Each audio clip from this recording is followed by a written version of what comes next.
In the empire, breakfast represented indulgence. This was closely related to the drinking culture of the empire, where the nobility preferred to enjoy wine as their morning drink rather than water of poor quality. Since they started drinking from the morning, meals became longer and more extravagant, and naturally, breakfast came to be seen as a symbol of vulgarity. Moralists believed that 2 meals a day, lunch and dinner, were sufficient, and the church described breakfast as a forbidden pleasure. Meanwhile, the negative perception of breakfast was also related to social status, as those who had to eat breakfast regularly belonged to the lower social classes. Breakfast was like a symbol indicating that one belonged to the impoverished class who had to endure hard industry work. Due to such social perceptions, a culture of avoiding breakfast had formed in the empire. The change in that culture was due to the emergence of fresh milk. To be precise, it was through a single statement. I think drinking milk in the morning has been helpful. Bianca enjoyed drinking milk in the morning and considered it the secret to her growth. Although it was a passing remark during the interview, Bianca's statement sparked a lot of interest. Isn't it true that drinking milk in the morning is good for you? Yes, that's why these days, I drink milk first thing in the morning. As the rumor spread that morning milk was good for growth and development, noble daughters began drinking milk in the morning, and parents with children followed the nobles' example and had their kids drink milk in the morning as well. As morning milk spread like a trend throughout the empire, cornflakes were released at the White Tower accordingly. At that incredible launch timing, Arya clicked her tongue. I can't tell if he's a merchant or a wizard. What? You planned all of this on purpose, didn't you? As Arya said, Bianca's interview was a build-up to establishing breakfast culture in the empire. Bianca's statements, as the symbol of the dairy industry, were each having a significant impact. Even the casual remarks that Bianca made as she passed by became a guide for the young ladies in their daily lives. But is it really necessary to target the morning? If it's not breakfast, then it's not cereal. What is that? Arya did not understand why I insisted on breakfast, but it was a very important issue. Conveniently, enjoying cereal was the most suitable meal for busy mornings. The fact that it is easy to eat and saves time was the advantage that cereal promoted. The phrase "it gives you the power of a tiger" was also a slogan aimed at breakfast. All right, just hearing the powerful line "good" makes the start of the day energetic. Now that the dairy industry coins are skyrocketing, it's the perfect opportunity to make cornflakes a trend. I visited Lilith House over the weekend when Bianca's tavern was closed. Miss Lilith, are you there? Standing in front of the door and calling out for Lilith while looking around, I tilted my head in confusion. Is this the right place? The magic carriage that had been so proudly boasted about before was nowhere to be found, leaving only an old cart sitting alone in the yard. It was hard to believe that a place like an ordinary working-class home was where Lilith, who loved to show off, lived, surprisingly frugal. As I was wondering about that, the old wooden door creaked open with a squeak. What appeared when the wooden door was opened was Lilith with a sulky expression. What the wizard? Please come in. Lilith, startled to see me, guided me inside. Welcome, boss. Yes, excuse me. While I was exchanging greetings with Bianca, Lilith came over with freshly brewed barley tea. It's impressive to see someone carrying a tray with a teacup balanced on it with their short limbs. Lilith's unique trait was that she spoke authoritatively but worked harder than anyone else. I didn't have anything proper to serve, so I made some barley tea. I'll drink well. As I received and drank the barley tea, I asked about the puzzling point. I couldn't see the magic carriage outside. I sold it because I didn't need it. Lilith, who stammers as if flustered, and Bianca, who gives an awkward smile. I felt an awkward atmosphere, but since there was nothing particularly strange about it, I nodded. Well, you did say you were moving soon. It was rare for nobles to sell their magic carriages when moving, but since there were some, Lilith was one of them. But I decided to postpone the moving for later. Leaving this beloved home is. When Lilith stopped speaking, Bianca wrapped her arms around Lilith's shoulders. Lilith, let's speak honestly. Actually, it's ruined. Lilith's shoulders slumped. I sold the house I'm moving to, and I sold all the magic carriages too. Yes, and no, the farm is also being seized by the Empire. As she spoke, perhaps overwhelmed by sorrow, Lilith burst into tears in Bianca's arms. I didn't know anything, What am I going to do if they take everything away from me? How can you take everything away from me? It's okay, right? Bianca comforted Lilith, who was crying sorrowfully, by patting her back. After crying sorrowfully for a while, Lilith calmed down and finally shared her story. But that story was very pitiful. Are you saying they took everything under the pretext of additional fines? That's right. All the money I earned from delivering milk flyers and serving at the pub for a year was taken away. Lilith's shoulders drooped with sadness. Now there are only 2 farms left. Lilith, the vampire who lived in the abyss, was ignorant of the human concept of taxes. It was natural that Bianca, a country girl, didn't know much, and there was no one around to ask for advice. What I heard from those in the underworld was that stealing money from the Empire is considered taxes, so the best thing to do is to delay paying it as much as possible. Of course, that only meant she had delayed payments which would incur additional taxes, but they took all my money, saying they were collecting the Dairy Farming Association's embezzled funds. Listening to it made my head spin. So during the audit of the Ministry of Magic, it was discovered that the head of the Dairy Farming Association had been involved in corruption with the ministry. However, this guy named Igor, the head of the association, quickly passed the position to Lilith before the Ministry of Magic's audit could be conducted.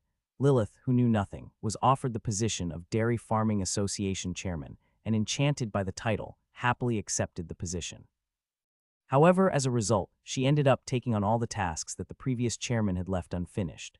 While Lilith, who didn't even know she was being made as the scapegoat behind the Dairy Farming Association, was stammering, the Empire stripped her of everything under the pretext of collecting illicitly amassed funds. Vampires couldn't help but be ignorant of concept of human tax, but the Empire's Ministry of Finance was merciless to anyone in such matters. I heard that if you don't pay the money, the remaining farms will be seized as well. What should I do? Where did that bastard, the head of the Dairy Farming Association, go? That's the thing, I can't get in touch with him. He's gone. Oh my, I can't believe there's such a scam even in the other world. I was dumbfounded as if I had been scammed in a rental fraud, but in fact, Lilith had no words to say either. The money Lilith used to start the milk business was also earned from bootlegging, so it couldn't be considered clean. The problem was that the amount spent was too large compared to what was earned. I'll talk to the Ministry of Finance for you, so you don't have to worry too much. Still, it's true that we use the dairy cooperative's funds, so we'll have to start saving money from scratch. It's a shame, but it seems necessary. I presented a business opportunity to Lilith, who was accepting reality. Lilith's eyes sparkled upon hearing the story. That would be nice. Yes, it will definitely go well. The business I handed over to Lilith was a collaboration between milk and cornflakes. After finishing my conversation with Lilith, I visited the first Princess Luciella a few days later. In situations like this, it was faster to go to the royal family than to the Ministry of Finance. Oh my goodness, such a thing. Sure enough, the first princess, who was such a fanatic fan of Lilith's milk that she would even rob the Ministry of Magic, immediately took action upon hearing about Lilith's dire situation. Not only was the wanted notice for the former Dairy Farming Association's chairman was issued throughout the empire, but all the seizure warrants for the remaining farms for Lilith were also cancelled. In an empire where class was everything, the words of the royal family were as good as law. Of course, it was possible because the circumstances that the previous Dairy Farming Association chairman had shifted the blame onto Lilith were acknowledged. But should we call it a blessing in disguise? Fraud, Lilith. I feel so sorry for Lilith. I'll buy Lilith's milk. A movement to buy Lilith milk among the nobles has arisen, claiming to help Lilith who was scammed. The sales of Lilith's milk, which benefited from the publicity effect due to the fraud case, increased. In this way, buying Lilith's milk and drinking it every morning became a trend among the citizens of the empire. What is this? Frosted Flakes, delicious grain cereal to mix with milk. Frosted Flakes, this is good, right? As people began to buy Lilith's milk, cornflakes started to come along with it. Equal. The citizens of the empire have made it a daily routine to drink Lilith's milk every morning. But one day when they bought Lilith's milk, a cereal called Frosted Flakes they had never seen before came along with it. Frosted Flakes, there's a tiger is drawn on it. The tiger, which seemed to invigorate anyone just by looking at it, clenched its fist and pointed its index finger towards the sky. Soaring tiger power. Oh yeah, haha, that's a fun phrase. It really wakes you up, doesn't it? I feel completely awake. Look at this, it even has a name. The tiger's name is Tony. The magnificent tiger Tony encountered in the early morning when they were still half asleep infused vitality into the citizens of the empire, and when they mixed cornflakes with milk they were surprised. Everything is so sweet, sweet, sweet. Is this grain? Really? To the citizens of the empire who are used to eating grains raw for breakfast, cornflakes were a refreshing shock. It wasn't hard at all, it was crispy, and the sweet taste spread throughout their mouths. It was a shocking texture and taste that was utterly unbelievable for grain. Moreover, even the way to eat it was too simple. Unlike grains that needed to be soaked in water from the previous day after removing the seeds and shells, cornflakes were ready to eat as soon as they were mixed with milk and became moist in an instant. Wow, the milk has also become sweet. Mom, this is crispy but moist. The children, who had completely woken up, mindlessly inhaled the cornflakes. If this keeps up, there's no way my spirits won't soar. Yeah, I really think it's great. On a busy morning getting ready to go to work, the convenient cornflakes filled their stomachs and saved them time for meals. As the burden of breakfast lessened, it felt like energy was springing up from nowhere. The lively Tony was raising his index finger towards the sky. For the working-class people who spend busy mornings, cornflakes received high praise. The sweetness of corn and sugar, fresh milk, and the convenience of easy-to-eat fast food. Seeing Tony makes me feel like I'm filled with tiger power. If I eat Frosted Flakes, will I become bigger too? As Frosted Flakes gained popularity, naturally, even the tiger Tony drawn on the box began to receive attention. I still feel tired even after eating. Why is that? You should shout, oh yeah, really. Is that so? All right, got it. The energetic phrases of Frosted Flakes, such as I feel the power of the tiger and oh yeah, provided a ray of comfort to the working class people starting their weary mornings. In this way, while Frosted Flakes gained popularity among the common people, the nobility also reacted positively to it. It seems like if you eat in moderation, digestion goes well. Really, it's good because it's not greasy. The meals of the nobles were generally greasy and extravagant. The three great delicacies of the empire, chicken, pizza, and hamburgers, dominated the table, so it was indeed true that digestion was difficult after eating. On the other hand, Frosted Flakes was much simpler and didn't feel burdensome, and since there was milk, there was no need to look for alcohol. Could it be that freshness is the key? This might be okay for breakfast. It's okay to eat in the morning. Naturally, as the word spread that cornflakes were good for digestion, some nobles began to have cornflakes for breakfast. They started eating Frosted Flakes as a reaction against greasy foods. But isn't Tony really handsome? Really, I think it's cool because he's so dignified. Among some young ladies, there was a unique preference for the muscular tiger Tony as their ideal type.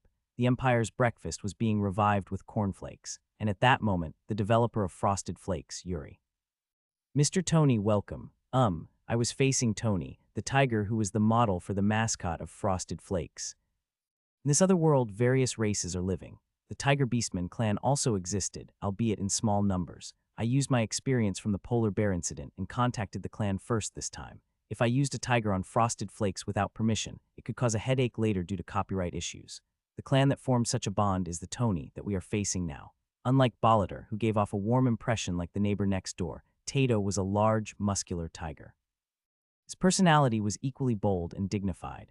Is the fresh milk ready? This is grade A milk freshly extracted from the Tundra Ranch. When Tato saw the white, fresh milk, his face relaxed pleasantly. When I poured milk into the bowl of cornflakes, Tato devoured it in one bite. Is it time for the cornflakes? The sight of a real tiger eating Frosted Flakes right in front of me was incredibly refreshing. It seemed like licking the milk-covered lips with a thick tongue was incredibly delicious. It's a taste that reminds me of my mother. Is that all? Do you know why the aristocrats drink milk? I don't know well. That's because milk brings back memories of childhood. It is said that the noble children spend the first 6 months of their lives drinking their mother's breast milk, and the adult noble children drink milk and reminisce about their childhood. Tato said that recalling childhood memories helps suppress wild instincts. Is it a stroke of luck that the Dairy Farming Association chairman was caught by the Empire? It was clear that if the former Dairy Farming Association chairman, who almost ruined Lilith's milk, had been caught by the clan, he would have been beat to death without even getting a glimpse of prison. For him, being captured by the Empire and sent to prison was rather a narrow escape. Behind Lilith, there were hundreds of loyal fans, the noble lords, standing strong as her allies. Among them, the most recognized noble in the Empire was Tony. When Frosted Flakes is mentioned, all the citizens of the Empire thinks of Tony. The Empire is currently showing signs of breakfast revival due to cornflakes. However, this was merely a flash effect achieved through the collaboration with Lilith's milk. Once the Frosted Flakes event ends and sales begin, its popularity will wane again. Above all, the existing perception was the problem, because the Empire had the existing perception that breakfast was not good for health. When the White Tower released the cornflakes, the 12 Towers brought up that claim again and caused a disturbance. Right now, on the streets of the capital, the wizards of the Yellow Tower were wandering around, preaching about the importance of good eating habits. They really don't miss a chance to meddle. They don't just introduce prohibition laws, they also interfere with breakfast. They were a bunch of annoying people who caused trouble at every turn. But an eye for an eye, a tooth for a tooth. Tato, are you ready? Of course, Tato stood up from his seat, holding a box of Frosted Flakes in one hand. He looked very dependable. Early morning, the main square of the capital. In the center, wizards in yellow robes were preaching to people everywhere. Breakfast is like starting the day in a debauched manner. Drinking milk in the morning is helpful, but it's best not to have any more meals beyond that. The first tower of the 12 Towers, the wizards of the Yellow Tower. Then, is it also not okay to eat cornflakes in the morning? You can eat it, but I don't recommend it. I see. Because it was the words of the wizards, the intellectual elite of the Empire, people listened attentively to the words of the wizards. The Yellow Tower wizards were passionately preaching about the importance of diet. It's a tiger. A tiger has appeared. Suddenly, the square became chaotic and people looked in one direction. The street leading to the square, a giant-sized tiger was walking on 2 legs. Seeing the tiger strutting down the main street, the citizens of the Empire went into a frenzy.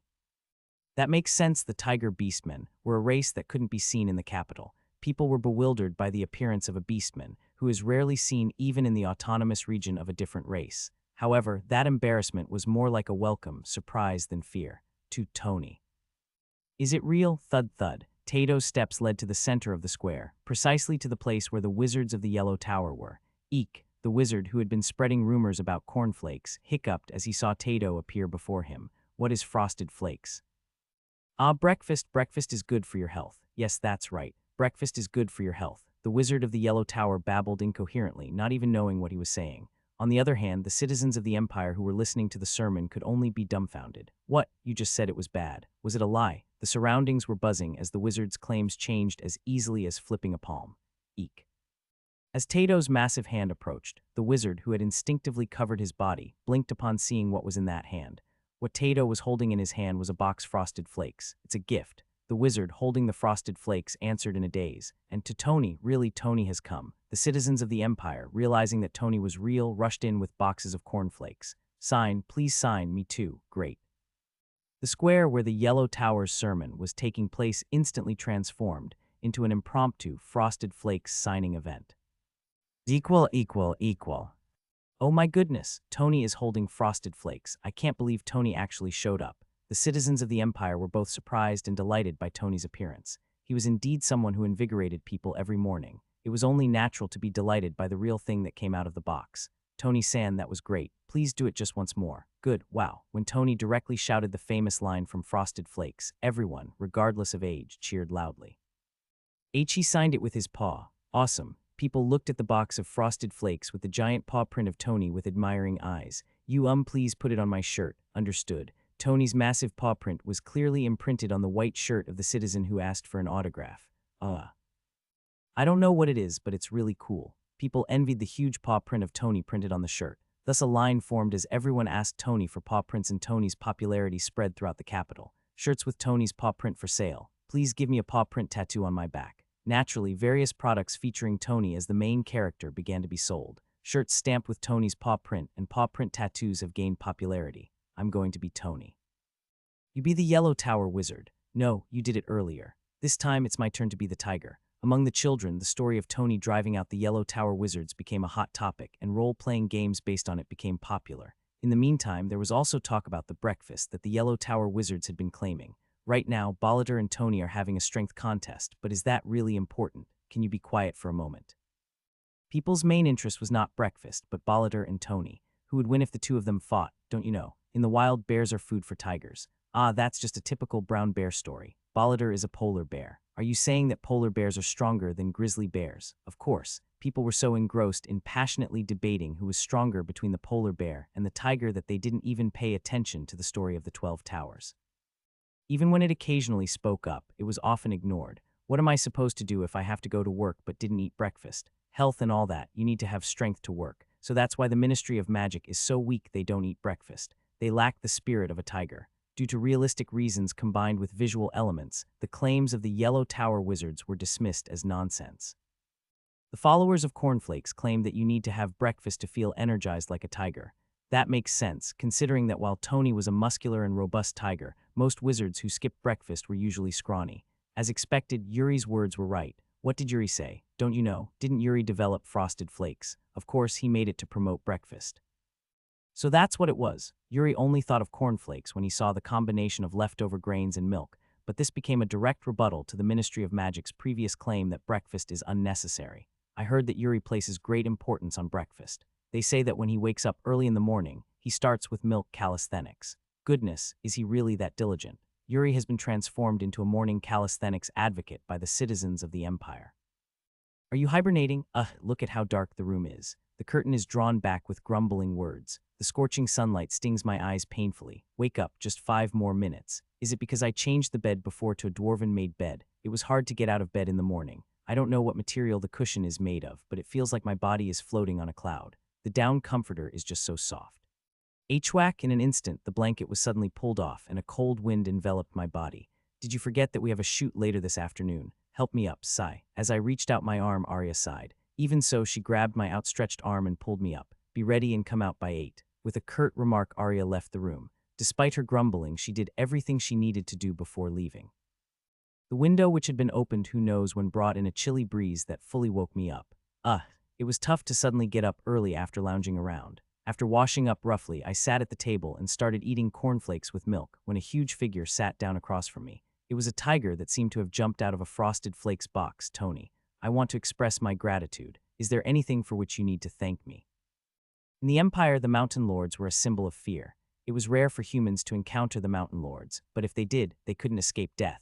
However, contrary to popular belief, the Mountain Lords do not attack humans. The Mountain Lord clan fed on the flesh of horses, and only the weakened individuals who could no longer hunt preyed on humans. However, it was usually the case that humans were the ones to first provoke the Mountain Lords.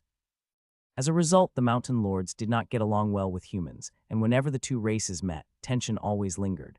But recently, that tension has disappeared. Even if Tony strolled through the streets of the capital, people greeted him with smiling faces. If it weren't for Frosted Flakes, this wouldn't have happened. That's true. I did not deny it. It was true that I provided the opportunity. However, it's because Tato did it that things have changed. I passed the ball to Tato. Although Frosted Flakes was the catalyst, if Tato had remained passive, the current change in perception would not have occurred.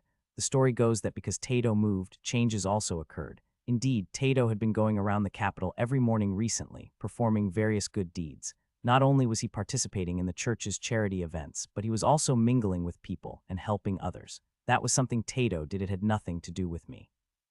I was someone who found it overwhelming just to get up in the morning. How humble, because it's the truth. Growl. Tony bared his teeth and smiled. I also smiled back at him. We enjoyed the cornflakes in silence for a while. The sunlight by the window shone on us like that. And did it turn out well? Yes, it turned out well. Zion, who captured our mealtime scene in a photo, gave a thumbs up. Growl. Is it all right if I leave now? Yes, you may go. Tony cleared the cornflakes and stood up. I watched the video Zion filmed and checked the parts that needed editing.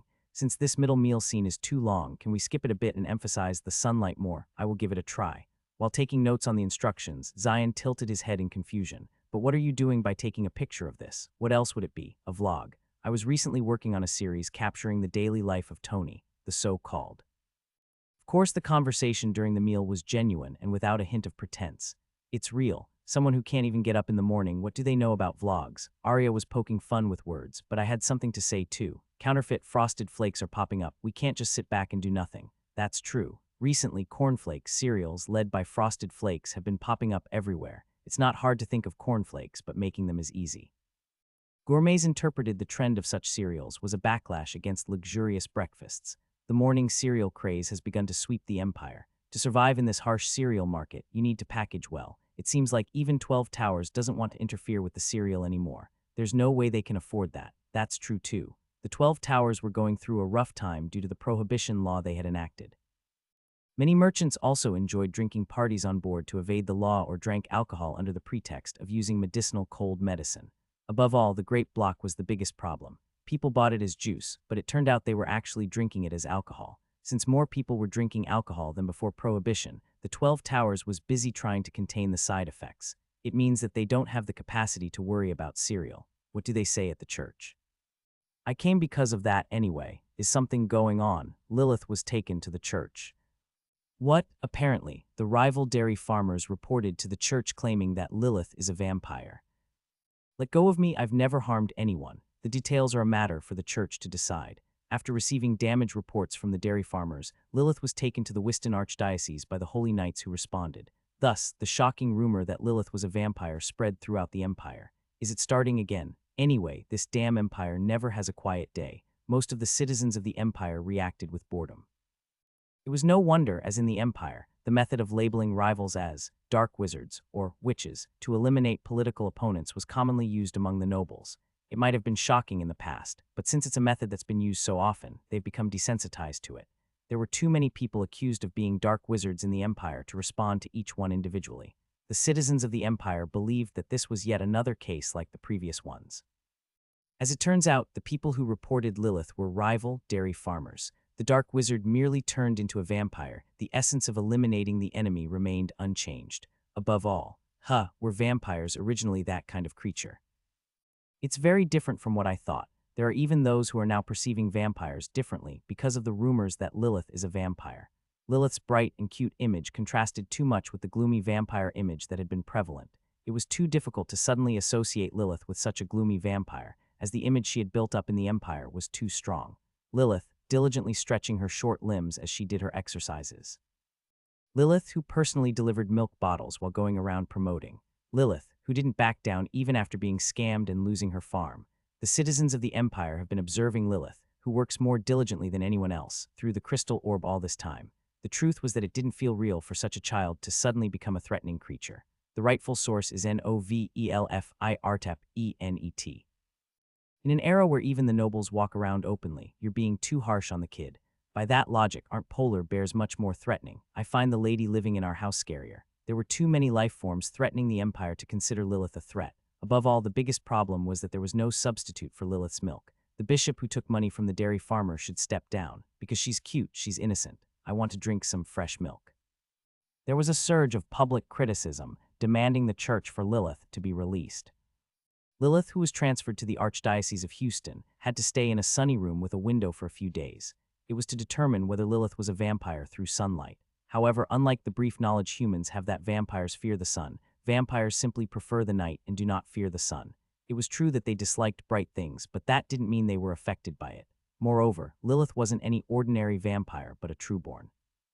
Rather than being bothered by the sun, she didn't mind the light at all. Lilith crouched in the shadow of the bed, hugging her knees. In such a bright room, even a human would be blinded, let alone a vampire. Humans are really too much. Even when I do nothing, they keep bothering me. Lilith pondered whether she should return to the abyss. She tried to settle in human society, but if she wasn't accepted, she would have no choice but to return whether she liked it or not.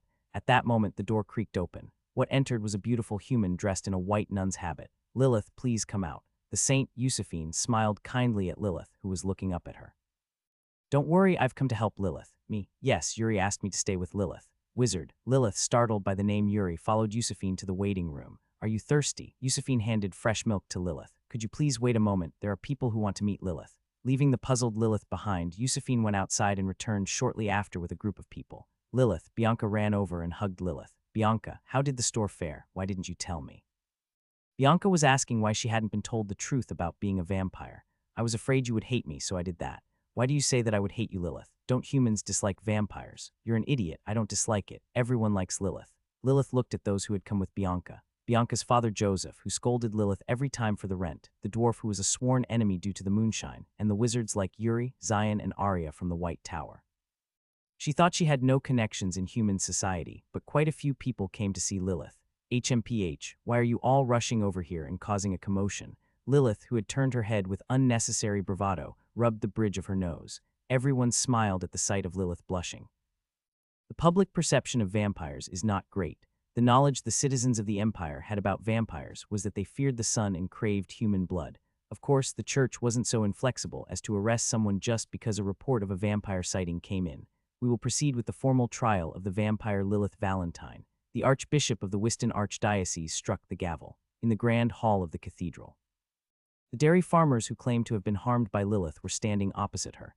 And Lilith Valentine is indeed a vampire, and there are indications that the White Tower has made some sort of deal with the vampire. "The Wizard of the Yellow Tower accused us of being involved with vampires," the Archbishop asked. "Is it true, Wizard Yuri? May I ask you a question before I answer? Please speak." "Archbishop, do you like milk?" The Archbishop, albeit puzzled by the sudden mention of milk, nodded in agreement. "Yes, I like it, but how about the Yellow Tower wizard over there?" "I don't dislike it. I heard that the consumption of refrigerated milk has increased lately in the church and the 12 Towers. If Lady Lilith is exiled from the Empire, won't you be able to drink refrigerated milk anymore?" "No, not only milk, but also refrigerated products themselves can't be seen. Could it really be that serious?" "It's true. I confirm that the refrigerated magic circle is not efficient unless it's for vampires. Refrigerated distribution itself is possible, but large-scale distribution will become difficult." At my story, Lilith's eyes widened in surprise. "SSH, I silently mouthed to Lilith to be quiet. Meanwhile, the merchants and nobles who attended to witness Lilith's trial were murmuring. Refrigerated distribution was becoming an indispensable sector in imperial society. They couldn't even imagine it disappearing. "Do you think you can handle it?" was the gaze that pierced through from all directions towards the Archbishop. Well, as the Archbishop broke into a cold sweat and trailed off, the Wizard of the Yellow Tower shouted angrily, "Are you trying to threaten us with refrigeration magic right now?" "No, what I want to say is that vampires are also children of God." "What kind of sophistry is that? The Church has an inclusive philosophy that embraces all races." "Isn't that right?" "That's right. The Church embraces all races." The Almighty was indeed the omnipotent creator, and even the dwarves and elves, as well as their gods, were considered children of the Almighty. The elf takes on the role of a gardener, while the dwarf takes on the role of a blacksmith. Each of us had our own roles and areas of expertise, which is why we were accepted into the church as children of God. Is there any difference between a vampire and a human? How can a race that cannot walk under the sun be called children of heaven? Moonlight is also sunlight. It's just that vampires doesn't like strong light. In the first place, the standard of strong light is also applied from a human perspective. Not only vampires, but nocturnal species existed everywhere. Even dwarves, for example, were a race that preferred dark caves over sunlight. Lilith walks around well even under the sunlight. Still, if the stake is driven in, there is no living being that doesn't die when a stake is driven into its heart. But don't vampires drink blood? Lilith only drinks the milk she produces herself. The archbishop asked with a surprised look, "Are you saying that vampires don't have to drink blood? Milk is enough." "Lady Lilith, isn't that right?" "That's right, I only drink milk." Lilith nodded. Since the blood included animal milk, the vampires had no problems surviving on just milk. In reality, the Empire's vampires lived by drinking the milk they produced themselves, and among blood types, they considered sterilized milk the best. The church buzzed with the news that it didn't matter if it was just milk. The reason vampires were shunned by the church was because they craved human blood. Lilith has done nothing wrong. This is unjust oppression. The wizards and dairy farmers of the Yellow Tower were flustered, wearing expressions that said, "This isn't it." The moment they were flustered, they said everything they needed to say to the archbishop. "If we use Lilith's milk and refrigeration technology, we could double the gelato production compared to now. We could even share it with the hungry children. But still, the Holy See. Even if you underestimate it, it will increase tenfold. As the archbishop leading the Whiston Archdiocese, we will acknowledge the vampire." The Archbishop of the Whiston Archdiocese has acknowledged the existence of vampires. With that, the trial was practically over. If you start something, you should see it through to the end. And just as I thought, the other side had the same idea and an immediate backlash erupted. "Bishop, what are you talking about? Aren't there victims bitten by vampires here?" What the wizard of the Yellow Tower pointed to were the dairy farmers. On their necks, there were identical marks as if they had been bitten or scratched by something. "Are you saying that this is the wound inflicted by Lilith?" "That's right. That's a lie. I have never done such a thing." I, who had tried to stop Lilith from shouting in anger, turned to the archbishop and asked, "Father, what happens if someone commits perjury in a religious trial? You will have to spend 30 years in the Vatican prison, and even if you get out, the label of being a perjurer will follow you for life." As the bishop's words came to an end, the dairy farmers and wizards of the Yellow Tower flinched.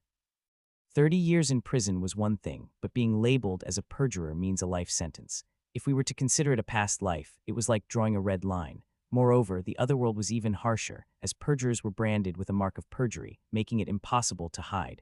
Perjury in the religious trial was equivalent to lying in front of Heavenly Father. Did you hear that?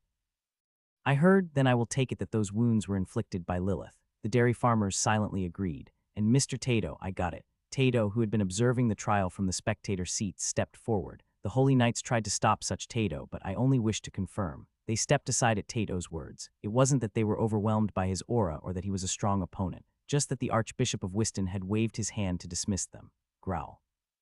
Tato sniffed the wounds and bite marks of the dairy farmers, which had hardened like stone, and he came to a conclusion. These marks were left by wolves. At Tato's assertion, the dairy farmers' faces turned pale. The wizard of the Yellow Tower shouted, "That's a lie. Are you saying that I lied just now?" Hick, the wizard who made eye contact with Tato, hiccuped. The mountain lords who value honor are famous for not telling lies. He doesn't take lightly the fact that his words are being dismissed. Above all, it wasn't just Tato who was present at this meeting. "The smell is different, isn't it? This definitely smells like a wolf, huh?" The beast folk in the observation seats gathered and sniffed at the dairy farmers and Lilith. He-heek. The dairy farmers, who never imagined they could even detect the smell, turned pale and green with fear. "Arrest the perjurers." At the archbishop's shout, the holy knights took the wizards and the dairy farmers away. It was at that moment when the religious trial completely came to an end.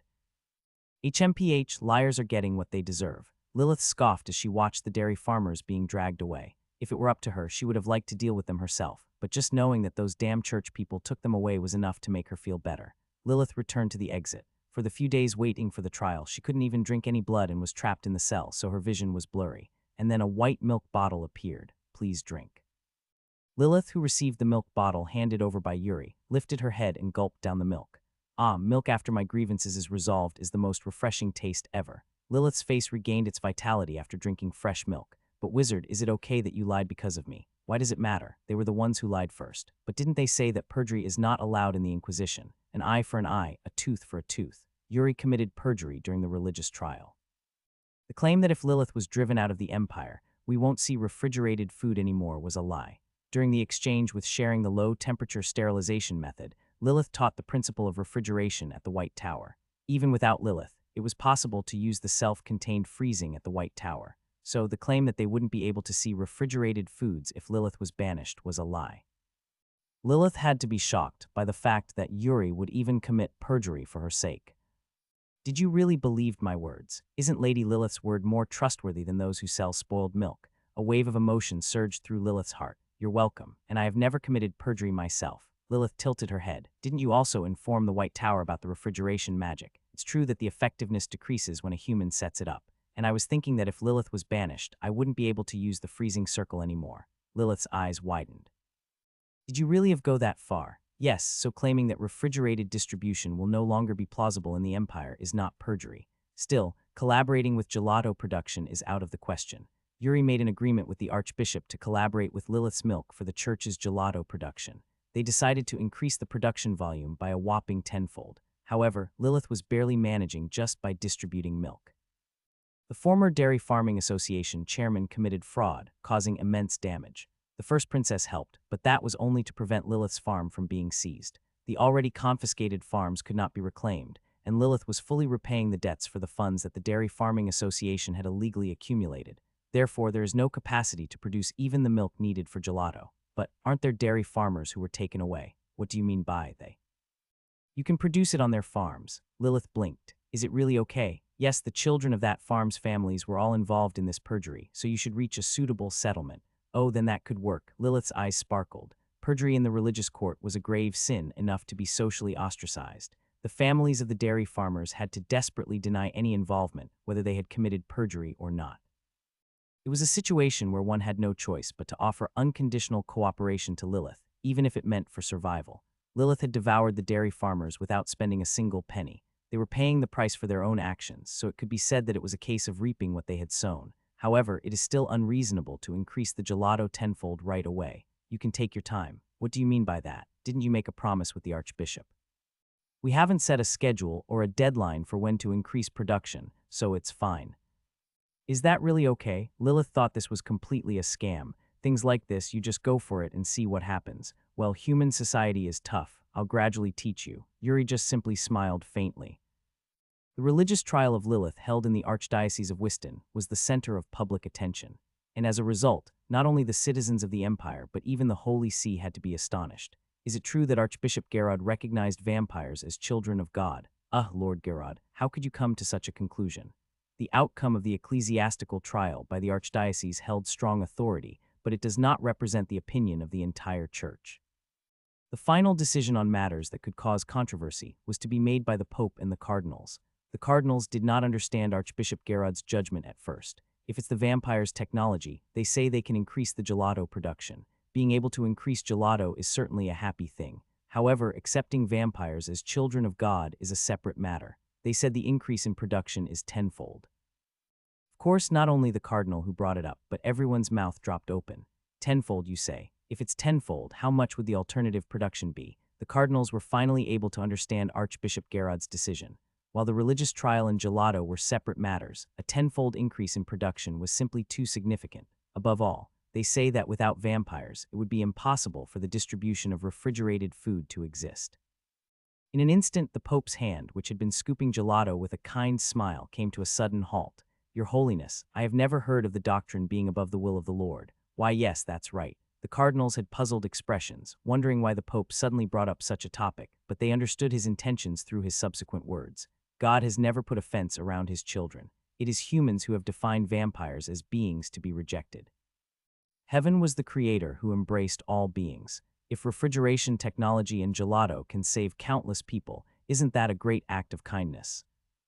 That's right, the Pope was speaking indirectly, but there were no cardinals who didn't understand. It was to ensure that there would be no disruption in the supply of gelato. It is not right to put up barriers between the children of God. It was the moment in the Church when Lilith was recognized as a child of God. The Church has officially announced its position to acknowledge vampires and formally name them vampire. Along with that, the contents of the religious trial were made public. I heard that the wizards from the Yellow Tower committed perjury. I knew that this would happen. It has come to light that the wizards of the Yellow Tower committed perjury during the religious trial. The Yellow Tower distanced itself, saying it was just an unilateral action of a rogue wizard, but the citizens of the Empire were not ones to willingly accept it. All the issues that had been piling up over time, such as the prohibition law and various other problems, have exploded due to this perjury scandal. Repeal the prohibition law immediately. The Yellow Tower should publicly apologize to Lilith. The movement to repeal prohibition, led by the nobility, began to spread throughout the empire.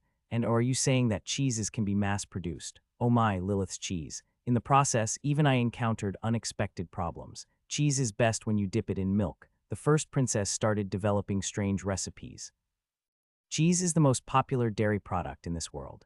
Easily perishable milk has been made into cheese by the people of Otherworld and has been using it as preserved food. With the development of pizza, cheese began to move beyond the realm of simple preserved food and started being used in everyday meals. However, due to the poor quality of the milk, cheese production was not high, and as a result, there was a chronic issue of unmanageable prices.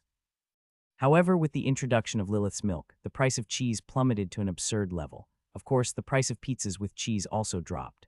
The reason for Lilith's popularity in the Empire is partly due to her diligent and earnest attitude, but there was also this fundamental reason. Lilith, try stretching your arms up to the sky, like doing milk calisthenics. Like this, just a little more, keep going. That's perfect, please hold that position for a moment. The first princess with a flushed face looked to the side and nodded. Flash, the crystal ball held by the wizard emitted flames and captured the image of Lilith. This time, let's try a stretching move where you sit with your legs apart and grab your toes. Okay, the first princess asked Lilith to perform various stretching movements, and each time she either marveled or applauded. That's too much. Finally, unable to endure any longer, Lilith got angry, and the first princess reluctantly finished the shoot, feeling a bit disappointed. Well, it would be nice if there were a bit more variety, but this is enough for now. The first princess soothed her disappointment by looking at Lilith's images, which was captured by the crystal ball. Taking pictures of Lilith's stretching was merely a plan for the commercialization of cheese, rather than the first princess's personal collection desire. Wizard, please make sure to transfer these images. I took into my crystal ball separately. Understood. This is nice. I licked my lips as I looked at the prototype of Lilith's cheese that the first princess brought. Stretchy Lilith's cheese. Let's all stretch. On the cheese wrapper, there was a drawing of Lilith clasping her hands together and stretching them up towards the sky. In addition, there were various stretching exercises illustrated on each wrapper, such as toe grabs and shoulder pulls.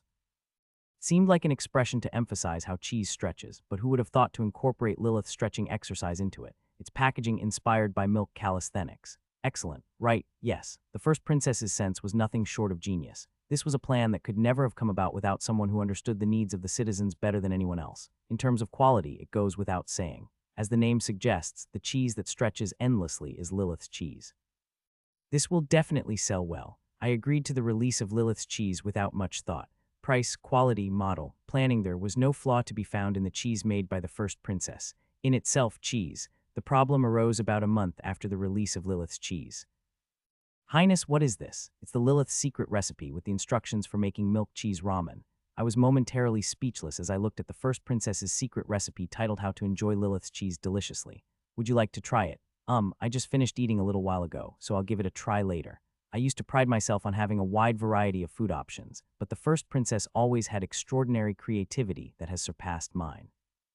But that doesn't mean I can refuse the first princess's invitation. Zion will evaluate it on my behalf. Zion, the first princess has finally presented a good suggestion, so we should at least try it. Zion's face twisted comically, but there was nothing to be done. Status is one thing, but the influence of the first princess in the dairy industry was so immense that it couldn't even be fully expressed. The first princess was a major player who controlled the empire's dairy industry. With the first princess bringing forth an idea for the first time in a while, I couldn't just let it go without anyone trying it. In a situation where a scapegoat was needed, it just so happened that Zion, who was present, was the unfortunate one to be chosen. The first princess poured white milk into the deliciously bubbling ramen. The cheese covers the horrific scene where the white milk invades the red broth. Here, eat up. In response to the first princess's gesture of personally mixing the milk, Zion awkwardly smiled and picked up the chopsticks. How does it taste? Ah yes, it doesn't seem bad. In response to the first princess's eyes filled with anticipation, Zion smiled back. I suddenly became curious when I saw that insincere smile. What kind of process did you have to go through to reach such a conclusion? Your Highness, I can understand the cheese, but how did you end up with mixing in milk? Honestly, ramen is too mild, isn't it? So I was pondering how to eat it deliciously, so I reduced the water, added milk, and guess what? It became mild and savory. Isn't it amazing? Ah, yes, that's surprising. It was truly amazing. If the ramen is bland, you might think of adding chili or reducing the water, but the idea of substituting the reduced water with milk is not something that easily comes to mind. It was a difficult process to understand, but I calmly got through it without panicking. The princess's unique tastes is something I had already experienced many times, so I was already accustomed to such antics. It seems like a good idea. I was more than willing to give such compliments, but my thinking was too short-sighted. As expected, I knew Yuri would understand me. Leon was so opposed to it, though. What do you mean by saying that the third prince Leon strongly opposes it? I felt uneasy upon hearing that the third prince vehemently opposed it. Sure enough, we decided to provide new processed foods for the soldiers who are working hard. Yes, then, when I looked at the bowl of ramen in front of Zion, the first princess smiled brightly. That's right, that's the milk cheese ramen. In an instant, a multitude of thoughts flashed through my mind. Then a sudden question comes to mind. How was the evaluation from those around you? Everyone said it was delicious and liked it, didn't they? Unfortunately, there were no loyal subjects around the first princess to correct her. From the perspective of the nobles who had aligned themselves with the first princess, it wouldn't be easy to criticize the princess's eating habits, or maybe they have unique tastes themselves. The problem is that the soldiers in the capital are in a position where they have to taste a new dish called milk cheese ramen that the first princess is promoting. The intention behind the free meal distribution was good, but it was expected to be very polarizing. Lilith will be used as the model there. It was obvious what the military's opinion of Lilith would be. Of course, the White Tower, which invested in Lilith's milk, is also deeply involved. Oh, and I've thought of a couple new ideas. For pizza. Your Highness, yes, Yuri. Before the first princess's bombshell remarks could continue, I interrupted her mid-sentence. Milk cheese ramen is certainly a good idea, but I don't think it would be suitable for military supply. Why? In response to the genuinely bewildered reaction, I chose my words carefully. Honestly, the first princess's idea seemed strange from the perspective of ramen, but it wasn't unusual at all when viewed within the context of food. This would probably be fine as just pasta. The first princess's recipe, if simmered gently, could be considered a creamy pasta dish. Just as I was about to present the pasta, Zion opened his mouth as if he couldn't contain his curiosity. If it's too spicy, why did you add milk instead of just putting in more chili? Even with the chili, it's still bland. A question mark appeared on both Zion's face and mine at the same time. I felt a twist as if we were having completely different conversations. So are you saying that even if you add chili peppers, it's not spicy? Yes, that's what I mean. If I add more soup, it will be too salty. I pondered for a moment before speaking. Zion, bring that over here. Is that okay? It's okay, so bring it. Understood. Zion hesitated and then stood up. What he brought back after going outside was a bright red fruit that looked like a bell pepper. The only difference is that the surface is bumpy, making it look ominous. Pepperage. This was a spicy pepper that could definitely be counted among the top contenders for spiciness among the fruits I discovered after coming to this world. Even I, who am confident in my ability to handle spiciness, can't eat this pepper without milk, and that pepper is the pepperoncini. Zion was frowning, as if just looking at it made him feel sick. But what is this? Is this a bell pepper? The first princess was biting into it as if she was eating an ordinary strawberry, tilting her head in confusion. Why are you all acting like this? The first princess looked at me and Zion with a puzzled expression. By the way, this pepper is sweet and delicious. The sight of someone savoring and devouring a perfectly ripe pepper was more akin to horror. Did I bring the wrong one? Seeing the first princess enjoying the pepperage, Zion tilted his head and absent-mindedly tasted one. And then, woo-woo-woo, with his face flushed red, Zion, covering his mouth, hurriedly ran out of the reception room. On the other hand, the first princess didn't seem to care at all. Was that it? I realized a few things while watching that scene. Why the preferences of the first princess was so unique. Why is she obsessed with savory cheese and sweet fruits? She just couldn't feel and taste the spiciness. Just as other senses develop relatively when one cannot see, the first princess, unable to appreciate spicy flavors, has come to focus on other tastes. It was rare, but not non-existent. In my previous life, there were occasional cases like the first princess, the type of person who eats it well and says it's delicious even when others cry because it's spicy. It was commonly known that this group of people had fewer receptors that respond to spicy flavors than others. As a result, even when eating spicy food, they don't feel the spiciness. On the other hand, in the case of someone like our master of the tower, who has a lot of receptors, they react sensitively even to a little spiciness. The degree to which people feel spiciness varies from person to person. Your Highness, have you eaten? Not yet. The first princess, who was looking at Zion running out with a puzzled expression, replied, Then may I treat you to a meal? A meal. Yes, you will definitely be satisfied. At my boastful words, the first princess stood up with a curious expression. The place I took the first princess to was the Golden Garden, the capital's famous restaurant where Laura is the head chef. Even though it was a weekend when the store was closed, the door of Golden Garden was open. Come on in, I've been waiting. Meow. Laura, who had come out after being informed in advance, greeted us at the entrance. The Golden Garden had a structure where the interior of the kitchen was fully visible. The first princess sat at the table next to the counter. But it's food, right? What is this? Instead of cooking, Laura gave the first princess a round box she had never seen before, and the first princess tilted her head in confusion. This is the new cup ramen that will be released this time. The first one to be introduced is Your Highness. Cup ramen. It's a food that is ready to eat as soon as you add hot water.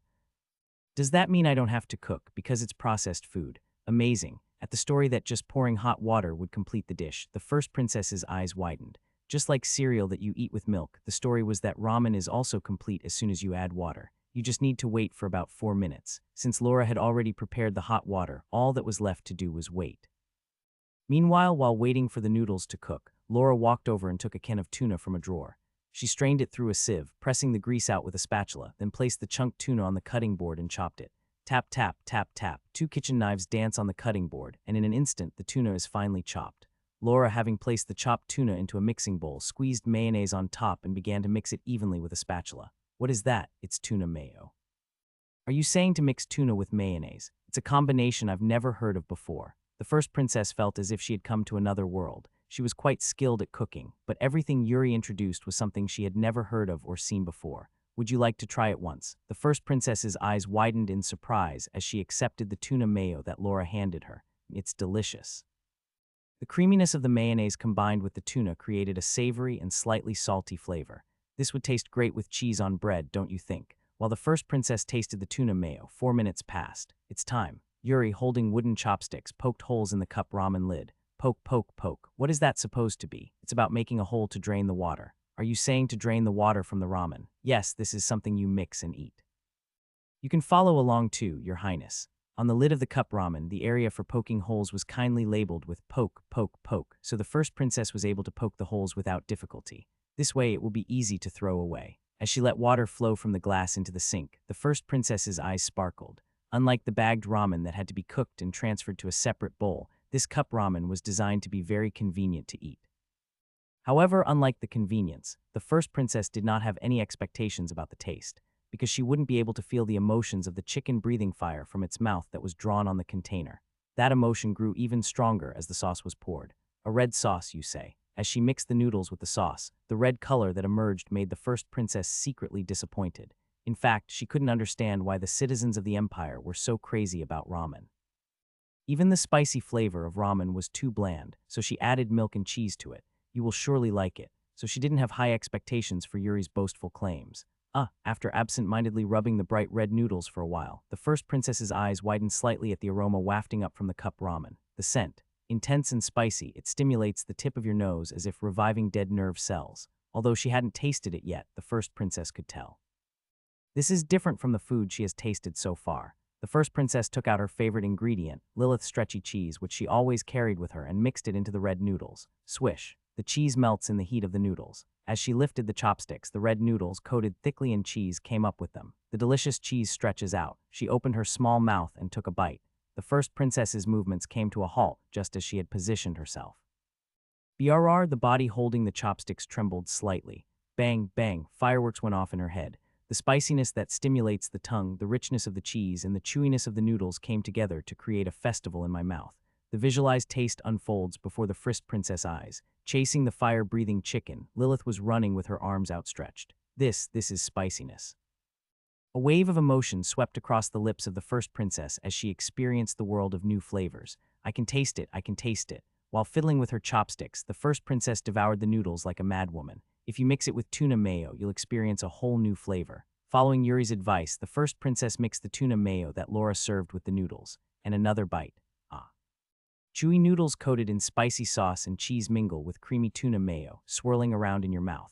Lilith, riding a fire-breathing chicken, was swimming on mayonnaise with a tuna. You can sprinkle it onto your liking, you know. Laura placed a bowl of red fruits on the first princess's table. What is this? It's a fruit that has a tangy taste on the tip of your tongue, Naya. The fruit that Laura placed before the first princess was mala, also known as Sichuan pepper.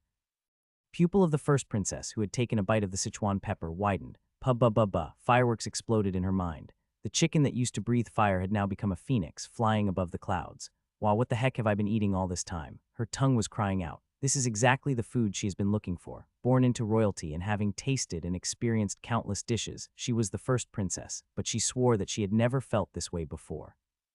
In this world, there wasn't just cheese. The subtlety of mint chocolate, another world of flavors that can rival the richness of cheese. Its name was spicy flavor. The first Princess Luciella enjoyed the tingling sensation on her tongue with her eyes closed for a while. In front of her, as she opened her eyes, lay the torn-off lid of a cup noodle, a chicken that breathes fire, and the inscription written below, spicy hot taste, nuclear fire chicken noodles 3x, nuclear fire chicken noodles 3x.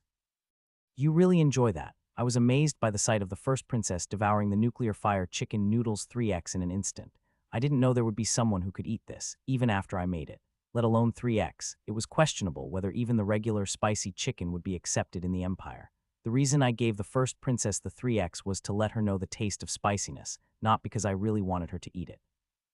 Honestly, I thought you'd just take one bite and then yell for milk. Sigh, that was a good meal. The first princess displayed the dignity of finishing it off completely without even taking a sip of milk. It was as if I had just fought a fierce battle, with a single bead of cold sweat trickling down my forehead. It was the moment when nuclear fire chicken noodles was first unveiled in another world. In the empire, ramen was the most commonly found processed food.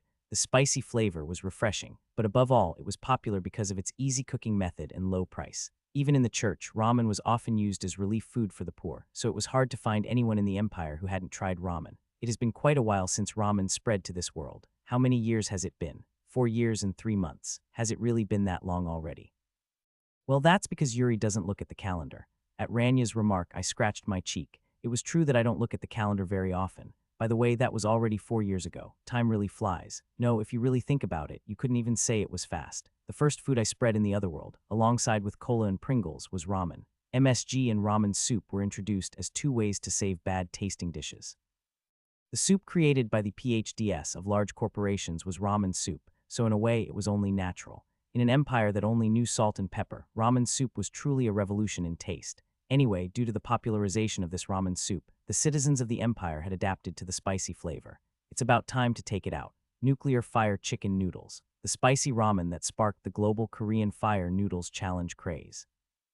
I had been wondering when to bring it up and had forgotten, but the first princess broke the ice for me. Of course, it's not the 3x that the first princess enjoyed so much, but the original version. Everything has its proper order. Brother, everyone is here. You did well. At Zion's words, I stood up with Rania. As we moved to the dining hall of the Magic Tower, familiar faces were seated at the long table. The third prince, Saint Josephine, Lilith, Bianca, Isla, Arya, Seal, Baladar, and Tato. They say a new processed food is coming out, so of course I have to check it out. I chuckled and sat down at the third prince's words. Whenever a new processed food was released, the third prince would visit White Tower even before its launch. This time, too, he showed up without fail. A moment later, nuclear fire chicken noodles was placed in front of everyone. Just to let you know in advance, it's quite spicy, so if you can't handle spicy food, it's better not to eat it. I'm not good with spicy food, but I'll give it a try. I've tried ramen before, but it wasn't anything special. It was the words of the Saint and Lilith, respectively. Just by listening to her, it seemed like Lilith could handle spicy food better than anyone else, but the fact that she had prepared 4 bottles of milk was the key point. Of course, it was just Lilith, but everyone reacted as if it couldn't be spicier than ramen. Most people eat it thinking like that, only to end up breathing fire, and that's exactly what nuclear fire chicken noodles is. In fact, it was also to see that reaction. Master, are you okay? Yeah, I'll just have one bite. The tasting event for nuclear fire chicken noodles began with such careful attention. And, is it edible? Josephine, who cautiously slurped the noodles, tilted his head with a relieved expression. I can't tell if it's spicy. It's sweet and chewy, so it's delicious. At that moment, Josephine's expression, who was speaking, wavered. Then in a hurry, she put the milk bottle to her mouth. Not just Josephine, but everyone had the same reaction. I'll just go get some fresh air for a bit. Isla, who speaks those words and leaves the dining hall with slow steps, and Tato, who silently stands up. I have eaten it all. Lily's, who lightly touched the noodles with her tongue and then put down her chopsticks like a startled rabbit. It's too spicy. Rania, who had taken many bites saying it was delicious, was sticking out her tongue and blowing out air repeatedly. It's delicious, isn't it? On the other hand, Arya was eating well despite the spiciness. I already knew that Arya could handle spicy food, so I wasn't surprised, but it was unexpected that Bianca could handle it too. Bianca, you'll get into big trouble later if you keep that up. Stop eating it. Next to Bianca, Lilith paced back and forth with a worried expression. It's spicy, but it's so delicious that I keep eating it. Seal kept slurping up the noodles despite the spiciness. While there were people who ate very well, there were also those who couldn't eat much, but overall, the common opinion was that it was delicious. Even Baladar and the third prince, who were sweating from the spiciness, said it was delicious and finished all the noodles. Is this enough to be considered a success? Is this what you call success? Everyone's about to die from the spiciness. Arya reacted in disbelief after hearing my evaluation. Processed foods had to suit people's tastes. It's no wonder they can't understand when I call it a success just because you cry or chug milk from the spiciness. But this is how it's meant to be eaten. If it's just too spicy, it becomes a problem. But if it's deliciously spicy and bearable, it stimulates people's psychology. The so-called spicy pride, challenge spirit. The secret behind how nuclear fire chicken noodles sparked a global challenge craze lay in the psychology of the people. And this should be enough to pass the mark. I made up my mind to serve nuclear fire chicken noodles. Nuclear hot taste, nuclear fire chicken noodles. The news that the White Tower is launching a new processed food product captured the attention of the Empire's citizens. Spicy flavor. Is it like ramen? Oh, I'm looking forward to it. Since the citizens had adapted to spicy flavors through ramen, the release of nuclear fire chicken noodles garnered much anticipation. And a cup, how fascinating. Just pour water and that's it. People who saw the newly released nuclear fire chicken noodles couldn't hide their surprise. To the citizens of the Empire who had only eaten bagged ramen until then, the form of cup ramen was both unfamiliar and astonishing. Processed foods that are completed simply by adding water were a method that did not exist before. It may seem trivial, but it had tremendous utility. It meant that even in places without proper tools, you could conveniently eat ramen as long as you had hot water. As expected, it's Yuri. How you come up with these ideas every time is just amazing. It is clear that you are receiving revelations from God. The citizens of the Empire praised the inventor of cup noodles to the point of going hoarse. By the way, isn't this a bit creepy? Why is there a drawing of a chicken breathing fire? People swallowed hard at the sight of the fire-breathing chicken and black background depicted on the lid of the nuclear fire chicken noodles. Unlike the usual ramen, this one looked intimidating right from the packaging. Moreover, there was even a warning notice attached under the display stand. If you don't like eating spicy food, don't try nuclear fire chicken noodles. Why? The fact that there's a warning means it's possible to buy it. Somehow, seeing the warning makes me want to buy it even more. Seeing the warning, people became even more curious and reached for the nuclear fire chicken noodles. They couldn't help but buy it, even if it was just because of the new form of cup ramen. If you tell someone not to do something, they actually want to do it even more. That's human psychology. Isn't this color too red? How spicy can it really be? Despite being taken aback by the color of the sauce, people ate the nuclear fire chicken noodles. This is delicious, isn't it? Rather than being spicy, the taste was so sweet that people's faces lit up with joy. Of course, that feeling didn't last long. HMPHC, it's not that spicy. Those who were eating deliciously suddenly turned red-faced and looked for water and milk. Why is this so spicy? Tongue, I can't feel anything on my tongue. People complained with pain from the tingling sensation that didn't go away even after drinking milk. But even so, they just couldn't put down the chopsticks. It's spicy, but it's delicious. Why is this so delicious? It's not just spicy, the deliciously spicy flavor has made the citizens unable to put down the nuclear fire chicken noodles. The problem was the next day.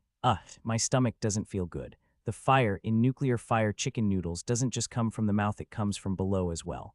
Remember, the key to nuclear fire chicken noodles is the next day. The saying about nuclear fire chicken noodles appeared just a day after its release.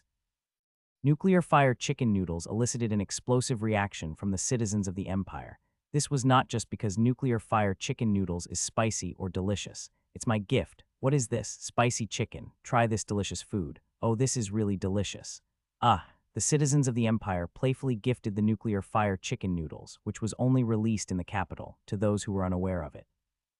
It's the new product from the White Tower that I managed to obtain with great difficulty. I'm giving it to you, so please accept it. It was like watching a game of hot potato unfold across the entire empire. It was the beginning of the so-called nuclear fire chicken noodles bomb tossing, and that game of passing the buck extended beyond civilians to the military as well. It's a gift from General Russell. We're not really the kind of people who exchange gifts. Nuclear spicy flavor. Nuclear fire chicken noodles. Nuclear fire chicken noodles. The nuclear fire chicken noodles, which had only remained within the empire, eventually made their way to the enemy's commander. The Kingdom of Cornwall, located to the south of the empire, has historically been a long-standing rival of the empire. Although the era of peace has arrived and relations have improved, the fact that the two nations have fought numerous wars in the past remains unchanged. Even now, among some hardliners, there are calls to go to war reflecting the strong competitive spirit the Cornwall Kingdom held against the empire. General Russell, the field commander responsible for the northern region of the Cornwall Kingdom, was currently receiving a gift sent by the empire. Nuclear fire chicken noodles, what is this? It's the fire noodles challenge that's been trending in the empire lately. I heard that there are also people in our kingdom's civilian population who are taking on the challenge. Fire noodles challenge. It would be best to understand it as the trial of the nuclear fire chicken. Trial. General Russell's eyes sparkled. He was a famous training enthusiast who sought out every trial and tribulation. The trial of the sword, the trial of the staff, the trial of the magic tower, etc. It was difficult to find a trial that General Russell had not attempted. For General Russell, the trial of the nuclear fire chicken ignited the dying embers in his heart. In the empire, there is a culture of praising those who endure the pain of eating this nuclear fire chicken noodles. The aide who was speaking tilted his head in confusion. By the way, the name is a bit different. The nuclear fire chicken noodles I heard about through rumors didn't have the word nuclear attached to them. However, neither the aide nor General Russell cared much about it. The product's safety had already been confirmed through the wizard. General Russell read the letter from the Marquis of Hughes that was enclosed with the gift. General Russell, you'll understand when you hear it, but this is the message of peace I'm sending you. I guess I should call it the peace challenge. Omitted. If you are truly courageous, I believe you will accept this challenge. I'm not forcing you, so if it's really difficult, you don't have to eat it. Heh heh, this guy is looking down on me. General Russell chuckled at the cute provocation message by Marquis Hughes. Sending this to me means that Marquis Hughes also participated in this challenge. Yes, he did. Although it was Marquis Hughes who first used the term challenge to refer to the act of calling someone out, the recent trend among the public was to send nuclear fire chicken noodles as a gift to others. It provoked General Russell's competitive spirit. That makes sense, as General Russell had been a longtime rival of Marquis Hughes, having lived next to each other for many years. If Marquis Hughes did it, General Russell's pride was that he could do it too. Moreover, having received a direct nomination like this, it seems this person wants to see me in pain. General Russell, who laughed as if it were absurd, said, Sir Whiston, please prepare the video of the crystal orb. Yes, I understand. The aide-de-camp brought the crystal orb and began to video General Russell. And I, Russell Britain, am responding to Marquis Hughes Wellington's peace challenge. After finishing his speech towards the crystal orb, General Russell poured the red sauce over the nuclear fire chicken noodles and started mixing them vigorously. General Russell, who had just taken a big scoop of noodles and put it in his mouth, smiled. It's delicious. This is trending so much. Arya reacted with surprise to the trend of nuclear fire chicken noodles. That makes sense. Nuclear fire chicken noodles is too spicy for an average person to eat.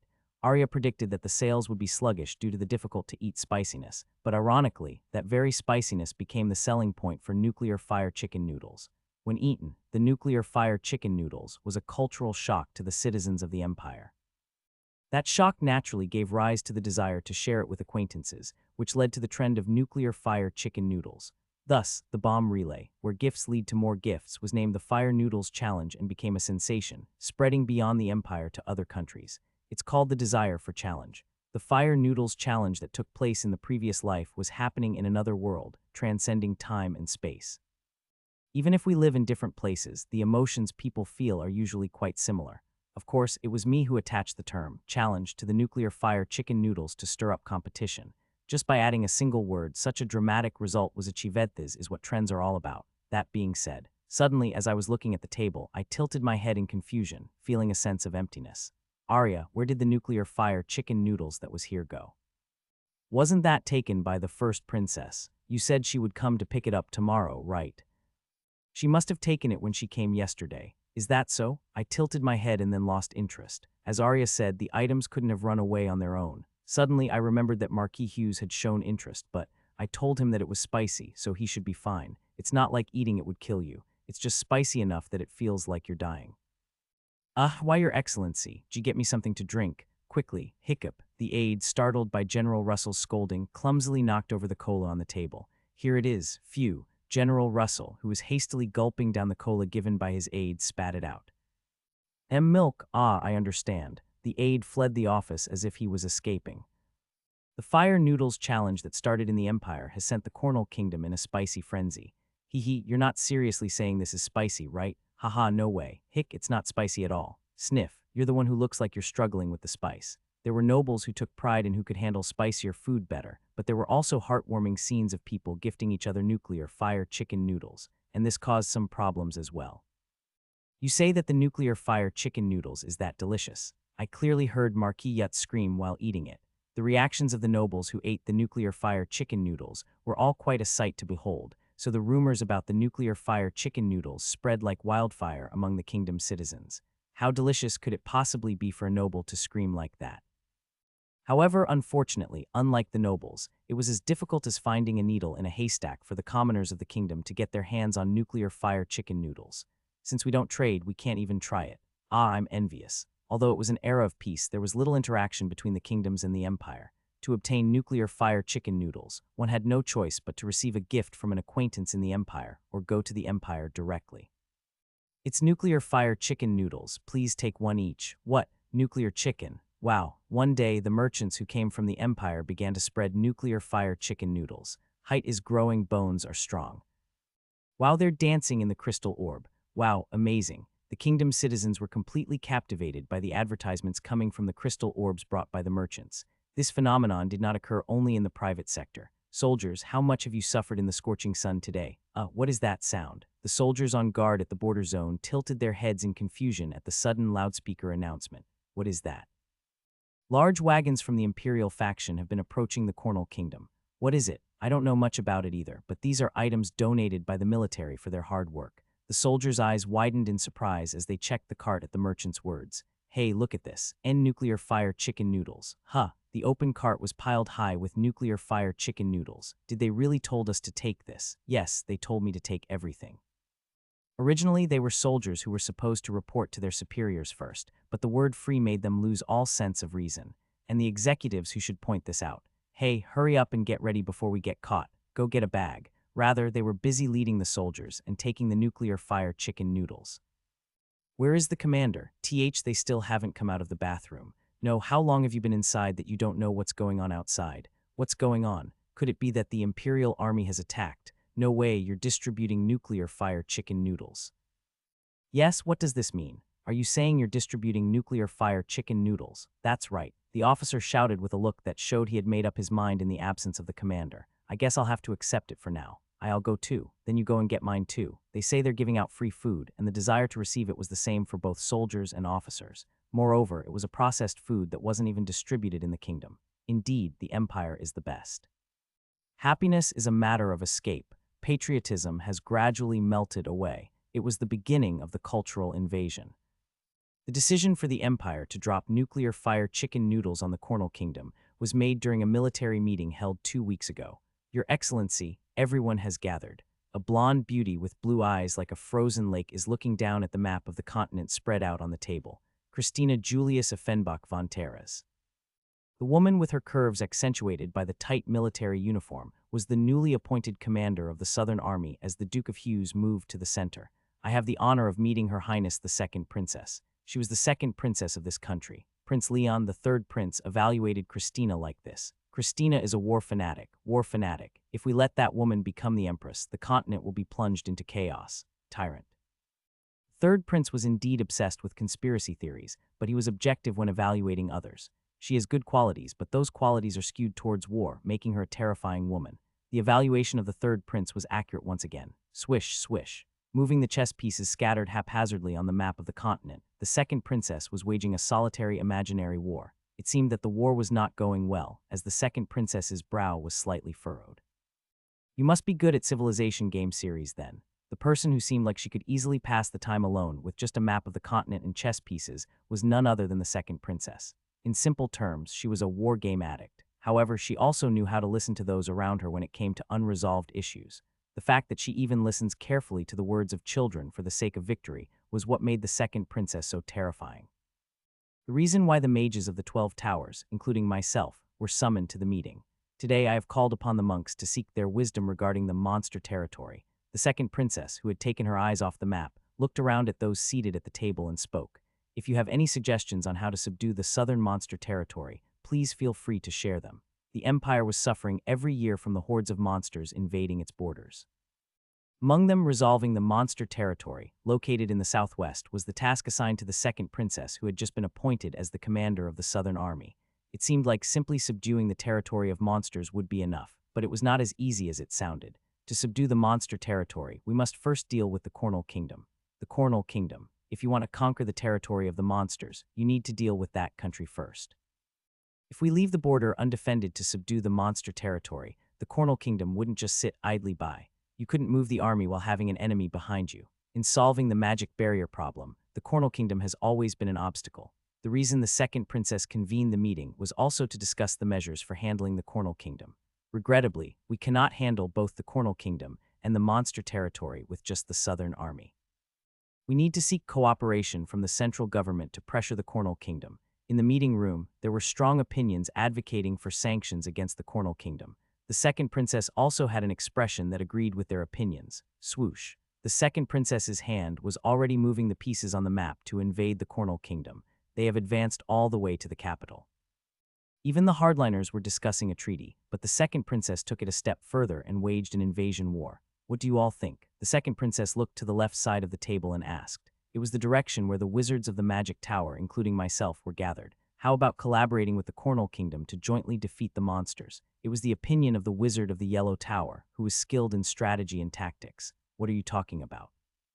They had already refused our requests several times. We need to make them pay for that. When the wizard of the Red Tower countered, this time the wizard of the Green Tower offered an opinion. How about controlling the beasts and turning them towards the Cornell Kingdom? It was said to send the beasts to the Cornell Kingdom using beast manipulation techniques. However, neither opinion pleased the second princess. Beast control technique claimed by the Green Tower had clear limitations, and cooperation with the Cornell Kingdom was nothing but a joke. The kingdom folks have always been the ones wishing for the empire to suffer from the monster's claws. The second princess moved the piece representing the empire's central forces towards the southern border. Swoosh. Just as she was about to move towards Cornell. Swords and magic are not the only things in war. At the sudden sound, the second princess's hand stopped. Rather, it could be called secondary in terms of level of strategy. Secondary. The second princess tilted her head. In war, if swords and magic are the last resorts, what is the best strategy? Are you suggesting we resolve this with trivial conversation? No, the conversation has already been rejected by Cornell, so it's over. The second princess looked at the person who had spoken. There are two kinds of wars, Your Majesty. It was Uri Grail, the wizard of the White Tower. The first is a war fought with swords and magic. It is about making the opponent submit through force. The second princess nodded. Subduing and making the opponent submit with swords and magic was what the second princess knew as war. However, the second princess had never heard of any other types of wars existing. She thought persuading someone with words was called the other type of war, but Yuri shook his head. Then what is the second type of war? It's cultural invasion. Cultural invasion. Yes, the highest form of war is cultural invasion. In the modern warfare of the past life, war was not fought only physically. Hard power, represented by military or economic strength, was not common, and rather the opposite concept was mainly used. Soft power. In the previous world, soft power was considered a form of national strength beyond culture, and through this, they encroached on other countries and exercised political influence or hegemony. Is that what you call cultural invasion? Yes, a war where you can achieve what you want without shedding blood, that's cultural invasion. I can't believe there was a war like this. The astute second princess seemed to understand my words immediately, her mouth agape in astonishment. It means to conquer culturally. That's right. In that sense, our empire is well equipped with excellent weapons to invade the kingdom of Cornell. The second princess's eyes suddenly lit up. Nuclear fire chicken noodles. That's correct, I said with a slight smile, making it so that one cannot live without the empire's processed foods. You are truly a terrifying person. The second princess looked at me with an expression that said she was at a loss for words, but only for a moment. I will accept your words. The second princess stood up, clearing the pieces of the war game. Then she brought the nuclear fire chicken noodles and placed them on top of the Cornell Kingdom, laughing. Let's try something called cultural invasion. It was the moment the empire decided to drop nuclear fire chicken noodles on the Cornell Kingdom. Here it comes, it's the nuclear fire chicken noodles cart. Wow, the soldiers of the Cornell Kingdom, who were on guard duty at the border, welcomed the approaching imperial carriage with open arms. What are you doing? Open the gate quickly. As the winch rises, the castle gate opens. In the meantime, soldiers rush out in droves. It was a fervent welcoming procession, as if welcoming royalty. If it were just one or two bags, it would be one thing, but the cart was piled high with at least thousands of spicy chicken-flavored noodles. Lilith's milk has arrived too. There's even cheese in it. Do the citizens of the empire eat stuff like this every day? The soldiers were delighted with cheese and milk, yet harbored a vague longing for the empire. This phenomenon occurred not only among soldiers but also among civilians. I know someone who lives in the empire, and they say you can eat nuclear fire chicken noodles every day there. What? You can eat this every day? I guess they're spreading it from the magic tower. Hey, what are our mages doing? Apparently, you can see the koala bear too. What, is it true that koala bear really exists? As they encountered the processed foods distributed by the empire, the kingdom's citizens engaged in lively discussions about the empire and the White Mage Tower every day. And I'm going to the empire. Those who want to come with me can follow. I'll go with you too. People began to defect and seek asylum in the empire. There were even incidents where soldiers stationed at the border raised white flags and surrendered to the empire. The trend of crossing from the kingdom to the empire spread like wildfire. Then, the kingdom, which belatedly became aware of the dangers of processed foods, began to regulate them. Stop the trade. What the hell are you doing right now? Are you blocking the trade between merchants? Is this what you call a country? The military opened the door immediately, which then actually backfired. The kingdom must reflect. The incompetent prime minister should step down. We must embrace the empire's culture immediately. A tremendous backlash swept through the kingdom. The dissatisfaction in the Cornel Kingdom had been building for quite some time. Even when the other nations of the continent embraced the empire's culture and interactions thrived, the Cornel Kingdom maintained a lukewarm attitude towards exchanges with the empire. Even though it has been nearly 5 years since processed foods were introduced by the White Tower, the citizens of the Cornel Kingdom have hardly felt that enthusiasm. If that were all, it would be one thing, but the Cornel Kingdom has clearly delineated social classes through food. Farmers could only eat dark rye or barley bread made from coarse grains, while the soft white bread was reserved for the nobility or upper class. In the Cornel Kingdom, food was not merely something to satisfy hunger, it was a symbol of class. The emergence of processed foods had widened the gap between these classes even further. The Cornel Kingdom showed a lukewarm response to importing processed foods, but the upper class enjoyed the processed foods obtained from other countries and did not share them with the common people. That period lasted a full 5 years. Even a poor harvest occurred, causing the supply of bread, a staple for the common people, to plummet, and the price of bread skyrocketed. During that time when silent grievances were piling up, the savior that appeared was none other than nuclear fire chicken noodles. To the starving common people, nuclear fire chicken noodles was not just food, it was life and a source of joy. And that was just the beginning. Various processed foods such as Lilith's milk, cheese, and cola were dropped across the kingdom like bombs. It was the processed food drop operation, planned by the second Princess Christina. It was consumed eagerly, making the kingdom's citizens enthusiastic about the empire. The White Tower is a god. The empire is indeed paradise. A social atmosphere has formed where common people yearn for the empire. Feeling a sense of crisis, the leadership of the Cornel Kingdom completely severed ties with the empire. In the past, there would have been some backlash, but it would have been brief and then over. However, there was a significant aspect that the Cornel Kingdom had greatly overlooked. Are you trying to block our guild right now? If you don't want to see the supply of magic stones to the capital cut off, open the door immediately. It was the emergence of the capitalist. With the emergence of the Vikings, maritime trade became active, leading to the accumulation of wealth by certain individuals. The power of the capitalists was not something that could be easily ignored, even by a kingdom. Moreover, the provocateurs sent by the empire stirred up the atmosphere. Give us nuclear fire chicken noodles. An incompetent prime minister should step down. Meanwhile, the soldiers who were supposed to suppress the protests were instead seen participating in them. Block what? It's disgusting. The grievances against the kingdom that had been building up for years erupted due to the poor harvest and processed foods. Everyone, please calm down. The severance with the empire is temporary. Shut up and come down. Do you think words are everything? The prime minister himself ordered you to come out. In the end, the kingdom backed down less than 3 months after declaring a break with the empire. We inform you that Marquis Angel has stepped down from the position of prime minister as of today, and the vacant position will be temporarily filled by citizen representatives in turns. An unprecedented situation has occurred where the prime minister, who advocated for the severance of diplomatic relations, took responsibility and resigned. It was the moment when the anti-imperialist Cornel Kingdom suddenly turned pro-imperialist overnight. The Cornel Kingdom has opened its doors. Marquis Angel has been ousted. The results of the protests in the Cornel Kingdom spread like wildfire across the entire continent. The kingdoms that had been closely monitoring the situation viewed this incident seriously. The rebellion by the people was an issue, but all countries came to realize the terrifying nature of processed foods underlying it. No wonder, the empire captured the Cornel Kingdom without shedding a drop of blood. It was the first cultural invasion that took place in another world, and I heard that the Prohibition Act enacted by the Ministry of Magic had no real effect, and that it was led by the 12 towers and the autonomous lords of each region.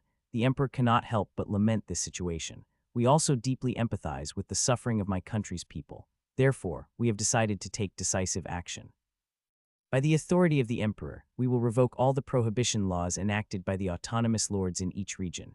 The Emperor of the Empire, who was closely monitoring the protests in the Cornel Kingdom, swiftly repealed the prohibition law and moved to win the hearts of the peoples. Muahaha, finally I can drink alcohol. Long live His Majesty the Emperor. Wow. The citizens of the Empire, who were aware that the autonomous lords had exercised their authority to unilaterally enforce prohibition, praised the Emperor's decision. The useless Ministry of Magic that only eats up taxes is not needed by the Empire. Is the Ministry of Magic an imperial institution, or is it a subordinate organization of the 12 Towers? Along with the repeal of prohibition, criticism poured in against the Ministry of Magic, which had supported it. The issue has arisen that the wizards of the 12 Towers have taken control of the Ministry of Magic. As a result, a major reshuffle occurred in the Ministry of Magic. The wizards from the Tower of 12 were expelled from the Ministry of Magic or were relegated to menial positions in disgrace. The Emperor has shifted all the responsibility of the prohibition law onto us. Is he really moving this fast? Wasn't he the one pushing us when it was convenient and now pretending not to know? The masters of the 12 Towers were bewildered by the Emperor's swift change of stance, faster than anyone else. The Emperor, who had been tacitly allowing the prohibition law as a card to pressure the church, shifted all the blame onto the 12 Towers and then distanced himself when the situation turned unfavorable. The Tower Lords felt utterly betrayed by the Emperor's attitude, who took the lead in criticizing the 12 Towers. We need to respond immediately. Are you just going to stand by and watch the White Tower's monopoly? What can we do? The royal family, the public sentiment, and the military are all criticizing us. The Tower Master form, the Red Tower, who had started to speak, closed his mouth. In the Empire, the Emperor's word was law. Master, the Magic Tower is under inspection due to the Ministry of Magic. We're in big trouble. The dwarves who were making the magical tools have unilaterally informed us that they are quitting. Tower Master, it's a disaster. At the Ministry of Finance, bad news came flying in from all directions. It's over. The Red Tower Master's despondent words represented everyone's feelings. The countries of the continent, taking the Cornel Kingdom as a cautionary tale, began to show interest in processed foods. They too have come to realize the dangers of cultural invasion. Several changes have occurred, such as the training of alchemists and the establishment of the processed foods department. In the meantime, there were also movements to invite me. Callant Kingdom, Estelle Dominion, Ivory Tower. Just hearing the names, love calls poured in from major countries and organizations. It seems like you're quite popular. It appears so. I nodded in agreement to the second princess's words without denying them. Just looking at the conditions they set, my jaw dropped. There were places that promised the position of court wizard and even offered to build a magic tower named after me. Looks like you don't plan on going, huh? Our magic tower is the most comfortable, I replied to the second princess while moving a chess piece. No matter how good the conditions were, the White Tower was the most comfortable for me. I had no intention of leaving my magic tower family behind and going anywhere. Even if I make a suggestion, will you refuse it? I'm sorry, that's fine. I had no intention of proposing. The second princess pouted her lips with a sulky expression. Having someone by your side who can't even play chess properly is just boring. Your Highness is doing well. I thought I was pretty good at chess, but I couldn't even hold a candle to the second princess.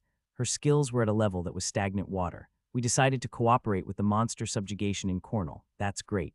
The second princess, having said that, looked at me and spoke. If you want something, just say it. Is that all there is to it? Yes, I think we might be short on funds if we invest in Cornel. You're a man with small ambitions. The second princess grumbled as if it were boring. It wasn't the first time she had reacted like that. The second princess, who had been with me for 3 months during the operation of dropping processed foods into Cornel, always reacted with indifference. So I became curious. What should I say to impress you? Maybe you should ask for the South, or claim me for marriage, or at least demand to become a royal wizard. I looked at the second princess with a dumbfounded expression as she casually spat out words, because they were all unexpected bombshells. Will you actually listen if I say something? From what I've seen, you might be able to get a response. Now it's finally getting interesting. The second princess smiled, raising her lips at my dazed expression. I turned the conversation around with a bitter smile. By the way, you don't eat nuclear fire chicken noodles, do you? I have a refined taste. While speaking, the second princess elegantly poured herself some black tea.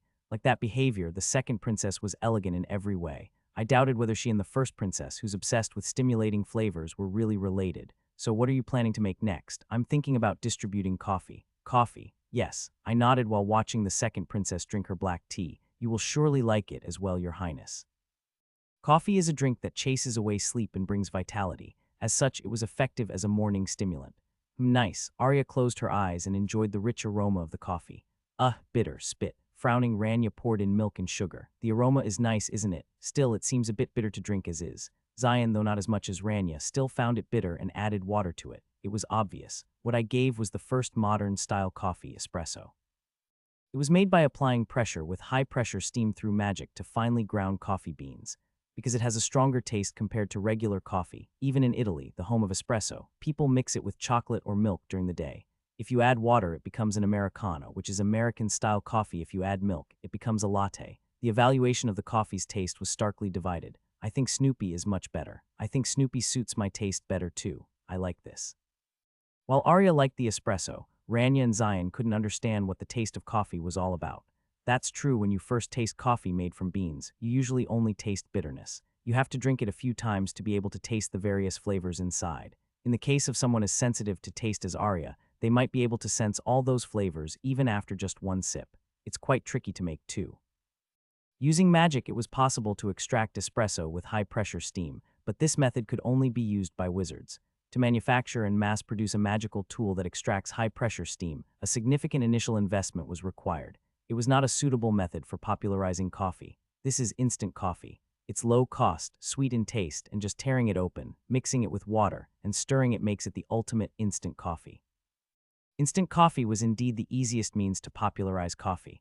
The problem was that whether it was espresso or instant coffee, there were no beans to produce the coffee. Right now, there was a shortage of coffee beans, so even Snoopy couldn't sell properly. We should keep this good thing to ourselves. Because they feared that if the civilians noticed, it would become difficult to obtain, the Blue Tower wizards were hoarding Snoopy milk whenever it became available. Even the small amounts were all taken by the wizards, so there was no way to know. To promote the widespread use of coffee, it was necessary to first increase the production of coffee beans. Of course, there was a method I had thought of in advance for this issue. I guess I need to get Lilith's help. Coincidentally, Lilith was staying in the capital. Okay, Lilith, try hanging from the horizontal bar in that position. I don't want to. Why would I do pull-ups? If you do that, we'll release cheese sticks named after Lilith, okay? If you don't want to, you don't have to force yourself. No. Lilith quickly jumped onto the horizontal bar. The first princess, with a satisfied expression, held the crystal orb and peered around Lilith like a camera director.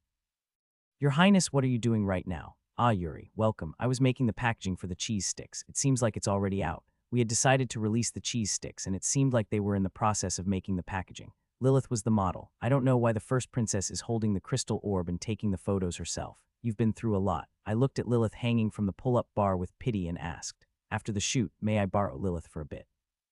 It's possible, but it would take some time to finish. At the moment the first princess was about to check the time, Lilith jumped off the horizontal bar. What's the matter, wizard? It's not urgent, so I'll let you know once you're done with your work. It's okay. Let's go outside and talk for now. Lilith fled the set without looking back. I scratched my neck and gave a slight bow to the first princess. I'll finish up quickly and come back. There's nothing we can do about it. With the permission of the first princess, I followed Lilith and left the filming set. Lilith was waiting for me at the entrance. Just in time, wizard. I almost got caught by that princess and ended up filming all day. Lilith let out a deep sigh. It was a strange sight to see a vampire lamenting the hardships of labor in human society. So what brings you here? Lilith, do you know how to handle bats? Bats. Yes, I need to harvest some coffee. Coffee beans are from a plant called coffea, are the seeds of the fruit called coffee cherries. To obtain coffee beans, there's a cumbersome process of peeling the pulp of the coffee cherries that encase the beans. Since it was a task that had to be done manually one by one, it was very labor-intensive, and as a result, the production of coffee beans was inevitably low. Above all, the fact that there were almost no coffee plantations in the empire was also significant. The only place in the empire where coffee beans could be obtained was the vineyard run by Elf-Ire in the Bordeaux region. However, coffee is labor-intensive, so even the professional farmer, Ire, found it challenging. Sigh, when am I ever going to finish harvesting all this? Seeing the coffee cherries hanging in clusters on the tree, Ire felt overwhelmed. She loved coffee, but harvesting coffee beans was a tough job. Mr. Gnome, let's do our best today as well. GRR. The boy made of clay smiled brightly and answered. It was unlikely, but Ire could sense annoyance in the gnome's face, which was beaming with a bright smile. TT, it must be just my imagination. Ire suppressed her rising frustration as she tried to ignore the gnome clicking his tongue and leaning on one leg. I was in the middle of preparing to harvest the fruits. Swish, swish. At the presence felt from behind, Ire turned her head and her eyes widened. A familiar young man was walking into her farm. Why Yuri, hello, Ire. The person who visited the farm was the wizard from the White Tower who had helped when Ire's vineyard had failed. Moreover, the place where she supplied grapes and coffee beans was also the White Tower. Ire, who had a hunch about why Yuri visited, made an apologetic expression. Yuri, I'm sorry, but it seems like it will take a few more days to meet this year's coffee bean supply. But since Gnome and I are hanging in there, it will be fine. That's right, Gnome. As Ire turned back while speaking, her voice faded. While they weren't looking, the gnome was trying to lie down in the shade of the grapevine. GRR. When our eyes met, I let out a sigh inside at the sight of him smiling brightly as if nothing had happened. Gnome wasn't like that from the beginning. These days, I've been tired because the workload has increased, but for the past 200 years since I started the farm, Gnome has been an irreplaceable friend to me. It wasn't crooked. Just until recently, Gnome was lively. It wasn't like this 50 years ago. It will get better soon. It was at that moment that Ire, who had tried to reassure herself when Yuri spoke up. It's okay, I thought you might be short-handed, so I came to help with the harvest. Yes, Lilith, go my minions. The cute girl standing next to Yuri confidently reached out her hand. What the hell is going on? It was when Ire tilted her head in confusion. Thud, the cute bat that looked like a chihuahua which had been sitting on the girl's shoulder, flew up into the sky. And then, flap, flap, a swarm of bats whose whereabouts were unknown flew to the coffee farm. In an instant, the swarm of bats settled on Ire's coffee trees. Ire let out a small sigh at the sight of the bats picking and eating coffee cherries. But the moment the bats that had eaten the coffee cherries took flight again, Ire's eyes widened. Wait the coffee beans. On the branches of the coffee trees from which the bats had disappeared, coffee beans with only the pulp peeled off were hanging in clusters. What just happened? They're fruit bats. To the surprised Ire, I revealed the identity of the bats. Fruit bats. These creatures are different from ordinary bats. With its cute appearance resembling a chihuahua and its gentle nature, the fruit bats, which only eats fruit, was the favorite animal of coffee plantation owners. Fruit bats sit on coffee branches, gnawing only at the coffee fruit and leaving the seeds intact, so farmers only need to harvest the beans that are still on the tree. Even fruit bats are regarded as excellent coffee cherry connoisseurs for their ability to select only the ripe and delicious coffee cherries. Of course, gathering the fruit bats and bringing them to Ire's farm, which was not their natural habitat, was something humans could not do. Hey you shouldn't drop that from the tree. Squeak. The fruit bat, scolded by Lilith, huddled its wings as if it were being reprimanded by its mother. Is this what they call a trueborn? I looked at Lilith, who was scolding the fruit bats with renewed interest.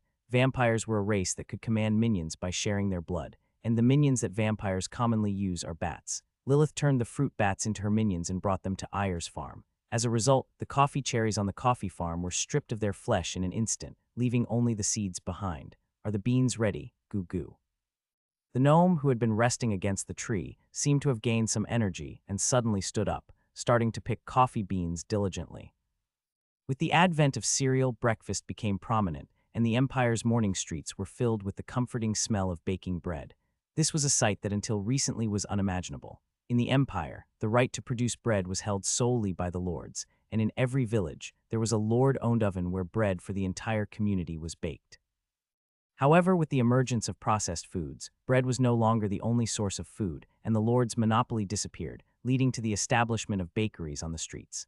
More people have started their day with cornbread, cheese, and fresh milk. It was when people came out to the streets to buy bread as they usually did. What is that smell? Wow, it smells good. Amidst the smell of baking bread, a deep and savory aroma wafted through the air. The man, who followed the scent, tilted his head as he looked at the new menu written on the bakery's signboard. Americano, Americano. It was the moment when American-style coffee made its debut in the capital of the empire. Making an espresso machine wasn't difficult. In the past life, complex principles might have been necessary, but in this world, there exists a supernatural ability called magic. The core principle of espresso, steam compression, could easily be implemented like magic. You just needed to use the two-stage overlapping magic formula that follows the vapor compression principle. However, producing and mass-producing it in the form of a magical tool required an enormous initial investment. Making it so that ordinary people can use the magic that wizards use wasn't as easy as it sounds. As promised, she generously donated the enormous sum of 10 million gold to the White Tower.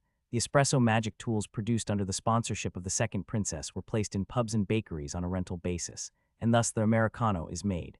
You were gross. It's not good. Why would you drink this? It flopped spectacularly right after its release. People did not understand the bitterness of Americano and could not find a reason to buy coffee with money. This was something that could be easily understood when considering the history of coffee's development. The fundamental reason why coffee from the past could spread widely in Europe is that the conditions in Europe at the time were such that coffee had to be sold. Europe had poor water quality, making it unsuitable for drinking, so people used wine and beer as substitutes for drinking water.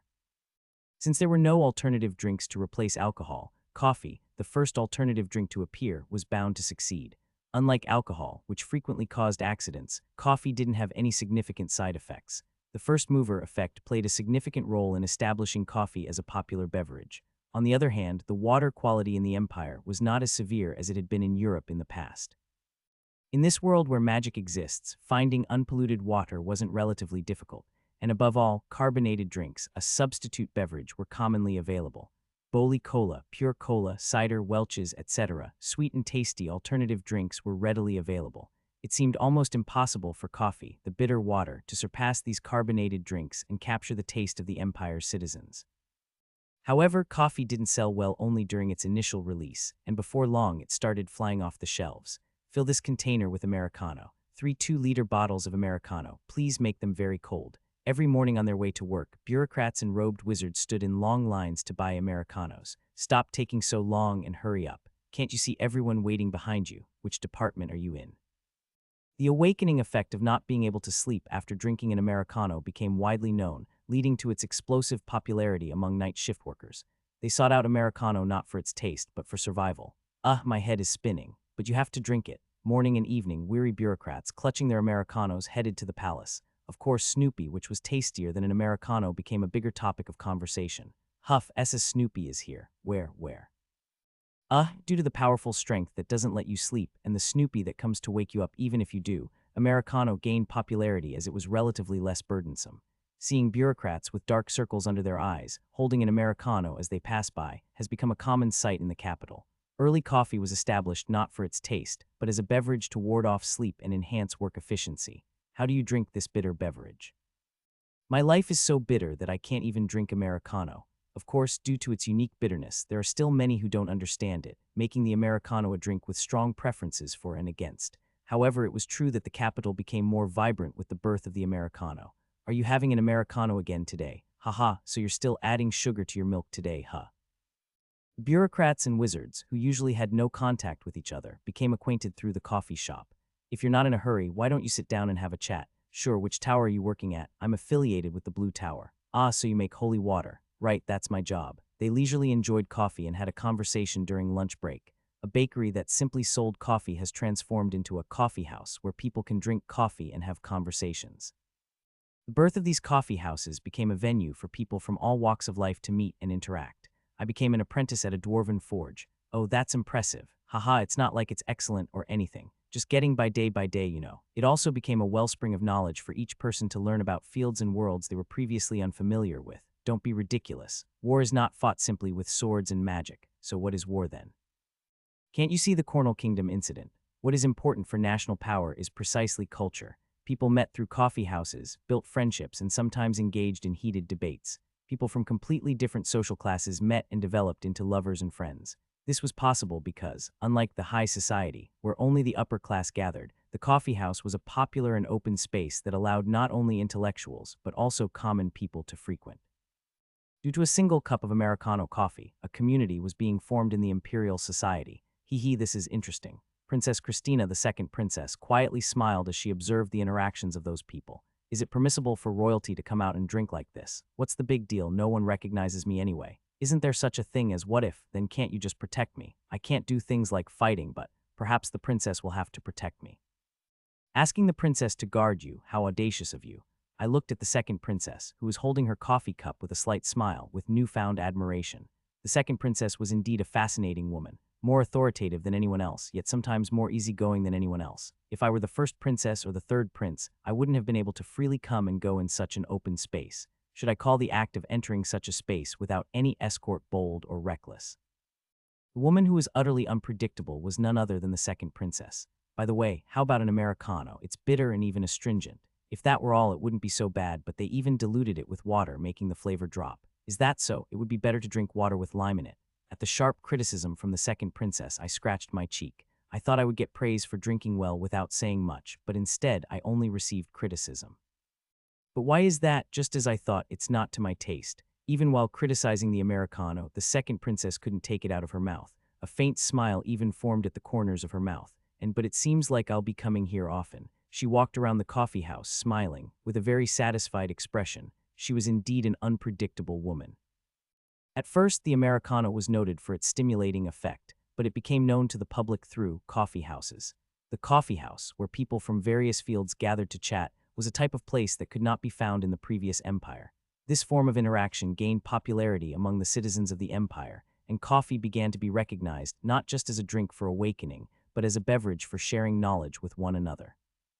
However, coffee's popularity was similarly obstructed by the wall of awareness. Aren't coffee cherries the devil's fruit that Sumerians eat? Drinking the beverage that devils drink feels awkward. This awakening effect might actually be the work of the devil. The people who drank coffee were the Sumerians, who settled in the east of the empire. With brown skin and red eyes, they were called the spawn of devils by the empire's citizens because of their different skin color and their denial of the heavenly lord. And when it became known that the coffee they traditionally drink in Americano actually share the same coffee cherry, the coffee house saw a decline in visitors. Coffee is a drink of the heathens. I can't let the demon's bitter poison spread across the continent. The coffee house that the second princess loved was in constant uproar due to the priests causing a commotion. And there was someone who questioned this commotion. Is that all? Pope Paul XIII. He couldn't understand the sudden change in people's reactions overnight. If there is anything the frugal Pope indulges in, it is the dessert he enjoys as a treat, gelato. Within the empire, Paul XIII loved gelato so much that it was called the Pope's dessert. He personally visited slums and orphanages to distribute gelato to children, and the Holy See provided gelato for free so that anyone could enjoy it. The Pope, who loves gelato so much, has recently developed a fondness for a new drink. It's coffee right away. Bitter espresso was the coffee the Pope enjoyed drinking. When eating gelato, the Pope always drank espresso without fail. The sweetness of the gelato was balanced by the bitterness of the espresso, creating an astonishingly wonderful harmony, truly marvelous. The drink of the heathens compares so well with the Eucharist. As the Pope leisurely spent his time, marveling anew at the harmony of gelato and espresso, "Your Holiness, may we enter? Please come in." As the door opened and the newcomers appeared, Paul XIII stood up and greeted them warmly. "Everyone is coming to see me even from early in the day. It seems like something good is going to happen to me today. I am honored to meet your Holiness." Those who visited the Pope's office were the archbishops responsible for each diocese of the empire. "Everyone, please sit down." At the Pope's invitation, the archbishop sat down at the table facing the Pope. "All right, what brings you to see me?"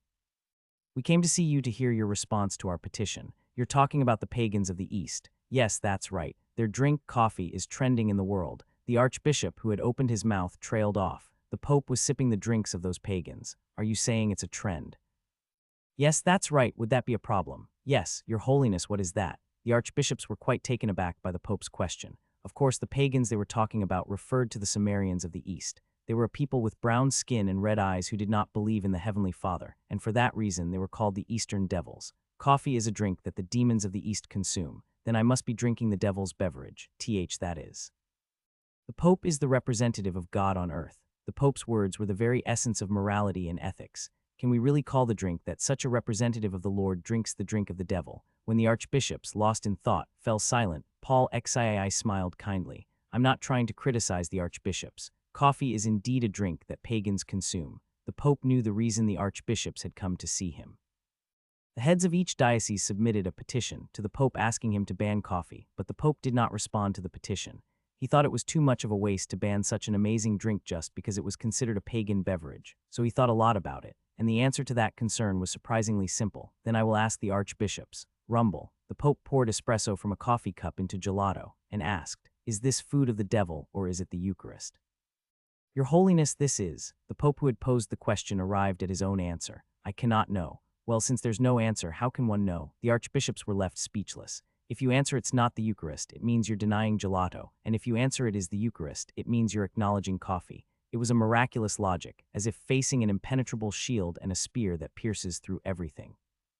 "Can't we just say it's a contradiction? Whose is it? Someone has to tell the truth." In the face of the imminent contradiction, the archbishops only watched each other, because there was no archbishop who wanted to be the first to do something that would get them on the Pope's bad side. It was a difficult position for the parish leaders to step forward, especially with the promotion to cardinal approaching. Breaking the awkward silence, the Pope's kind voice emerged. "Just because the pagans drink it doesn't mean it can only belong to the pagans. Like this gelato and espresso, all things were created by God, and therefore all things belong solely to God. The archbishop's head spun as they interpreted the pope's ambiguous words. Just because the pagans drink it doesn't mean it belongs only to the pagans. Like this gelato and espresso, we can't let the heathens monopolize coffee. Everyone, give it a try. The combination of gelato and espresso is absolutely amazing. All things were created by God, and therefore all things belong entirely to God. Coffee belongs to all of us. Are you saying that you wrote the theory of everything to advocate for coffee? It seems you genuinely liked it. The theory of the universe was the logic put forward by the church to achieve its goals. Everything in the world comes from God, so it was argued that the church must also have a connection. It was also the main reason why the leaders governing the country disliked religion. But your holiness, coffee is the drink of the Sumerians who deny the Lord. Your holiness's words are indeed correct, but there is concern that the congregation may not be able to accept them. Then I suppose I should proceed with the baptism. Are you talking about baptizing the coffee? The Pope nodded towards the archbishops who were looking at him in disbelief. There is no reason we cannot baptize coffee, just as we would baptize a whiskey cocktail. Then it doesn't seem like there will be any problems. If coffee were to receive the Pope's baptism, the archbishops would have nothing more to say. There was indeed a tendency to abuse baptism, but this was ultimately the Pope's prerogative. I will bestow a blessing upon this coffee. Thus, the coffee baptism was decided by Pope Paul XIII. The Pope has baptized coffee. Coffee is a baptized drink. The rumor that the Pope baptized coffee spread throughout the empire. His Holiness baptized coffee. This is a lie. Are you doubting His Holiness the Pope right now? Step aside. The parishioners, who were fervently engaged in the coffee boycott by blocking the entrance to the coffee house, initially denied the reality, but when it was confirmed that the Pope had blessed coffee, they had no choice but to remain silent. Rather, the fact that the Pope baptized coffee spread by word of mouth, and even those who didn't know about coffee came to learn about it, resulting in an enormous promotional effect. Coffee, what is that? Didn't you hear? They say it's the drink that the Pope himself has blessed. Are you saying that the Pope baptized the drink? I haven't been baptized yet either. The citizens of the empire, intrigued by the claim that coffee was a drink blessed by the Pope, flocked to the coffee house. And add espresso to the vanilla gelato. I'll ask for it separately. I want to try pouring it myself. Those who visited the coffee house ordered vanilla gelato and espresso, the recipes recommended by the Pope. This is the new sacrament. Indeed, it is worthy of the Pope's baptism. People couldn't help but admire as they poured espresso over gelato and enjoyed it. Smooth gelato is drizzled with rich, hot espresso, creating a perfect harmony of flavors. The sweet yet slightly bitter gelato delighted the tongue, and the faint aroma of coffee brought a smile to their faces. The new sacrament, enjoyed through smell and taste, instantly washed away the negative perception of coffee. Enjoying gelato has become inseparable from coffee. Of course, opinions about the coffee itself were still divided. Fine. Is this really a drink that has been baptized? People who tried coffee out of curiosity often grimaced at its bitterness. Coffee was purely a drink to enjoy the atmosphere of the coffee house or to chase away sleep. Above all, there was the inconvenience that to drink coffee, one had to go directly to the coffee house. I want to try some coffee too. Why isn't a coffee house coming to our neighborhood? Coffee houses were located only in a few major cities, including the capital, so there were many more people who had never tasted coffee than those who had. It was one of those days when the citizens of the empire either avoided coffee or could only imagine it. It's coffee, coffee. Everyone, please take one. The shops along the main street started handing out yellow striped bags claiming they were coffee. Is this coffee? Hey, how did the coffee end up looking like this? The people who received the envelope with suspicion soon widened their eyes in surprise. Maxim Mocha Gold Mild Coffee Mix. Coffee that you used to enjoy only at the coffee house, now you can experience it at home through the White Tower. White Tower, coffee. In my past life, I preferred instant coffee over Americano. Unlike the Americano that you have to go out and buy, instant coffee can be kept in large quantities at home and made whenever you feel like it by mixing it with hot water. Among them, the one I enjoyed the most was Maxim Mocha Gold. In this life as well, I occasionally used the magic stone to manifest things whenever they came to mind. As such, grinding the beans to make instant coffee was something Seal took care of for us. I didn't know I would end up putting milk in it. In my past life, instant coffee contained creamer made from palm oil instead of milk. It was because it was cheaper and easier to preserve than milk. However, in the empire, procuring palm tree fruits was difficult, so milk ended up being cheaper. Therefore, the substitution of cream with milk happened, and the taste of Maxim became more sophisticated. We can also control the price. It was the birth of Maxim with powdered milk instead of creamer. Coffee was a drink that was hard to adapt to for those unaccustomed to its bitterness. Above all, coffee houses can only be found in large cities, so most of the citizens of the empire only knew of coffee's existence but regretted that they could not taste it. the launch of Maxim Mocha Gold has erased all the shortcomings of the coffee. Do you think doing this will make coffee? No matter how good the White Tower is, this can't be possible. The citizens of the empire were skeptical of the claim that pouring powder into hot water and stirring it would complete the coffee. The coffee they knew was a specialized drink that had to be made with magical tools in a coffee house in the big city. There's no way such a drink could be made just by dissolving a single packet in hot water. Wow, coffee. This seems real, doesn't it? The people widened their eyes at the faint aroma of coffee wafting from the mixed coffee. Above all, wow, the coffee is sweet. Is this really coffee? When the coffee, famously known as the Devil's Bitter Brew, tasted sweet, people were astonished. Look here, there's a sugar adjuster. Oh, really? The aroma of coffee combined with its sweetness made instant coffee instantly appealing to those who couldn't adapt to the bitterness of regular coffee. If it's this good, I could drink it every day. Wow, it's really a creation of the White Tower. So this is what coffee is. I understand why the Pope gave the baptism. The citizens who had never been to a coffee house could finally experience coffee through instant coffee. The citizens of the empire have begun to consume coffee in earnest. What kind of coffee is this? This isn't coffee. Of course, those who were captivated by the existing brewed coffee criticized instant coffee after tasting it. I heard that coffee refers to the beverage made from the seeds of coffee cherries. Then isn't this also coffee? So, can I drink that coffee at home? It was a story that those who couldn't go to the coffee house couldn't relate to. It was only natural for the citizens to perceive instant coffee, which was more accessible than brewed coffee that was available only in large cities, as their basic coffee. The ones who ignited this coffee controversy were the dwarves. I told you to brew the Maxim, not to steep coffee grounds. Yes, I will make it again. The dwarves working on site absolutely hated brewed coffee and wouldn't even touch coffee unless it was in a yellow packet. For those who have to move around here and there is no drink as easy to enjoy as instant coffee. Maxim coffee, which is simply poured as powder, gained immense popularity in field jobs where people are constantly on the move. Let's all have a cup of coffee together. Haha, sounds good. Even those who enjoy brewed coffee mostly drank Maxim coffee after meals. The Maxim coffee with milk was just right for a palate cleanser. Above all, in the military, coffee is referred only to Maxim coffee, because the only coffee they could drink while digging trenches or during training was Maxim coffee in yellow packets. Maxim coffee is coffee, and the coffee that has a bitter taste came to be called ground coffee separately. And as the interest in coffee among the citizens of the empire grew, naturally, people began to learn how to cultivate coffee as well. Goodness, are we really supposed to peel each of these fruits by hand? The Sumerians are diligent. The citizens of the empire were astonished to learn that in order to harvest coffee beans, each coffee cherry had to be peeled by hand. Due to this coffee harvesting process, the new perception that Sumerians are diligent spread among the empire's citizens. In some quarters, a strange boom even occurred. I heard from Lord Eyre that if you peel coffee beans, you can get close to the earth spirits. Huh, the spirits of the earth, you say? That's right. According to Lord Eyre, you can become friends quickly. Is that why the Sumerians are good at handling the spirits of the earth? The phenomenon of citizens flocking to coffee farms to work arose from the information that one could quickly become friends with the earth spirits while farming coffee. Change could arise from something as simple as this. A woman with light brown skin and red eyes bowed her head to me. The Sumerians will never forget this grace for the rest of their lives. Even at my words, the woman shook her head. If it weren't for Yuri's help, we Sumerians would still be discriminated by the empire's prejudices. Since being forcibly incorporated into the empire as a principality, the Sumerians have continuously suffered from discrimination. It was because they were pagans who did not believe in God.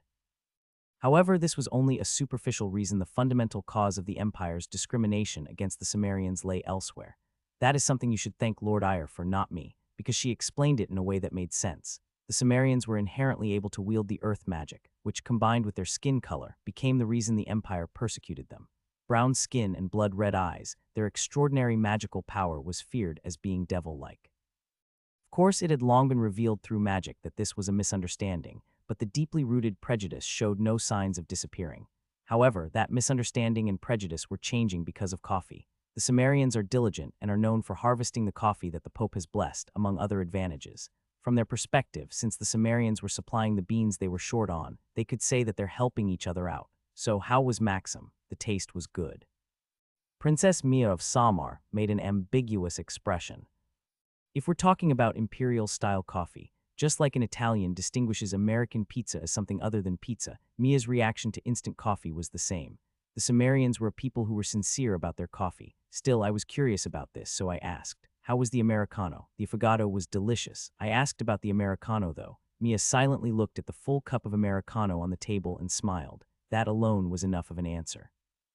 The empire before summer approached was cool. It was a refreshing coolness, unlike the sweltering heat of the previous world plagued by abnormal weather. Still, it's not enough to drink coffee. Pouring espresso over the white gelato, Arya murmured. As she said, hot coffee made with hot water didn't suit the weather these days. That said, bland coffee wasn't popular either. Wee! Suddenly, a breeze blows and my hair fluttered. Is it cool?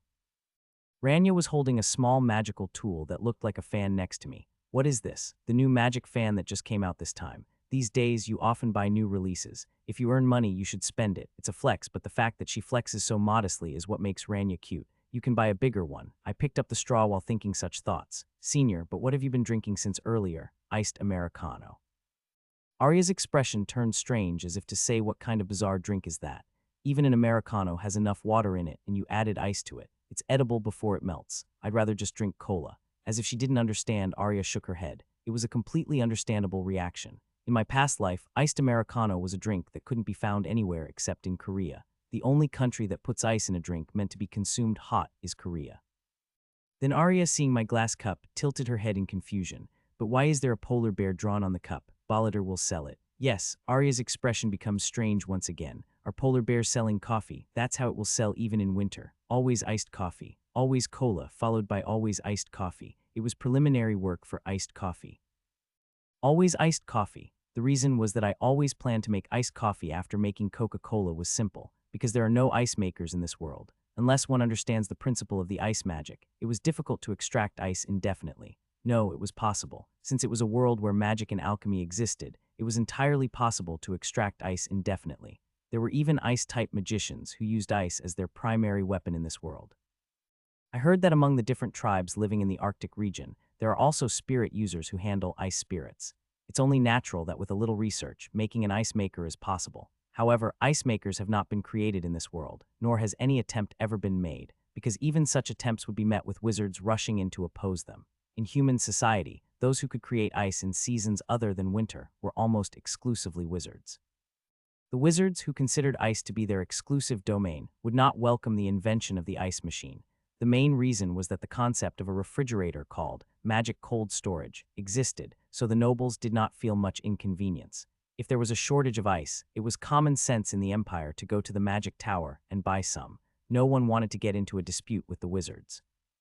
Due to these adult circumstances, there were no ice makers in this world, so I chose a polar bear instead to be an ice maker. Balladur, do you like this space? Grrr, it's a bit hot, Balladur answered while rolling on the floor. Lilith, could you lower the temperature a bit more? Leave it to me. Lilith, who escaped from the filming hell of the first princess, infused magic into the wall. Woo-woo. The space resonated, and the magic circle engraved on the ground glowed blue. Grrr, Balladur's face relaxed satisfactorily. I'm freezing to death. This space, created by Lilith's freezing magic, was the new working environment for Balladur. Here, the polar bears, including Balladur, will serve the ordered iced Americanos through a small hole connected to the hall. There were various reasons for doing it this way. First of all, polar bears themselves are extremely cold, so just emitting their magic power is enough to freeze the space.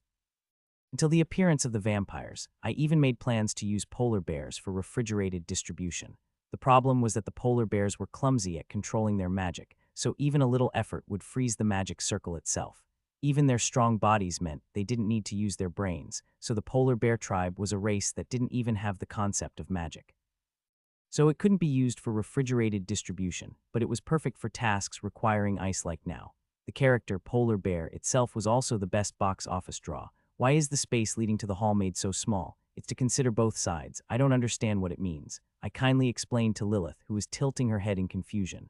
The Polar Bear tribe, despite their size, has many timid members. When people gather, some of them get scared and either hide or run away. With that physique, Lilith, with her eyes wide open in surprise, looked again at the Balladur rolling on the ground. It seemed hard to imagine that a bear as big as a house would run away in fright. The person who is surprised seems to be the one at fault, so that's why the hole is small. The guests will be surprised too, right? This hole was designed with consideration for both the guests and the polar bears. What guests can see from the outside is just the thick paw of a polar bear passing drinks through a hole in the wall. It was so called the Polar Bear Cave Cafe. The cool spring has passed, and the hot summer has arrived. The citizens of the empire no longer sought hot beverages, and only those holding cool carbonated drinks wandered the streets. It was around that time that the Polar Bear Cave Cafe appeared to start selling iced Americanos. Iced coffee, what a unique idea. Are you saying that polar bears serve iced drinks? People wandering around in the blazing sun were lured by the words polar bear and iced Americano and entered the polar bear cave cafe.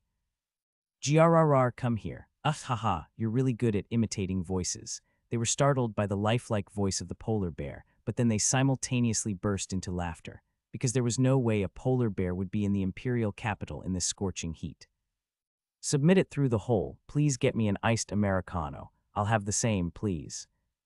Grrr, got it. You mimic voices really well. I would believe it if it were a real polar bear. The citizens of the empire exchanged words with a slight smile.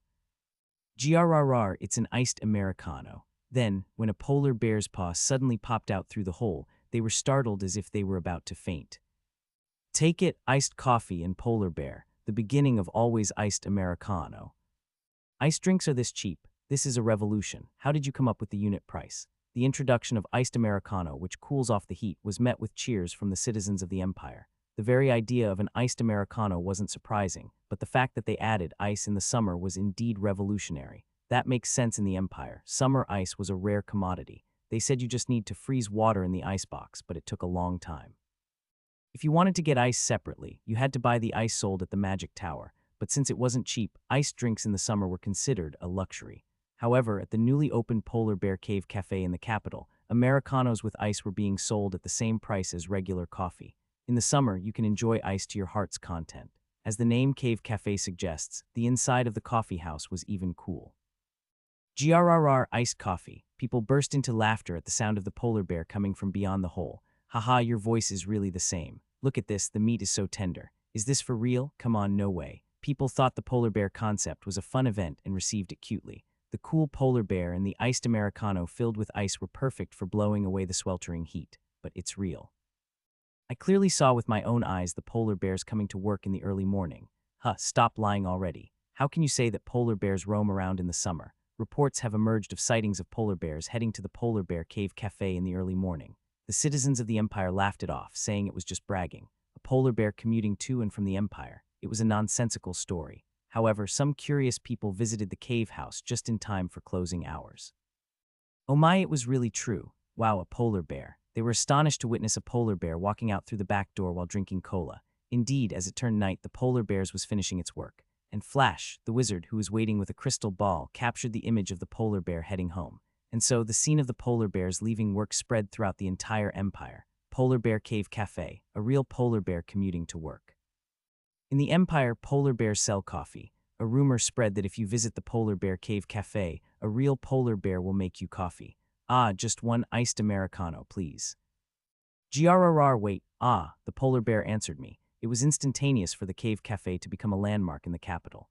The bear's paw popping out of the hole and waving goodbye was an interesting sight, and it was on one of those days when the Cave Cafe was gaining fame for its polar bears when that appeared. What is this? As usual, the official who came to order an iced coffee at the Cave Cafe blinked at the small menu board attached to the corner of the house. SHH. Give the polar bear a finished Maxim coffee and ask it to make a summer hunt for you. Then the polar bear will make a special secret ice cream for you. Summer hunting. The bureaucrat, tilting his head in curiosity, mixed some Maxim coffee and approached the hole. Bolider, could you hunt down Summer for us? Understood. In an instant, a bear paw suddenly emerged from the hole and grabbed the hand of the bureaucrat holding the coffee. The startled bureaucrat flinched at that moment. SZZZZT. The bureaucrat's Maxim coffee froze solid. The bureaucrat carefully scooped up the frozen coffee with the spoon he had used to stir it, and then his eyes widened. Why does this taste so good? Bolider, I also want a summer hunt. Awesome. It was the moment when the polar bear's secret recipe, Summer Hunt, began to spread. The polar bear's recipe, Summer Hunt, became immensely popular. While the price of a fagotto made with gelato and espresso is expensive, Summer Hunt was only half the price. Simply making a Maxim coffee and asking the polar bear would give you the amazing experience of having it frozen on the spot. Above all, Bolider, one Summer Hunt please. Understood. Cheer up. So refreshing. The cold air coming from the coffee as it freezes blew away the heat. Brrrrrrrrr. The refreshing chill felt through the clasped bare hands was exquisite. Oh my, the texture is so smooth. So this is why people eat Summer Hunt. Even the young ladies who used to enjoy a fagotto frequently ordered Summer Hunt just to hold hands with Bolider. Please wave at me too. In the meantime, due to those who went too far with inappropriate physical contact or boldly attempted to peek through holes, warning notices were posted. A polar bear is working inside. don't startle the polar bears. Perhaps it is because of the explosive popularity of the Polar Bear Cave Cafe. Wow, a Polar Bear Cave Cafe has been built in our neighborhood too. It's a Polar Bear Cave Cafe, so why is someone from the Meow came out instead? Maybe this isn't so bad after all. Various cafes headed by the different beast folks have emerged. There even appeared hole-in-the-wall shops that had a hole drilled into the wall on the street to do business.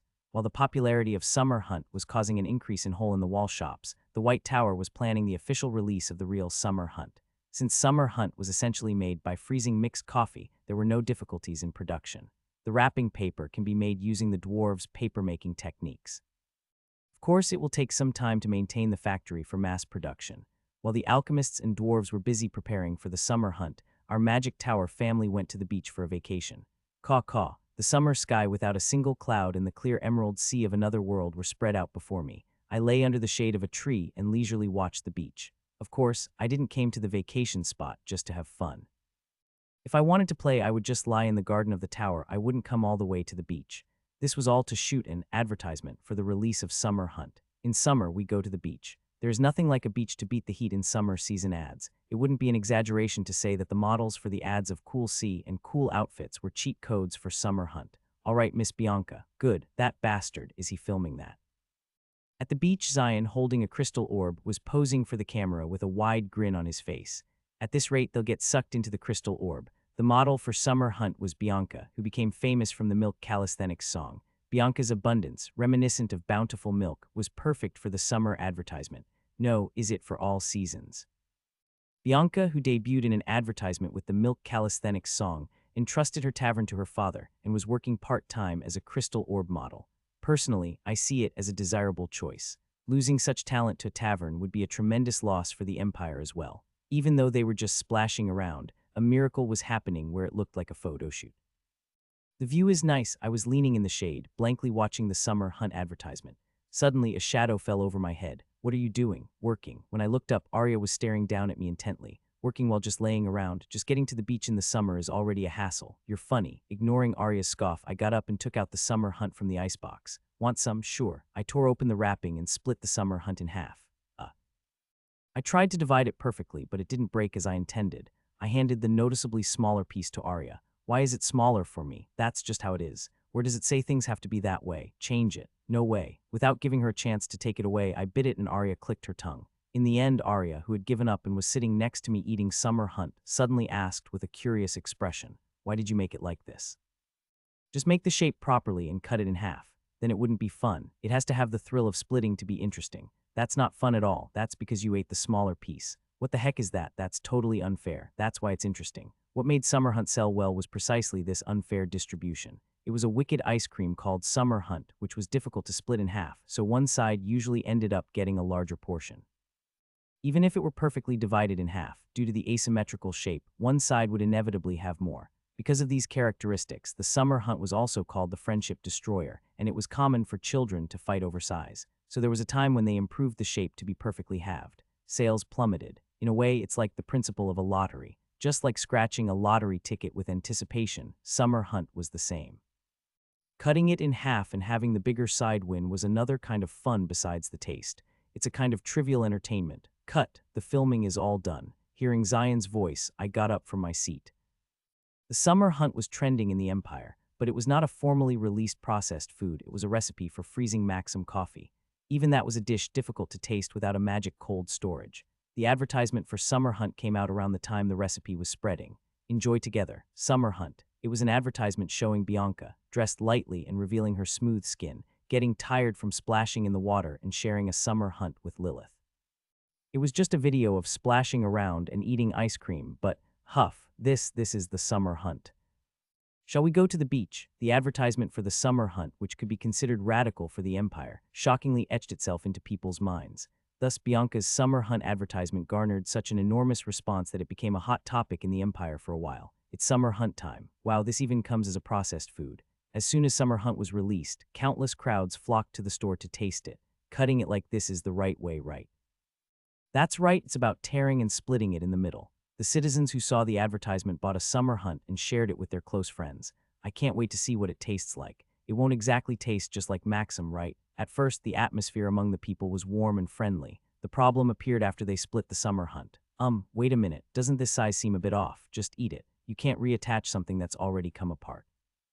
What did you say then? Why is it bigger for you? It's a mistake, a mistake. Let's switch. Haha, if you can take it, go ahead and try. A bizarre scene unfolded as they fought over the uncut summer hunt or ran away with the larger half. You have to split it evenly. It's ice cream that can change in size. Leave it to me, even though it looked like this. Haha, what did I say? You have to split it properly. Haha, I'm sorry, I made a mistake. Give me the big one. Sorry, but that's impossible.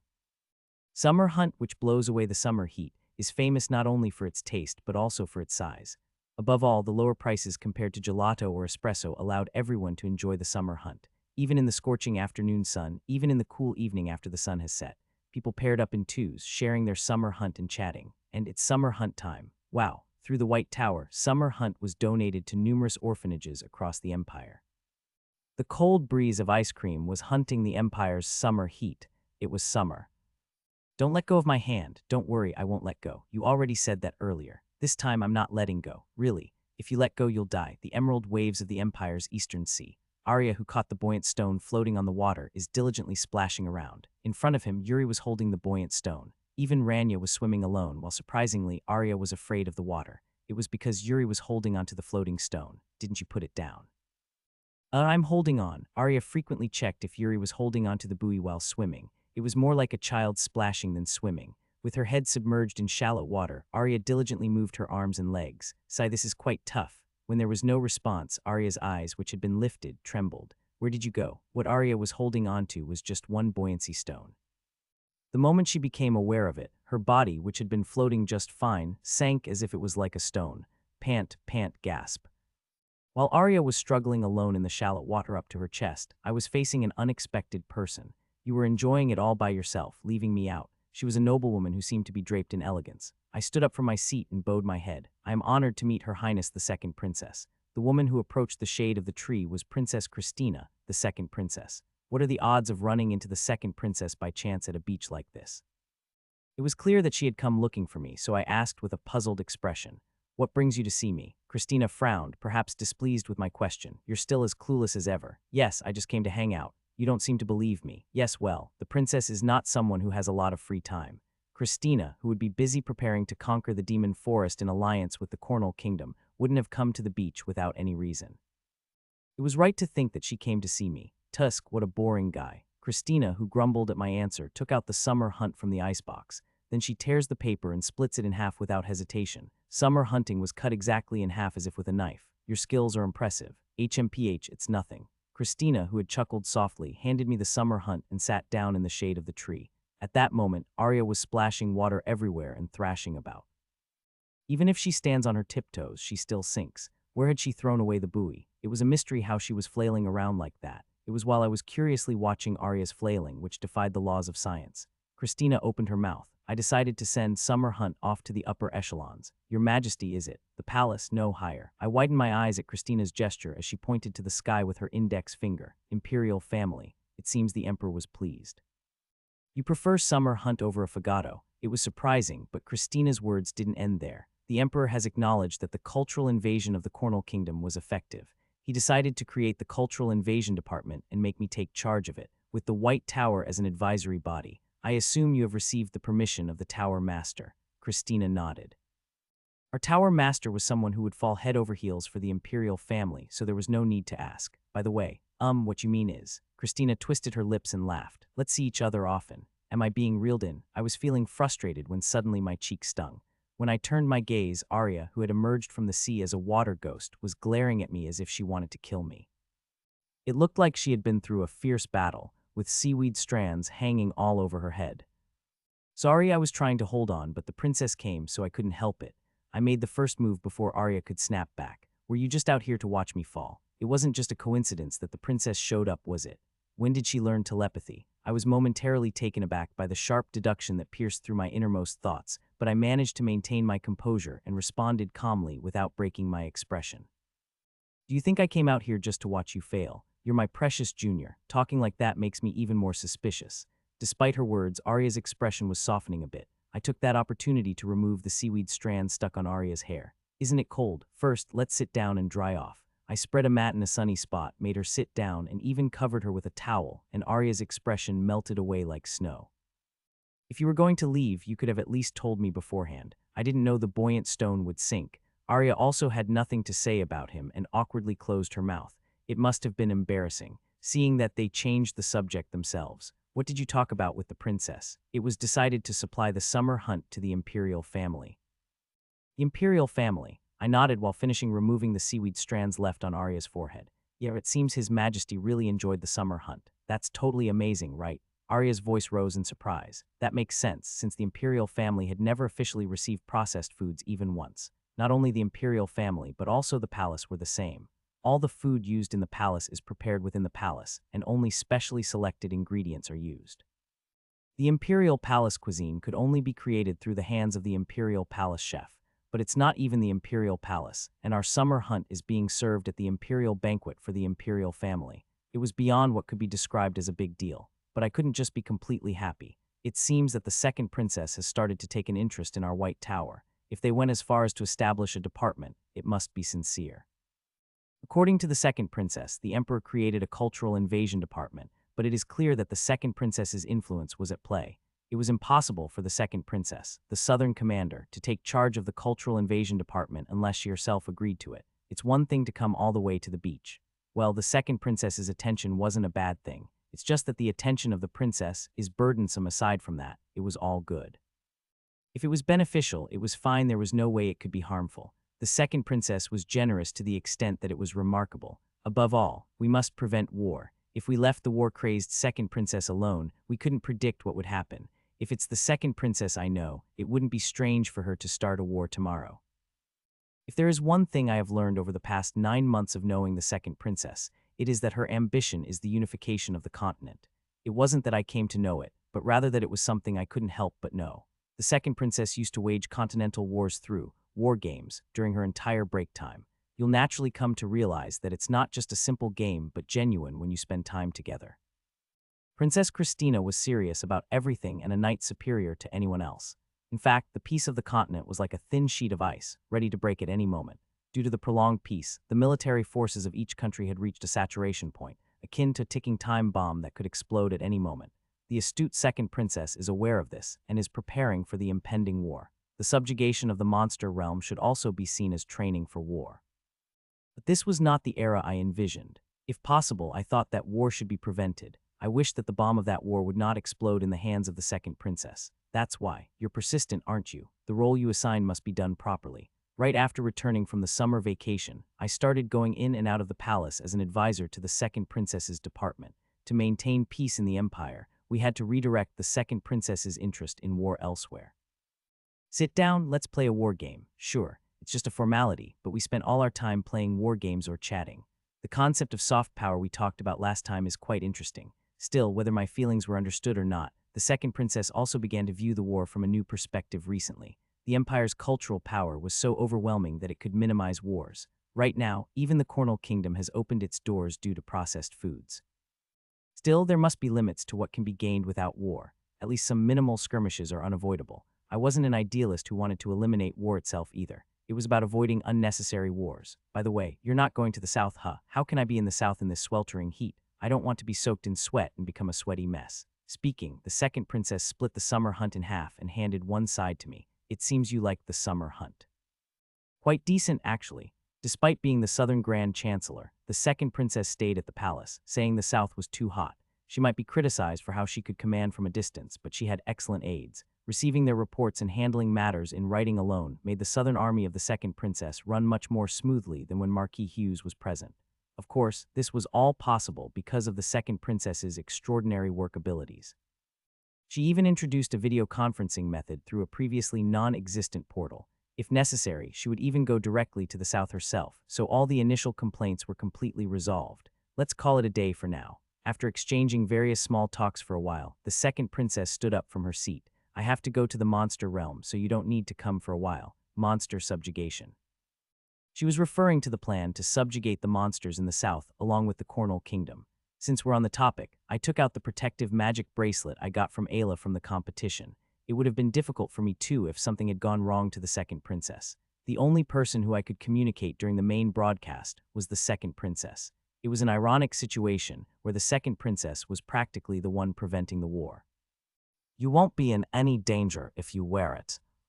I don't know if you're just clueless or doing it on purpose. Is there a problem? There isn't a problem, that's the problem. It was as if she were hoping for a problem to arise. Maybe the second princess was expecting a bloody massacre with the monsters, but maybe the excitement faded when I gave him the protective bracelet. It was my mistake to forget that the second princess is a knight who has become a sword master. Come to think of it, Your Highness, you wouldn't need a magic tool. All right, where is the guy who then gives a gift and takes it away? The second princess, fearing someone would take it away, put the bracelet on her wrist. So what's the problem? Seeing me puzzled, the second princess clicked her tongue. At least I won't be distracted. The second princess, muttering incomprehensible words, put on her coat and left. You've worked hard. The third prince came to see me. It wasn't to that extent. It was true that a local war almost broke out between the Cornell Kingdom, but the war was too exaggerated. However, the third prince shook his head as if it wasn't an exaggeration at all. No, if that war fanatic were here, she would have already declared war on the Cornell Kingdom. At this point, I was curious about what kind of image the second princess was held in the third prince's mind. Well, this is the attitude one should have when dealing with a tyrant who doesn't understand reason. By the way, is it an iced Americano? Despite the cool weather as summer was coming to an end, the third prince was drinking an iced Americano. Not only the third prince, but many citizens of the empire sought iced coffee despite the cool weather. It was the result of the success of the always iced coffee strategy through the Polar Bear Cave Cafe. While secretly feeling satisfied, the third prince spoke up. War must never happen, no matter what. He was content with the current peace. He reacted sensitively to the word war. I wonder if that's why. Recently, signs of anti-imperialism have been observed in the Fiore Kingdom. I understand that the Fiore Kingdom is an ally of the Empire, an allied nation. On the surface, yes, the third prince frowned. The relationship soured over the amount of mana stones being mined. The Fiore Kingdom was a kingdom overflowing with magic stones. Since it was a kingdom that monopolized the most important resource on the continent, the magic stones, it could be considered a highly significant country. It is said that there has been a recent conflict with the Empire over the amount of magic stone being mined. But because of wyvern chicken, the national sentiment is also deteriorating, which is a problem. Are you talking about wyvern chicken? The citizens of the Fiore Kingdom are lizard men. There are many among them whom are humans that have dragon blood as well. Well, then it could become a problem. They're funny folks, they eat chicken just fine when no one is watching. The problem is that if things continue like this, there is a high possibility that the Fiore Kingdom will revert to anti-imperialism. You mean we need to restore the public sentiment? Honestly, it was an awkward story. The Fiore Kingdom was consuming processed foods as usual, but the public sentiment was showing a negative trend. Even if it's bread, which is Fiore's staple food. Bread, there was a thought that briefly crossed my mind. It would be great to make a sticker. Did you just say sticker? It's a type of adhesive paper stamp. Processed foods are not popular just for their taste. One of the reasons why Pokemon bread sold out at convenience stores was because of the sticker collection inside the bread. I guess I should make a sticker book. Fiore was a nation where the worship of beasts and dragons was prevalent. I heard that there are hundreds of temples scattered everywhere that worship unknown beasts. Creating a beast sticker collection in such a country, this was bound to sell no matter what. And whoa, an ice dragon. My thoughts were spot on. In this world, there are countless beasts. In the past, there were nations that worshipped beasts as gods, and tales of beasts protecting villages in exchange for offerings were quite common. The country where the remnants of folk beliefs about that beasts were most strongly preserved was none other than the Fiore Kingdom. Even now, there are numerous temples in the Fiore Kingdom, each dedicated to different beasts as deities. To what extent, you ask? Even in the royal palace of the Fiore Kingdom, they didn't know how many gods existed in their own country.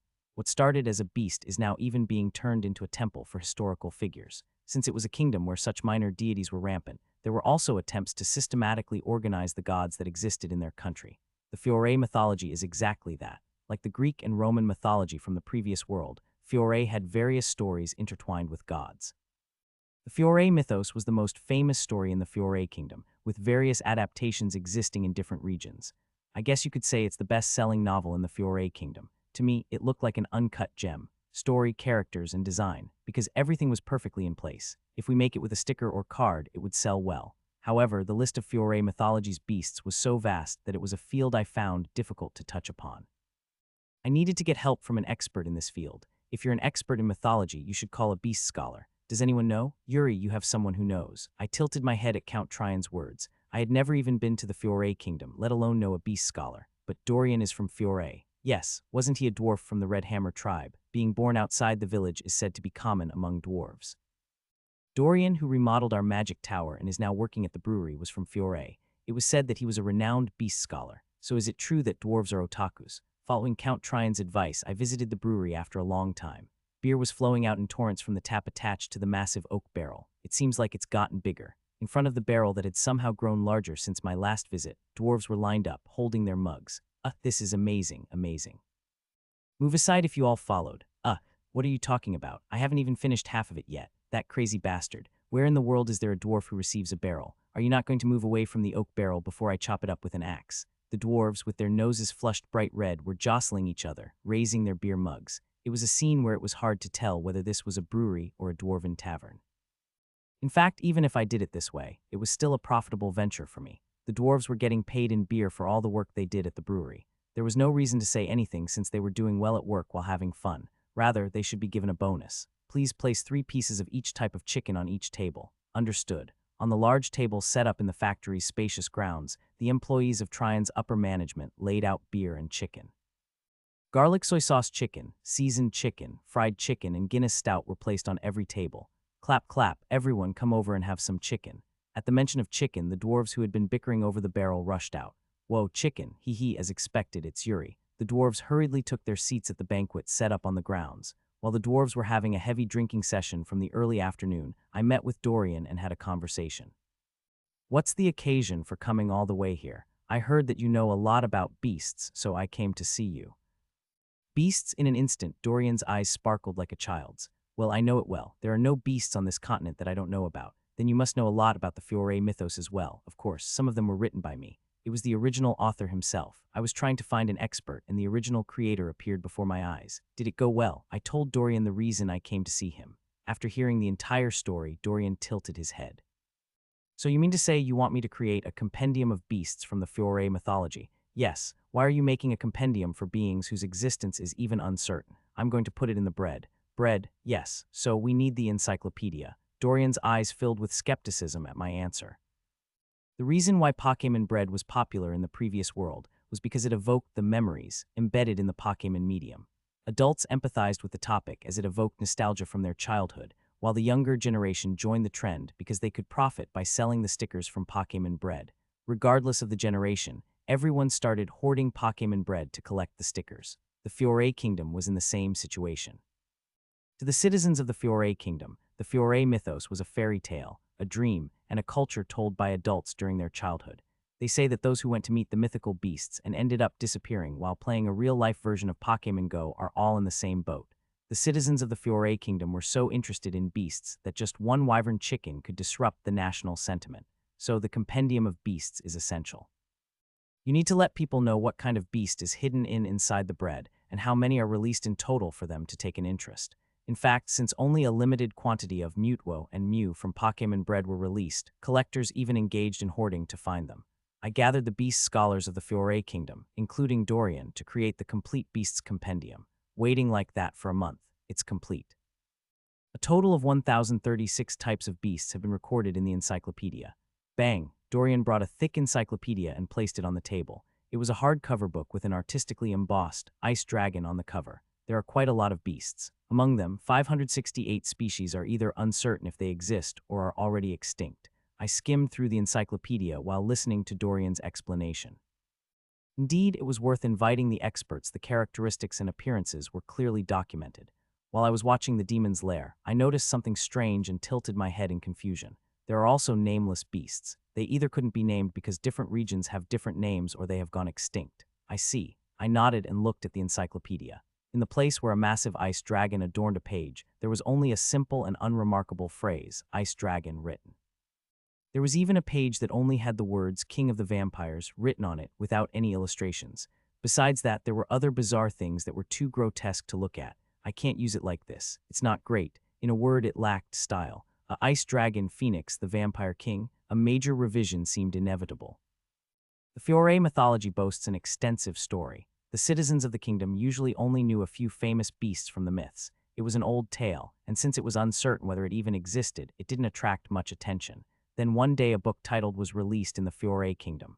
The absence of a compendium for the Fiore myth was unusual, but it drew immense interest from the kingdom's citizens, and rightly so. Equal.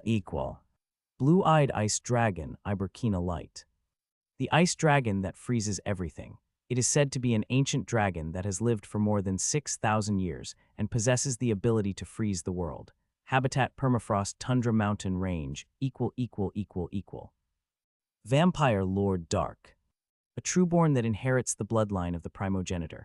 It is a being that governs the darkness and rules over all the blood of the world, engaged in the dairy business and can be seen in the Empire. Claims to be from the Abyss, but it is impossible to verify the fact. Habitat Eastern Western Province of the Empire. The ice dragon from the myth was Lord Iberkina. Just as I thought, vampires were beings that lived among people. Unlike the vague stories in mythology, the beasts listed in the compendium were known entities that were said to be present. Even the names and pictures were convincing. As the mythos was given a sense of realism, the kingdom's people began to recall their childhood memories, and their childlike hearts started to blossom. The Beast Compendium has generated immense buzz, regardless of its authenticity. The fact that they identified mythical beings in reality, and that it is the first mythological compendium were intriguing elements. Above all, it was free. Since it was a book that could be read for free, most of the kingdom's citizens either visited or read the book. Until this point, the kingdom's citizens thought that the Fiore Bestiary was just a book to read for entertainment. Of course, there were strange points. What is this? There's said to be only 4 Lord Iberkina in the world. Isn't Lord Iberkina a single person? 8 Flame King dragons. What are you talking about? The citizens of the kingdom tilted their heads in confusion at the incomprehensible explanation. They would come to understand the meaning of this a month after the Fiore Beast Compendium was released in the kingdom. Beast Bread Release. Meet the beasts you saw in the Fiore Beast Compendium through Beast Bread. A new bread called Beast Bread has been launched in the kingdom. It was an ordinary piece of bread, but people were shocked when they saw it. Dad, there's a beast inside the bread. Then this quantity means. The moment when people finally realize the meaning of the Beast Compendium and their eyes widen in astonishment. Flame King Dragon. It's the Flame King Dragon, the elderly priest who had been tearing the bread, shouted with a face full of ecstasy. Everyone's heads turned towards the priest. In the priest's raised hand, the dazzling Flame King Dragon sticker was sparkling in the sunlight. Then, are you saying that there are only 7 Flame King Dragon left? Owner, Beast Bread please, hurry. It was the moment when the hoarding of Beast Bread began in the Fiore Kingdom. While revising the Fiore Beast Compendium, I incorporated famous beasts known to exist or from legends in each region into the mythology. For example, the Ice Dragon from the Fiore mythos and the Ice Dragon Iberkina living in the permafrost were completely unrelated beings. From the beginning, even the records claiming that the Ice Dragon in the Fiore mythos was real were doubted for their credibility. The same was true for Vampire Lord and Lilith. Is it really necessary to include real people in the compendium to this extent? Arya did not understand the extent of the adaptation work that was almost obsessive on my part. Can't we just print the Beast Compendium illustrations on the bread? Realistically, Arya was right, but this was a case of knowing one thing and not knowing another. To the average person, it might seem that way. Are the people of the Fiore Kingdom not ordinary citizens? The people of the Fiore Kingdom have grown up listening to the Fiore mythos since they were young. For them, the beasts from the mythology are still alive, but it's fictional. Yeah, it's fiction, a living fiction. Arya, who had a keen sense of reality, had an expression that made it hard to tell if she understood what I was saying. Living fiction was in the realm of emotion, not reason. The reason I wanted to bring the Fiore mythos to life was also to touch that emotion. People are creatures who feel exhilaration at the fact that the medium they are immersed in is real. For example, in my previous life, there were people who traveled to Mount Hua in China, which had gained fame as a renowned martial arts novel setting. There were also people who went to the actual locations that inspired the animation and took pictures. It was called a pilgrimage. It is to visit and indulge in the nostalgia of a fictional character they once got lost in. When you go to the place where the fictional character was, you can feel a strange sensation as if you are in the same space as that character. In fact, in the country of Japan, they even developed this into a tourist product. When I went to Tokyo, I was able to see the actual houses and furniture where the characters from the anime lived. But taking it a step further, the protagonist of the manga I used to enjoy is real. This is truly a fantasy. You can't stand this. I kind of get the feeling. Arya also had an expression that showed she understood my explanation. It feels like the great figures in history are alive, right? Similar. In this case, it was fiction, not reality. But is it okay to use the dragon's name without permission? What's the big deal? Everyone uses it. I have given flesh and credibility to fictional beings. The ice dragon Iberkina, who claims the permafrost as its territory, and the red dragon Theodore, who is said to inhabit the lava fields, etc. The dragons from the continent map have been incorporated into the Fiore mythology. There was nothing to worry about. Dragons, who live for nearly eternity, did not pay much attention to human society. Rather, the idea of going directly to the dragon to ask for permission was even more unbelievable. Because of this, dragons have been a staple subject for creators since ancient times, used like common firewood. Whether to write a novel or perform a play with it was the creator's freedom. Lilith's permission. Of course, I got it. All right, I will allow it. Princess, why are you giving permission instead? Lilith, this is a golden opportunity to raise Lilith's stock. It's not because I'm coveting the stickers. Last time you said you'd only take one pose, but you ended up taking 10. I can't trust your words. It's disappointing that you can't trust my words. When Lilith was to receive the title of Lord, I was going to help the vampire integrate into the other race's autonomous district. Well, since Lilith is the one making the decision, if Lilith doesn't like it, there's nothing we can do. No. Yuri, it's unfortunate, but we should consider this matter dropped. Lilith dislikes it. Who said I didn't like it? Although there was a minor procedural mix-up where the first princess gave her permission first and Lilith reluctantly agreed later.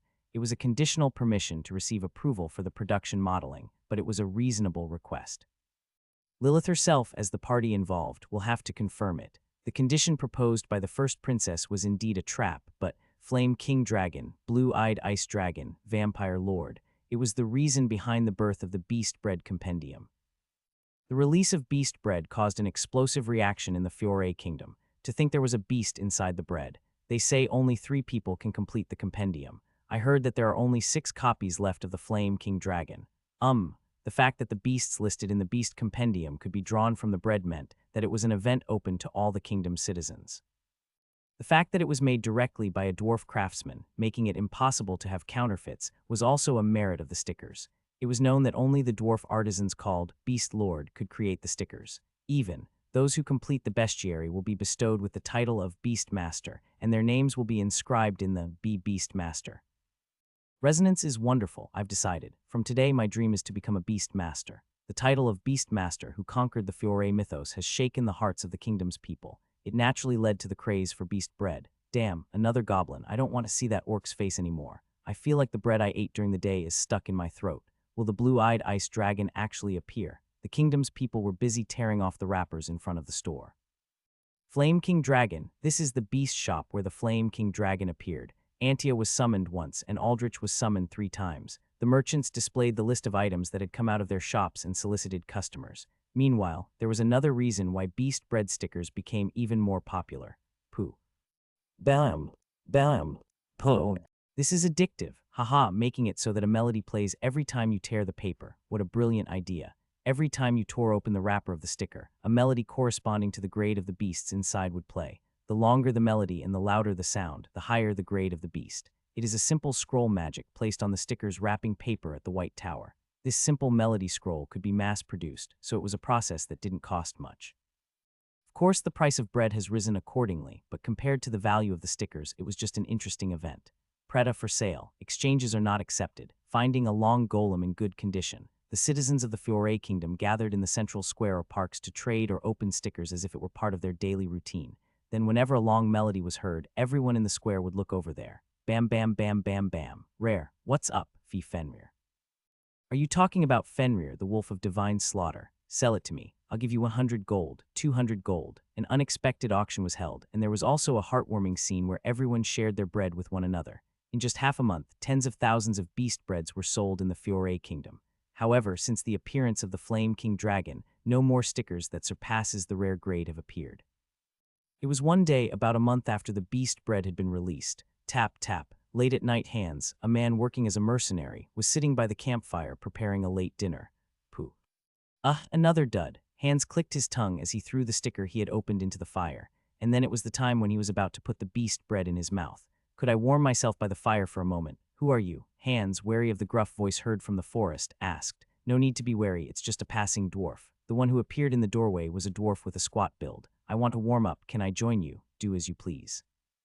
When the dwarf sat down at the fire without hesitation, Hans lowered his guard. Hans, who was quietly sipping bread and beer alone, handed the dwarf a flask of beer out of awkwardness. Would you like some? The dwarf accepted the water flask that Hans offered without hesitation. Seeing the dwarf who was downing his water bottle as if he intended to empty it completely, Hans let out a bemused chuckle. Would you like another drink? Is that really okay? I brought plenty of beer, so feel free to enjoy. Hans took out the beer bottles he had brought from his backpack and laid them out. Haha, then I won't refuse and will drink. The dwarf, grinning widely, tilted the beer bottle again. 1 bottle, 2 bottles, 3 bottles. You sure drink a lot. Even Hans, who had been fine with 3 bottles, began to feel a twinge of regret as the dwarf poured his 4th beer. Did he sense Hans's displeasure? Ah, that was good. The dwarf, who had just finished his 4th beer, picked up another bottle and stood up. Do you not want to eat? As long as there's beer, it's fine. The dwarf waved off the meal, shaking the beer bottle he was holding. By the way, you're eating beast bread. Are you collecting beast stickers or something? Collect? What are you talking about? I just cracked it out of boredom. If something good comes out, I can sell it, right? I see. The dwarf pulled out a sticker and tossed it to Hans. That was good. Here is the price of the beer. Are you saying that this sticker is worth the price of 5 bottles of beer? Heh, do you happen to know? I wonder if something good will come out of it. The dwarf, who had said something meaningful, took a swig from the bottle and walked down the dark forest path. I guess I've seen all kinds of dwarves. Hans shook his head as he watched the dwarf disappear beyond the forest path. It was then that he absent-mindedly opened the stickers that the dwarf had handed him. Bam, bam, bam, bam. The long melody echoed through the campsite. The melody continued endlessly for a long time. Bam, bam, bam, bam. Bam, bam, bam. Bam, bam, bam, bam. Bam, bam, bam, bam, bam. Bam, bam, bam, bam, bam, bam. After such a long melody passed, Hans's eyes widened as he looked at the sticker. Huff T, this SS sticker is. Against the backdrop of the permafrost filled with icy white snowstorms, a massive ice dragon was intricately depicted. Only then did Hans realize who the dwarf he had met was, and he shouted as he looked in the direction he had disappeared, "Be Beast Lord." It was the moment when the first blue-eyed ice dragon, Iberkina, appeared in the Fiore Kingdom. Meanwhile, at that moment in the Imperial Palace, Lilith, sigh, when on earth is the milk angel Lilith coming out? The first Princess Luciella was stacking mountains of beast bread and tearing off the wrappers all night long. It's been a month since beast bread was released. The first person to summon the blue-eyed ice dragon Iberkina in the Fiore Kingdom has appeared. The protagonist was an ordinary mercenary. The blue-eyed ice dragon he drew was put up for auction and was sold for the staggering price of 5 million gold to an unknown wealthy individual. The mercenary, who made an enormous amount of money by selling a single sticker, immediately retired from mercenary work. In the blink of an eye, his life has changed. A reversal of fate. That sweet word was a major event that made the kingdom's people hold hope for beast bread. With a glimmer of expectation, they began to buy beast bread thinking, could it be me? Of course, most beast breads usually contain low-value stickers like orcs or goblins, but blararam. Rare, it's a gremlin. Sometimes high-grade stickers appeared, so people couldn't give up hope. While people were buying beast bread, the mercenary who sold the blue-eyed ice dragon left behind a strange remark. I didn't get the sticker from the beast bread. I treated the beast lord to beer and received it in return. At that time, I didn't even know that dwarf was the beast lord. Beast lord. It was a title given to the dwarf who created the stickers. The mercenary happened to meet the dwarf who made the stickers and received a blue-eyed ice dragon as a gift from him, just because he let him drink beer. When these mercenary anecdotes were revealed, strange rumors began to circulate throughout the kingdom. They say that if you meet the beast lord, he'll give you the blue-eyed ice dragon. Really? That's right. The mercenary who obtained the blue-eyed ice dragon said it himself. The story spread that if you meet the beast lord, you can obtain the blue-eyed ice dragon. It was the moment when the kingdom's people recognized the golden goblin walking through Beast Road. And they say Beast Lord visited the Orasan territory a few days ago. Let's go right now. Everyone began to set out in search of Beast Lord. Welcome, are you injured in any way? How could anything happen to me? Across from me sat the Beast Lord. No. Dorian sat down. I asked Dorian to release the high-ranking stickers to the Fiore Kingdom. It was an event to get the kingdom's people interested in beast bread. Of course, Dorian's way was very different from what I expected. I never thought you would give me someone a blue-eyed ice dragon for the price of a beer. That was just something I tossed out, and that mercenary got lucky. And you were the one who said it was fine to just sprinkle it around, right? That's true. I agreed with Dorian's words. If it were just about rolling the gacha, it would be boring. Sometimes, events like this are necessary for the management team to be recognized for doing a good job. As a result, this event has added even more excitement to the success of beast bread. During the past week that Dorian has been wandering around the Fiore Kingdom, those who met him have been enjoying the luck of winning the lottery. The bread I was worried about wasn't thrown away either. Beast bread was the first task of the Cultural Invasion Department established by the second princess. Since it was done at the national level, the quality of the beast bread was quite excellent. It was a long cream bread with whipped cream inside. It was sweet and delicious, but among those who bought beast bread, there were some who didn't eat bread. Since they bought them with the intention of obtaining stickers, it has become difficult to deal with the leftover bread. And so the remaining bread was all gathered at the blue-eyed ice dragon and distributed to the hungry. The sight of citizens voluntarily bringing leftover bread to the church was surprising, but in a way, it was also quite natural. Throwing away food was considered a grave sin designated by God. In a world where basic necessities were not fully provided, many people starved to death due to the lack of food. Therefore, beast bread was not discarded and became a daily staple that could fill the stomachs of the starving commoners. This naturally led to a positive response towards the empire that produced the beast bread. The anti-imperial sentiment among the citizens of the Fiore kingdom has begun to decline. However, despite the success of beast bread, there were also voices of criticism. In the Beast Compendium, number 36, is it Entei, the Flame Emperor, a lion that breathes fire? What kind of beast lives there? The fire dragon in the Fiore mythology has no relation to the Flame King Dragon, who originally created the title Flame King Dragon, a three-headed ice dragon. This is an insult to the mythology of Fiore. Numerous theologians and beast scholars have sent protest letters regarding the Beast Compendium. The Compendium of Beasts I revised was considered an otherworldly fantasy by the experts. A lion that breathes fire, a three-headed dragon, and even the vampire Lord Lilith. To the average person, it was a heart-pounding romantic setting, but to the beast scholars, it was a continuous series of shocking, blood-curdling events. But if you think about it, the Fiore mythos was a fantasy from the start. It would be difficult if they demand historical accuracy for a compendium made for enjoyment. However, this level of protest was nothing compared to what was to come. Sometimes, we would receive complaints that were really hard to understand. There's something that needs to be corrected. The ice dragon Iberkina moved its lair from the permafrost tundra mountain range to the Roselle Mountains. Their age is not 6,000 years old, but just over 3,000 years old. Now I've even started receiving letters like this. My beast compendium was indeed fantasy, but when it came to information about real beasts, it was lacking.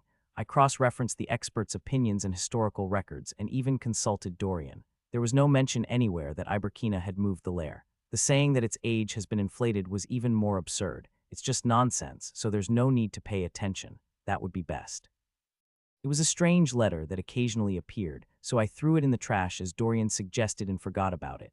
There were other times when I really needed to revise the guidebook. I came because there are parts of Lilith's information that need to be corrected, just like this case. I am honored to meet Her Highness the First Princess. If the First Princess, who comes and goes in our magic tower like it's her own home, is involved, the story changes. I heard that recently beast bread is being ordered in hundreds every week, but only at the First Princess Palace. I hope she's not consuming all of that. No matter how bored you are, that's just not right. I secretly shook my head and asked with a puzzled expression. However, if there are parts that need to be revised, habitat, isn't it the Eastern Whiston district? I know Lilith's house because I've been there a few times, because I'm still crashing at Bianca's place. In the past, Lilith used to boast a lot about moving, but recently she has been so demoralized that she couldn't even bring up the topic of money in front of Bianca. It's no wonder, since these days, Bianca has been making much more money than Lilith.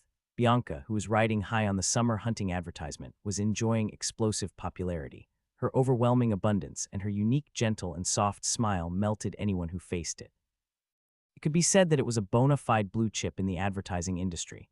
It was inevitable that Lily's, who couldn't even resolve the huge mess left by the previous dairy cooperative chairman, would be demoralized. That's why Lilith's residence was in the Eastern Whiston territory. It seemed that nothing would ever change in the future, but she lived in the princess's palace for about a week each month for filming. Is that important? It's an important part. Isn't a week in a month not enough to revise the manual? It seemed trivial, but to Luciella, it appeared to be an important matter. I will make a note of it. It was an emotion I couldn't understand, but if it was the request of the first princess, the big shot, adding a few lines to the compendium wasn't difficult. Equal. Habitat Eastern Whiston Territory Palace of the First Princess. Sometimes, due to filming, there are occasions when she stays in the princess's palace. Equal. The next issue will feature the revised content. The first princess, having reviewed the additional content, smiled with a satisfied expression. By the way, the Milk Angel Lilith hasn't gone out yet, right? I heard that one copy has been sold. The calm expression of the first princess flinched. Who is it? Well, unless the selected owner reveals it, we have no way of knowing. The Milk Angel Lilith was released as a limited edition with only 3 copies. Envelopes containing such special stickers are automatically reported to our tower when sold, and it has been confirmed that one of the 3 copies was sold earlier today. I'm going to head out now. The first princess, having said that, left the room without waiting for a response. Weren't you here to pick up the nuclear fire chicken noodles? I tilted my head in confusion seeing the first princess leave without even picking up nuclear fire chicken noodles she was supposed to take. Well, maybe she'll come back to get it later. I, who had brushed it off, opened my mouth while looking at Dorian sitting across from me. Dorian, shall we start the work? Got it. I attended the card production meeting with Dorian. It would be a shame to end this with just a sticker session. Weaving. Permafrost where snowstorms rage, a vast expanse of ice endlessly stretching out, covered in pure white frost. Beyond that, the majestic Roselle Mountains stand proudly, a cave in the Roselle Mountains. The girl with white hair was crouched down, diligently tearing something apart. No snow, at some point, bam bam bam bam, bam bam bam, bam bam bam bam bam bam bam, bam bam bam bam bam bam. A loud melody burst forth, filling the cave. A girl's small head tilted slightly as she checked the sticker. Milk Angel Lilith. What came out was a shiny sticker of a cute vampire girl with angel wings holding a white milk bottle. The girl with white hair who was quietly watching it. Whoosh. Through the sticker behind her, the discarded stickers rolled around on the floor of the lair. No, that's not it, the girl's emotionless voice continued.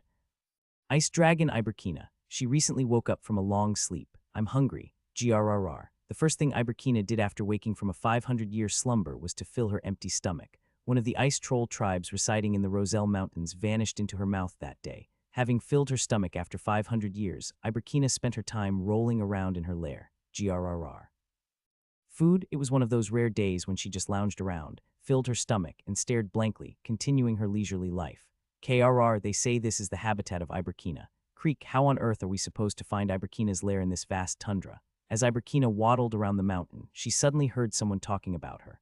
From the place where the sound was heard, bipedal lizards were passing through the snow-covered mountain path. From armor to spears, there were about 30 lizard men armed with weapons. Creek, what if I find her but she's not sleeping? Don't worry, Grrr. They say Iberkina has entered a state of dormancy. It is said that she hasn't been seen in the last few hundred years. There were occasionally those kinds of guys, thieves targeting the treasure left in the empty lair after the dragon moved out or fell asleep. Snore, I'll rest here for a bit. Brun. When the colleague stopped talking, the lizardman colleague, who had a puzzled expression, also fell silent. A gigantic white dragon was blinking its large eyes in front of them. The frozen lizardmen reacted belatedly. Th, the dragon. Run away. Ah, the lizardmen panicked and scattering in all directions. Iberkina just stared blankly at them. She wasn't foolish enough to waste her energy chasing after the lizardmen one by one who wouldn't even fill her stomach if she ate them. At that moment, Iberkina turned her body to explore the new beast tribe. As she turned around, the items left behind by the lizardmen suddenly caught her eye. The place her gaze was directed at was a thick book lying in the snowfield. Fiore Mythology Beast Compendium, July issue.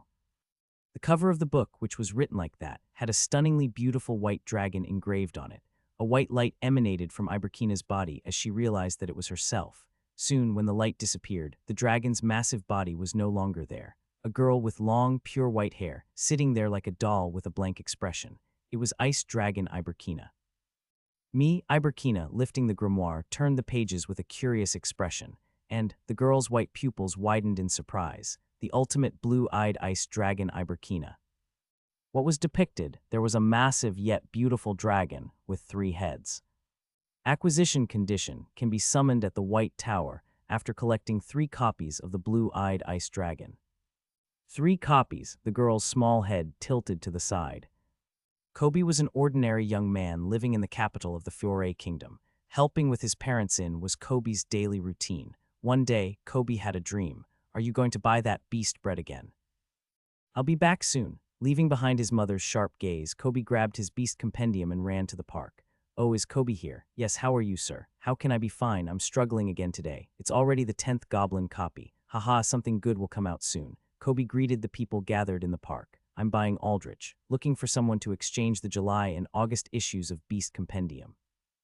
In various parts of the park, lizardmen and humans were chatting while eating beast bread. They were all people who collected stickers like Kobe. Kobe sat on the shaded bench and opened the compendium he had brought. It was the latest Beast Compendium for August, featuring the Milk Angel Lilith on the cover. When he opened the compendium, the pages were filled with the beasts that Kobe had collected. Kobe felt a sense of pride as he looked at the beasts he had collected. He felt a sense of fulfillment every time a new beast was added to his collection. Collecting talismans meticulously had become Kobe's recent hobby. I've collected 48 types, soon it will be 50 types. The number of beasts listed in the Beast Compendium was a total of 1,036 species. You had to collect all of them to complete the compendium and earn the title of Beast Master. Beast Master. Just hearing it makes my heart race. The Beast Master who conquered the Fiore myth was indeed the dream that Kobe aspired to achieve. Excuse me, could I please have some white milk and 3 beast breads? GRH, got it. Kobe, who bought white milk and beast bread from the lizardman selling goods in the park, sat on a bench and had a late lunch. White milk with beast bread was Kobe's favorite combination. I never get tired of eating it, no matter how many times. Thinking that sweet cream bread and white milk are the perfect match, Kobe finished his meal in a good mood. The remaining beast bread was handed over to the priest who receives bread donations in the park. Kobe opened the 3 sticker packs that came out like that with a pounding heart. The first card is a dud. Kobe, who drew a cowardly goblin, took comfort in the fact that it was a new type and placed it in the compendium. However, the second sticker pack also turned out to be a dud. Thief Goblin. Kobe, who drew goblins consecutively, shook his head. Today was an unlucky day. Please be rare, please be rare. At that moment, as I prayed and was about to tear off the last pack, bababababam, bam bam bam, bamparabarabarabam. A loud melody burst forth from one side of the park. R rare, clap clap, impressive. People flocked to the appearance of the epic level sticker. What did you draw? KRRK, it's the flame of Crimson Lotus. R Riz Ammon. What emerged was the flame of Crimson Lotus, Fire Wyvern Riz Ammon. Wow, that sounds great. Kobe was envious, but he wasn't jealous. No wonder the one who summoned Riz Ammon was a lizardman, famous for buying dozens of beast breads every day. He was an exemplary parishioner who had his name recognized for donating a lot of bread to the church. Right now, the amount he donated to the church was far greater than the value of Riz Ammon. He has accumulated a lot of virtue and received the blessing of heaven. The priest in the park was blessing such a lizardman. Kobe looked at the last remaining sticker, feeling strangely that he wasn't envious at all. Please, just one rare one. Although he doesn't usually donate, hoping for at least one rare item, Kobe opened the sticker pack. But bababababam, bam bam bam, bamprabrabram, bam bam bam bam bam, bam bam bam bam bam bam. A huge melody that was almost painful to the ears burst forth explosively. The people in the park all turned their heads at once. The lizardman and the priest, who were receiving blessings, also looked towards the place where the melody was coming from. Bababababam, bam bam bam. Bamprabrabram, bam bam bam bam bam, bam bam bam bam bam bam. The melody was flowing from the pack he held in his hand. Kobe's eyes widened as if they were about to pop out when he checked the sticker. Whoosh, whoosh, whoosh, permafrost with a blanket of pure white snow imbued with coldness. In a space where a blizzard was raging, a massive ice dragon was roaring. Blue-eyed ice dragon. At the scream-like cry, everyone rushed towards Kobe. Is that Iberkina? Crazy, seriously. It was when everyone was in an uproar over the unbelievable miracle. Crunch, get out of the way. Everyone get out of the way. GRRR. Pushing through the crowd, a red lizardman approached Kobe. It was the lizardman who had just summoned Riz Ammon. That Iberkina, sell it to me. GRRR. With his long, slit yellow eyes glistening, the lizardman presented the amount. Crack, I'll give you 3 million gold. 300. Kobe was so surprised he almost fainted. If it were 3 million gold, it was a fortune that even 3 generations could spend lavishly and still have plenty left over.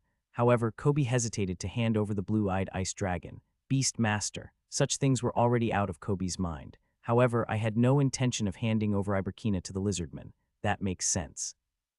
I heard it was sold for 5 million gold at the auction house. Grumble, so you mean you're not going to sell it? Yes. I won't sell it. The lizardman threatened by spewing flames, but Kobe, with a pale face, said everything he had to say. You want me to sell something that was bought for 5 million gold for 3 million gold? Since Kobe had some experience in making money, he had no intention of making a deal that would result in a loss of 2 million gold.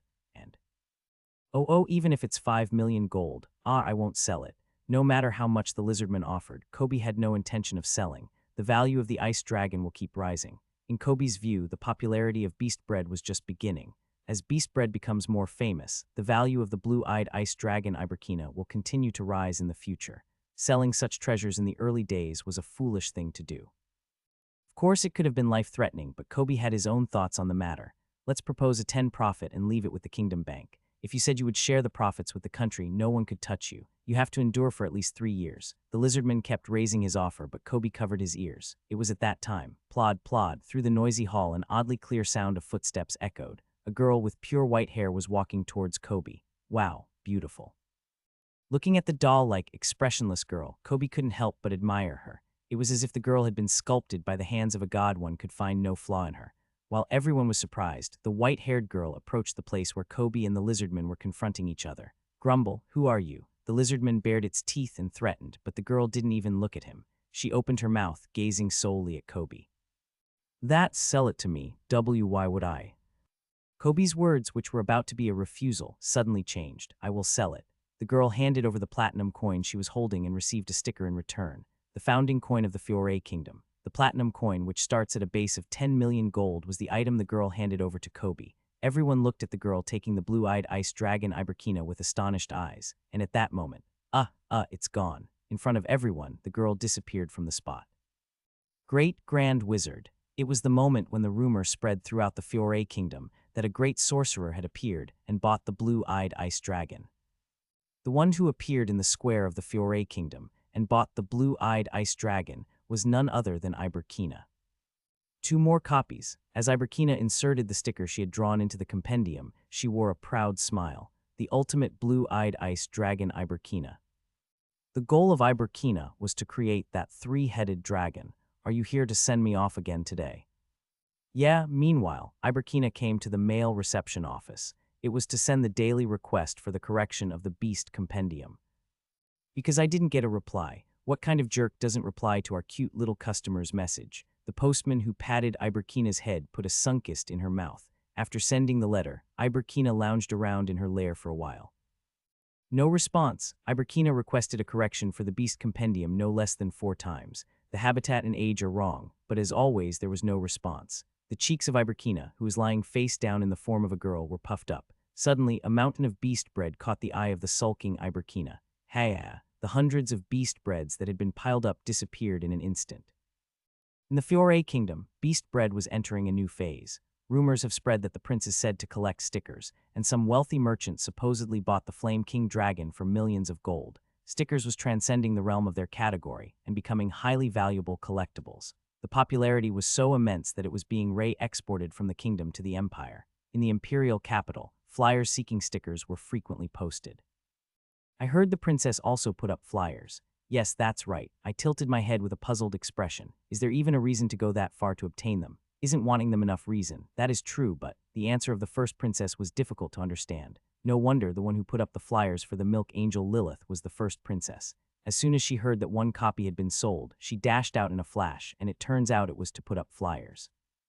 The absurd part was the amount of the reward. If it's 5 million gold, wouldn't it be better to save that to buy the blue-eyed ice dragon instead? The milk angel Lilith was indeed a card with tremendous rarity value. However, it was true that the blue-eyed ice dragon Iberkina was held in higher regard. That makes sense, because in the Fiore mythos, the ice dragon was the ultimate boss of the story.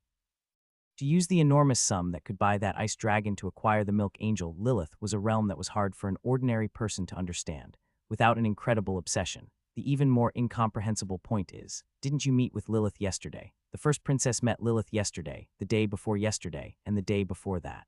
Lilith was under the illusion that she was meeting the first princess, but it was all according to the first princess's plan.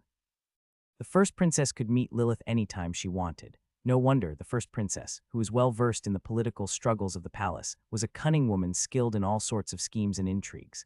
A naive vampire who didn't even know about taxes was no match for her. Under the black claws of such a witch, Lilith was manipulated at will, each time under the illusion that she was gaining something. It was like watching a child follow a candy when you shake it.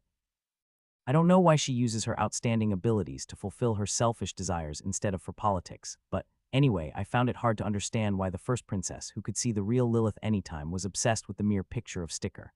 I was asking out of such pure curiosity. Don't you understand? Pardon, the first princess retorted to me. It's Lilith dressed as a milk angel. Even if you decorate your room with it, you can see it every day whenever you want.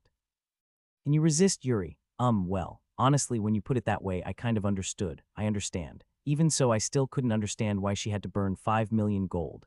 I decided to stop here because I felt like if I asked any more questions, I would be peering into the abyss. The reason I was looking for the first princess was for a different matter. Anyway, you want to invest in issuing stickers as cards, right? Yes, that's right. I was planning to make the stickers not just as simple stickers, but as cards. In the world of my past life, this kind of content was also the highlight of card games. There is no more interesting topic than being able to compete with others using the cards you have collected.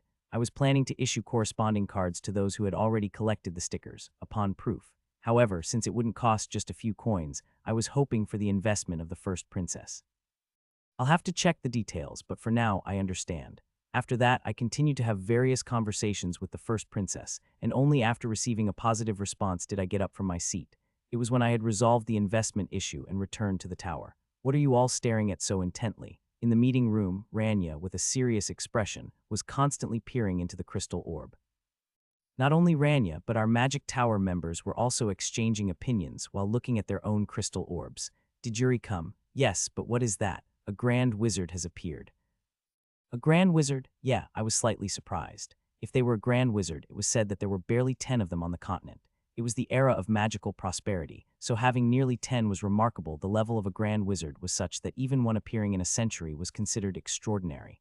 The criteria for classifying a grand wizard varied among wizards, but generally, it referred to those who had reached the 8th circle. In other words, a wizard who drew 8 rings on their heart. For your information, I have only drawn 4 rings so far. That's why no matter how much I talked about how amazing the appearance of the Grand Wizard was, it was just a waste of breath. Since the word Grand Wizard came out of Ranya's mouth, that story must be true. But the Grand Wizard bought the blue-eyed ice dragon. Yes, what is this nonsense again? How much of a slacker must the Grand Wizard be to buy beast stickers? Feeling bewildered, I looked, and Ranya pointed to the crystal orb. And seeing that, I couldn't help but be convinced. It's real. It was a video of a girl with white hair who disappeared after purchasing the blue-eyed ice dragon. This is the Empire. Iberkina decided to personally seek out the author of the compendium when no reply to her letter came. Thus, the place where Iberkina arrived was the capital of the Empire.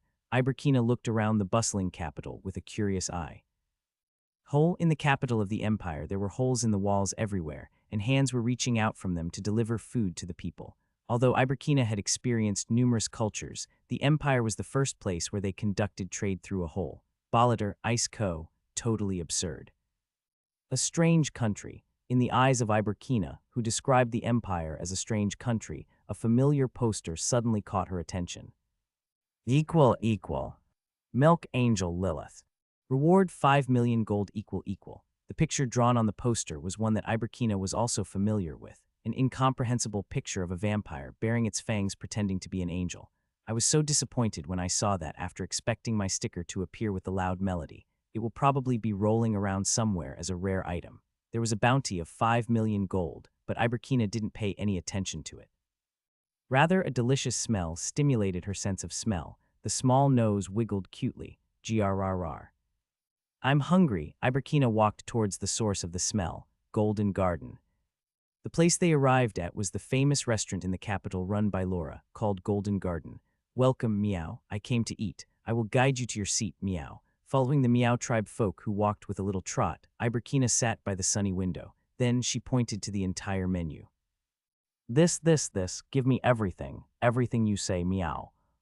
Yeah, the amount is going to be quite large. Are you okay with that, Meow? I don't care. To satisfy Iberkina's hunger, it wouldn't be enough to eat all the food in this restaurant. For a growing dragon, it ate relatively little. Still, it's better to eat and order more. I'll bring it to you quickly, Meow. When given the platinum coin, the Meow folk waitress went into the kitchen without a word. Soon, dozens of different dishes were laid out on Iberkina's table, with Iberkina holding a fork slowly but steadily picked at the food. Nom nom. Everyone in the restaurant watched in astonishment as the dishes that had filled the table were completely emptied. Delicious, Iberkina's eyes sparkled. She really liked the Empire's food. Chicken, hamburger, nuclear fire chicken noodles, steak, pizza, French fries, cola. Although it was her first time trying these foods, this was the most fantastic meal she'd ever had in her life. It has developed quite remarkably. While she was asleep, the human's cooking skills had improved beyond recognition. Iberkina wanted to taste more food. However, it's difficult to order food beyond this point, Meow. Other customers will run out of food, Meow. The Meow tribe folk who came out of the kitchen asked for her to stop. It was still too early to be full, but Iberkina nodded with a regretful expression. It was the moment I was about to get up from my seat. Shall I give you some bread? Someone spoke to Iberkina at the next table. She was the woman who had been enjoying the red noodles next to her. Don't worry, I'm not a strange person. I'll gratefully eat it if you give it to me. Okay, wait a moment. The woman, who elegantly wiped her red lips with a handkerchief, smiled gracefully. Then, with an elegant motion, she sliced the bread with a knife and carefully placed the red sauce and cheese in between. It's our special nuclear bread. It's spicy, so take some noodles out when you eat it. Nom. Iberkina devoured the bread in an instant. The woman's eyes widened. Oh my, you're eating well. Wasn't it spicy? A little, but it's okay. Are you hungry? Yeah, nod. The woman who had lured Iberkina with food smiled kindly and stood up. She was Princess Luciella, the first princess who came to Golden Garden to eat nuclear fire chicken noodles with tuna mayo. Then she didn't miss the opportunity to scout the girl who looked like a doll when she happened to see her. I never thought there would be another child who looked so much like a doll. Luciella's heart raced. The image of serving a meal, building camaraderie, and even taking photos was replaying in my mind. Luciella smiled gracefully as she folded her wings of imagination. Shall we go then? With a lively step, Luciella exited the golden garden. Then, as if suddenly remembering, he asked, "What is your name?" Iberkina, nod, nod, it's a nice name. Luciella never imagined that the girl she was bringing would be a dragon. On the second day since Luciella took Iberkina to the palace, Yuri faced the first princess who had called through the crystal orb communication. "But, Your Highness, who is the child behind you?" "This is Iberkina. This child said they had business at the White Tower, so I contacted you." Behind the princess stood a girl who looked quite familiar.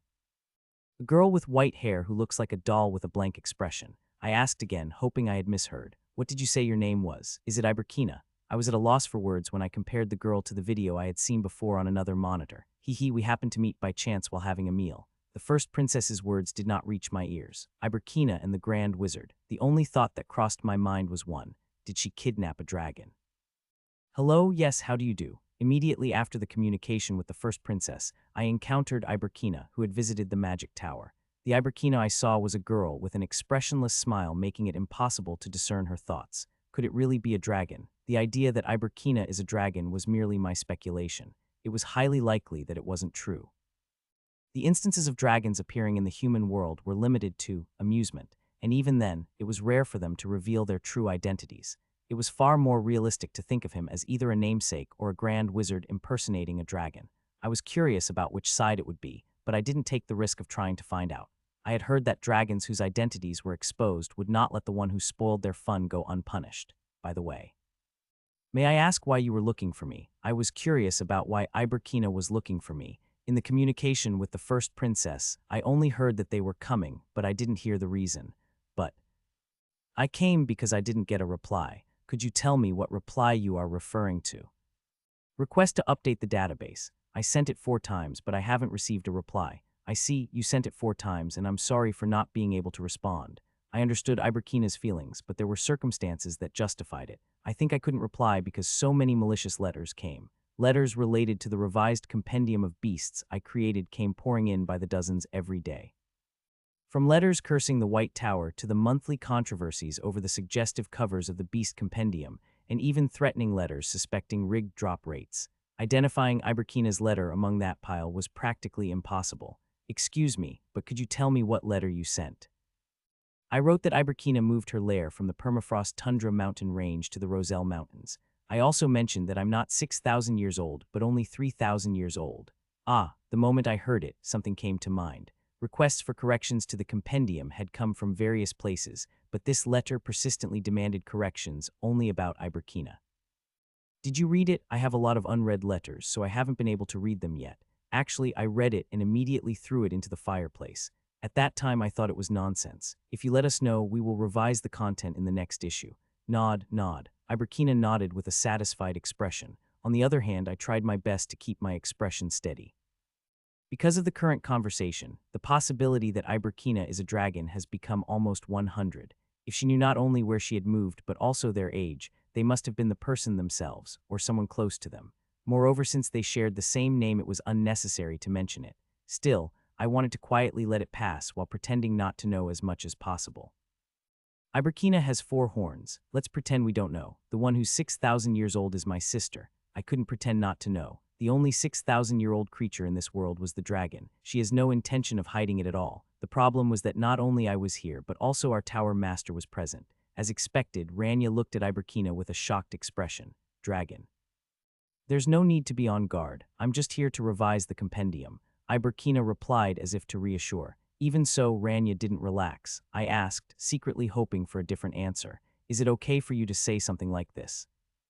"It doesn't matter, because I'm not in the mood for games." The dragon was extremely reluctant to have its identity revealed while playing. This was because it broke their immersion. However, if it wasn't for entertainment, they didn't care much about revealing themselves. The strongest being in the world. A dragon was a being that could be defined by that one word. Still, it would be better to keep your identity hidden while you are in the Empire. It could easily become chaotic. "Yeah, got it." Iberkina's emotions were faint. They say a dragon's personality follows its attributes, perhaps being an ice dragon had something to do with it. Maybe that's why it was much easier to deal with than the arrogant dragon image I had in mind. It was like watching a well-behaved child. No, if we're talking about dragons, she is considered a child. It sounds impressive to say 3,000 years, but in dragon society, 3,000 years is considered young. They say that dragons, who have lifespans close to eternity, can live up to 20,000 years. If you convert it to a 100-year lifespan, she's about 14 years old. It's hard to get used to the numbers. He opened his mouth with a bitter smile. But how did you know about the Beast Compendium and came here? I was puzzled by that point. The place where Iberkina lived was the permafrost, located in the polar regions of the far north.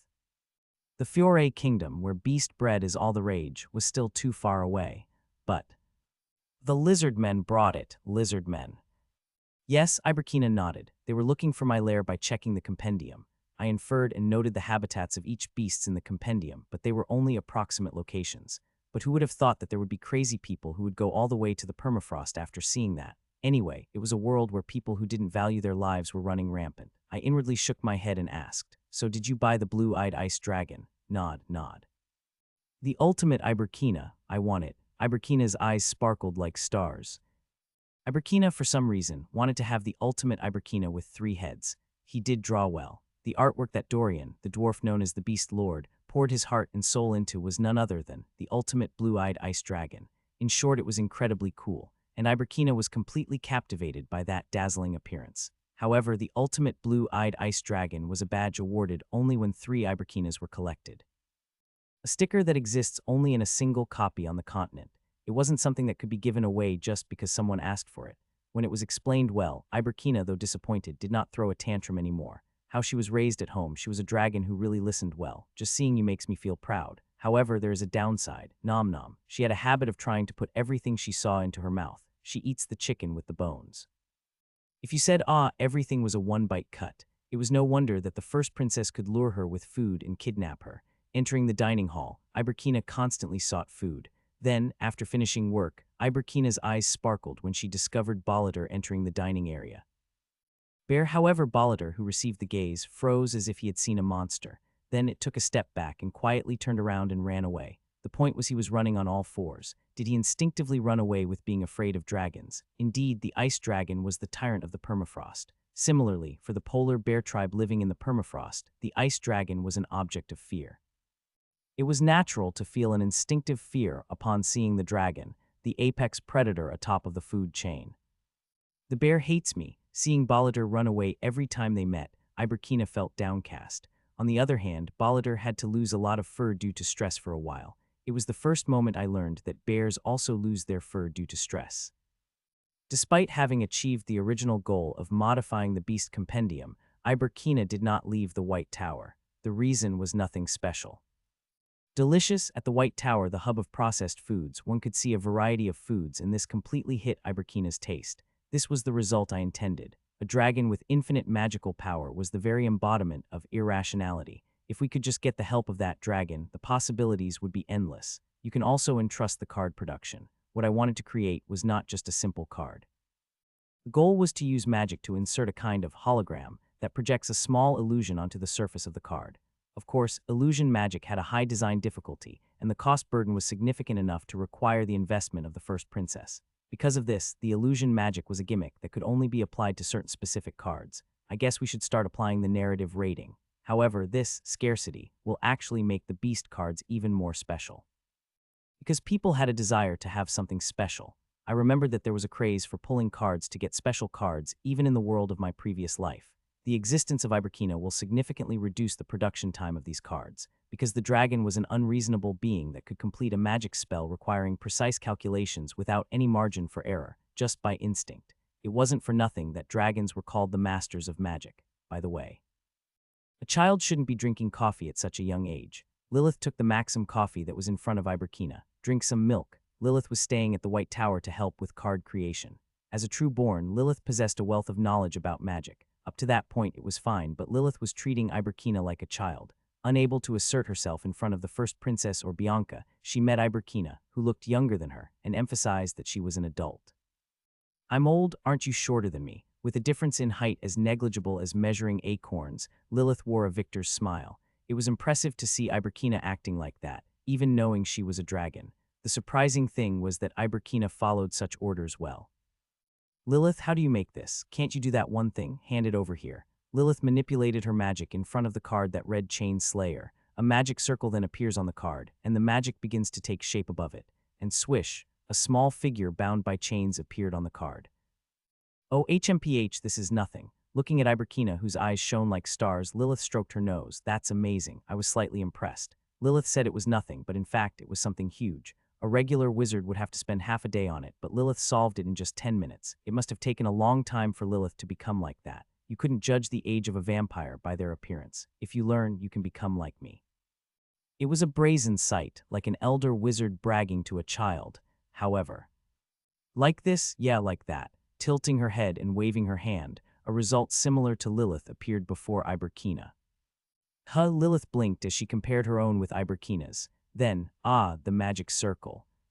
Hey, it's unfair if you don't use a magic circle. She wildly waved her hands and messed up Iberkina's creation. It's going to be produced very quickly. The production period for the card seemed to be much shorter than I had expected, and so, about 2 months later. Fiore Mythology, released as a card game. Show your stickers at a nearby store and receive a beast card. The news that stickers has been released as a card has taken the continent by storm. Meanwhile, in the room of an unknown wealthy person who bought the blue-eyed ice dragon at an auction for 5 million gold. Come forth, blue-eyed ice dragon. A small magical figure appeared above the card. It was Iberkina, the blue-eyed ice dragon. Ha ha ha ha. The unnamed wealthy merchant who bursted into laughter was none other the third Prince Leon Hitzhark. Ha ha ha. The maid, who was putting down the teacup, looked at the third Prince Leon with a worried expression. Beast cards launching now. Show your stickers and receive beast cards. The emergence of beast cards elicited a passionate response from those who were collecting stickers. When you buy beast bread, you can not only get the sticker but also the beast card. When they heard that it would become collectible X2, it was only natural for the eyes of those who were deeply engrossed in the game to light up. Of course, you had to pay a small fee to receive the beast card, but beast card game. Are you saying that I can play a game with the cards I've collected? The cards sold like hotcakes. It's great just with the cards alone, but being able to compare your own deck with others through the cards you've collected. You couldn't resist buying this. I can beat you with my cards. Ha ha ha ha. It's been a while since I've heard a funny joke. That bastard. How dare you mock me? Ga ha ha ha ha. If you can, give it a try. If it was possible, that is. Ha ha ha. There was something in beast cards that made their hearts race. HRMMM, I came to get my beast card. Give me the beast card. Long lines formed at each store as people came with their stickers to get the cards. Especially the lizardmen were in complete chaos. From birth, the lizardmen, who were a warrior race, were serious about competing with others. A race with hot blood, living and dying by their pride. HRM, let's settle this with a duel. All right, bring it on.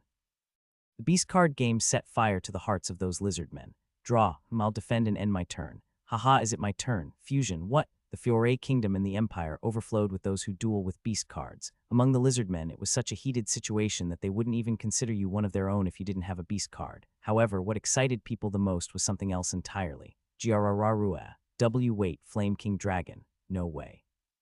The card is moving on its own. A three-dimensional figure of a beast was emerging over the card. The figure of the beast, moving as if it was truly alive, was an incredible sight to behold. Wow, I want it, sir. How did you get this? Haha, if you eat beast bread, you might get lucky and win one too. The illusion impact, possessed only by beasts of epic grade and above, dazzled people's eyes. It was an event where both the spectators enjoyed themselves and the winners could proudly show off, making it a delightful experience. Of course, when the card's mana runs out, you need to wait until it recharges. We'll recharge it without cost. Recharge your mana and enjoy the duel. A magic card game hall targeting this has emerged. Thus, the holy site of the beast cards arena was established throughout the Fiore kingdom and the empire. I won again. Damn it. As expected, it's Lieutenant Libert. So strong, experts who handle illusion cards of narrative level and above have appeared. Haha, who's next? The large lizardman, Libert, the captain of the Fiore kingdom's guards, arrogantly surveyed his surroundings. But there was no one to step forward. 8 consecutive wins. It was obvious that facing off against Libert, who has been on a winning streak, would result in a loss. You're all so weak. On the card, a vampire girl shrouded in darkness was showcasing her grandeur. Vampire Lord Lilith Dark. It was a 6-star beast with a phantasmic impact. Gahahaha. Libert continuously wore a sinister smile, as if he couldn't contain himself. Haha, how boring if no one is here. Thud thud. At that moment, someone stepped out, interrupting Libert's words. The yellow pupils of Libert, who turned his gaze towards the sound, trembled. What is this unsettling presence? The person who emerged was a suspicious figure with a face hidden behind a black mask. In the Empire, such masks were rarely worn even by the children. Moreover, the opponent was not a child but a fully grown adult. Hee hee, I almost forgot that it's almost work time. Have fun, everyone. Instinctively sensing that the opponent was a true rival, Libert quietly turned and exited. However, "Are you scared? What?" Startled by the provocations of the masked man, Libert shouted angrily. "Never. All right, fine, bring it on." Due to the provocation that had come under everyone's watch, Libert had no choice but to start a duel with the masked man. "See, Croak, come out, Lilith, did you call?" As the beasts of the field disappeared as sacrifices, the vampire Lord Lilith, whom Liberty cherished dearly, revealed herself. "Crack, Lilith, get rid of that weird guy." When Liberty pointed out the masked man, Lilith spread her hands wide forward. With small hands, the darkness gathered. The darkness flickered as if it were about to fly at the masked figure at any moment. However, the darkness had not yet fully emerged. Left, right. On the contrary, it has subsided. "A bee," by the two quiet words murmured by the masked man. "A bee? Hey, what?" While Libert was puzzled, Lilith had already crossed over to the masked one's field. "Crack, Lilith, where are you going?" The bewildered Libert tried to stop her, but Lilith betrayed him and went to the masked man's side. "Ruler of Magic, a card that sacrifices 1,000 life points to take control of the opponent's beast. What that kind of cheating card? I offer Lilith and the Goblin Soldier as sacrifices." You rascal," the masked thief who seized the right to use the cards, sacrificed the Goblin Soldier and Lilith from the field. "And come forth, blue-eyed ice dragon. BB Blue Eyes Ice Dragon." While everyone doubted their ears, the masked figure confidently placed a card on the field. The image of a dragon shaped by magic on the card came to mind. Cruel. It was the blue-eyed ice dragon Iberkina. Is that real? Is that person the one who purchased the ice dragon for 5 million gold at the auction? Crazy, its attack power is 3,000. Wow, I've never seen an 8-star before. Amidst the bustling crowd, the masked man moved the blue-eyed ice dragon to sweep away the Libert's field. Ha ha ha ha ha. The sound of the masked man's laughter echoed through the arena. Sigh, with that a quiet sound was emitted by the opponent. "Isn't it necessary to adjust the balance here? It's to seem a bit overwhelming." I exchanged opinions with Rania while looking at the crystal orb. In the crystal orb, the figure of a small dragon appeared in front of the person wearing a black mask. It was the blue-eyed ice dragon, Iberkina. In front of the masked figure wielding the blue-eyed ice dragon, the imperial citizens couldn't even put up a fight and fell one after another. Seeing the masked person who was thoroughly delighted by that sight, I scratched my cheek. It seems like the third prince is in a good mood. Yeah, I guess so. The beast cards that was scattered came from the White Tower, so I was able to find out through information inquiries that the masked man was the third prince. "You only bought a bunch of expensive cards." I was curious about what kind of person would spend 5 million gold to buy stickers, but it turned out to be the third prince. I never thought the dignified third prince would have such a childish side. "Aren't you getting too immersed?" Well, I guess they're relieving stress with that. As far as I know, I've heard that the third prince is handling quite a lot of work. It was common to relieve that stress through hobbies. "You seemed a bit obsessed, but it's better with going to the arena than doing anything else." Is that so? Yes, because other forms of entertainment is a bit barbaric. Most of the entertainment in the other world was cruel. They would make the captured beasts fight in the arena for entertainment, or have gladiators or wizards duel each other. Since there is no war, people themselves have created games similar to war. It was only natural for blood to splatter and casualties to occur there. It was a brutal yet primal spectacle, making it the event that the citizens of the Empire were most enthusiastic about.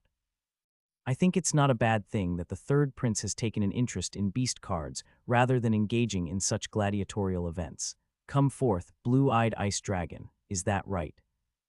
I guess we might need to lower the perception of illusion magic a bit. He was a bit too immersed. Well, it was partly because the third prince's deck was just too overwhelming, but that won't last long. It was true that the Blue Eyes Ice Dragon was a top-tier card, but there were countless ways to match or counter it. Trap cards, spell cards, and various other things have been prepared. Since it's still the early stages of the game and everyone is not yet familiar with the rules, the third prince can act so recklessly. Once the card usage is researched and developed, the third prince will somewhat come to his senses. Right now, it seems like he's completely obsessed with the ice dragon. Moreover, not just one ice dragon. The blue-eyed ice dragon was created with a total of 4 copies while adhering to historical accuracy. One of them was owned by the now rampaging third prince, and the other was held by Iberkina. The remaining 2 cards have not been drawn yet, but their owner will appear soon. I've heard the story that the blue-eyed ice dragon sticker escaped from the warehouse. Who will create the ultimate blue-eyed ice dragon? With such curiosity, I was admiring the crystal orb. Yuri, the light is on. Already, I looked at the table that Rania pointed to, puzzled. 3 out of the 4 blue gems embedded in the table were glowing. It was a signal that the third blue-eyed ice dragon had appeared. This time, it will be used normally. Rather than the third prince who is only tearing off stickers in the corner instead of playing the game, anyone else would be much better. Bam bam bam bam, a loud melody echoed. What appeared was Iberkina, the blue-eyed ice dragon, of which there were only 4 in the entire continent. However, the reaction of the person who drew it was not good. "Sigh, why does only this come up?" The first princess, with a bored attitude, threw the blue-eyed ice dragon sticker. A blue-eyed ice dragon was added to the mountain of stickers, piled up like a heap of junk. The already thrown Flame King Dragon talisman slipped and fell. "I'm so unlucky." Princess Luciella shook her head. She already possessed 2 copies of the Flame King Dragon, 1 copy of the blue-eyed ice dragon, 1 copy of the red-eyed demon dragon, and 1 copy of the Antaeus. The other epic level cards couldn't even be counted. Luciella obtained what the third prince couldn't get even after pouring millions of gold at the auction, simply by diligently tearing apart bread. It was the result of the effort of tearing more bread than anyone else. However, Luciella, who had no interest in the beast card game at all, did not know how valuable the cards she had drawn were. Even if she had known, nothing would have changed. The only thing Luciella was interested in was Milk Angel Lilith, and nothing else. Vampire Lord Lilith is already owned, so it's excluded. Squeak. Bam bam bam bam bam bam. Bam bam bam bam bam bam. Sigh, it was at that moment that Luciella sighed over her own misfortune. Squeak. As Luciella's door opened, a small girl in pajamas came in. "Oh my Kina, what's going on?" Luciella greeted Iberkina with delight. However, Iberkina did not look at Luciella and instead gazed at the mountains of stickers. Iberkina's eyes sparkled like stars as she discovered something there. "That, give it to me." Luciella watched as Iberkina raised her hand and pointed. "This." Yeah, it was the Iberkina, the blue-eyed ice dragon. Luciella's hand, which was about to lift it and give it to Iberkina, suddenly stopped in confusion. When Iberkina looked up at her, Luciella shook her head. "I can't just give it to you." Luciella had no interest in beast cards, but even Luciella knew about the blue-eyed ice dragon. The most famous beast that adorned the first page of the Beast Compendium was the blue-eyed ice dragon. Of course, it wasn't that she didn't want to give it. The fact that Iberkina wanted the blue-eyed ice dragon was important. "What do you want?" "Hee, I don't want anything." Luciella placed the sticker in a spot where Iberkina couldn't reach. "If you listen well, I'll give it to you." "What? Yes, then I'll give it to you." Luciella smiled kindly. The day marked a fortnight since the beast card was released. The third prince has finally been defeated. However, considering it was just one defeat, the aftermath seemed too severe. Seeing the third prince sitting with his head bowed, I asked Donovan, the guard, with a puzzled expression. "Why is he like that?" Him and his opponent each put up their cards and played a game, but he ended up the one losing his card. That paradox guy, my blue-eyed ice dragon. Was he looking so gloomy because he had his card taken away? It was absurd, but on the other hand, it was also puzzling. No wonder the third prince spent a fortune on beast cards. It wouldn't be an exaggeration to say that almost every card in the third prince's deck was infused with illusion magic. How can you lose with that deck? My question was resolved by Donovan's answer. The opponent also had a blue-eyed ice dragon. Was the opponent also a pay-to-win player? I heard the 4th copy has come out, so the third prince's opponent must be that master. Then I could fully understand. The third prince was what you call a wallet warrior, overpowering others not with his own skill but with the power of his deck. When 2 warriors of the same kind fought, then the only way to win lies in the difference between skills. Did he wager the blue-eyed ice dragon? Yes, when the opponent refused to sell the card even after offering money, they decided to settle it with a duel. So he lost. That's right. As he continued to win consecutive victories, the third prince forgot his own abilities, leading to this disaster. As promised, I will keep the beast cards for a month. Wait a minute. A promise is a promise. Didn't you agree to restrain yourself if you lose? The head butler of the prince's palace coldly snatched the deck away. Yuri, I'm sorry, but could you please come back later? Yes, that makes sense. I had come to talk about the Fiore Kingdom, but since it wasn't the right atmosphere for a conversation, I left the prince's palace. After leaving the third prince's palace, I stopped by the first princess's palace before returning to the magic tower. Since the first princess invested funds in the development of the beast cards, I had to inform her about the progress. But, that's right, well done, Kina. Oh. Your Highness, what are you doing? I was playing with Iberkina. I looked at the first princess and Iberkina with a dumbfounded expression. Nom nom. Iberkina was jumping up to catch and eat the fries that the first princess was giving her one by one. Is she trying to train her or something? For reference, Iberkina is active in the magic tower, but she mainly sleeps in the first princess's palace. At that moment, while the first princess was distracted by me, Iberkina's head collided with the basket of fries held by the first princess. The basket bounced up and the fries scattered everywhere. Nom nom nom nom. Iberkina's face darted around, catching every single flying fry without leaving a single one behind. Munch, munch. Leaving behind a scene that made me unsure whether to praise their quick thinking or find it absurd, I brought up the matter that had brought me to the princess's palace. This week's Beast card sales. Not much came out. Yes, it will take time to recover the costs. Beast cards were given to those who brought stickers by paying a small fee. Depending on the card, there were cases where it was received at a price lower than the cost, making it difficult to expect profits in the short term. But anyway, the cards are a bait product. The money made from goods or events derived from the cards would be enormous. The first princess asked, as if curious about my explanation. Event, the arena. Instead of explaining with words, I took out the crystal orb and placed it on the table. Wow, it's paradox. Just beyond the crystal orb, a beast card game was in full swing. It was the place where people gathered to play card games and duel, called arena. They charge an entry fee there. They also promote products there. Many people gather at the arena. The fact that people gather means that it can soon become a new promotional outlet, because we were able to easily inform many people about the processed foods that will be made in the future through the arena. Food is essential for spectators. By the way, paradox. I tilted my head at the sound coming from the crystal orb. The name of the opponent who supposedly defeated the third prince was also Paradox, just as expected. Come forth, blue-eyed ice dragon. I looked back at Iberkina. The movements of Iberkina, who was munching on fries, had come to a halt. Her eyes were nailed to the crystal orb, unable to look away.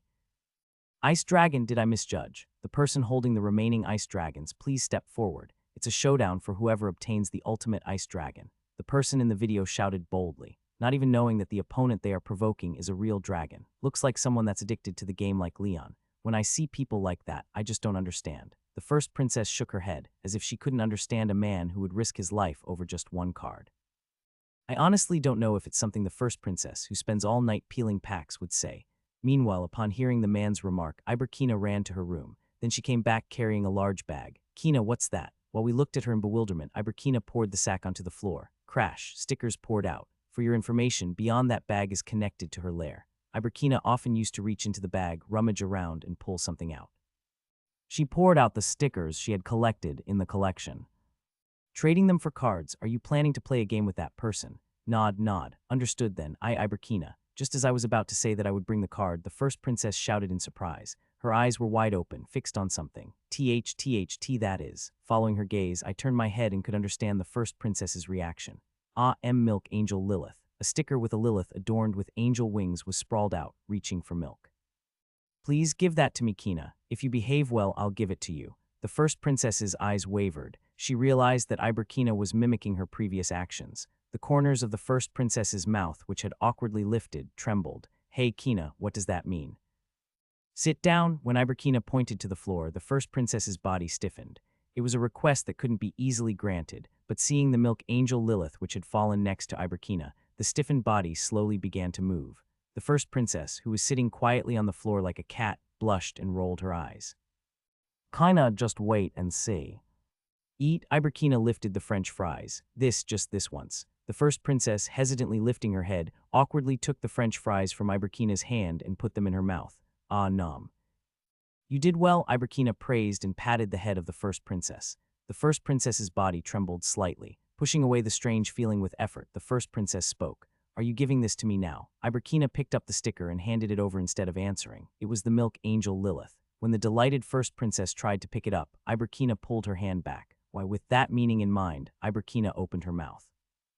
Blue-eyed ice dragon, if you give it to me first, I'll give it to you too. Got it.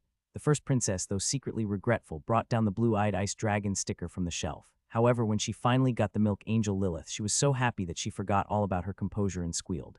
Finally, while the first princess, who finally got to embrace the milk angel Lilith, was rejoicing, a faint smile appeared on the lips of Iberkina, who had obtained the blue-eyed ice dragon.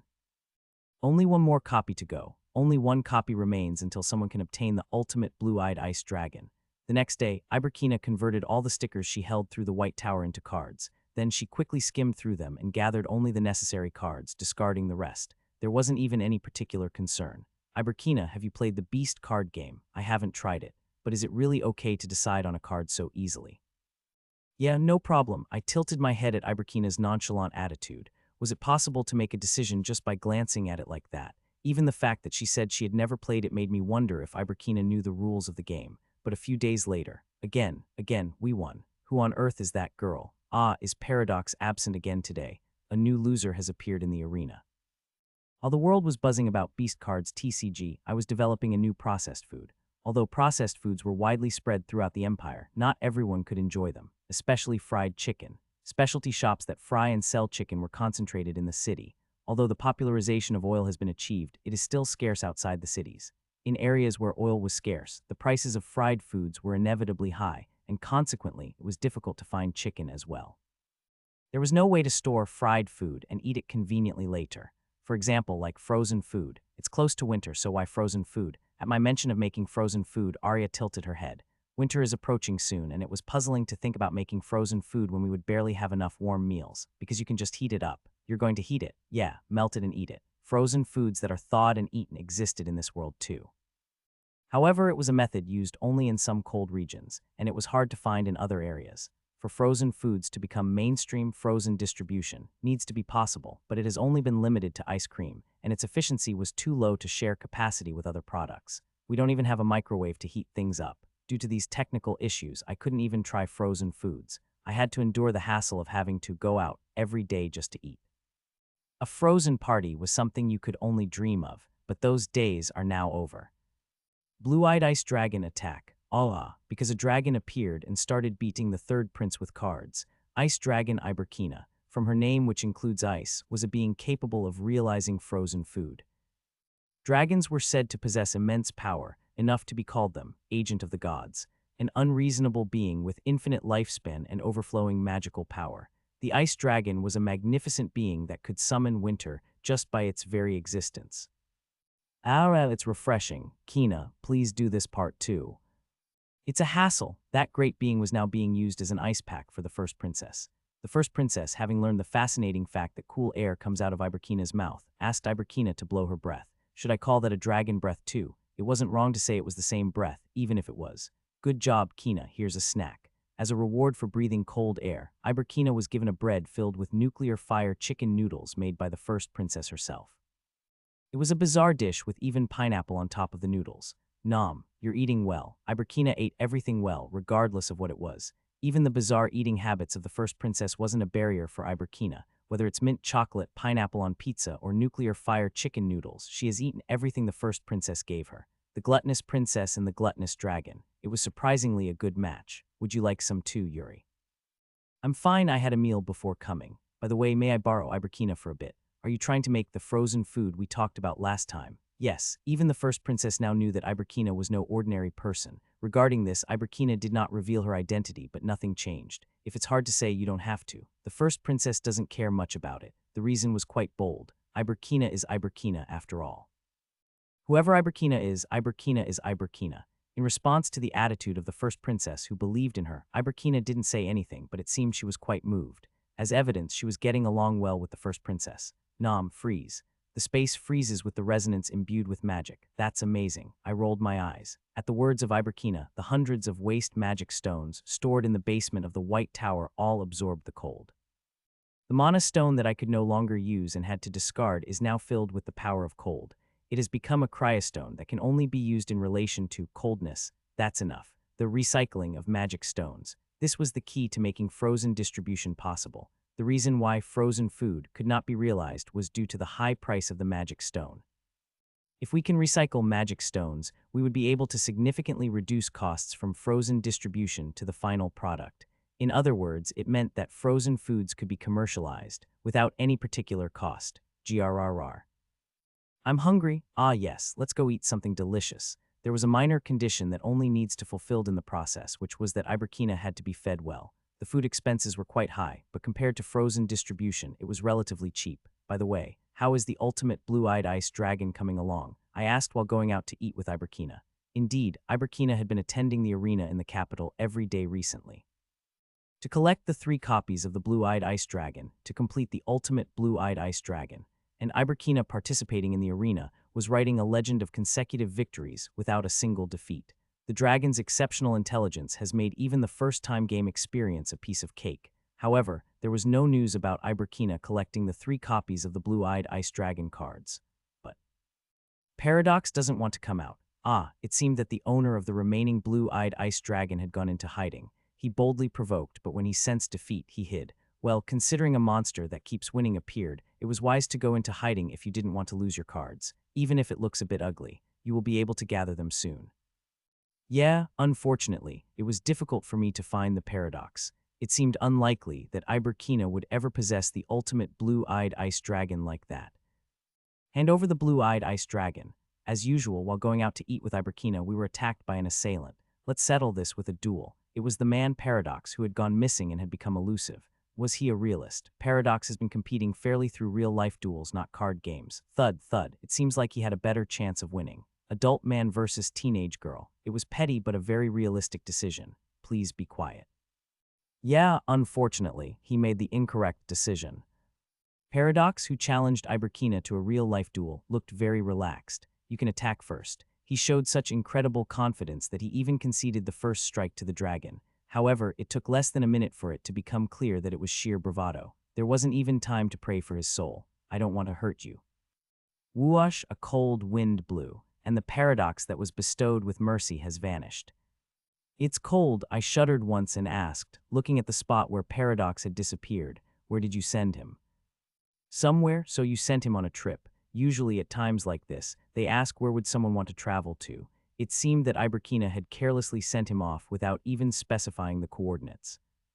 He just left his cards behind, but his clothes are still here. I don't know, in the place where Paradox had disappeared, his leather clothes, pants, and even his underwear were strewn about. Paradox had left for a journey, leaving only their belongings behind. If you're going to go anywhere, I hope it's to the warm south. Iberkina rummaged through the belongings left behind by Paradox and pulled out the deck of cards. And then she picked 2 cards from there, a white dragon roaring in the blizzard. It was the blue-eyed ice dragon. With the 2 new cards, Iberkina now held a total of 4 blue-eyed ice dragons. 3 copies are enough. Iberkina discarded the remaining copy without hesitation. I quickly picked up the blue-eyed ice dragon that Iberkina had abandoned. I couldn't throw away this precious thing. Even selling just this one card at the auction would fetch a staggering 5 million gold, and that card was the blue-eyed ice dragon. It wasn't originally 5 million gold, and the third prince made the market that way. I guess I have to sell it to the prince again. I quietly tucked the blue-eyed ice dragon into my pocket. Shall we go eat? Yeah, we, who had gathered 4 blue-eyed ice dragons, made our way to Golden Garden. It was a sunny autumn afternoon. A magic stone that has run out of magic would eventually regain its magic, but after a certain point, its light would fade. The used magic stones are then discarded or repurposed as the lowest grade materials for crafting magic tools. The Empire's wizards did not know that discarded magic stones could be recycled. I bought all those discarded magic stones that were undervalued and neglected for a pittance. Recycling already dead mana stones has been a field of research in our magic tower for a long time. However, due to the efficiency issues, it was a field that required more research. Woo-oh, this gets resolved so easily. Looking at the magic stones displayed in the factory, I clicked my tongue. The glowing stones embedded in the magic engines were the depleted magic stones, recycled by Iberkina. If you didn't know better, it looks brand new. The infinite magic of Iberkina completely disregarded even the issue of efficiency. No matter how much mana stone there was, it only took a single breath to recharge it. The discarded magic stones, imbued with the breath of Iberkina, was reborn as the Cryostone. This made it possible not only to revolutionize frozen distribution, but also to drastically reduce the price of the ice cream.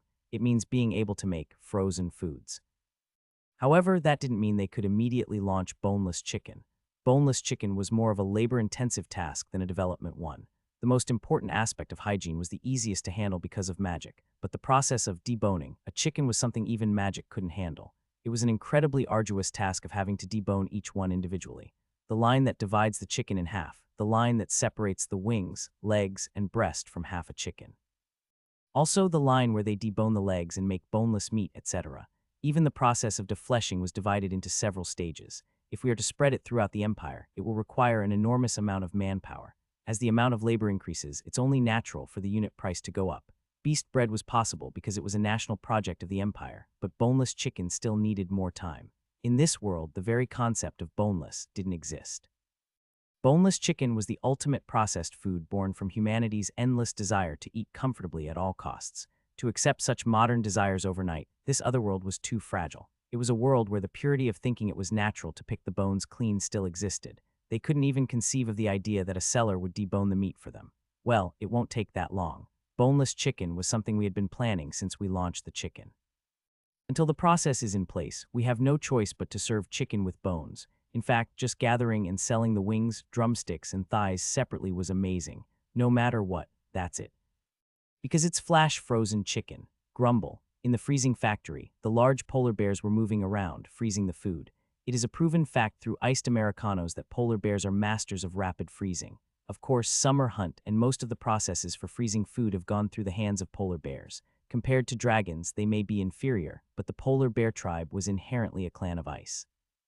Even in the past life, it took a long time to achieve cryogenic freezing, but now it can be done effortlessly.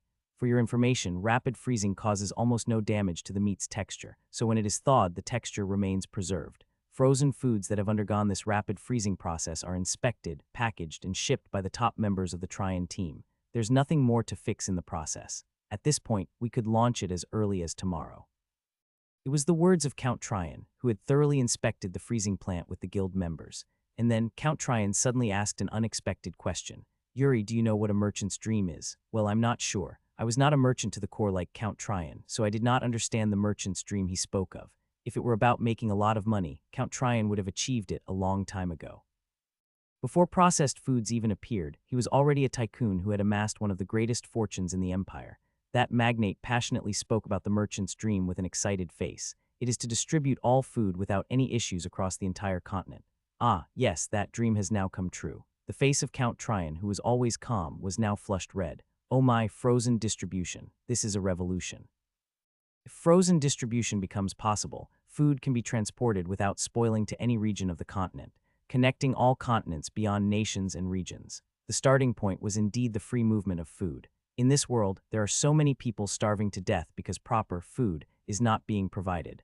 Honestly, I didn't expect Count Tryon to get so excited that he would spit while talking. Even though I understand with my head that this is a great thing, it doesn't resonate with my heart. It was because I had memories of living in a world where complete networks were performed. However, for someone from the other world who has never had such experiences, this is a moment that feels more meaningful than anything else.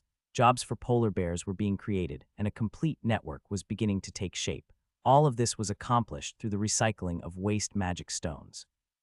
The summoning conditions for the ultimate blue-eyed ice dragon Iberkina have been met. Unexpected news spread through the arenas of the entire region. What? Ultimate? Cack, when did they duel? People buzzed in surprise. No wonder, because the condition to obtain the ultimate blue-eyed ice dragon, Iberkina, was to collect 3 copies of the blue-eyed ice dragon cards. And the ones who owned the blue-eyed ice dragon, of which there were only 4 in the entire continent, were Paradox and Iberkina. The gathering of the 3 copies of the blue-eyed ice dragon meant that the 2 people had dueled, and a victor had emerged. The meaning of those words was just one thing. The ultimate blue-eyed ice dragon, the legendary beast, was finally said to appear. To see the ultimate blue-eyed ice dragon, countless people gathered at the White Tower. The ultimate blue-eyed ice dragon, I'm looking forward to it. Crack, there's no way a real dragon is going to show up, right? Haha, that can't be it. The faces of the people gathered at the White Tower were filled with anticipation. It was written in the Beast Compendium that if you collect 3 cards of the blue-eyed ice dragon Iberkina, the ultimate blue-eyed ice dragon will be summoned. Here, the meaning of summon did not simply imply getting a card. Event, the ultimate dragon Iberkina is being summoned. Event. At the White Tower, they previously held an event called the Beast Lord's Appearance, which led to the success of Beast Bread. However, it was written in the Beast Compendium that when 3 blue-eyed ice dragons are gathered, an event occurs where the ultimate dragon is summoned. There were those who traveled a long way from the Fiore Kingdom to the White Tower to see it for themselves. As those gathered in the garden of the Magic Tower murmured, to all who have been waiting for a long time. At the entrance of the White Tower, a young man clad in a white robe appeared. T, the Sage of Gluttony. What? That person. People looked at the young man with surprised eyes. The one who appeared was the wizard Yuri Grail, known as the developer of processed foods and the creator of beast cards, alias the Sage of Gluttony. And the one who came out with him was the expressionless white-haired girl, Iberkina. Indeed, it wasn't Paradox after all. I knew this would happen. People reacted as if it were obvious. Unlike Paradox, which gained an advantage through the performance of their cards, Iberkina relied solely on pure overwhelming skill. Then I will summon the ultimate dragon, Iberkina. Iberkina took out 3 blue-eyed ice dragons and pushed them forward. Each card floated in the air and 3 ice dragons appeared like illusions. Oh, blue-eyed ice dragon. Looks like the real deal has gathered. It was when people were looking at it with eyes full of wonder. They're merging. Ice dragons summoned from the 3 cards began to merge into one. And so, the magic that had gathered and mixed, shining with a green light, it became a massive illusion, dyeing the garden green. Suwuwuwu. What emerged along with the pure white frost clouds was the apparition of a gigantic dragon with 3 heads. T, the ultimate dragon. Who? The ultimate blue-eyed ice dragon, Iberkina. That illusion has been summoned to the White Tower. Krang, what is it? Why is my heart racing like this? Is this really okay? The overwhelming sense of pressure, as if they were actually seeing a real dragon, weighed heavily on their hearts. No, it was a real dragon, Ice Dragon Iberkina. The girl, who was extremely immersed in the card's illusion, projected her presence onto the card. Crisp, crisp. The grass in the garden burst with a sound in the pure white chill that lay low like fog. BRR, BRR, it's cold. I can see my breath coming out of my mouth. People looked around in wonder at the unseasonable cold. The garden of the White Tower had suddenly transformed into a winter wonderland covered in ice. But why is she exuding coldness? Is that special effects? Oh, I'm glad I came. Despite shivering from the cold, people were busy admiring the majestic figure of the ultimate dragon and the girl emanating coldness. The satisfaction level was tremendous. It felt like they were actually facing a real dragon. The Crystal Orb communication network of the arenas spread across the country was broadcasting such views of the ultimate blue-eyed ice dragon.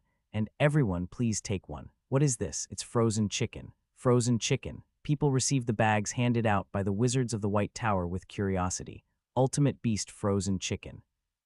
Golden Honey Combo. It was a wrapper with a picture of Iberkina eating chicken on it. There's chicken in here. Honey Combo. It was at that moment that the first frozen chicken in the otherworld was distributed. It's a huge success. I smiled as I looked at those who were lost in thought. Those who faced the ultimate blue-eyed ice dragon were overwhelmed by the oppressive aura emanating from its illusion. Winter had already descended upon the garden, and each breath released a puff of steam. That overwhelming production was grand enough to live up to the name Ice Dragon Summoning Ceremony. People who experienced this all fell into the illusion that the welcome was real. No, it wasn't a mistake. It was as if he had truly summoned an ice dragon. I think I got too immersed in it more than I expected. Seeing Iberkina enveloped in the cold cloud, I couldn't help but smirk inwardly. I had asked her to let her presence flow, but it was Iberkina herself who had become entranced. Iberkina, you can stop now. Okay, Iberkina, who had been exuding a strong presence, withdrew her aura. I clicked my tongue at the landscape revealed as the cold clouds receded. The grass in the garden was completely frozen. I guess we need to replace the grass. It was a bit excessive, but it was actually good. As a result, the event was a great success. Wow, it's the best. I thought it was a real dragon. Enthusiastic cheers erupted. The intense energy driving away the cold was a testament to the popularity of the beast cards. However, this was not merely limited to the popularity of the beast cards. The current scene was simultaneously being broadcasted to the arenas in each region through the Crystal Orb. A massive crowd gathered at the arena to witness the summoning ceremony of the ultimate blue-eyed ice dragon. The meaning is, frozen chicken. Are you saying there's chicken in here? It was said that they could enjoy tremendous advertising benefits, like the Super Bowl ads, which are considered the dream stage in the American advertising industry. The moment the world's first frozen chicken was introduced was being watched by countless people gathered in the arenas. Are you saying it becomes chicken just by heating it up? If that works out, it means we won't have to go to the pub. I don't know if this makes any sense. Of course, the people gathered in the arena were skeptical about the existence of frozen chicken.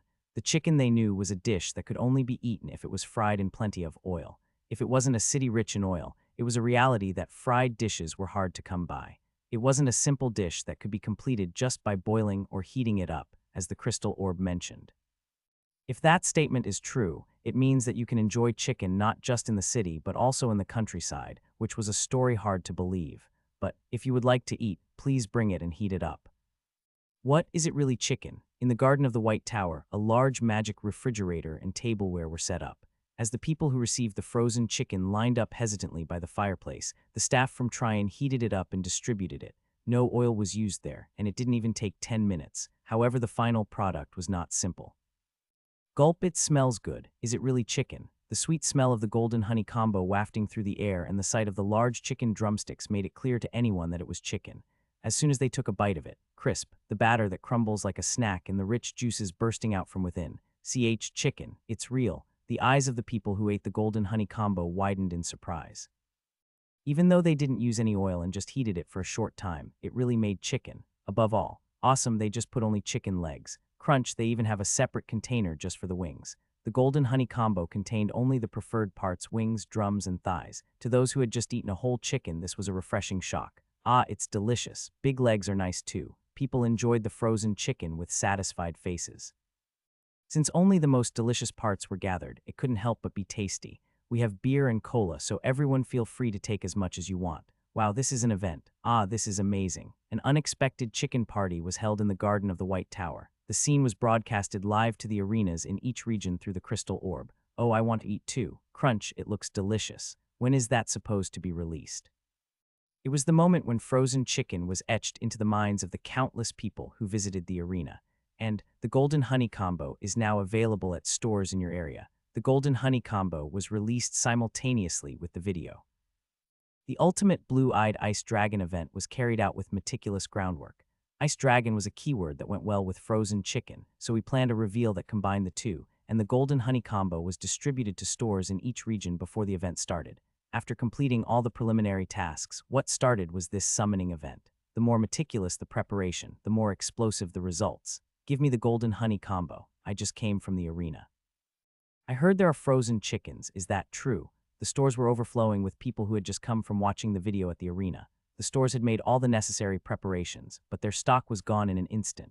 Crazy, it's really chicken. Wow, this is amazing. That day, smoke rose incessantly from the communal ovens in every city and village. This phenomenon occurred simultaneously not only in the Empire, but also in the Fiore Kingdom. Isn't chicken just chicken? Why can't we eat this? Crunch, it's just so delicious. Even in the Fiore Kingdom, where bread was a staple food, many people ate chicken. But amusingly, while you could eat chicken, if you cooked it as fried chicken, you would get disapproving looks. That's because it was wyvern chicken that made chicken famous. It is true that eating wyverns, who are undeniably part of the dragon race, is frowned upon those who live in the Fiore Kingdom, where dragon blood flows, but seeing a chicken as a dragon is quite an affront to one's pride. Honestly, if there's anyone who doesn't eat eggs, come out and say it. A chicken was distinctly different from a wyvern. This arena advertisement was an opportunity for the citizens of the kingdom to rethink their views on chicken. You shouldn't buy beast bread and Golden Honey Combo. This is all about making money for the empire. Meanwhile, a prime ministerial candidate with anti-imperialist ideology fervently held protests against it. Then you try sharing the bread. Can you make frozen chicken? It didn't even make a dent with the kingdom's citizens. The leftover beast bread after tearing off the wrapper was the main food for the starving commoners, and frozen chicken was the only way to taste chicken without oil. The frozen chicken craze began to spread, centered around the empire and the Fiore Kingdom. While the world was in an uproar over beast cards and frozen chicken, I returned safely, just as you wished. I am honored to meet the second princess. The second princess, who had left to subdue the monster territory, has returned. I'm glad it seems like you didn't get hurt. Didn't you give me the bracelet for that purpose? Showing off the bracelet on her wrist, the second princess gave a mischievous smile. I got tired from being careful not to get hurt. A bitter smile formed.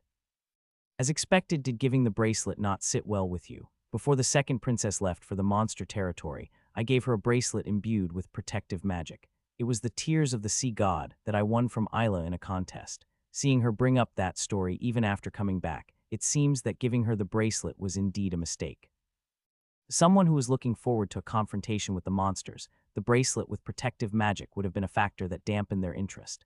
It didn't seem like she was planning to return the bracelet, though. By the way, you had some fun while I was away. Beast bread, you say. To turn the myths of a foreign land into a game, you really had the audacity to think of doing such a thing against those lizard bastards. The third prince is concerned that the Fiore Kingdom might turn against the empire. I told him to stop his nonsense already. The second princess frowned at the thought of the third prince's delusions of grandeur. If he does it one more time, I'll have to throw him into the mental ward. I was going to say that the third prince spent a whopping 10 million gold on the blue-eyed ice dragon, but I think I'll set this story aside. Even as a joke, it seemed like the third prince could really end up being confined to a mental hospital. So I put aside the thought of asking about her impressions of Beast Card and changed the subject. Have you tried frozen chicken? I haven't tried it, but I've heard about it. I plan to supply it to the military. There was no item more suitable for the military than frozen food. Even things that couldn't be enjoyed as canned food could be enjoyed if they were frozen. At my words, the second princess showed a puzzled reaction. In the military, it must be difficult to store frozen goods, right? If you store frozen food at room temperature, it will thaw and spoil quickly. Frozen food was something that absolutely had to be stored by freezing it. However, the military had significantly fewer magic stones to store it. Until now, I think we can solve that problem. I took out the cryostone and placed it on the table. It's a magic stone. Yes, it's the magic stone used in the magic school. It doesn't seem like there's anything special. It is made from recycled waste gemstones. Second princess made a curious expression.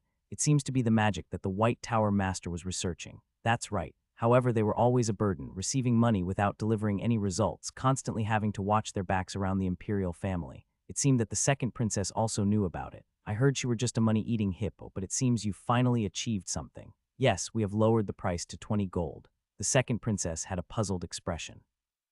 20 gold? Yes, it's 20 gold. The price of the magic stones used in the magic refrigerator was 100 gold, the cheapest one. The price of the cold magic stone was a staggering 5 times lower than that.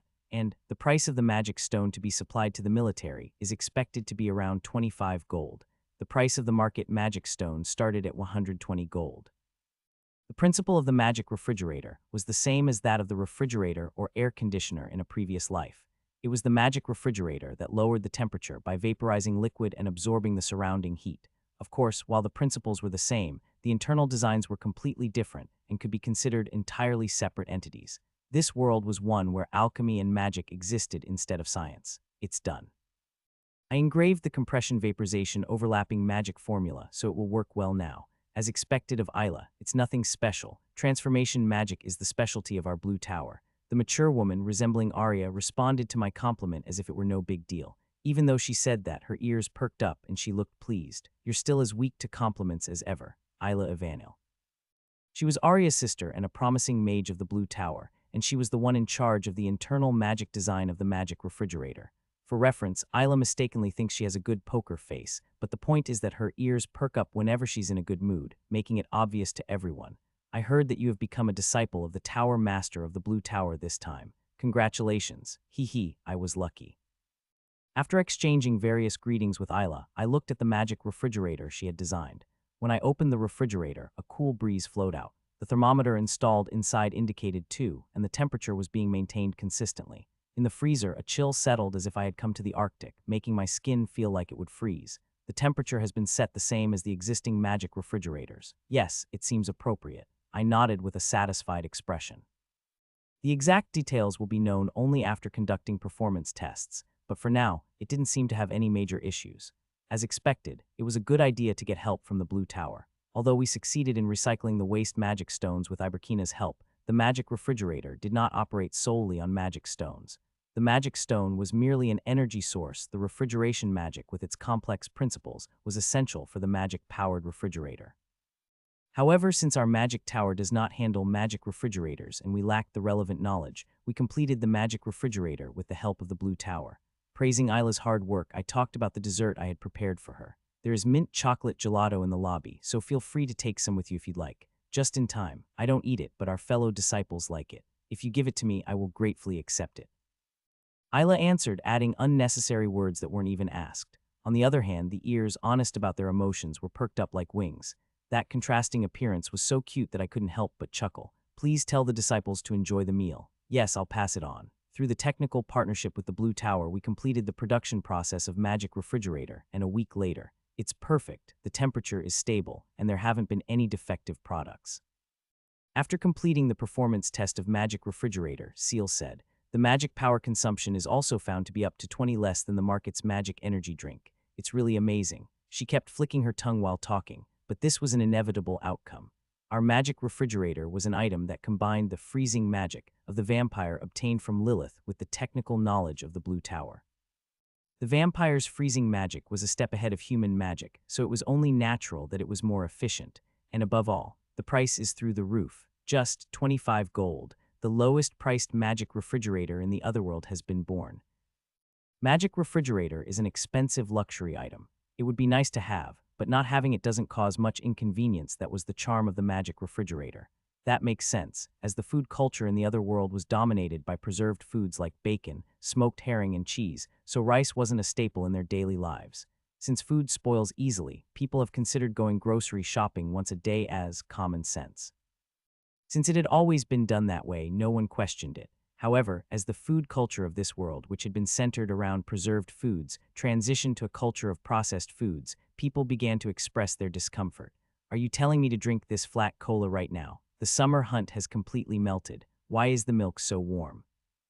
Cold desserts like gelato and ice cream, carbonated drinks including cider and cola, and processed foods suitable for refrigeration such as milk and beer have been appearing one after another, making people realize the necessity of refrigeration. This was a side effect that arose because processed foods, invented after the refrigerator, were released before the refrigerator. Frozen foods appeared after the invention of the freezer, and the same goes for refrigerated foods. The contradiction that occurred in the reverse order of the invention. The civilization of the other world was experiencing a bizarre development where everything was turned upside down, and it all blew up because of the release of the frozen chicken. We don't have a magic refrigerator at our house. It melts so quickly that the expiration date seems meaningless. If there was no refrigerator, frozen chicken couldn't be stored. Even so, buying a magic refrigerator was too expensive. Frozen chicken has become a food that you have to buy and heat up on the spot. However, due to the immense popularity of frozen chicken, people had to line up every day just to get a taste. It has become difficult to enjoy it easily at the desired time. It was at that time when citizens were experiencing the ironic phenomenon of being both pleased and uncomfortable with the release of frozen chicken. Owner, what is this? As usual, the man who bought frozen chicken and was warming it in the inn's hearth tilted his head in confusion upon seeing the unfamiliar white cupboard. But can't you tell by looking? It's a magic refrigerator. What? You bought that expensive magic refrigerator? That's right, they say the White Tower collaborated with the Blue Tower to develop it. Looks like business is doing well for you these days. You brought all this expensive stuff in. In an instant, a full bloom of smiles appeared on the innkeeper's face. Haha, you didn't do much. Don't lie, who doesn't know that the price of a magic refrigerator is worth the value of a house? Well, I guess that's really the case. I didn't do much. It's probably the cheapest one among the magic refrigerator. How cheap can a magic refrigerator be anyway? The man scoffed. He, a rural farmer, also knew well that the magic refrigerator was a valuable item worth hundreds of gold. Even when the magic stone runs out and needs to be replaced, just the cost of the magic stone alone was a laughable 100 gold. But the innkeeper just kept grinning. Don't be surprised when you hear it. Don't beat around the bush, just tell me. I won't be surprised. 25 gold. The man tilted his head in confusion. Are you saying 250 gold? No, I said 25 gold. The man blinked for a while, then. What? A scream-like sound burst forth. Blue Tower x White Tower Vampire Magic Refrigerator Release. Only 25 gold. Please contact the nearest store. It was the moment when the 25 gold ultra-low-priced magic refrigerator was released. Vampire's refrigeration technology had already been proven through milk. However, the magic refrigerator equipped with the Vampire's refrigeration technology has been released. Oh my, a vampire magic refrigerator. This is something I can trust and buy. For the citizens of the Empire who had been suffering with flour milk, there was an underlying perception that refrigeration equal vampire. How much has refrigeration technology advanced with the release of Lilith's milk? It wouldn't be an exaggeration to say that the structure of the retail industry changed overnight. The citizens of the Empire, who had experienced that sense of being left behind, warmly welcomed the release of the vampire magic refrigerator. However, 25 gold, is this for real? No matter how they look at it, it seems like a scam. It doesn't make any sense. People who checked the prices listed on the flyer scoffed and threw the paper away. That makes sense, as the price of the existing magic refrigerators was 120 gold at its lowest. 25 gold was nearly 5 times cheaper. It was an amount that didn't make sense logically. Even the refrigeration technology of the vampire is included. If you're going to scam, you should do it properly. 5 times less is too much. This wouldn't even fool our 10-year-old son. Did they steal the name of the tower?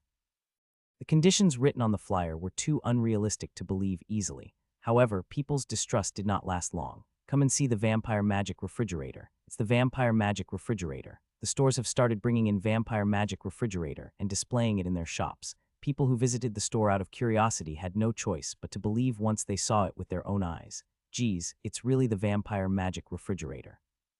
Oh my, it even has a freezer. It has really been released. A mere 25 gold for a magical item. I will buy it. I'll sign the contract too. There was no hesitation. Everyone rushed to the store to buy the Vampire Magic Refrigerator. The world was gradually moving from an era of preservation into an era of refrigeration. The launch of the 25 gold ultra-low-cost magic refrigerator caused a tremendous upheaval in imperial society. Until now, only a small portion of the upper class could enjoy the benefits of refrigeration, but now ordinary people can also enjoy them. Does this mean we can now eat frozen chicken at home? Wow, we can stock up on summer hunts and eat it. Families with money bought personal magic refrigerators, while those who found the cost burdensome began to pool their resources with neighbors to purchase one together. The amount of 25 gold was still expensive for the citizens of the empire, but it wasn't so much that they couldn't afford it at all. As Madango spread to ordinary households, various changes in daily life began to emerge. First, the market that used to be crowded every day has become quiet. Honey, come and look at this. The vegetables we bought yesterday are still fresh. This is really surprising. We don't have to go grocery shopping today. What used to require daily shopping could now be done weekly without spoilage. This has reduced the household chores for housewives and allowed food to be kept fresh and stored for a long time in the market. Food poisoning, which used to occur frequently due to spoiled food, has significantly decreased, of course. Moreover, how about having a beer at my place? All right, I'll warm up the golden honey combo. Processed foods that could only be enjoyed at pubs can now be enjoyed at home. Cold beer, frozen chicken, ice cream, things they could only dream of in the past. To think I can eat chicken at home, it's so absurd that I can't help but laugh. This is it. The cola is so cold, it feels like my throat is freezing. All this time, the citizens of the empire had to invest time and effort just to get something to eat. Only things available at home were preserved foods that could be stored for a long time, like canned goods or cereal.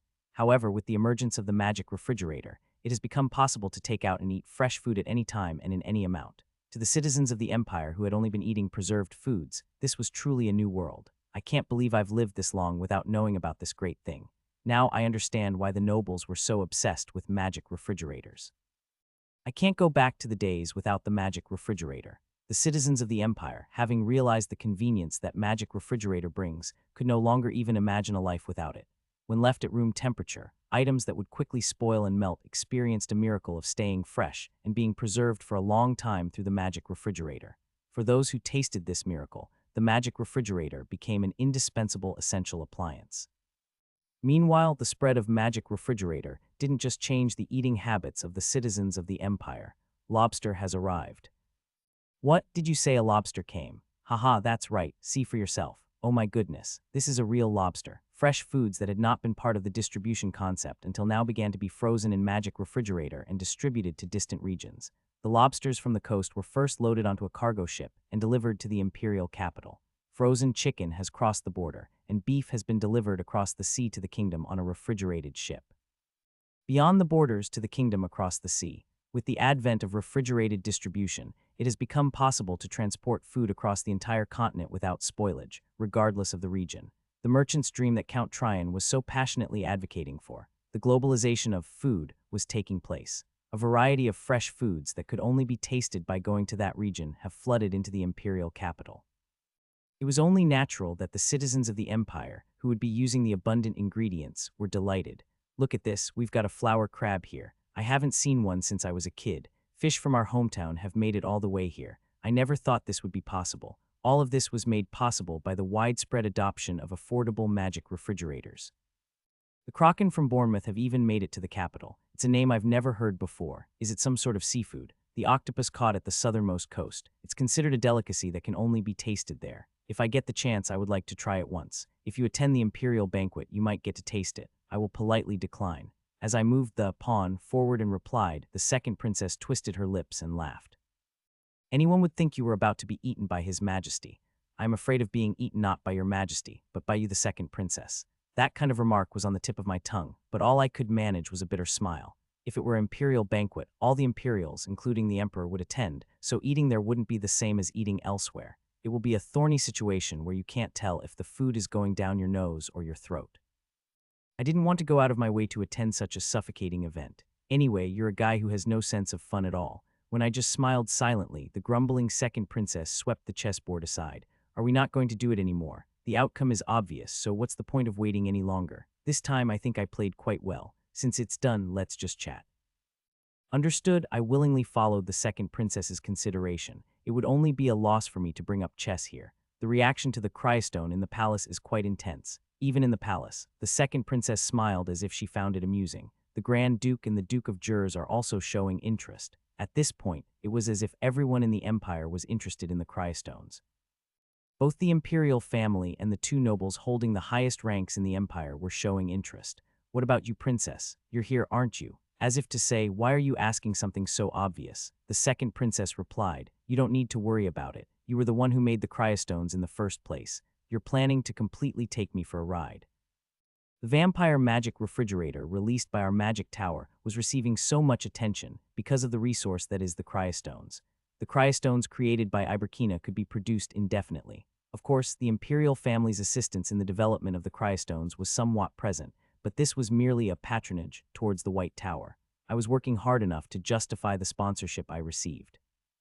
Therefore, the ownership of the cryostones belonged entirely to the White Tower.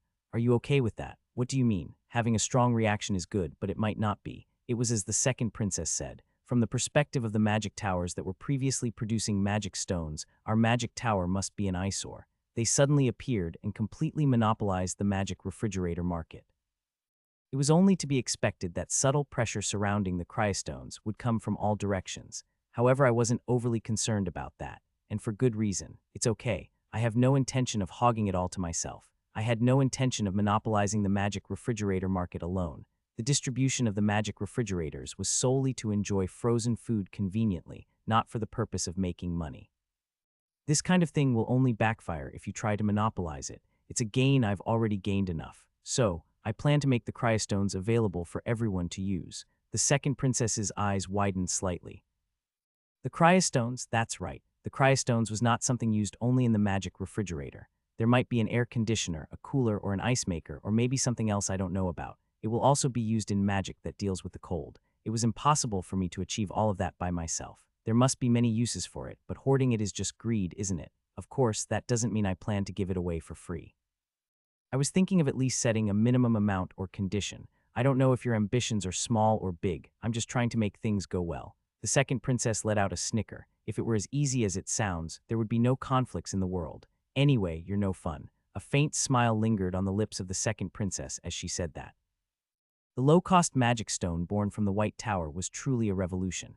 It is the White Tower that has achieved the popularization of the magic refrigerators, something no one has been able to accomplish until now. The magic refrigerators that were available in the market overnight turned into expensive burdens. It was on one of those days when the White Tower continued its solo performance. White Tower's Cryostones Anti-Monopoly Declaration. What?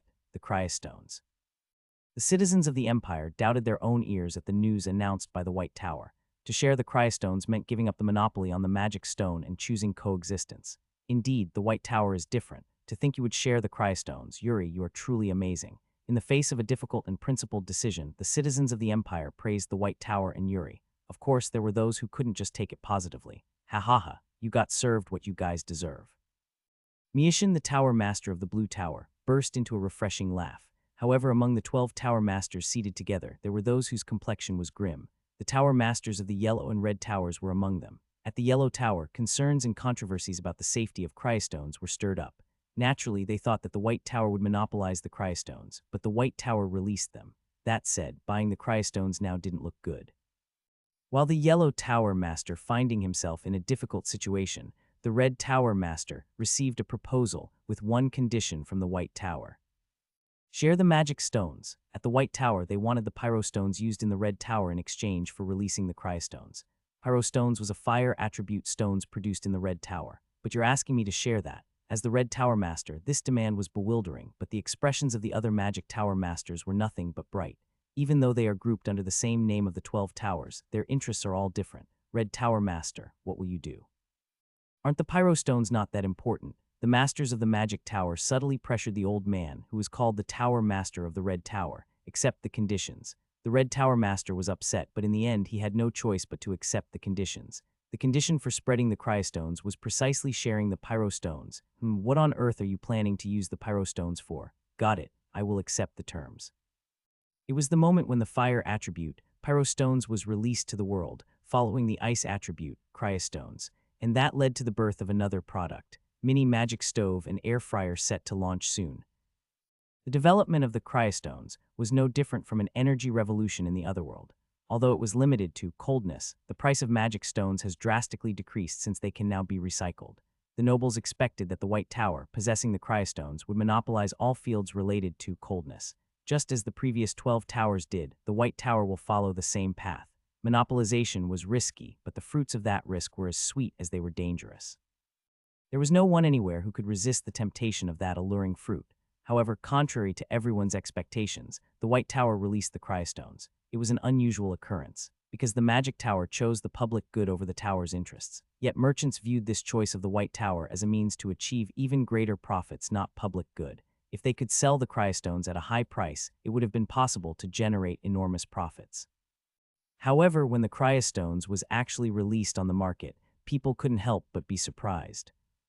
20 gold, you say? At this point, it's just the cost price, right? Huh, are you really saying they just gave it up? I can't believe it. 20 gold. In the White Tower, they truly offered the cryostones for an amount that only covered the minimum profit, and what it meant was enormous. If we do this, we can make a magic refrigerator too. Contact the headquarters and find out if there are any alchemists who can make magic refrigerators.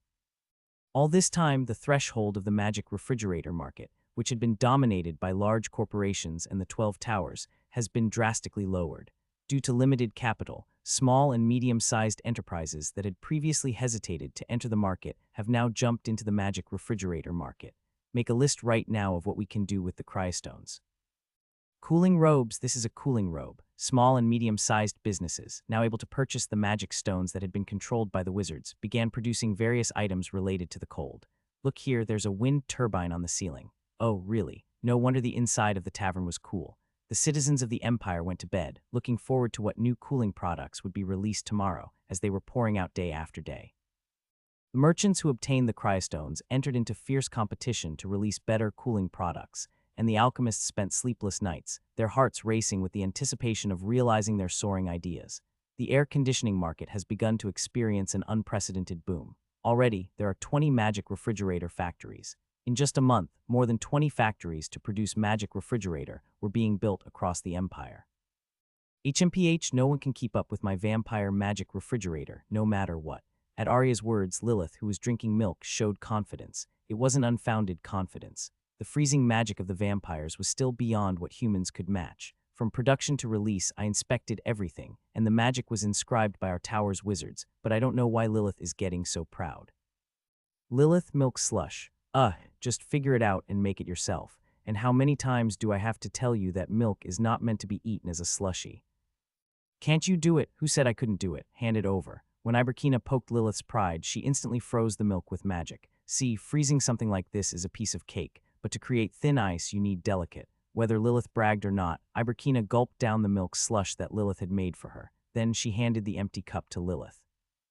One more please, don't just eat, listen a bit too. She completely mastered how to handle her. Seeing Iberkina bossing around Lilith, I clicked my tongue. Lilith had a peculiar habit of working on her own as long as her pride was gently provoked. Can't you even do that? Wait and see, I need to get the milk. Even while boasting with her mouth, her body was working hard. Her words and body were out of sync. There was hardly anyone as diligent as Lilith among the people I had seen. On weekdays, she was tormented by the first princess, and on weekends, she went to help at Bianca's tavern, going back and forth between the capital and Whiston. In the meantime, she also showed meticulousness in managing the milk business. For the grand ambition of building the kingdom of vampires in human society, she toiled day in and day out.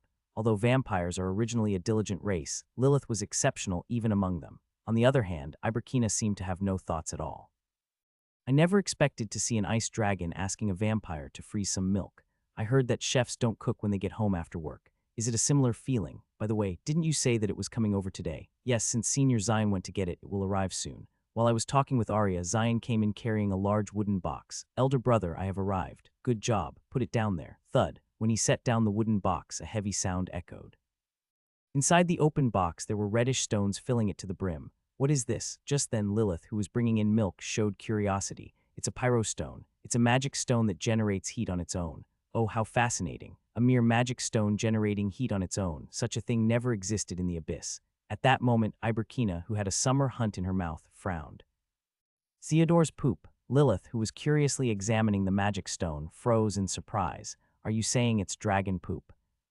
Yeah, Lilith put the pyrostone she was holding back into the box. Seeing her look like she was about to run out to wash her hands immediately, I replied with a bitter smile. It's not the kind of impurity you think it is, Lilith. Is that so? Yes, so you can rest assured. I reassured Lilith and explained in detail what Iberkina had roughly said. The magic of the red dragon is what seeps into the earth over a long period that creates a pyrostone. The magic that the dragon unconsciously exudes affects the surrounding environment. The magic stone was also affected by the dragon's magic. Is it wrong to call it poop? Dragons do not have biological cycles. The only impurity of such dragons was the overflowing surplus magical power, so Iberkina's statement that the accumulated pyrostones was poop wasn't entirely incorrect. Meanwhile, unaware of this fact, Lilith, with a relieved expression, lifted the pyrostones again. Not even realizing that Iberkina is quietly widening the distance. But what did you bring this for? I'm thinking of using it to create a fryer. As mentioned earlier, the pyrostones is born from the surplus magic of the red dragon. With just this pyrostones, it wouldn't be difficult to create an air fryer. The principle of the air fryer was very simple. It was the air fryer that circulated hot air to blow away the moisture from the food. You can think of it as being similar to a hairdryer that dries your hair. The microwave is convenient, but that's too much. This world was one where not even electromagnetic waves, let alone science, had properly developed. In such a world, making a microwave oven using microwaves was impossible. Therefore, the alternative I chose was the air fryer that uses hot air. Lilith tilted her head after hearing my story. Then isn't it just a brazier? It's a bit different. The same goes for the brazier, which also uses hot air. However, there was the inconvenience of having to keep feeding the fire with firewood. Although it has become possible to store frozen food in a refrigerator, the way to eat it still cannot be considered convenient. Every time we had to grill outside and hold a frozen party together. The advantage of frozen food that could be enjoyed easily on its own by just putting it in the microwave for 3 minutes was completely lost in this otherworld. The people of the otherworld were enjoying half-frozen foods. Because of that, what I needed was an air fryer, because the air fryer was the device that allowed you to easily heat food anywhere and anytime as long as you had power. A brazier won't do. To fully enjoy frozen foods, it was necessary to evolve the cooking tools first. Pyrostones is the lowest grade magic stone that can only be mined from the Red Tower. Aside from generating heat, it had no special functions, so in the Red Tower it was treated as just a warming stone rolling around. Therefore, the Red Tower eagerly accepted my proposal to supply pyrostones in exchange for releasing cryostones into the market, a staggering 80-year long-term contract. Not knowing that this is an incredibly lucrative business, I will use it well. The pyrostones obtained for free from the Red Tower became the development resource for the air fryer. In fact, it wasn't even worth calling it development. An air fryer is a device that can be completed with just a fan to circulate the heat. Since there were already fan-powered magic wind machines in this world, it didn't take long for the prototype of the air fryer to be developed. As you mentioned, I installed a basket for storing food and a small exhaust fan. Seal, who had created the prototype, took out the basket and continued explaining. If we have enough pyrostones, we can create a heat wave. All right, I nodded and placed the frozen chicken into the air fryer basket. Meanwhile, Arya, who had been watching from the side, expressed her doubts. There's no fire, so will this really work? The principle of the air fryer, which removes moisture using hot air, was easy to understand. However, it was also something difficult to easily accept. Heating and cooking food without fire was something unimaginable in this world. As long as there's enough heat, it should be fine. I attached the pyrostones to the dented slot of the air fryer and placed the basket containing the frozen chicken into the case. Woo-whoa. As the fan turned, the air fryer began to operate. Before long, a pleasant aroma wafted through the air, carried by the warm breeze. Soon, as I separated the basket from the case, a smile appeared on my lips. Arya murmured with wide eyes. It really works. In the basket, the well-cooked frozen chicken revealed an appetizing appearance. And a little later, Yuri Grail, carry out His Majesty's orders. A messenger bearing the Emperor's decree has arrived at the White Tower. Everyone has days they want to avoid. However, as time passes, that day will eventually come. Can I not go? You know, even if you don't want to, you have to go. At Arya's curt response, I quietly kept my mouth shut. As she said, I had to go no matter what. That makes sense. The Emperor wants to see me, so I can't refuse. 5 days ago, a messenger bearing the Emperor's edict visited our mage tower. The message was long, but the gist was that the Emperor wanted to see his face, so he should come to the palace. Well, it was only natural for the Emperor to be curious since I had released a magic stone that could change the paradigm of a culture like cryostones to the public. In fact, even before, the Emperor had subtly hinted that he wanted to see me. It was a place I wanted to avoid if possible, but this wasn't a restaurant reservation I could cancel, and I couldn't just not show up for an audience with the Emperor. That said, I couldn't go alone, so I was looking for a scapegoat to go with me. I want to go with you, but I'm busy today, so it's difficult. Arya, having noticed the meaning of my gaze, answered before I could even ask. I know. Arya had been very busy lately overseeing the management of the cryostones. There was no time to spare for the sudden palace event that had been scheduled. From the beginning, the person I was looking for wasn't Arya. The tower master is not available. Since last night, she has yet to come out of her room because she said that she wasn't been feeling well. Suddenly, yes, suddenly, yesterday afternoon, Rania was lounging on the sofa, munching on Pringles. The only reason that came to mind for that person's sudden health deterioration was an audience with the Emperor. Because of the budget issues, Rania, who had been suffering from the imperial family, had a royalty allergy. Moreover, it's not just a meeting with royalty, but an audience with the Emperor. Sudden bodily abnormalities had to be seen as a natural phenomenon. Should I bring someone else? There was no need to forcefully drag someone who clearly didn't want to go. Anyway, the main purpose of this audience was for the Emperor to see me. The problem is... Trap card open, energy controller. Using the blue-eyed ice dragon and lizard warrior as a sacrifice, summon the ultimate blue-eyed ice dragon. This can't be happening, my blue-eyed ice dragon. On one side of the office, the third prince, who had come in broad daylight claiming he would take Iberkina's ice dragon, was being outsmarted. Cough. Zion was looking at the crystal orb, his face turning red with displeasure. It seems unnecessary to even mention what he's looking at. Why is there no one normal around here? There was no one suitable to take along, but I can't take the Magic Tower family members who won't even step outside the room. Such occasions are bothersome. As you know, I have a busy schedule. Lilith, who had been licking her lips with a pleased expression at the thought of eating a summer hunt, declined. I didn't even bring it up. Come to think of it, today is the day you go to help serve at Bianca's tavern, right? If I'm not there, the store won't run properly. It's annoying, but I have no choice but to go. Lilith spoke as if reluctantly agreeing, but her voice was filled with excitement. The gaze kept glancing out the window as if waiting for something. After a long time, as if she had finally found what she was looking for, Lilith's eyes sparkled like stars. A moment later, the door to the conference room opened and someone came in, with a gentle appearance and a warm atmosphere contrasting with her not-so-gentle body. She was a woman with a heart so wide it seemed she would accept anything.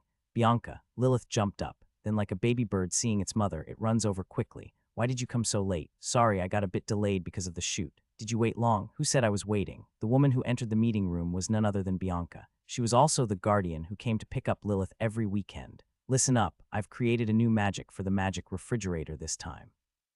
Hee, is that so? That's impressive. Bianca listened to Lilith's weekly bragging without getting bored, responding to each and every one of her stories. It was a level of patience that was almost admirable. For reference, the Lilith who is currently being patted on the head and feeling smug is much older. When our eyes met, Bianca smiled brightly and greeted me. Hello, boss. Yes, how are you, Bianca? Bianca was wearing a simple autumn tunic dress, as if she had just finished filming an advertisement.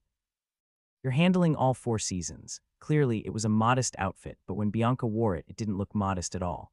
The soft fullness was fully revealed above the tunic. It was a richness that could not be hidden by mere health. That's why every ad you shoot turns into a big deal. Then I'll take my leave. See you next week. Yes, please be careful. Lilith left for Whiston with Bianca. To serve at the tavern, who will I go with? In the meeting room, the third prince was still being robbed of cards by Iberkina in a wager duel. The energy controller was also one of the stolen cards. Even so, I have to acknowledge his tenacity for not giving up. At least it wasn't a real fight like Paradox. Elder brother, should I go with you? No, just stay and watch the magic tower. Understood. Zion was anxious. As expected of a wizard lacking social skills, the kid was a bit oblivious. If he made a mistake in front of the emperor, he won't be able to handle the consequences. In the end, I was left with just one person. Arya, let's go. Sigh, I understand. Arya stood up as if she had no choice. Master, I will be back. Mew, you have to come back safely. Don't worry. It's not like I'm going to die or anything, right? After greeting the tower master, who had come out to see us off to the entrance of the tower with great difficulty, I set out with Arya from the magic tower. Before I knew it, autumn had fully arrived outside. The weather was quite chilly. At the entrance, a magic carriage from the Imperial Palace was parked, and the driver was waiting for us to come out. Look at me. Why? All right, just stand still. Arya stopped me. A white hand reached out and smoothed the creases caught in my collar and sleeves. That's good. Arya, who had scrutinized me from top to bottom, nods her head in satisfaction. You're going to meet His Majesty, so you should at least dress neatly. I tidied up as best as I could, but it seems there were still shortcomings in Arya's eyes. Even though she seems tough on the outside, she actually takes good care of people. Let's go. I got on the magic carriage with Arya, departing. With the driver's voice, the magic car started moving with a whoosh sound. Why did you bring the air fryer? Arya, who was sitting next to me, looked at the air fryer I was holding and asked. You can't go to an audience empty-handed. It's my first time meeting the Emperor, so I should at least bring a gift. Do you think you will like the air fryer? Arya tilted her head. Indeed, the air fryer was a gift that did not suit the position of an emperor. The air fryer is simplified, mini oven, made to reduce the hassle of cooking, but the emperor doesn't cook in the first place. There are servants around who will do anything if he just say the word, so why would he bother using an air fryer? To the owner of a country, convenient items were unnecessary, because the emperor's position allowed for a life where everything was possible just by lying in bed. However, he needs to manage his reputation well. Ah, right, then he might like it. The current emperor was a person who devoted great effort to reputation management. There are various circumstances here, but first, the previous emperor was a tyrant. Exploiting the citizens of the empire was the norm, and thieves were rampant both inside and outside the country. Even the influence of the church had risen to the level of imperial power. The emperor's reputation management was also to restore the image of the imperial family that had been tarnished by the previous generation, because there was a subtle sense of competition within the church. That's why summer hunt became the dessert of the imperial court, because the Pope's favorite coffee ice cream is affogato. And to be precise, summer hunt was a rationed affogato, made to mimic an affogato. The reason the emperor chose the summer hunt as the imperial dessert was also due to this. The Pope enjoys expensive affogato, but he says he prefers the summer hunt that the commoners eat. The emperor had previously revealed that he liked ramen. It's just that it didn't get much attention. That's why I decided to give an air fryer as this year's imperial audience gift. There was no gift as fitting for an emperor pursuing a common man's image with an air fryer, and my thoughts on this were exactly right. Come on in. We were waiting. In the emperor's audience chamber, there were common items placed everywhere. However, that's not supposed to be open. The refrigerator door was wide open, with clothes hanging inside and the milk that should have been inside was outside. In addition, there were nuclear fire chicken noodles and beast cards, which were presumed to have been placed by the first princess and the third prince, respectively. The emperor smiled broadly when he saw my eyes turn towards magic refrigerator. Is it a product you made? When I put it away and take it out to wear, the clothes are cool, so it's nice. I'm also using the gym well. The emperor was a person who was quite wrong about the commoner lifestyle. The emperor sitting on the throne, Julius II, bore a striking resemblance to the third prince. Clear blue eyes that reveal the soul and dazzling platinum hair. Despite his old age, he was a handsome man who must have been very good-looking in his youth. I am honored to meet the great son of the empire. The greetings are unnecessary, I already know who you are. You all stay outside. Yes, your majesty. The emperor, who gestured to stop the bowing, waved his hand to send the knights outside. At that part, Arya and I were quite surprised. Not accepting the bow was one thing, but assigning all the other knights except the escort was unexpected. They said you hated formalities, and it seems to be true. Before entering the audience chamber, the most common thing I heard was that the emperor did not place much importance on etiquette. It seemed like the emperor's own strategy to create a friendly image. However, it's nice and cool. The emperor, who had taken off his jacket from the magic refrigerator and put it on, gave us a refreshing smile. We awkwardly smiled back at the smile that seemed to be asking for agreement, as if saying, "What do you think? Am I doing well? Should I point this out or not?" I hesitated for a moment, but it won't work. Even if the emperor was wrong, it was the duty of the courtier in charge of royal etiquette to point it out and correct it, and it was against etiquette for the visitor to do so. You must not embarrass the emperor. By the way, did I do something wrong? The emperor's expression as he looked at me was subtly displeased. His eyes seemed to be somewhat displeased. I entered the audience chamber, wondering if I had made some mistake, but there was nothing specific I could point to. Receiving unjust looks without knowing the reason, the emperor finally spoke. Do you know why I have called you? There are a few guesses, but I haven't heard the exact reason. There was a suspicion. With the emergence of the cryostones, the empire was experiencing an unprecedented cultural revolution. As fresh produce became more widely available, diets that primarily consisted of preserved foods were shifting to include more fresh items. Due to the beast cards, the relationship with the Fiore kingdom has improved recently, so I thought the emperor called me for this reason as well. My children have been talking about you. An entirely unexpected remark came out. Are you talking about my story? Yeah, I've heard a lot about it. The first thing that came to mind was the first princess. The first princess, who loved having tea time, was also well known in high society. Since there were quite a few projects we were working on together, it was highly likely that she had talked about me to the emperor. Or maybe the third prince, who has been visiting our White Tower frequently these days. Christina praised you a lot, saying that if it weren't for you, she would have struggled to clear the monster forest. I was secretly surprised. I only thought it would be the first princess or the third prince, so I never even considered the second princess. Since the second princess was not one to speak easily, I've never thought of her talking about me to the emperor, but she even went so far as to compliment me. The fact that the second princess, who is stingy with compliments, praised me to the emperor was nothing short of astonishing. It was the first time that she praised someone to me. It is an honor, and it was also the first time she made a personal request. Why are there so many firsts? It was not difficult to guess how much their father-daughter conversations had been disconnected until now. No wonder the gaze directed at me was not kind. After a long time, when her daughter came over and started talking, it wasn't a conversation between a father and daughter, but rather her praising someone else. Of course, he couldn't help but get annoyed. Even I was taken aback when I heard it. By the way, if it's a personal request. The dual role position of the military commander is prohibited by regulations. You are referring to the Cultural Invasion Department. The emperor nodded. Originally, we were going to hand over that role to the Ministry of Magic, but we decided to keep the department at the request of the second princess. They said it was a department that was absolutely necessary. It was the first time that kid had insisted so strongly with me. It's another first. At this point, I was curious about what wasn't the first time anymore. For reference, speaking of the Cultural Invasion Department, abbreviated as CID, the only fixed members were the second princess and me. I was originally a consultant, not a department member, but at some point I came to my senses and found myself as a department member. Whether it's a consultant or a department member, the work doesn't change. My main job was to alleviate the boredom of the second princess and chat with her. Besides, the third prince used to come in occasionally, but recently he got hooked on card games and has become a ghost member. But Leon too. Yes, he said the same thing as Christina. Not a ghost member, but someone scheming behind the scenes. They said that to prevent places with bad omens like the Fiore Kingdom in advance, we shouldn't leave that role to the Ministry of Magic. The sums claimed by the third prince were often ambiguous or excessive. Most of the conspiracy theories that spread throughout the empire can usually be traced back to the third prince. However, it was also true that sometimes those gut feelings turned out to be right, making them hard to ignore. If you make about 10 claims, then 2 or 3 of them will turn out to be true. That's a pretty good hit rate. It was truly remarkable to get 3 out of 10 major national issues right. Since this third prince argued for the necessity of the Cultural Invasion Department, the emperor must have felt uneasy as well. I occasionally heard stories from the eldest, but now your name is coming up even from the other children, so I'm curious. The emperor stared at me intently. How does the one who bewitched my children look? I called you to see your face. Has your curiosity been satisfied? No, after seeing it, I'm even more curious. The emperor asked as if he was truly curious. How on earth did you manage to win over that picky second child? So you called me to ask about this. The emperor called me because he wanted to have a consultation with their estranged father and daughter relationship. You were asking me about the secret to seducing the second princess. Arya also looked at me as if she was curious. The two people were staring, but I had nothing to say. Actually, I wanted to ask, why did you go and praise me to the emperor when you never praised me before?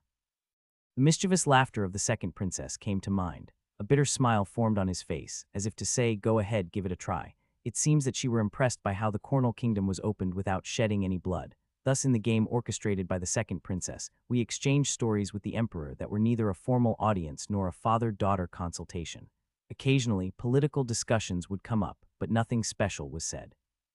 I only knew that when bad things were said about the church, a smile would appear on the emperor's lips, but I couldn't focus on all those stories. I wish someone would close the door. The door of Magic Refrigerator, which was wide open, kept bothering me. Seeing Arya glance at Magic Refrigerator, it seemed she had the same thoughts as I did. Of course, even Arya must have seen someone using a magic refrigerator for storing clothes for the first time. I've heard of something called a wardrobe, but this was the first time seeing it with my own eyes. That too in this other world. However, the Emperor's antics did not end there. Beast Card and Summer Hunt, among other trending things, he reviewed them all at least once, and in the end, what was bound to happen finally happened. This is the frozen food that's trending these days, right? Frozen chicken, golden honey combo was placed on the Emperor's plate. Frozen chicken, what a fascinating idea. It seems you don't know why it's trending. It was always difficult for the Emperor, who usually ate comfortably, to deduce the reason behind the popularity of frozen chicken. Even the frozen chicken was cooked directly by the chef, and then fork and knife appeared. Please, I hoped it wouldn't be the case, but the Emperor did not disappoint expectations and elegantly sliced the chicken leg like a steak. Of course, there was no way I would get fired. Beer and chicken go well together, they say. Have you heard that Chimek is trending? Beer also made an appearance without fail. You poured Guinness beer into a wine glass, swirled it around, savored the aroma, and then drank it. I want to get out quickly. If I stayed any longer, I felt like I would unknowingly make a mistake, so I couldn't let my guard down for a moment. It was a very burdensome situation in a different sense. However, contrary to my wishes, the Emperor showed interest in the items I brought. What is that? It's called an air fryer. Air fryer. It is a device that cooks food using hot air instead of fire. Are you saying we don't need a fire? Yes, just put the contents inside and wait, and it will be cooked with hot air. Knowing that the Emperor was interested in the air fryer, I spoke. Would you like to see it in action? Let's do that. Understood. With the Emperor's permission, I received the frozen chicken brought by the chef and cooked it in the air fryer. And after about 10 minutes, the Emperor's eyes lit up upon seeing the freshly cooked chicken. Oh, how fascinating. As expected, it was a good reaction. Even an emperor who doesn't cook himself would find the idea of cooking without fire quite novel. However, I underestimated the Emperor's reaction. Since it's something I use, you all should try using it too. This is something I use that came from the White Tower. How have you been? Here's a gift from me. The Emperor, who usually liked to subtly show off his commoner side, didn't miss the opportunity and sent air fryers as gifts to everyone around him, including servants, officials, the Magic Tower, the military, the academy, and noble families. What do you mean by giving it? The upper class who received the Emperor's gift had to deeply ponder its meaning. It was the moment when those who used to leave their food to the chef suddenly had to use the air fryer out of obligation. The items bestowed by the Emperor should not be handled carelessly, regardless of the meaning they carry. Later, they could become a source of trouble. The same went for the air fryer. Here we go again. Haha, I thought things were quiet lately. Is this the homework for this time? I got Summer Hunt as a gift for my last homework, so I can't even eat affogato. Oh dear, you must be having a hard time. Even if I've gone through a lot, it can't compare to the Count, who received nuclear fire chicken noodles as a gift. Haha, the nobles comforted each other as if the emperor's eccentric behavior was nothing new.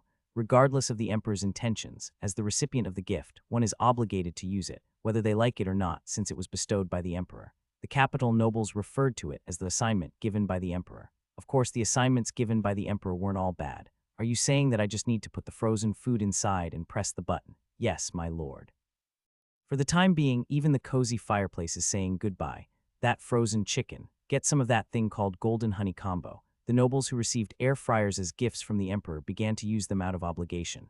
In the noble district of the capital, only the sound of air fryers could be heard, as if it were an obligation that must be done at least once a day.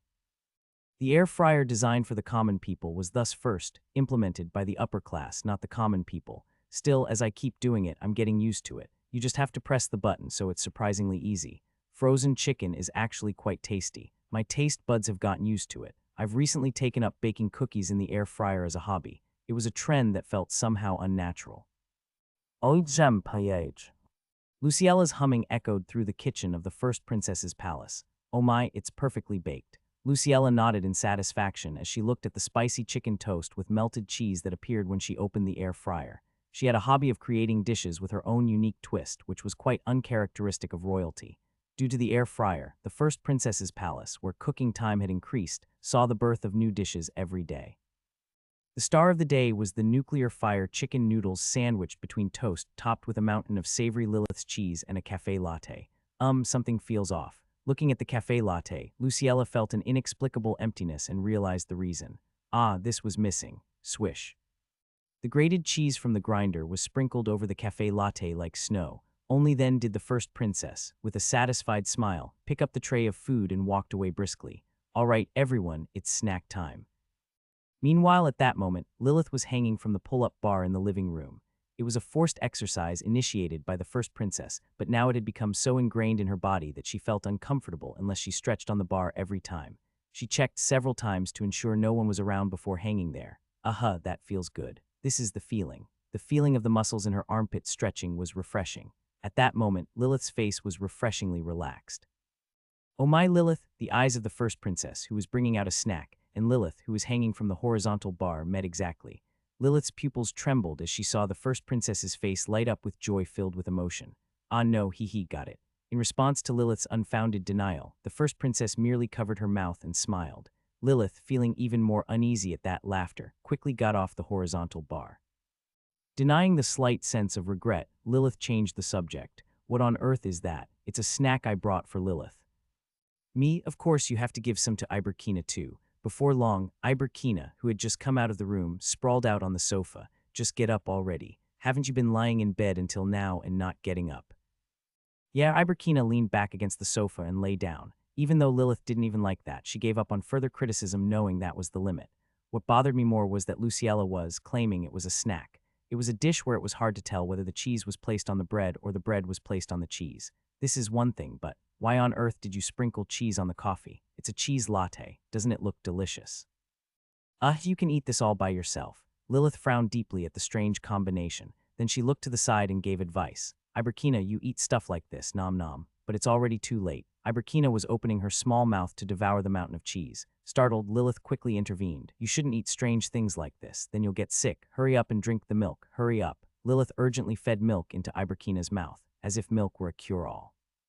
While Lilith was busy arguing, the first princess took out her notebook and was diligently taking notes.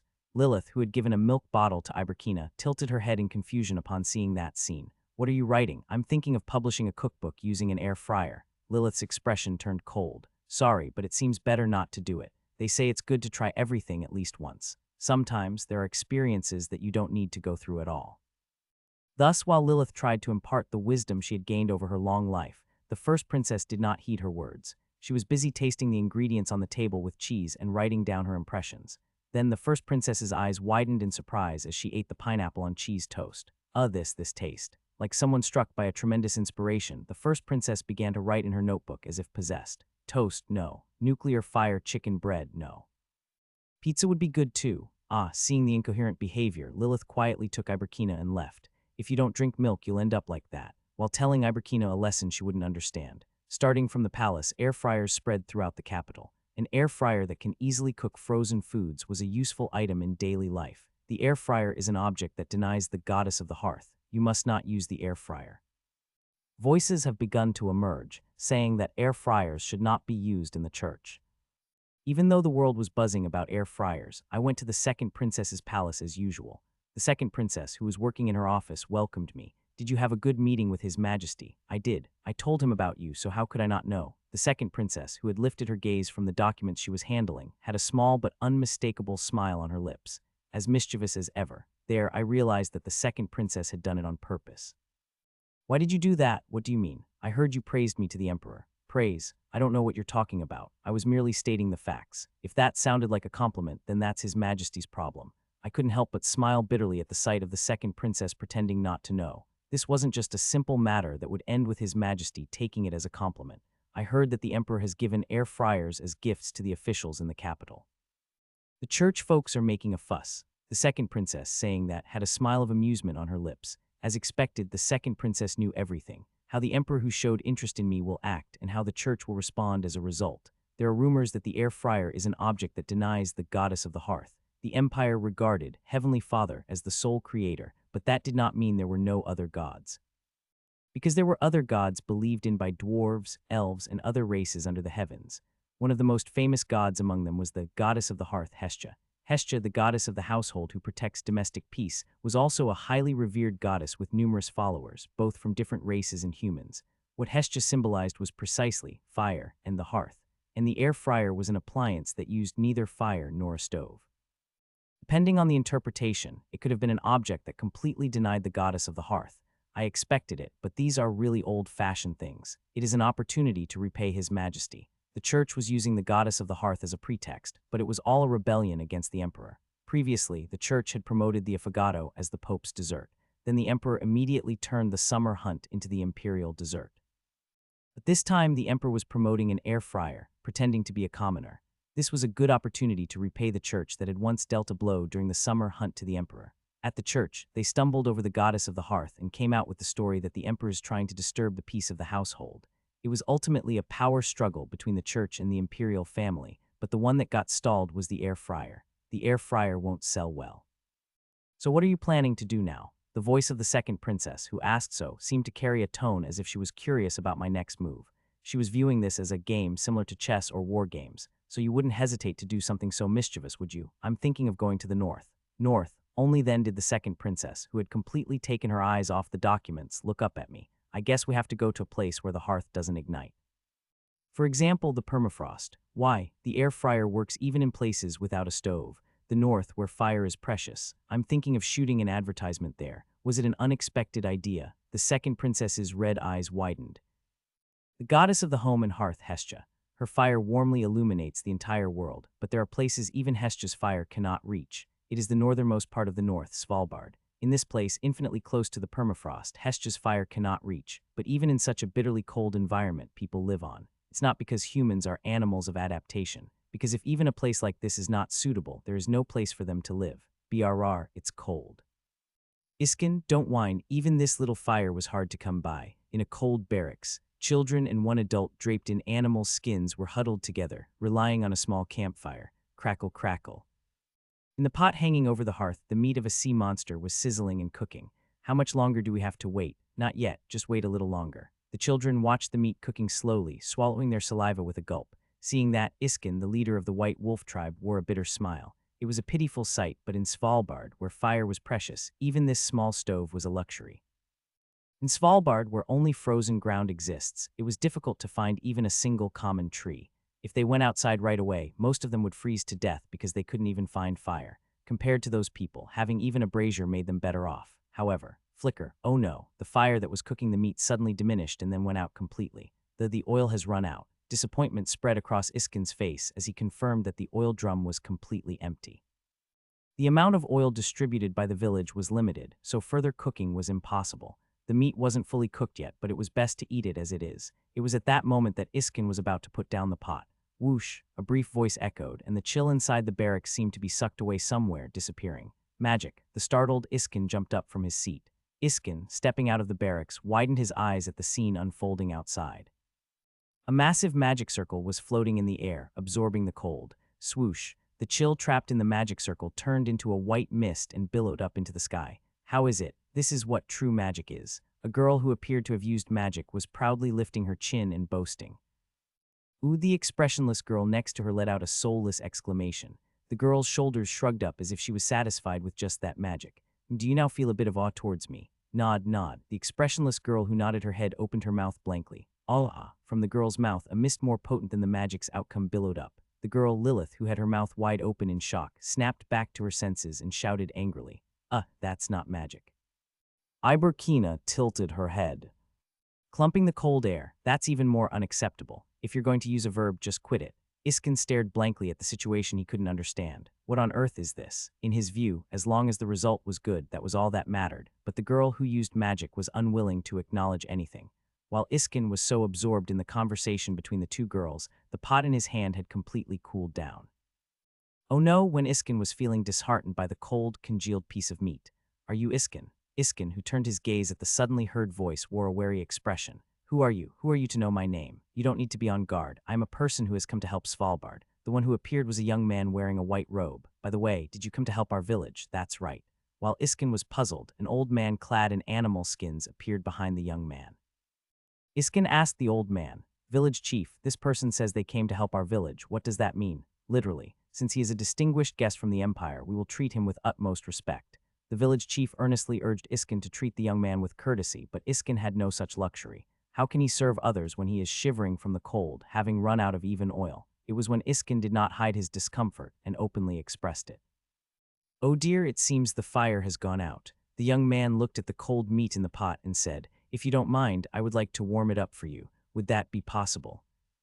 Are you talking about the meat? Yes, just for a moment. The young man set down the mysterious black object he had been holding in his arms. Then, while separating the basket from inside the object, he said, You can put it in here. Are you saying that if I put it there, the meat will get heated? Yes, it will warm up soon. I can't believe it. There's no fire, and yet the meat is getting warm. Iskin was untrustworthy, but since the village chief was watching, he put the meat in the basket, pretending to be deceived. The young man put the basket into the object. Woo-oh. The yellow light turned on and the sound of something spinning echoed, and a moment later, Iskin's eyes widened in disbelief as he looked at the taken-out basket. Tea the meat. Eat quickly before it gets cold. Inside the basket, there was meat with warm steam rising gently. The identity of the object was none other than an air fryer. I visited the Svalbard Islands, the northernmost part of the north, for an air fryer advertisement. This place was indeed the perfect area to promote the air fryer. Oh my, the meat is warm. Wow, the reaction of the Svalbard residents facing the air fryer was enthusiastic. All the villagers came out and were busy checking out the air fryer. That's amazing. How does the meat cook without any fire? This is clearly an object imbued with the power of the goddess of the hearth. A hot meal, it feels like a dream. They were the Svalbard people who had been living with limited resources, using oil obtained from the sea monsters to light fires and cook. For them, the air fryer that cooks food in the cold was a cultural shock. All right, everyone, I'll give you one each, so you don't need to rush. Get in line, line up. Golden honey combo, baked in dozens of air fryers, was served in the residents' bowls. It wasn't just that. Dorian, please install them. Leave it to me. Heating furnaces using pyrostones made by dwarven engineers were provided to every household. It was a heating furnace that operated solely on pyrostones, which didn't require any fire at all. Is it really okay to receive something like this for free? It's okay. Just speak well to me. I will firmly inform the residents. Even without that, only good stories will come out. Haha, the Svalbard residents were enjoying the meat that had come out of the air fryer with happy faces. Even without a hearth, warmth rises in places where the goddess's fire does not shine. With the air fryer, and the image of that blissful happiness was captured in the crystal orbs set up all around. Not using the brazier is an act that disrupts the peace of the household. The anti-air fryer movement led by the church was proving highly effective, and air fryer sales were plummeting daily. It was one of those days. There is a place called Svalbard. It is the coldest place even in the northernmost part of the north. An advertisement has been released. Here, every year, tens of thousands of people suffer from the cold and hunger, which tragically ending their lives. In the frozen ground, not even a single tree or blade of grass could be found. Even if we barely managed to start a fire, it quickly died down as soon as the cold wind passed by. There were neither hearths, nor fires, nor peace there. But even in places like this, the air fryer makes its way. Woo-oh. Large magical carriages carrying air fryers pass over the frozen road, transporting goods. Meat, oh my, it's warm. People held a festival while eating the meat that had come out of the air fryer. I'm so happy because I got an air fryer. When I didn't have an air fryer, every day was a battle against hunger. But now I'm happy. People holding air fryers were showing their white teeth and smiling brightly. Oh my, they say tens of thousands of people die every year. Oh dear. I want to make a donation. It was a heartwarming advertisement that touched people's hearts. Hello, I am Yuri Grail, the designer of the air fryer. Our air fryer is a product that uses pyrostones, making it usable in any cold weather. The citizens of the Empire watched the video with warm smiles on their faces. In places where you can't use a fireplace, you definitely need an air fryer. That's right, you can't starve to death. It was the moment when the perception of the air fryer shifted from being a denial of the stove to being a replacement for the stove. The citizens' reactions were generally positive. Of course, there were places where that wasn't the case. What the heck, that's our pyrostones. It was the Red Tower that had immediately signed a contract to supply the pyrostones at a bargain price. The face of the Red Tower master turned bright red as he watched the pyrostones that Yuri was holding and explaining. Hello, I am Yuri Grail, the designer of the air fryer. Our air fryer is a product that uses pyrostones, allowing it to be used in any cold weather. These pyrostones are a rock imbued with dragon magic. The complexion of the Red Tower master, who was watching Yuri explain while holding the pyrostones, turned so red that his beard was trembling. This brat has pulled a fast one on me. Lucas of the Tower master of the Red Tower never imagined that the pyrostones could be applied in such a way. He was a pure fire mage, not a developer who creates something. Because of his high pride in fire, he couldn't even think of the possibilities of its scope included hot air. In the continent, fire was considered sacred. Of course, they did release a stove using pyrostones, but since they set a high price, it was an expensive luxury that only the upper class could afford. However, the unit cost of the air fryer made by that Yuri from the White Tower was only 10 gold. 10 gold? Ha, this crazy bastard. Considering that the magic stove sold at the Red Tower was close to 80 gold, the air fryer was an outrageous price. It's not like they were planning to completely collapse the market. Cancel the pyrostones supply contract immediately. We will make the air fryer ourselves. The wizard, who had been summoned before him, broke out in a cold sweat at the reprimand from the Red Tower master. Tower master, that is. What is it? Why can't you speak properly? It's difficult to cancel because of the contract. What's so difficult about canceling a mere contract? Even if we have to pay a penalty, cancel it immediately. The penalty fee is 100 million gold. What? The Red Tower master stammered in confusion. 100 million gold. Yes, it was a contract made under the condition of releasing the cryostones into the market. You also have personally confirmed the details. The Red Tower master quietly sifted through his memories. It definitely seems that the penalty fee was 100 million gold. At that time, since the cryostones was such an absurd material, he accepted the penalty fee and everything else without question. Compared to cryostones, the pyrostones were judged to have less utility. The other tower masters were pressuring him, so he didn't have the luxury of time to think deeply. However, actually trying to break the contract will cost him 100 million gold, which frankly is an enormous amount. This was equivalent to giving away half of the Red Tower. If that happens, he'll have to file for bankruptcy. I've been had. With his blood running cold, the Red Tower master asked, clutching his head. When's the renewal date? The contract renewal date is in 80 years. To be precise, in the year 576 of the Empire's calendar, the assistant explained, but it didn't reach the ears of the Red Tower master. 80 years. This was long after the current tower master of the Red Tower would have died. In a daze, Red Tower master held the back of his head. Falls over. Tower master. Healer, call a healer. While the Red Tower master collapsed, clutching the back of his head, the perception of air fryers among the citizens of the Empire also changed after the advertisement was released. Did you hear that? They say the pyrostones that powers the air fryer is actually a chunk of the Red Dragon's magic. Isn't the Red Dragon the being closest to the goddess of the hearth? Whoa, then what about the air fryer? It must be called a stove. There are people who have come to think of air fryers that use pyrostones as a type of stove.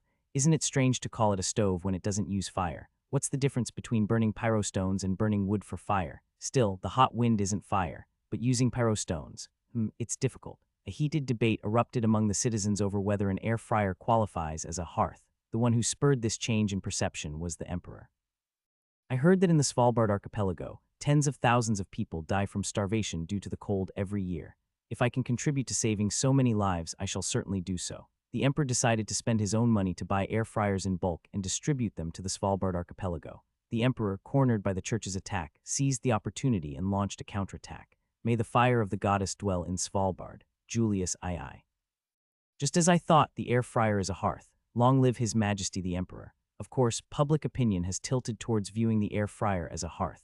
The price of the air fryer, which was only 10 gold, was one thing, but what the citizens were most excited about was the air fryer's convenience. The air fryer in the advertisement was an amazing device that would cook food on its own just by pressing a button and waiting. It was an overwhelming convenience that was beyond words compared to the cumbersome preparation process of bringing firewood and lighting the fire for the stove. Look at this, it comes out baked with just the push of a button. Wow, that's amazing. It's comfortable, so I like it. The convenience of the air fryer was something that the stove could never match. That convenience even drew in those who had no interest in cooking until now. Honey, I made some pineapple pizza bread. Would you like to try it? Wow, did you really do this? Yes, it's a recipe that was published in the cookbook by the first princess. Well, it's a bit unique, but it seems tasty. Anyway, it's not bad. Haha, really? I'm glad to hear you're okay. Due to the spread of air fryers, housewives' household burdens have significantly decreased. Above all, I bought frozen chicken and placed it at the magic refrigerator, so if you're hungry in the evening, heat it up and eat. Yes, I understand. With the convenience of easily heating frozen foods, anyone can now easily have a meal. The air fryer has begun to be accepted as a type of stove. The one that found itself in a difficult position because of this was the church that claimed the air fryer was an impure object. Your Holiness, the voices of the faithful asking for Your Holiness's answer on whether an air fryer is a stove or not are growing louder. Pope Paul XIII remained silent. In fact, this was a very awkward issue even for the Pope. From a common sense perspective, an air fryer that uses hot air was not a proper stove. However, if you broaden the interpretation to include the goddess of the hearth, it was also ambiguous to say no. The hearth symbolized by the goddess of the hearth was not just the physical hearth itself, but rather the harmony of the household. In a continent where hunger was frequent, the hearth responsible for meals was indeed the source of family harmony. The air fryer surprisingly met those conditions.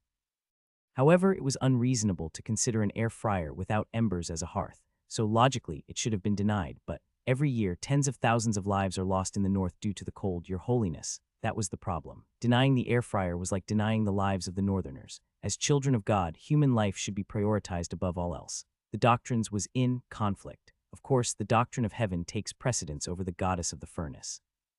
However, the involvement of the emperor was the reason for the Pope's hesitation in making a decision.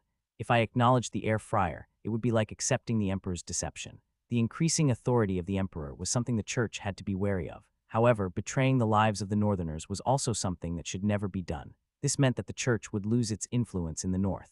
Your Holiness, the citizens of the empire are waiting for Your Holiness' response. The scribe from the imperial court urged the Pope for a response. He had finished preparing to take down whatever words came from the Pope's mouth. It was the moment to make a decision. An air fryer is. Pope Paul XIII quietly closed his eyes. It's a hearth. The moment the Pope's declaration was made, the clock of reform, which had been stopped, began to tick again. The delivery of air fryers to the military, which had been temporarily suspended, has now begun in earnest, and the Military Supply Association, led by the pyrostones and the air fryers, is set to launch. In households, the air fryer has become an indispensable kitchen tool for homemakers. Of course, various recipes using the air fryer have been created. Meanwhile, ironically, due to the incorporation of the air fryer into the hearth, the number of followers of the goddess of the hearth has increased exponentially. In the public sphere, this became a joke, and a flood of creations about the goddess holding an air fryer emerged. It was the moment when the goddess of home and hearth, Hestia, was reborn as the goddess of the air fryer. The region most affected by the spread of air fryers was the north.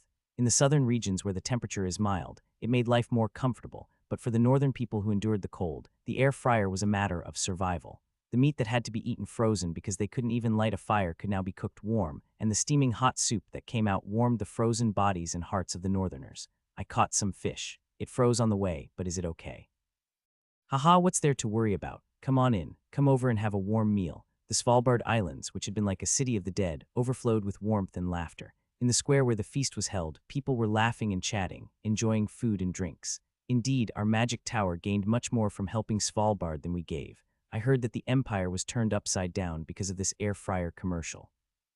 They say the goddess of the hearth has become the goddess of the air fryer, and that her followers have increased exponentially. The reason I helped Svalbard was purely a matter of necessary investment. But still, gratitude is gratitude. Iskin bared his fangs and smiled. He, with his thick white fur, was a werewolf, a hybrid species of half human and half wolf. Would you like to try it once? Seeing what was in the bowl that Iskin was holding out, my eyes widened in surprise. This is an octopus. Yes, it's a sea monster called a zeratin that can be seen in Svalbard. The octopus leg, as thick as my forearm, looked plump just by looking at it. It's been a while since I've had octopus. The leg, perfectly cooked to a nice red color, was sliced and ready to eat, as if it had just come out of the air fryer. The steam rising was visually appetizing. I pierced a thick piece of leg with a fork and took a big bite. In an instant, the fresh octopus juices burst in my mouth. The chewy texture and the juiciness blended together, clinging to the tongue. How is it? The taste is absolutely amazing. It wasn't just empty words. There has hardly been an octopus I've eaten until now that was as delicious as this one. The octopus just caught in the permafrost tasted even better. But if possible, I would like to supply this octopus to the White Tower. This octopus. Yes, it wouldn't have been eaten anyway if it weren't for the air fryer. I was taken aback by the unexpected proposal and my eyes widened. This guy has poison in its sucker, so it's difficult to consume it raw. All this time it was a nuisance. Svalbard was mostly a frozen, barren region, but it wasn't a place with nothing at all. In this place where the coastline exists, various marine monsters could be seen, and the zeratin was one of them. It was a creature that had grown by feeding on the magic of the North Sea, with a taste that was incredibly fresh and chewy. However, they promised to provide this zeratin in exchange for the supply of air fryers in Svalbard. Octopus, I never expected to receive such a gift. No matter how you eat it, it was bound to be delicious. I want to dip it in gochujang. As I dipped a piece and chewed, I longed for some spicy red pepper sauce. It was fresh, and it tasted good just like this. Come to think of it, it seems like the second princess also likes octopus. I remembered the story about the octopus caught in the southern sea that the second princess mentioned before. She would have probably tempted me by saying I could taste it if I attended the imperial banquet. I should pack some gifts to take back with me. I'm sure she will also like the zeratin. I bowed my head to Iskin while thinking such thoughts. Growl. Iskin revealed his teeth and laughed. Nom nom. Hey, stop eating so much. Nom. Hey, that's mine. Nom. Lady Lilith must be having a hard time. Looking around the village square, I gave a bitter smile. In the square where the feast was held, Iberkina was devouring octopus legs. Next to her, Lilith was clinging to Iberkina like a nanny, keeping her in check. On the surface, she would grumble, but it was always Lilith who took care of Iberkina first. First, it feels like a senior who has adapted to human society. The reason she followed all the way to the north was because I pretended not to, thinking that Iberkina was going to the north. On the other hand, the reason I brought Iberkina was as in insurance. We don't know what dangers might be lurking in the north, so we can't just come without any escort, can we? In that sense, Iberkina was an excellent escort, because she sent all the risks we encountered on a trip. The catch was that neither Iberkina nor the person themselves knew where they were flying to. What are you doing here all alone? Sitting on the magic carriage parked on the hill, looking down at the village where the festival was taking place, Arya approached. Look around, here in this cold. It's okay because I'm wearing a fur coat. Every time I spoke, white breath would rise, but I got used to it and it became bearable. The fur coats made from horsehide that the Svalbards wear are quite warm. It was just a hill where the magic carriage was parked, but the view of the island from above was breathtaking. The village where the feast is held in the pure white snowy field. Looking at the vast North Sea stretching beyond, I felt my heart lift. Yuri, Arya, who was sitting next to me, handed over a steaming cup of coffee. It's warm. I warmed it up on the heater. It will cool down quickly, so drink it fast. I enjoyed the warm sensation of the coffee in my hands while looking down at the village where the festival was taking place. See, it worked out well, didn't it?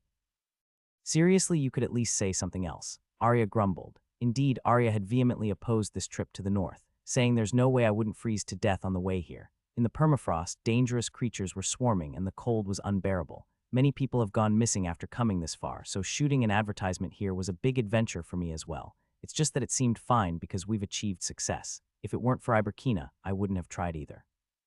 While I was lost in thought, the coffee in my hand quickly cooled down. I quietly looked at it and then held it out. Warm it up for me. Drink up quickly. Arya frowned but still took the coffee and magically warmed up the cooled coffee. Just try asking me to heat it up again and I'll pour it all over you. Got it.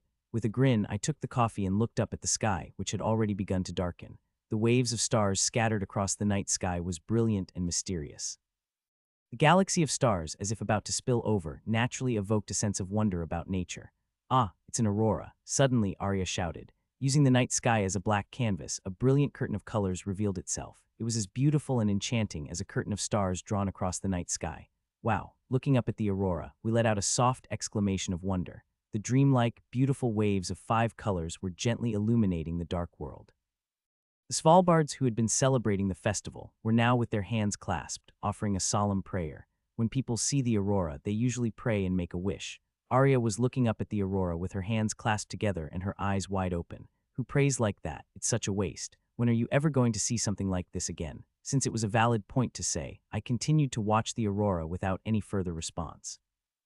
I didn't really have a hobby of making wishes like this, but I did think about it. Next year, I want to spend some time relaxing comfortably at the tower, without poking my nose into anything. As the aurora viewing time came to an end, I turned to the side and asked, "What wish did you make? Why are you telling me that?" As usual, a curt reply came back, but I tilted my head in confusion. I felt like she was mumbling for some reason. "It's late, so let's hurry down."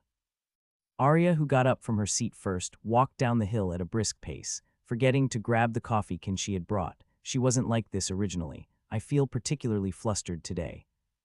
Did you come back? Yes. When I returned from the north, which felt like a vacation, the second princess, who was playing chess as usual, welcomed me.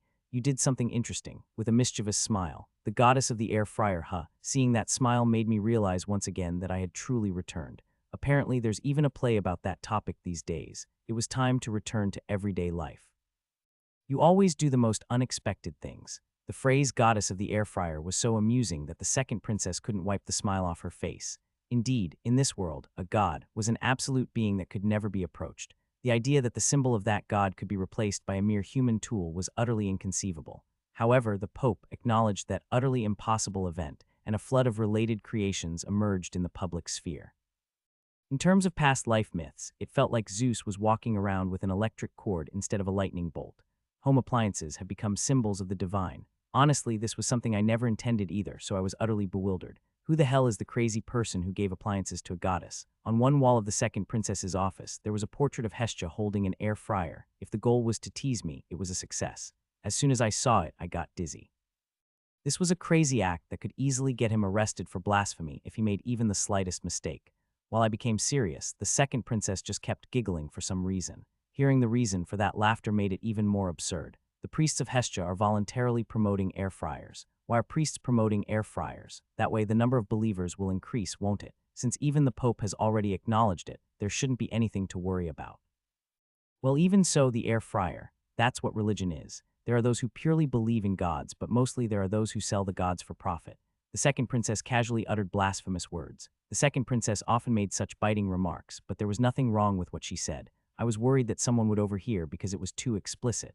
The series of events that unfolded due to the air fryer all took place on the stage set by the second princess. To undermine the church's power and elevate the imperial authority, the second princess used an air fryer. I didn't think you were considering the 3 northern countries as well. The 3 northern kingdoms. The 3 kingdoms located above the empire were not hostile to the empire, but neither were they allies, because they were kingdoms that were balancing the tightrope of relations between countries following an anti-imperialist path and the empire. However, due to this air fryer incident, the possibility of these 3 kingdoms forming an alliance with the empire has increased. In the 3 kingdoms, where there are many regions as cold as the Svalbard Islands, an air fryer was an equally essential item. If it were just an air fryer, it wouldn't be a big deal, but it has become a symbol of a goddess. As long as that symbol is in the empire, it will be difficult for the 3 kingdoms to distance themselves from the empire as they did before. If the food culture based on air fryers is imported, it will inevitably have a cultural impact.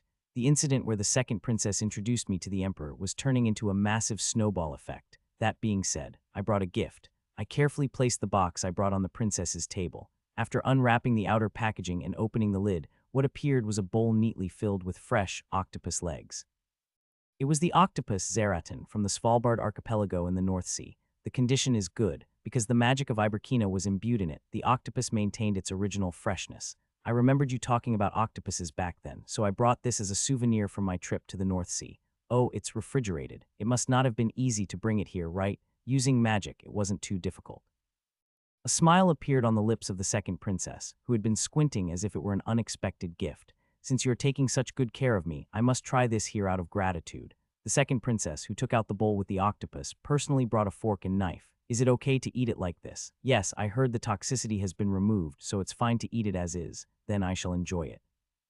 The second princess, who was slicing the octopus's legs like that, asked with an inscrutable smile on her lips, "Do you know what? This is the first time that I am seeing an octopus's legs up close like this. I saw it in pictures, but it looks much creepier in real life. Weren't you the one who liked octopus? While I occasionally enjoyed the sliced ones as a delicacy, raw legs were not my thing." The second princess gave a mischievous smile.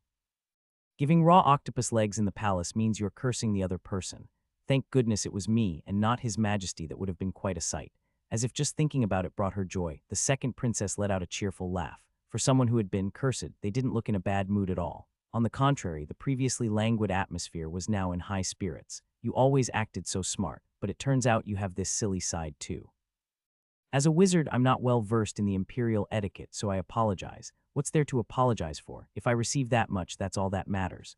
It was then that I understood why the second princess was laughing so cheerfully. That was the laugh of a hunter who had caught their prey. I'm already afraid of how much they'll take advantage of this. The princess was someone who would seize and exploit even the slightest weakness. Since it was fun, I'll just let it slide today. The statement that they would let it go today meant that they wouldn't let it go starting tomorrow. With a bitter smile, I felt the need to study the imperial court etiquette. At this rate, every time I make a mistake, I'll end up in a situation like this. It looks creepy, but the taste is good. The second princess, who had taken a bite of the octopus, nodded her head. If she who is so critical that she even says Americano tastes bad acknowledges it, then it means Zeratin is really delicious. Come here and eat too. The second princess, who had just cut a freshly sliced octopus with the fork she was eating with, handed it to me. Excuse me. Since it was the second princess's suggestion, I accepted it without saying a word. The princess's fork touched my lips. Could it be that she didn't see it, or that she just didn't care? The second princess picked up the freshly sliced octopus with her fork and put it in her red mouth. Removing the fork from her mouth, the second princess continued the conversation nonchalantly. They say a play titled Goddess of the Air Fryer is opening in theaters. His Majesty will surely like it. Will he just enjoy it? This matter was initiated by His Majesty. This dispute with the church has greatly boosted the emperor's morale. The emperor played a significant role in gaining the pope's recognition and supplying air fryers to the north. The emperor wanted to turn this beautiful story into a play and widely share it with the citizens of the empire. No wonder the story of the Goddess of the Air Fryer was a sensation not just in the empire, but across the entire continent. It was a major event where the pope, the head of the church, bowed his head, so just imagine the impact it had. However, theater was a culture of the upper class, so it was unfamiliar to the general citizens of the empire. Recently, the emperor had been actively encouraging the play that the citizens had just begun to watch little by little. The more popular the play about the goddess of the air fryer becomes, the more the emperor's good deeds will spread.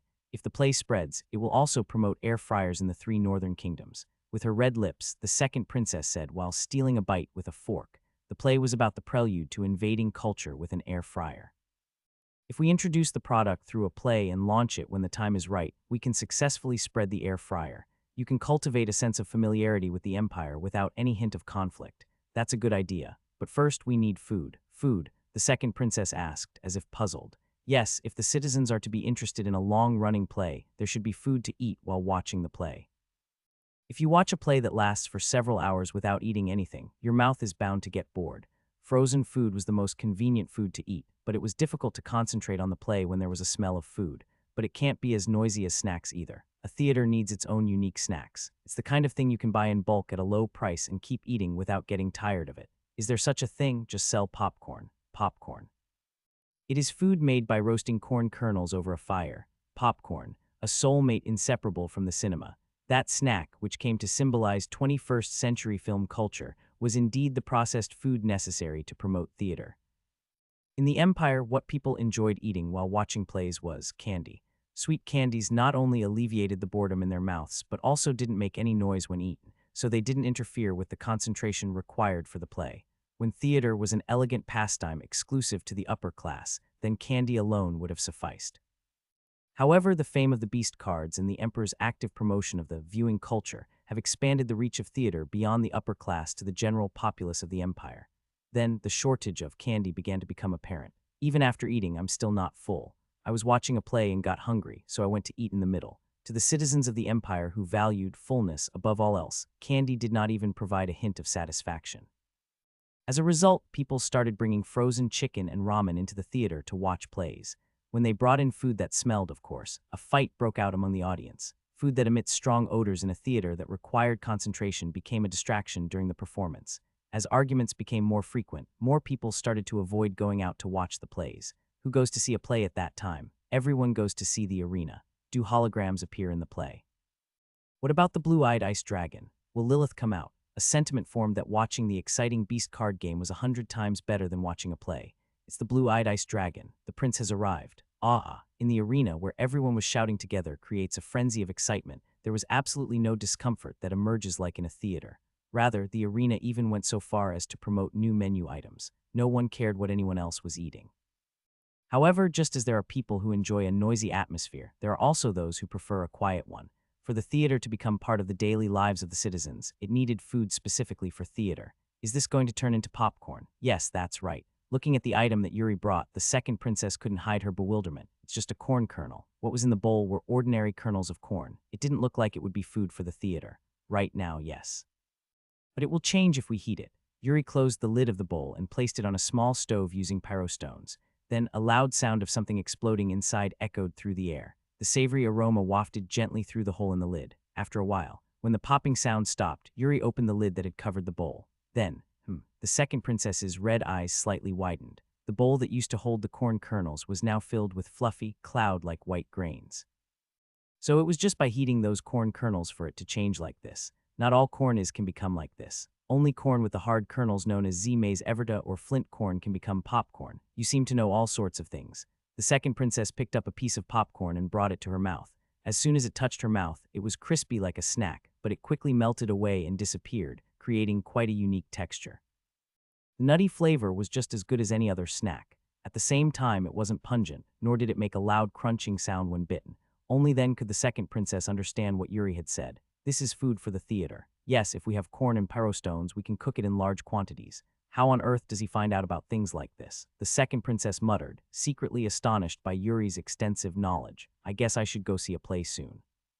Of course you're included too. You will fit right in. Understood. The second princess, with a satisfied smile, picked up some popcorn and ate it. Quite addictive, isn't it? It seemed like she would have it quite often.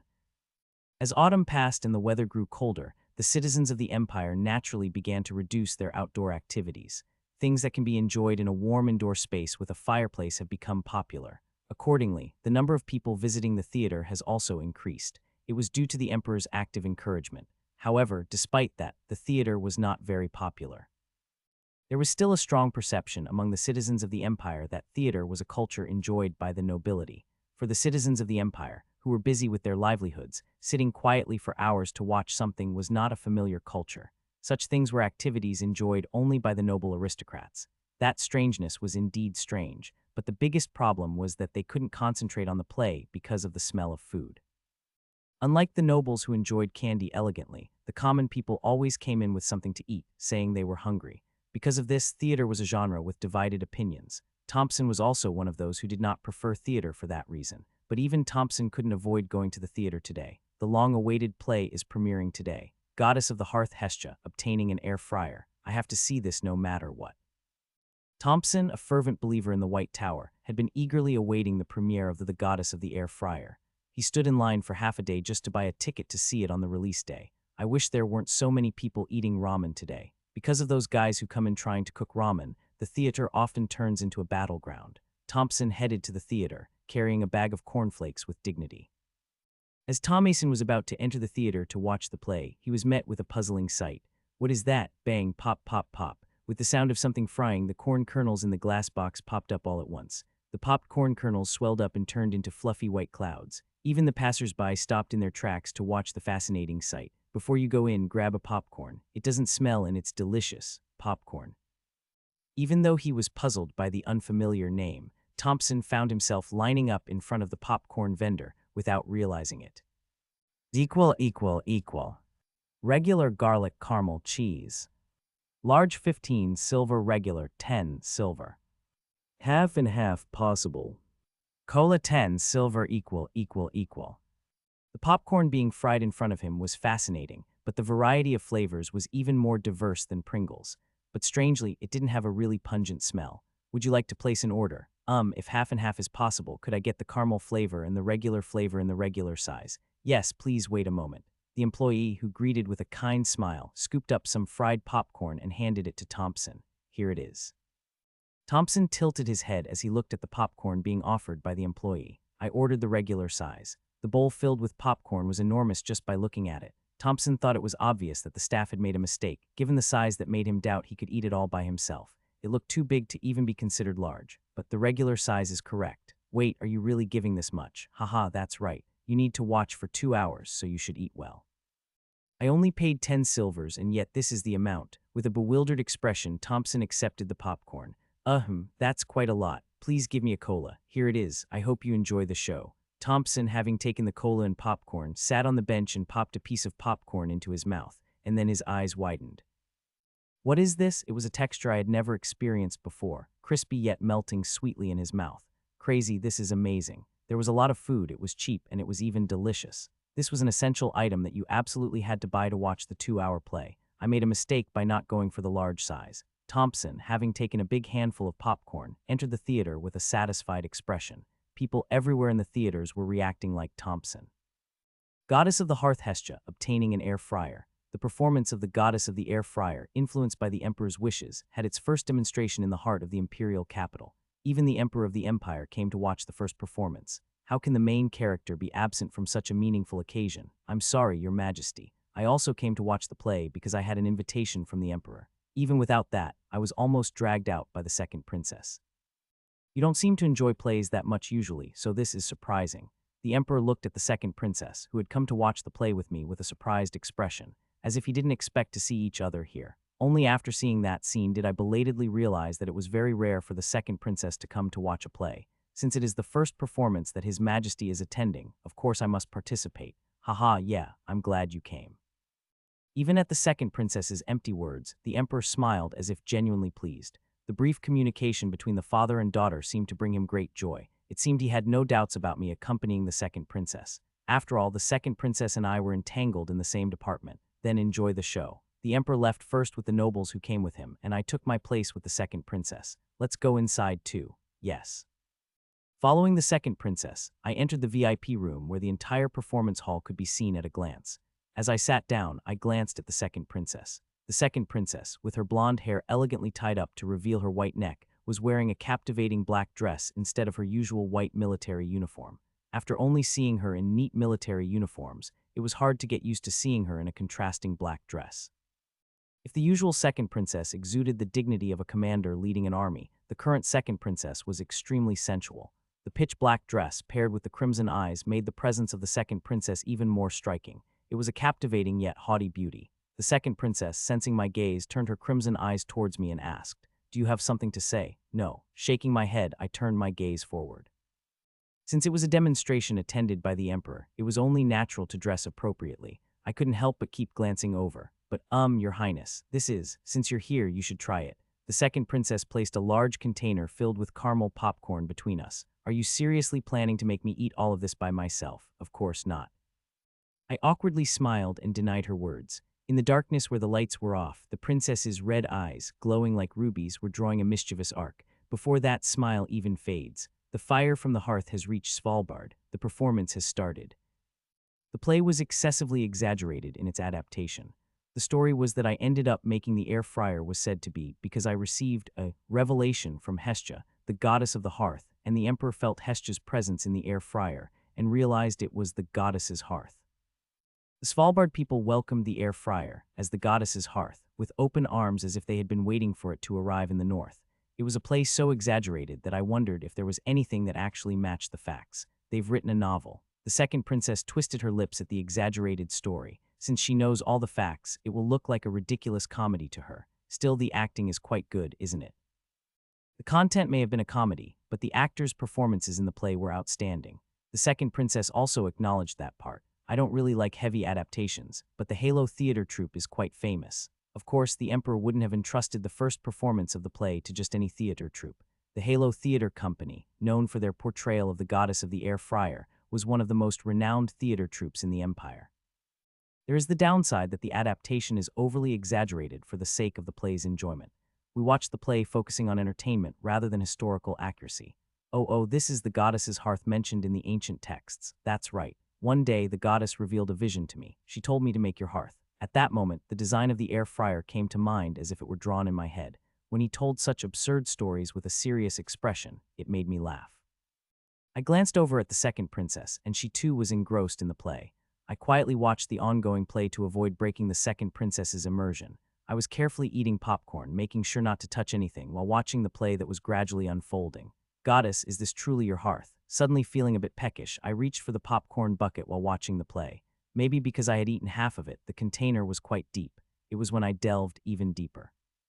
It was too soft to be called popcorn and too delicate to be considered food. My expression, sensing the mistake, stiffened awkwardly. As expected, I am not popcorn. A pair of crimson eyes curved towards me like a crescent moon. It was a smile that felt mischievous. In front of that smile, I couldn't say a word. All I can think is, I'm screwed. I was boldly grasping the second princess's hand. That too, completely enveloping it. Or did you just want to hold my hand? I'm sorry, I made a mistake. I tried to pull my hand away with an awkward expression, but I couldn't. Before I knew it, the second princess's hand was holding mine. To hold me like this so boldly and then call it a mistake, what a cowardly excuse. Is this what it feels like to be ensnared in a spider's web? The second princess seemed to be enjoying my troubled expression. Isn't it the hand of a princess you've already grasped? When the opportunity comes, you should grab it to your heart's content. Her lips curled up in delight as she said this. I'm really screwed. Once the second princess makes that expression, she never stops until the opponent surrenders. It was the kind of excited expression that was often seen when playing chess or war games. The problem was that I was the one who flipped that switch, because I grabbed the princess's hand first while she was just standing there.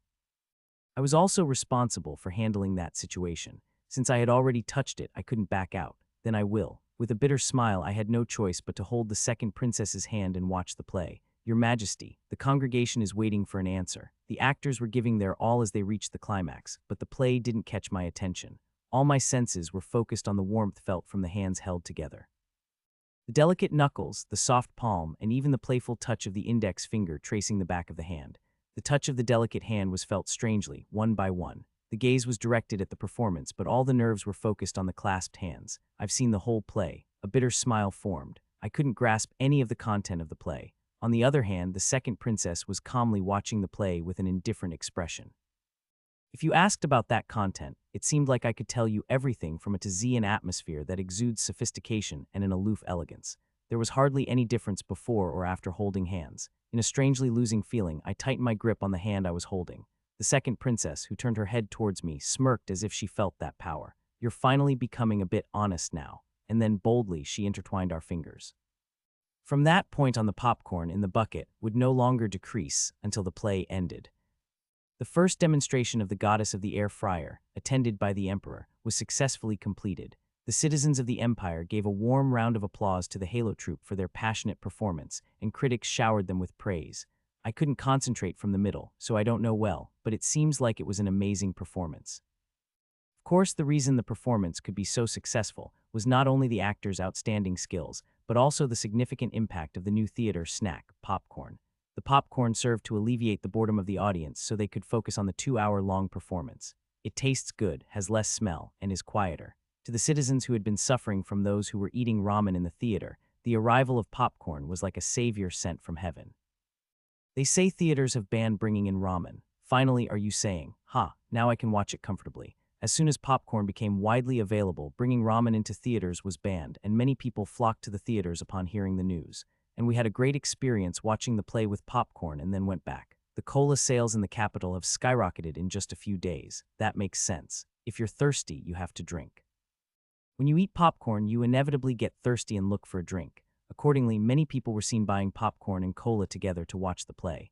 Cola and popcorn have begun to establish themselves as the mainstream foods of theater culture. Surely it tastes good. Chewing on caramel popcorn, Arya took a sip of cola. By the way, didn't you say you went to see the goddess of the air fryer with the second princess last time? Yeah, I saw it. As I nodded, Arya showed interest. How was it? Well, it was fun. Honestly, I didn't even remember the content. The only thing that came to mind was the enchanting figure of the second princess, who wore a black dress unlike usual, and the fact that we had been holding hands throughout the entire play. Recalling it again, it became difficult once more. The sensation of that day vividly revived in my hand. It still felt like the second princess's fingers were playfully poking the back of my hand. Why are you hesitating if you said it was fun? As I tried to suppress the strange feeling, Arya tilted her head in confusion. However, it seemed like nothing significant was felt, and it was brushed off as unimportant. Anyway, let's go see it sometime later when we have time. I think I'll have a bit more free time now. Okay, he answered, shaking off his thoughts with his right hand. Due to the management of processed foods at the Magic Tower, Arya had been extremely busy lately, barely having a moment to herself. The processed foods that started to increase one by one had already become uncontrollable. But suddenly, why are you interested in the theater? I need to sell the air fryer. I told Arya about the second princess's plan. the story of spreading pre-advertisements for the play Goddess of the Hearth in the 3 northern kingdoms and then starting the sale of air fryers. It was a plan to easily turn the northern kingdoms into cultural vassals through exchange. The air fryer, the goddess's hearth, was an indispensable necessity for the cold northern people. This is better than war. The launch of popcorn was a preliminary foundation for this. The play needs to go well for it to be easier to spread the air fryer. When do you expect to finish all that? Arya made a ridiculous face at my plan. The words were simple, but realizing them was a completely different matter. Above all, the popcorn was the problem. It will take a long time for the popcorn that has just started to spread quietly in the capital to reach the north. Even now, most people outside the capital didn't even know what popcorn was. In a word, the recognition has dropped too much. In a world where instant ramen, a convenient fast food, has spread, it wasn't easy for the latecomer popcorn to establish its place. Of course, there was a way. We have to go with the numbers. Quantity, yeah. What was the advantage of popcorn in the first place? The merit of popcorn was that it was cheap and had an immense quantity. This was a realm that even ramen couldn't keep up with. The price of popcorn in this world is significantly cheaper than in the previous world. If the citizens of the Empire were to learn of the existence of such popcorn, it would only be a matter of time before it spread, and I had a communication channel to inform them about it. Fill up any container you want, arena popcorn, from October 1st to 4th, unlimited service for 4 days. It was a quantity offensive campaign through the arena. Fill up any container you want, arena popcorn, from October 1st to 4th, unlimited service for 4 days, 10 silver is mandatory. The news that popcorn would be available unlimitedly spread throughout the Empire via the arena. What is popcorn? Is it something you eat? I heard it's a popular snack at the theaters in the capital. Most of the Empire's citizens didn't even know what popcorn was. Therefore, the story of giving it away for free made the citizens' curiosity about popcorn inevitable. The arena began selling popcorn, aiming to capitalize on this curiosity. Bang, pop, pop, pop.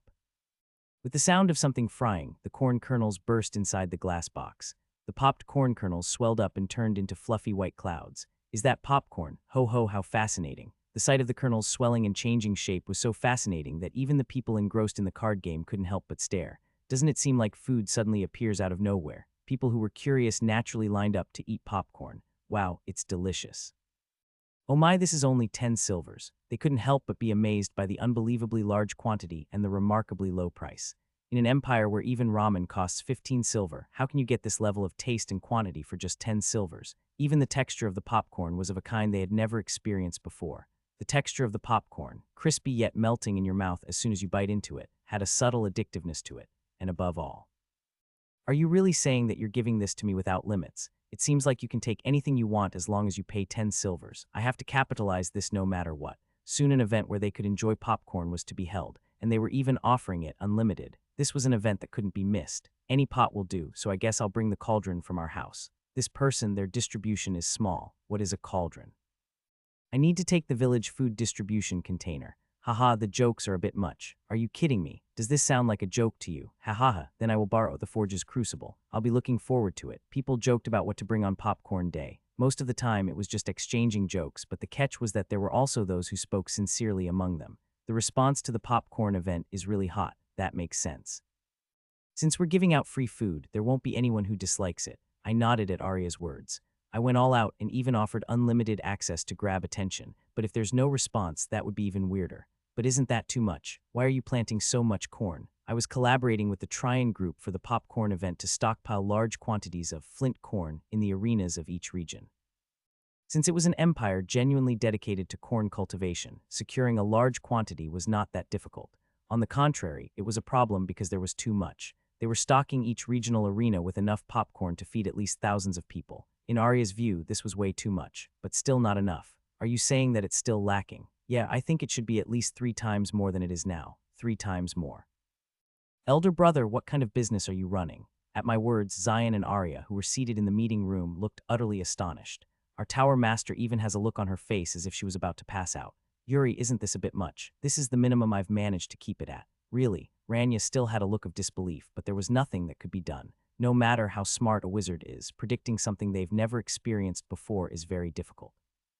However, I knew very well how much of a double-edged sword the unlimited offer event could be. In the previous life, just attaching the name, unlimited offer, would make people swarm in and clean out the store. It was not uncommon to see events being abruptly canceled due to a complete halt in operations. Even in the advanced world of the previous life, it was that bad, let alone in an empire where people were dying from starvation. It'll be chaos.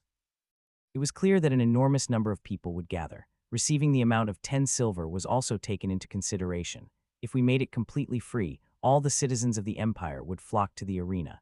Elder brother, but was it really necessary to include the provisions against spatial pockets or bathtubs? Zion looked at the prohibition clause with a puzzled expression and asked. That makes sense, as bathtubs and spatial pockets in the empire were items only the upper class could afford. If they had the financial means to possess something like that, they wouldn't have shown interest in the unlimited event in the first place, according to Zion's opinion. The ones who have more are the worst. Hey, I still have a conscience. There's no way I'd carry out a bathtub. If you really bring it out, you'll be responsible. I will keep my mouth shut. Zion quietly closed his mouth. She didn't say anything, but Arya had an expression that suggested she didn't understand either. However, it wouldn't hurt to be prepared just in case. Those who really have it are always worse. During the previous Pringles craze, there was even a crazy aristocrat who bought out entire stores to monopolize the supply. Those kinds of people seemed most likely to have their servants carry out the real bathtub. It's not for eating, but for showing off.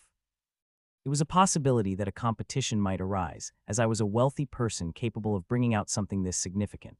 I guess I should also include a clause prohibiting the use of the property. It was a pity that I couldn't enter the size limit, but there was nothing I could do about it. Each race had different sizes, so if I made a mistake, I could have been accused of racial discrimination. A cup for a polar bear is a bottle for a human. In a multi-ethnic empire, avoiding such discrimination was beneficial for one's well-being. Arya looked at me as if she couldn't believe it, as I meticulously added the restrictions. A week passed, and the day of the "as much popcorn as you can" event dawned. Did you hear? They're giving out free popcorn at the arena today. Of course I did. I brought out my air fryer just for today, haha. At the news of popcorn being given away, the citizens of the empire flocked to the arena.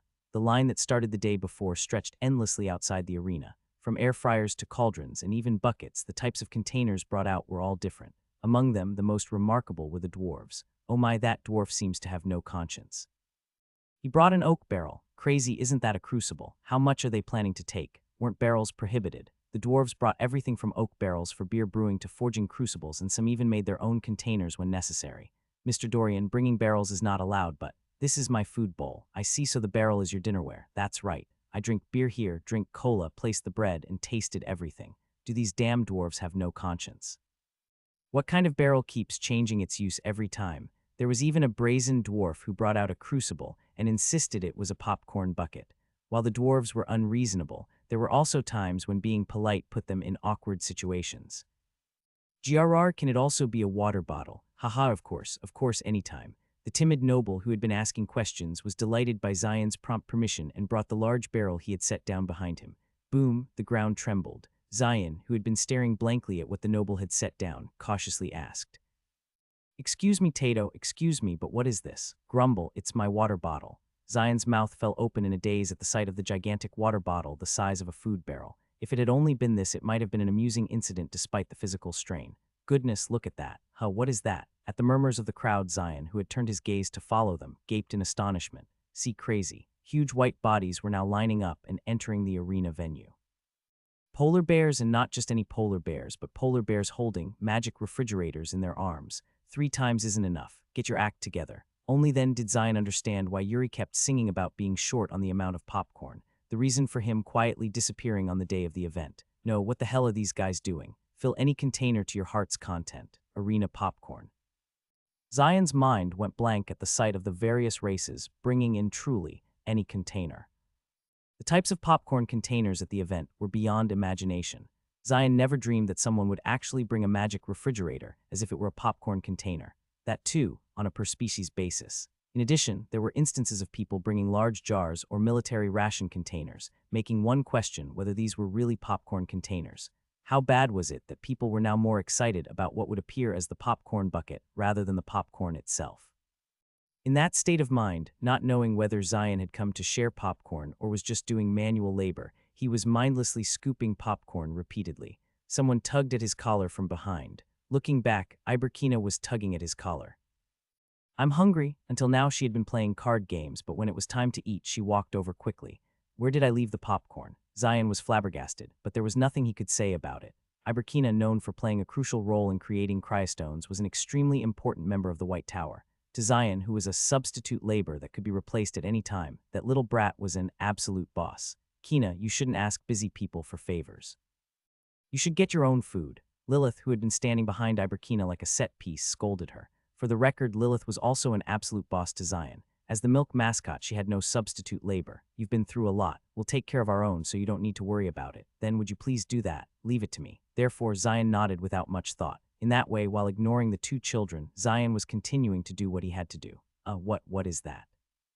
Tea the popcorn. Popcorn is flying. The people standing in line looked up at the sky with wide eyes. Does popcorn fly? With a puzzled expression, Zion turned around and his mouth fell open in shock.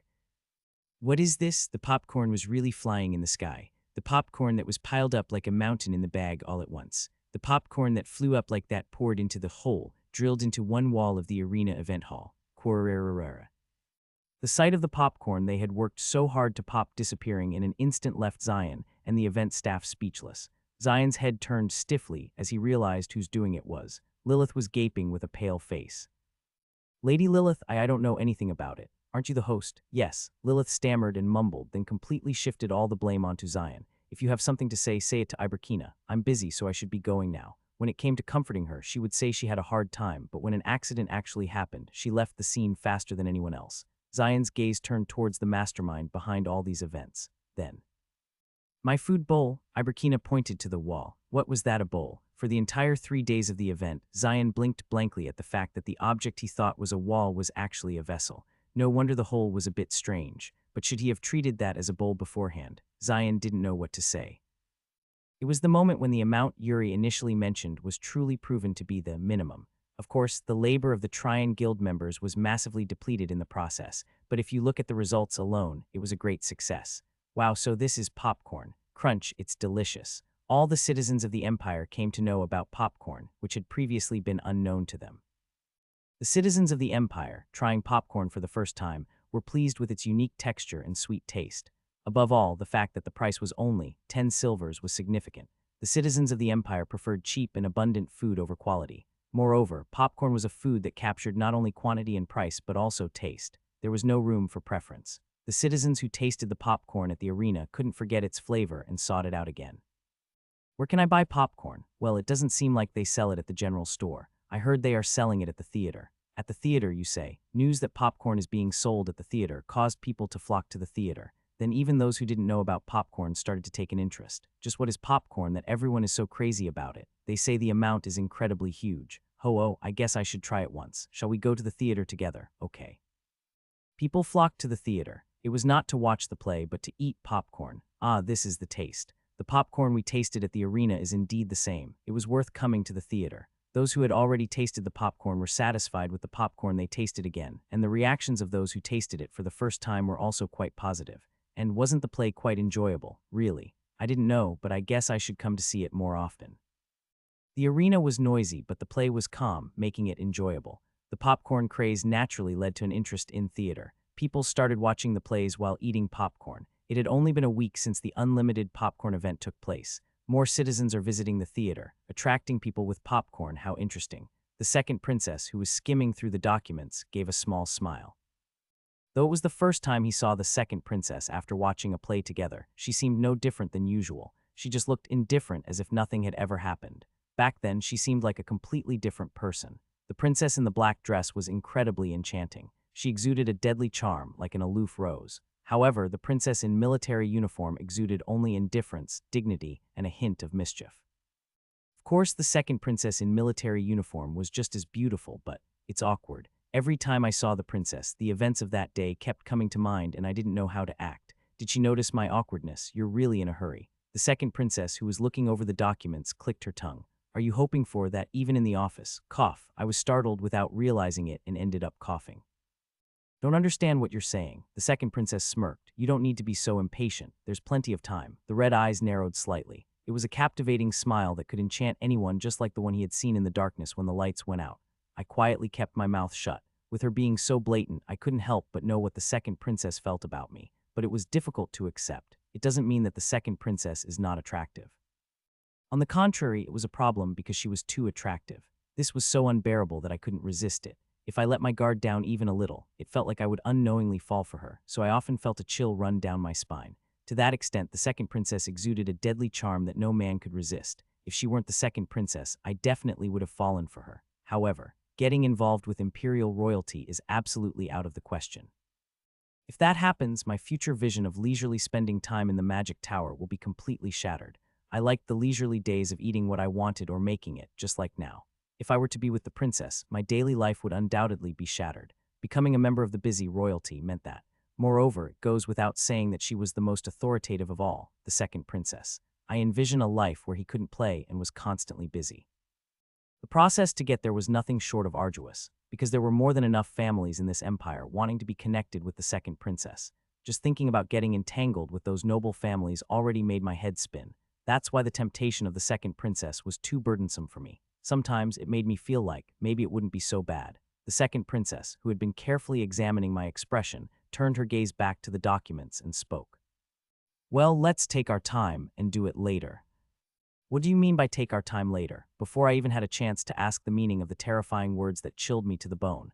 "There's an important matter coming up soon, you see." The second princess changed the subject. The important thing she was talking about was something I was well aware of too. It's the meeting with the three northern kingdoms, isn't it? Meeting, more like a begging session. The second princess, twisting her lips as if to mock, asked, "Will you go with me?" "Isn't that what you want? You know me well." The corner of the second princess's mouth lifted. The three northern kingdoms frequently held meetings with the empire. Since they maintained neutrality by balancing between the empire and other nations, they had to keep some level of diplomatic relations with the empire. However, unlike previous meetings that had been announced at least 3 months in advance, this one was scheduled suddenly just 15 days prior. From the proposal to the actual arrangement, every aspect of this meeting differed significantly from the past. And for good reason, this meeting was convened due to the emergence of a new hearth of the goddess, called the Air Friar. The imperial procession heading to the meeting was grand. Hundreds of elite knights on horseback, 2 magically powered carriages carrying attendants serving the second imperial princess, and at the center, a large, luxurious magic-powered carriage. For a diplomatic meeting, the procession seemed excessive, but it was a demonstration of the empire's power to the three northern kingdoms.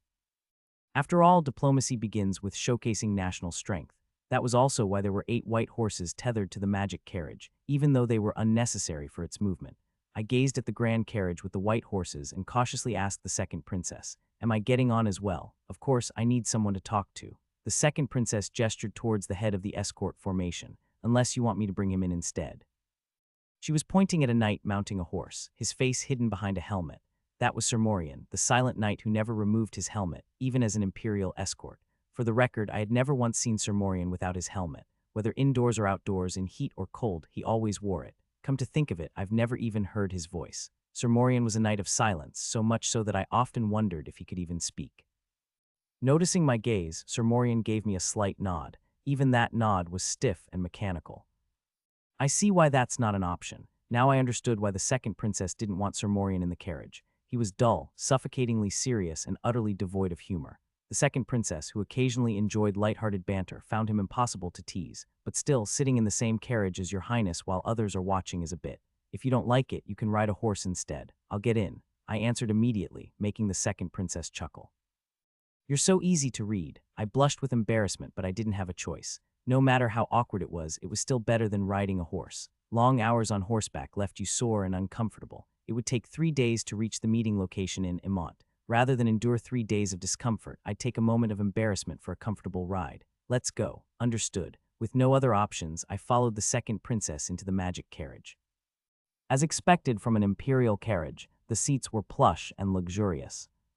The neutral nations meeting was, on the surface, a discussion about peace and stability on the continent, but in reality, it was a fierce battleground of political maneuvering. The decisions made at this meeting would greatly influence international relations, making it as critical as stepping onto a battlefield. This time, the Marquis of Summernut will not be attending. The Marquis of Summernut, haha. According to rumors, his influence has greatly diminished. That's wonderful news. So we won't have to see that sly face anymore. The nobles from the 3 northern kingdoms, Arendelle, Lyonia, and Drum, spoke with pleased expressions. The Empire's Minister of Magic, Marquis Owen Summernut, was a formidable adversary with a silver tongue. Every meeting, he would appear and chill the 3 northern kingdoms with his eloquence. This year, however, he wouldn't be attending, putting the northern kingdom's nobles at ease, but their relief wasn't just because of his absence. So the second princess is coming instead. How unexpected. Haha, isn't this good for us? Sending an inexperienced young princess. The Empire must be underestimating us. Troublesome but fortunate. Instead of Marquis Owen, the Empire was sending the second imperial princess, Christina. She wasn't a seasoned old noble, nor was she the first princess, known for her rhetorical skill. In the north, the second princess was famous as a soldier and an excellent knight. Sending a warrior to a diplomatic meeting. What is the Empire thinking? Perhaps they want her to gain experience. Meetings aren't for gaining experience. Haha, maybe she took a wrong turn from the battlefield. The nobles of the three northern kingdoms assumed the meeting would go smoothly. If the Empire truly intended to pressure them, they would have sent a political specialist, not a military princess. Confident, they waited at the city gates for the Empire's delegation to arrive, exchanging light-hearted conversation. Then, "They're coming," a dust cloud rose over the hills. "That's quite a grand procession for a princess. Their numbers seem excessive." The moment the Empire's procession came into view, the nobles' relaxed expressions vanished. They swallowed nervously, eyes fixed on the incoming procession. Do. Hundreds of elite knights on warhorses charged forward. At their center, a grand magic carriage was led by 8 white horses.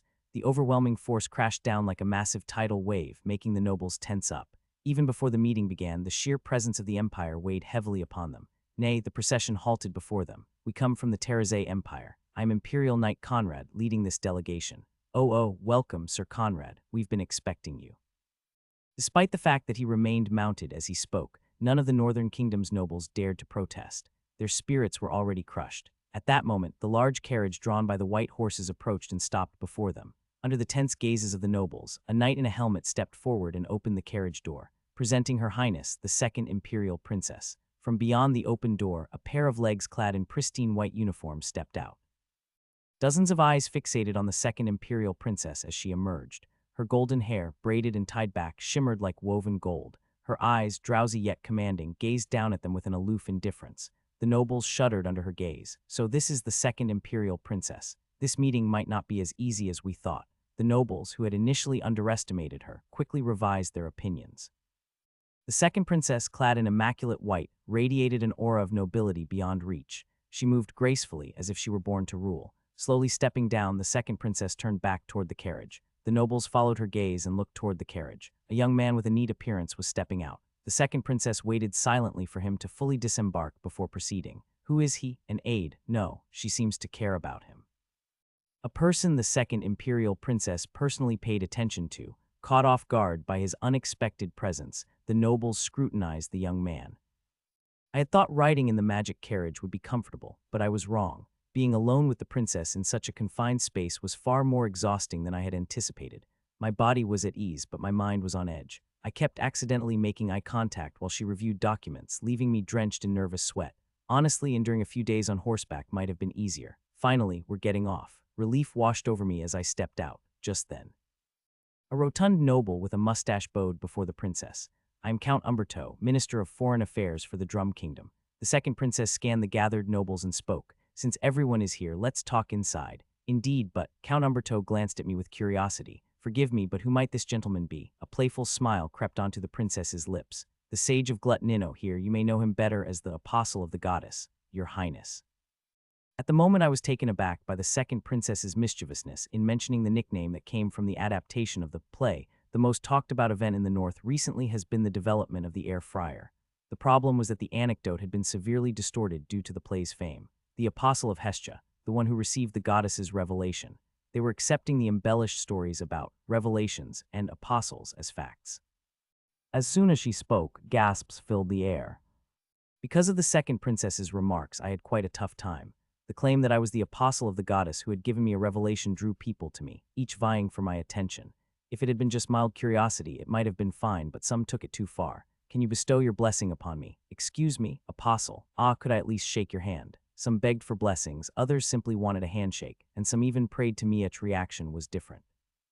Even when I denied being an apostle of the goddess, no one would believe me. "Haha, no need to be so modest.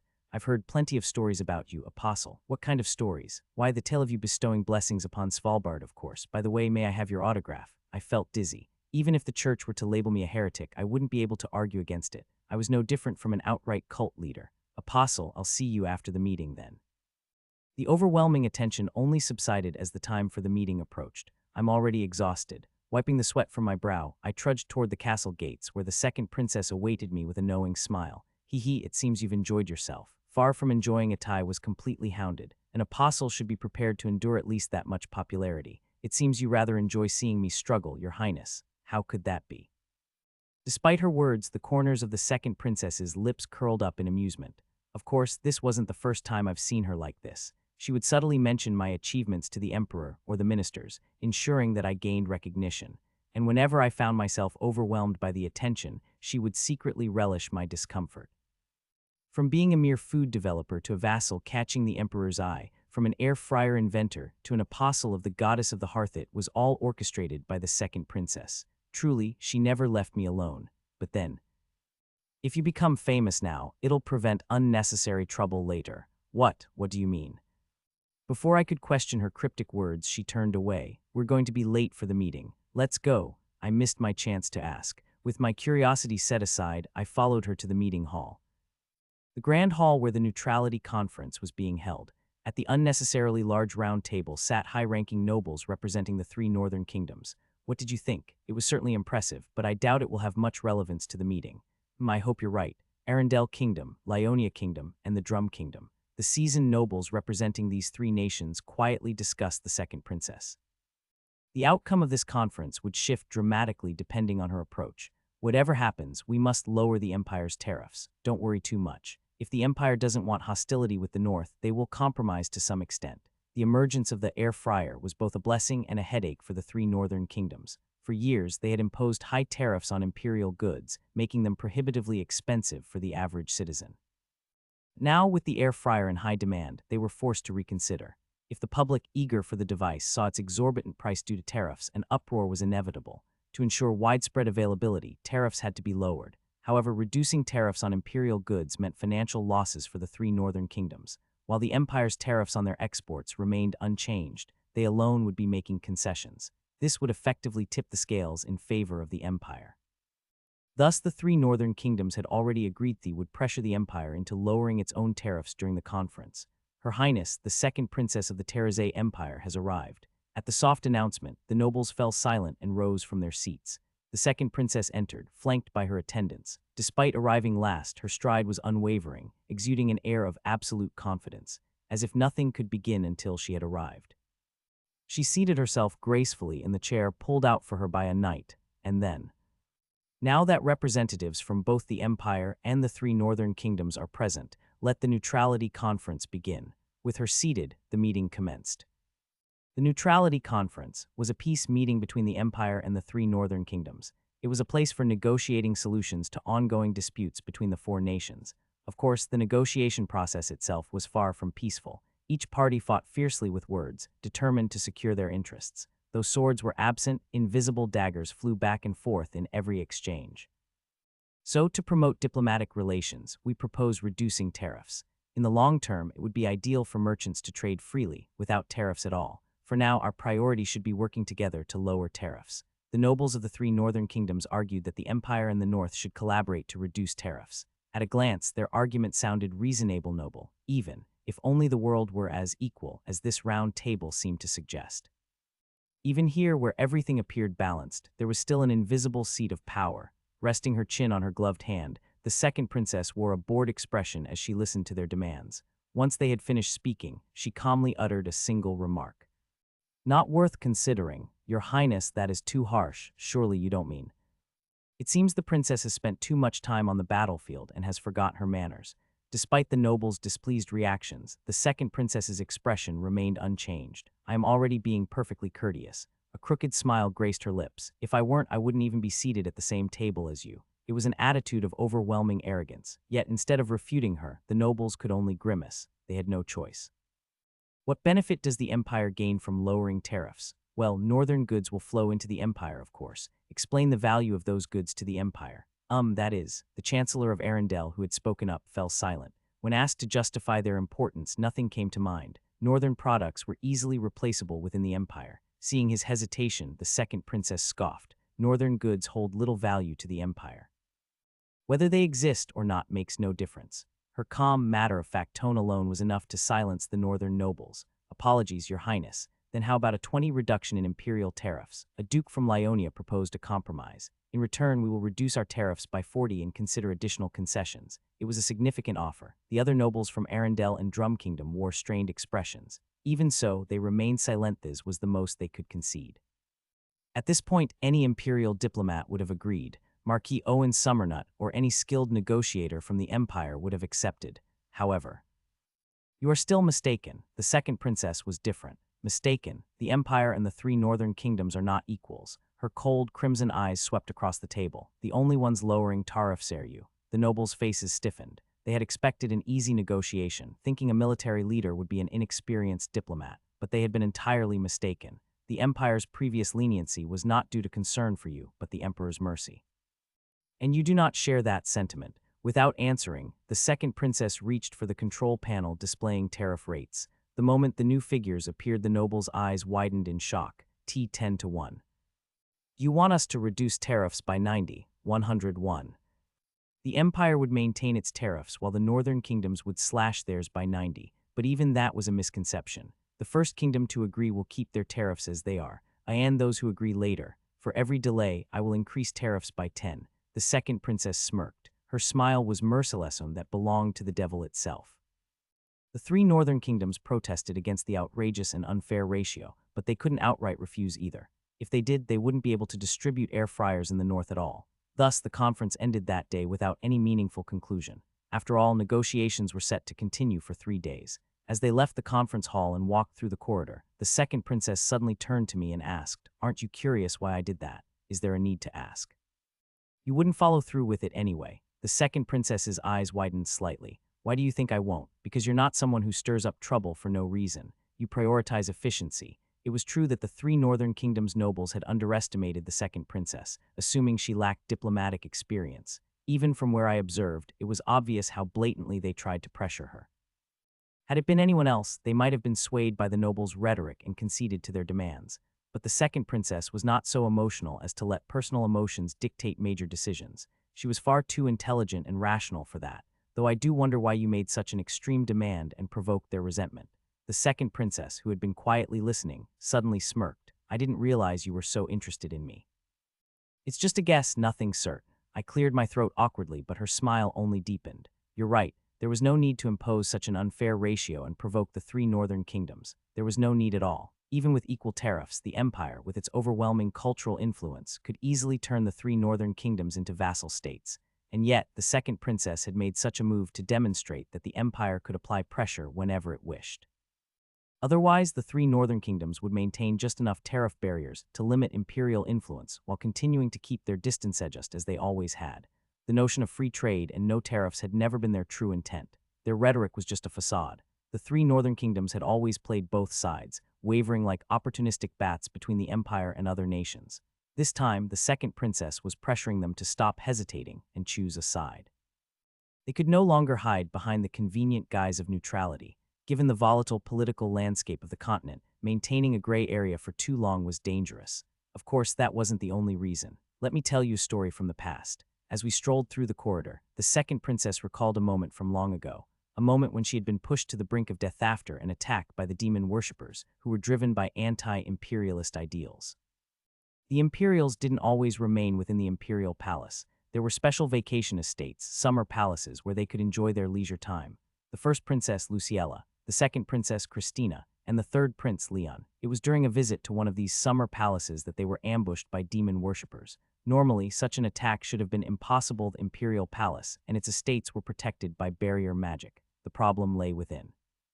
There was a traitor among the wizards maintaining the barrier. No one had suspected that a wizard who had loyally served the imperial family for years was actually a demon worshipper. The consequences of this lapse in vigilance were disastrous. What was supposed to be a protective shield against external threats had instead become a prison, trapping them inside. Run, Gua. The young Imperials could only watch as their guards were slaughtered before their very eyes. That was the first time the second princess had blood on her hands. Had external forces not sensed the disturbance and broken through the barrier in time, the situation could have been far worse. After that day, the second princess became cold and calculating like a blade. The first princess sought to live life to the fullest. The third prince developed a crippling paranoia, suspecting everyone around him. That day had changed all three of them. Lyonia, Arendelle, Drum Those three kingdoms knew about the demon worshippers and did nothing as those cultists entered the empire through the north. The northern territories were the perfect hiding place for demon worshippers. Sheltered by their so-called neutrality, the three northern kingdoms turned a blind eye, refusing to act against them. Even when the imperial palace was attacked, they denied any connection despite having the power to prevent it. Those bastards. Just go ahead with the 10-1 deal. At my blunt remark, the second princess let out a quiet chuckle. I know you're just saying that, but it's still nice to hear. I was somewhat serious, though. Enough. I won't let personal grudges dictate state affairs. Despite her words, the corners of her lips lifted ever so slightly. And besides, wouldn't it mess up your plan? Her crimson eyes curved playfully as she looked at me like a mischievous trickster awaiting my reaction. The second day of negotiations began. Since the first day had ended without resolution, today would determine the final tariff agreement. The second princess had proposed 10-1, and even that applied only to the first kingdom that accepted. For those who followed, tariffs would rise sequentially. Now, they had to decide whether to accept her conditions or not. But then, Drum Kingdom's tariff is set to a ratio of 10-1. The moment the second princess spoke, the nobles from Lyonia and Arendelle blinked in confusion. What do you mean 10-1? We haven't decided yet. It's already been decided. The nobles of Lyonia and Arendelle turned toward Drum Kingdom's foreign minister. Their faces instantly stiffened. The foreign minister of Drum Kingdom avoided their gazes and quietly turned his head away. You sneaky bastard.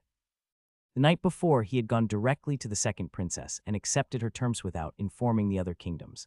But that wasn't the end of it, and Lyonia is second. Arendelle is third. Silence fell over the room. All three kingdoms had secretly approached the princess on the same night, each hoping to minimize their losses. Hearing that Drum had been first, their shock wasn't out of betrayal, it was out of frustration that they had been too slow. A crack had formed between the three kingdoms.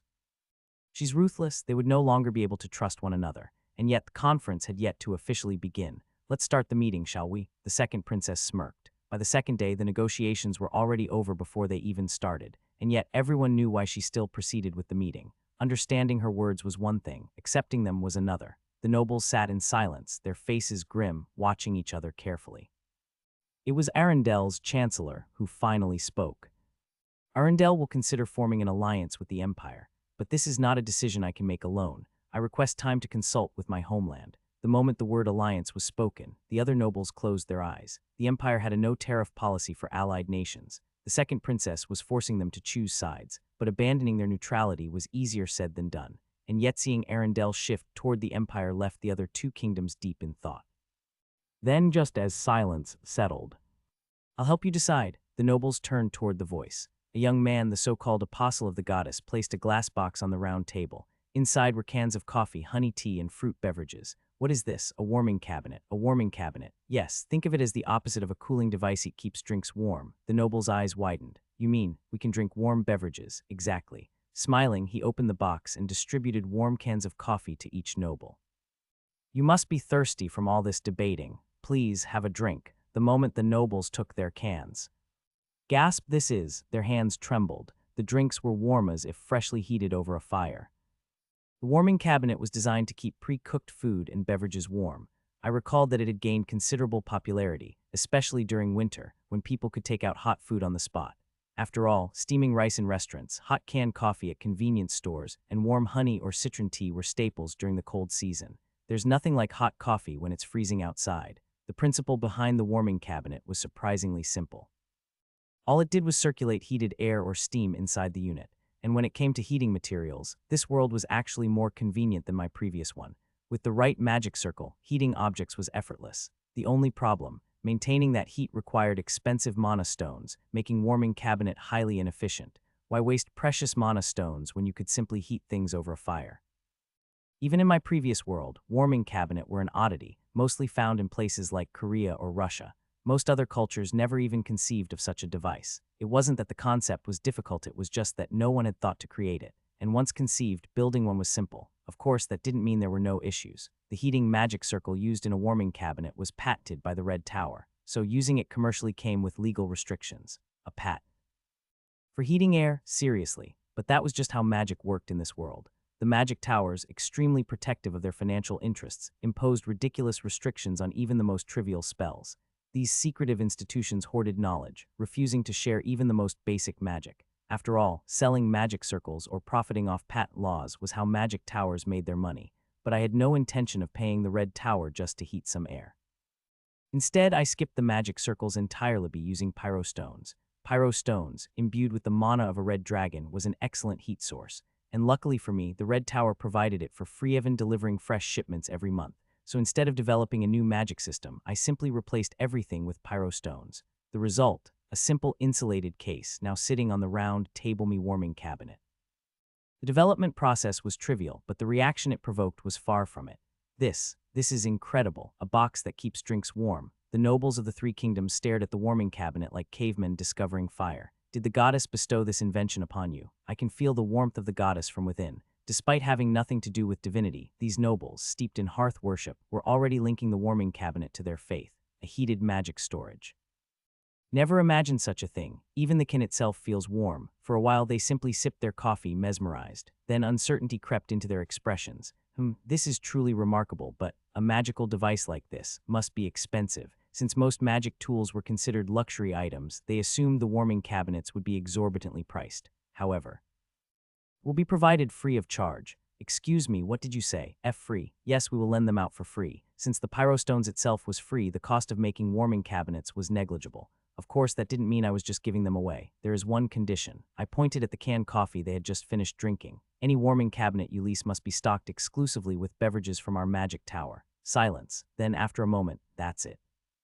Yes, that's the only condition. Oh, that's more than reasonable. We'll gladly stock it with as many beverages as you wish. The nobles, having expected far harsher terms, were visibly delighted. As for me, this deal was more than enough. It might seem trivial at first glance, but the impact would be massive. The first warming cabinet, the first hot canned drink. I was securing brand recognition.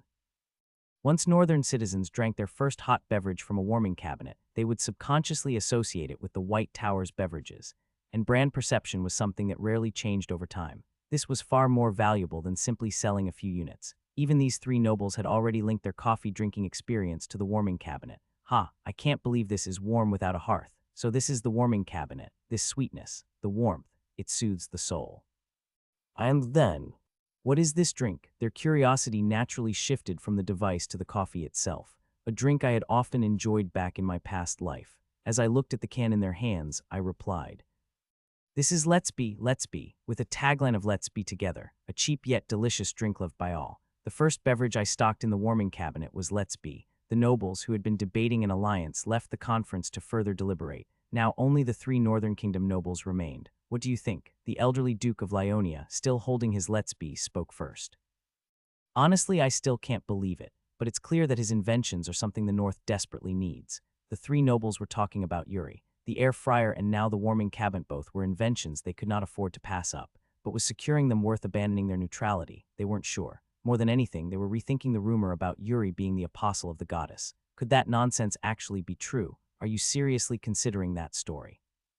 It's clearly just an image fabricated by the second princess. There's no way anyone has actually received a divine revelation. They laughed it off, but a seed of doubt had been planted. The warming cabinet was too impressive for them to ignore, and that uncertainty led to a quicker decision.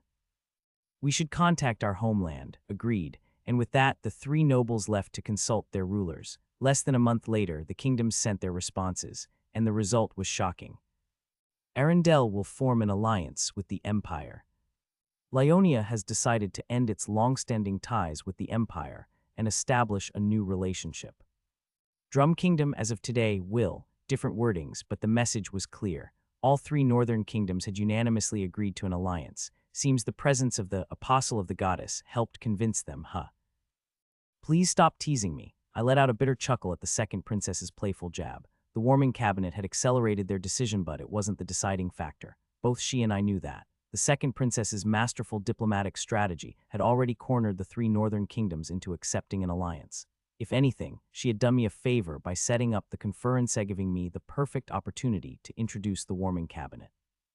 And as the results of the conference spread across the continent, something unexpected happened. Did the three northern kingdoms form an alliance with the Empire? Because of the warming cabinet, the box that carries the goddess's warmth is spreading across the north. With a warming cabinet, do we finally no longer need to heat our drinks? The rumors went wild. Most were exaggerations or outright false, but the public believed them. A magic tool that had secured an alliance. What exactly is a warming cabinet? I heard it keeps drinks warm, automatically. Wow, that's a game changer. and because of all this buzz, I soon found myself facing someone completely unexpected. Nice to meet you. I am Lucas Styrian, the Tower Master of the Red Tower. A stubborn, hard-headed old man, the Master of the Red Tower had come to the White Tower. You must be Yuri Grail, that's correct. Lucas Styrian, Tower Master of the Red Tower, was an old man with a stubborn and rigid demeanor, a typical authoritarian, filled with pride and self-importance. It was obvious why the Red Tower Master had come all the way to the White Tower in person. No doubt he's here to protest. Not just with the air fryer, but even the rumor that the warmer box was the decisive reason for the three northern kingdoms forming an alliance with the Empire had spread far and wide. From the Red Tower's perspective, they had been robbed of pyrostones right under their noses, and naturally that stung. As expected, Lucas got straight to the point without wasting time. I'm not one for beating around the bush, so I'll be direct. Even from his tone, it was clear he hadn't come with goodwill. But then, I will permit the White Tower to use the Red Tower's magic. That was completely unexpected. Allowing us access to Red Tower magic was an incredible concession. The Red Tower controlled all patents related to fire magic, from simple heating spells to large-scale combustion techniques. That was why our White Tower had been forced to develop the air fryer and warmer box using roundabout methods just to avoid infringing on their patents. Yet now the Red Tower Master himself was saying we didn't need to anymore. This was unprecedented in the history of the Magic Towers. A magic tower relinquishing its authority over its own magic was unthinkable. Even Lucas seemed bitter as he spoke. I had expected a fight, but now he was handing us his magic. This was a deal I couldn't refuse. Avoiding the Red Tower's patents had been a constant struggle. The offer was so tempting that a grin naturally crept onto my lips. In fact, I had prepared in advance, just in case something like this happened. However, I appreciate the offer, but that won't be necessary. The words that came out of my mouth were entirely different from what anyone expected. What do you mean it's not necessary? Lucas was visibly flustered. Lucas was a man of stubbornness and urgency. Many saw him as hot-tempered or even cantankerous, but he was also someone who knew when to lower his head when necessary. Had he not possessed that ability, he never would have become the Red Tower Master in the first place. So even after being blindsided by the White Tower, Lucas didn't let his pride cloud his judgment. He had held firm when it came to the air fryer, but after seeing the warmer box, he realized that stubbornness alone wouldn't cut it. If things continued as they were, the Red Tower's position within the Empire would only continue to diminish. Lucas had personally visited the White Tower despite the protests of his disciples because he understood this reality. For the Tower Master of one of the 12 great magic towers to visit another tower was a monumental decision. It could seriously damage the Red Tower's image, and yet he hadn't come empty-handed. I will permit the White Tower to use the Red Tower's magic. Lucas had even offered to share the Red Tower's exclusive magic, a groundbreaking gesture. It stung his pride, but he didn't retract his words. Pride alone isn't enough. In a way, finally letting go of that pride felt refreshing. But then, I appreciate the offer, but that won't be necessary. What do you mean? We will continue using our own methods as we have so far, without the Red Tower's magic. Yes, do you realize how difficult it is to make heating devices without fire magic? It will be challenging, but with pyrostones we'll manage. Lucas was so stunned he couldn't even speak. He had humbled himself, made a huge concession only to be rejected outright. What kind of nonsense? Storming out in frustration would have been the natural reaction, but Lucas couldn't do that, because if he let go of Yuri now, the Red Tower's decline would only accelerate. This Yuri Grail was constantly creating things beyond Lucas's wildest imagination. At times, Lucas even wondered if Yuri really had received a divine revelation. While Lucas hesitated, Yuri stood up from his seat. If that's all you wanted to say, I'll be taking my leave. Wait. Lucas hurriedly grabbed his arm and took a moment to think. What do you want then? I don't really want anything. Your offer is appreciated, but I'll just take it as a kind gesture. Yuri's indifferent attitude made Lucas even more anxious. I'm willing to help with anything, perhaps sensing Lucas's desperation. Well, if you insist. Yuri finally showed interest. After persistent negotiations, Lucas managed to convince Yuri to collaborate with the Red Tower. When he returned to the Red Tower with a formal partnership agreement, his expression was triumphant. We've successfully secured a collaboration with the White Tower for the launch of the warmer box, as expected of our Tower Master. I'm sure the White Tower was honored by your personal visit, Lord Lucas. It was nothing. Of course, he left out the part where he had practically begged for the deal. All that mattered was the result. Just as he was celebrating with his disciples, a messenger approached. Tower Master, the White Tower has sent over the collaboration documents. Already, that was fast. Lucas frowned slightly and took the thick stack of documents from the messenger. This is quite a lot. It was far too detailed to have been prepared overnight. A bad feeling crept up his spine as he began reading. Request to add adjustable temperature controls to the warmer box. That's quite tricky. Adjustable temperatures required complex magic circles. Even for the Red Tower, it was a difficult challenge. Still, it wasn't impossible. Fine, I can deal with that. Lucas flipped to the next page. Request to develop new insulation materials resistant to prolonged high heat. Wait, they don't even have proper insulation yet. The current warmer box materials apparently melted under prolonged exposure to high heat. So Yuri was asking the Red Tower to develop a new material cheap, durable, and heat-resistant. Lucas rubbed his temples. This is getting complicated. Then he turned to yet another page. Request to reduce Pyrostone's heating time. Request to equip the air fryer with a stable 200°C plus high-temperature magic circle. Request to reduce Pyrostone's consumption in the warmer box. Request to shrink the warmer box's overall size. Every single page was filled with requests. Lucas suddenly remembered Yuri's attitude during their negotiations, how he had acted indifferent at first, only to become meticulously demanding once the contract was finalized. That's when it hit him. I was tricked. Lucas's face turned pale as he realized what he had just agreed to. He had willingly handed over the Red Tower's expertise to a man who planned to exploit it. Us, Tower Master, someone call a healer. Lucas collapsed on the spot. Hestia, goddess of the hearth, acquiring an air fryer, the arrival of the warming cabinet in the north. Under the leadership of the second princess, the goddess's performance featuring the air fryer began to spread across northern theaters. For the northerners who spent more time indoors due to the cold, performances were a major form of entertainment. Naturally, performances from the Empire drew significant attention. An air fryer, huh? I definitely want to try using one. When will the warming cabinet be released? Just as anticipation for heating appliances was reaching its peak in the north, boxes from the goddess filled with hot coffee and let's be began to arrive. This is the warming cabinet. It's hot, look at this. It even has a temperature control function. Oh wow, it really does. With the cooperation of the Red Tower, the enhanced air fryer and warming cabinet were officially released in the north. The three northern kingdoms. The three northern kingdoms were nations where large portions of their lands were permanently frozen, making winter eternal. Because of this harsh cold, the most dominant religion in the north was the cult of the hearth. People naturally gathered indoors to escape the cold, and the fire that provided warmth became the most sacred element of their faith. For the northerners who had depended on fire for survival since ancient times, the hearth was more than just a religious symbol, it was the very center of life. So, it was only natural that the Empire's theater productions gained immense popularity in the north. The goddess of the hearth, Hestia, receives the air fryer, the warming cabinet.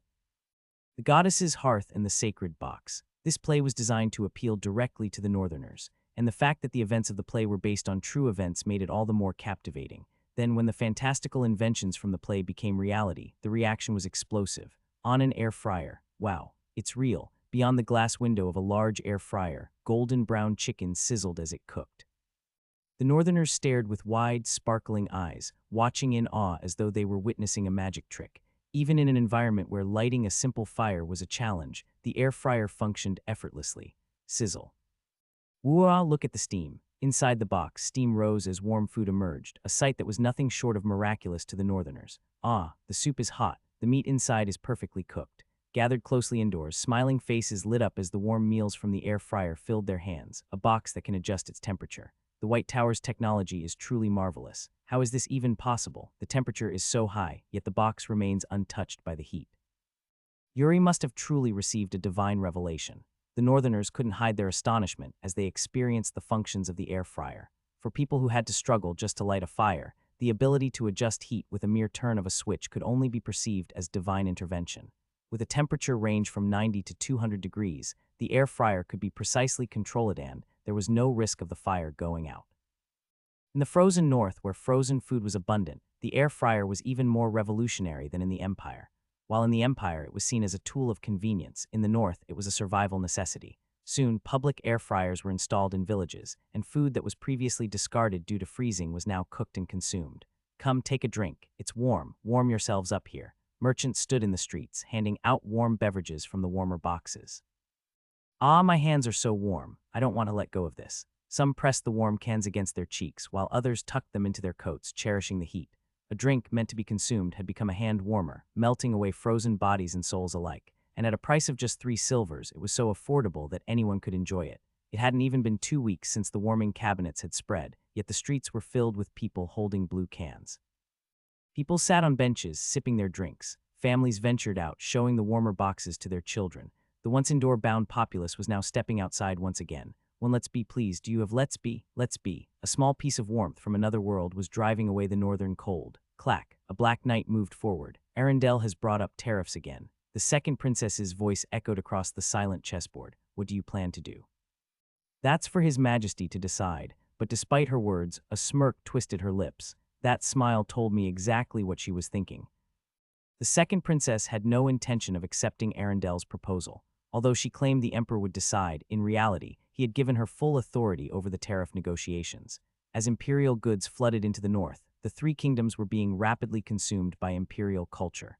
Arendelle, sensing this cultural invasion, was cautiously trying to restore tariff barriers. But the second princess had no intention of entertaining that idea. If anything, she would accelerate the invasion instead. Clack, her elegant white hand moved the queen, trapping the Black King. She loved maneuvering her pieces like this. It might have been a display of her ambition, but she wasn't just a woman obsessed with power. Let's go outside. The second princess stood up and draped a coat over her shoulders. It's quite cold out, which is exactly why we should go out. Her scarlet lips curved into a smile as she glanced at me. After all, you can only truly enjoy warmth when it's cold. Unlike most royals and nobles who preferred to stay indoors, the second princess loved venturing outside. She was someone who only trusted what she could see and experience herself. That doesn't mean you need to wait in line. A chilly autumn breeze rustled the red leaves in the park. At the end of a long queue in front of a warming cabinet, the second princess stood, smiling playfully. Are you asking me to cut in line? She knew that wasn't what I meant. If she wanted, she could have had a let's be delivered to her immediately. And yet she chose to stand in line to experience things as others did. As the line moved forward, the second princess finally reached the warming cabinet and placed an order. I'll take 2 cans of let's be. Here you go.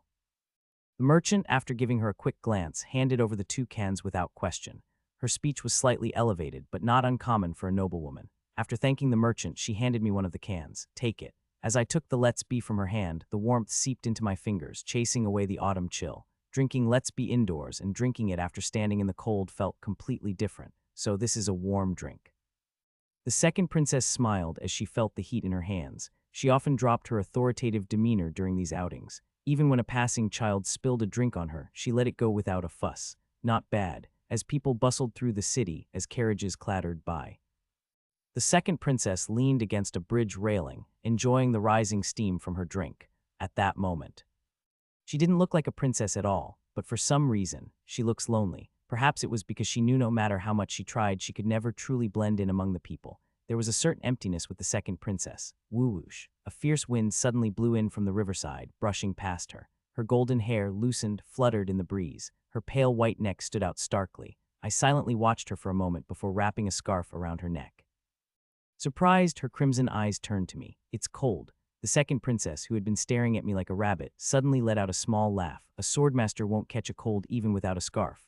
I had forgot that the second princess was an exceptional swordswoman. Shall I take it off then? No need. She replied awkwardly, then chuckled softly. That was rather considerate of you. A deep smile formed on her lips as she looked down at the scarf around her neck. For some reason, I felt embarrassed. Shall we get going? Just as I straightened up from leaning against the railing, feeling the chill in the air.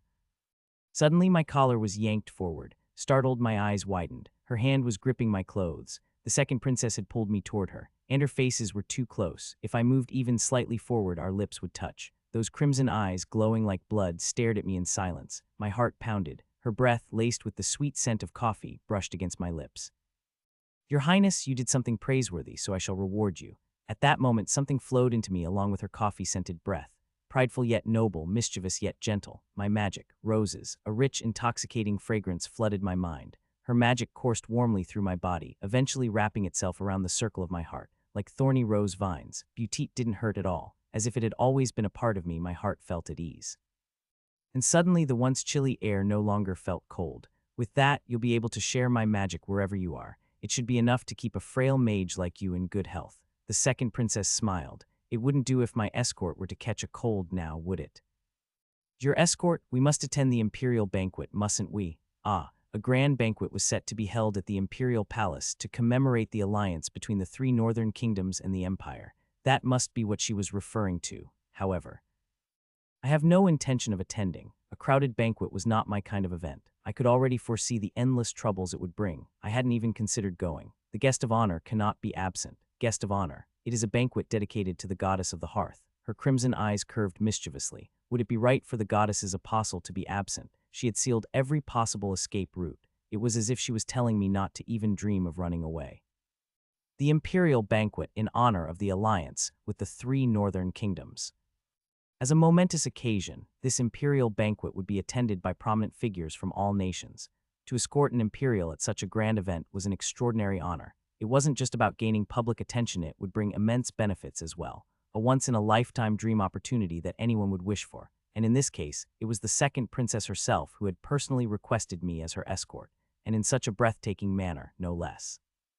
For a moment, I felt an impulse to blurt out, "I accept. But I deeply appreciate your generous offer, but I must respectfully decline." Summoning all my willpower, I managed to reject the second princess's proposal. "Why, if it feels burdensome, you don't need to worry. It is indeed overwhelming, but that's not the only reason." The second princess tilted her head slightly. Her crimson eyes silently demanded an explanation. Meeting her gaze, I spoke. "This time I would like to attend with my fellow members of our magic tower.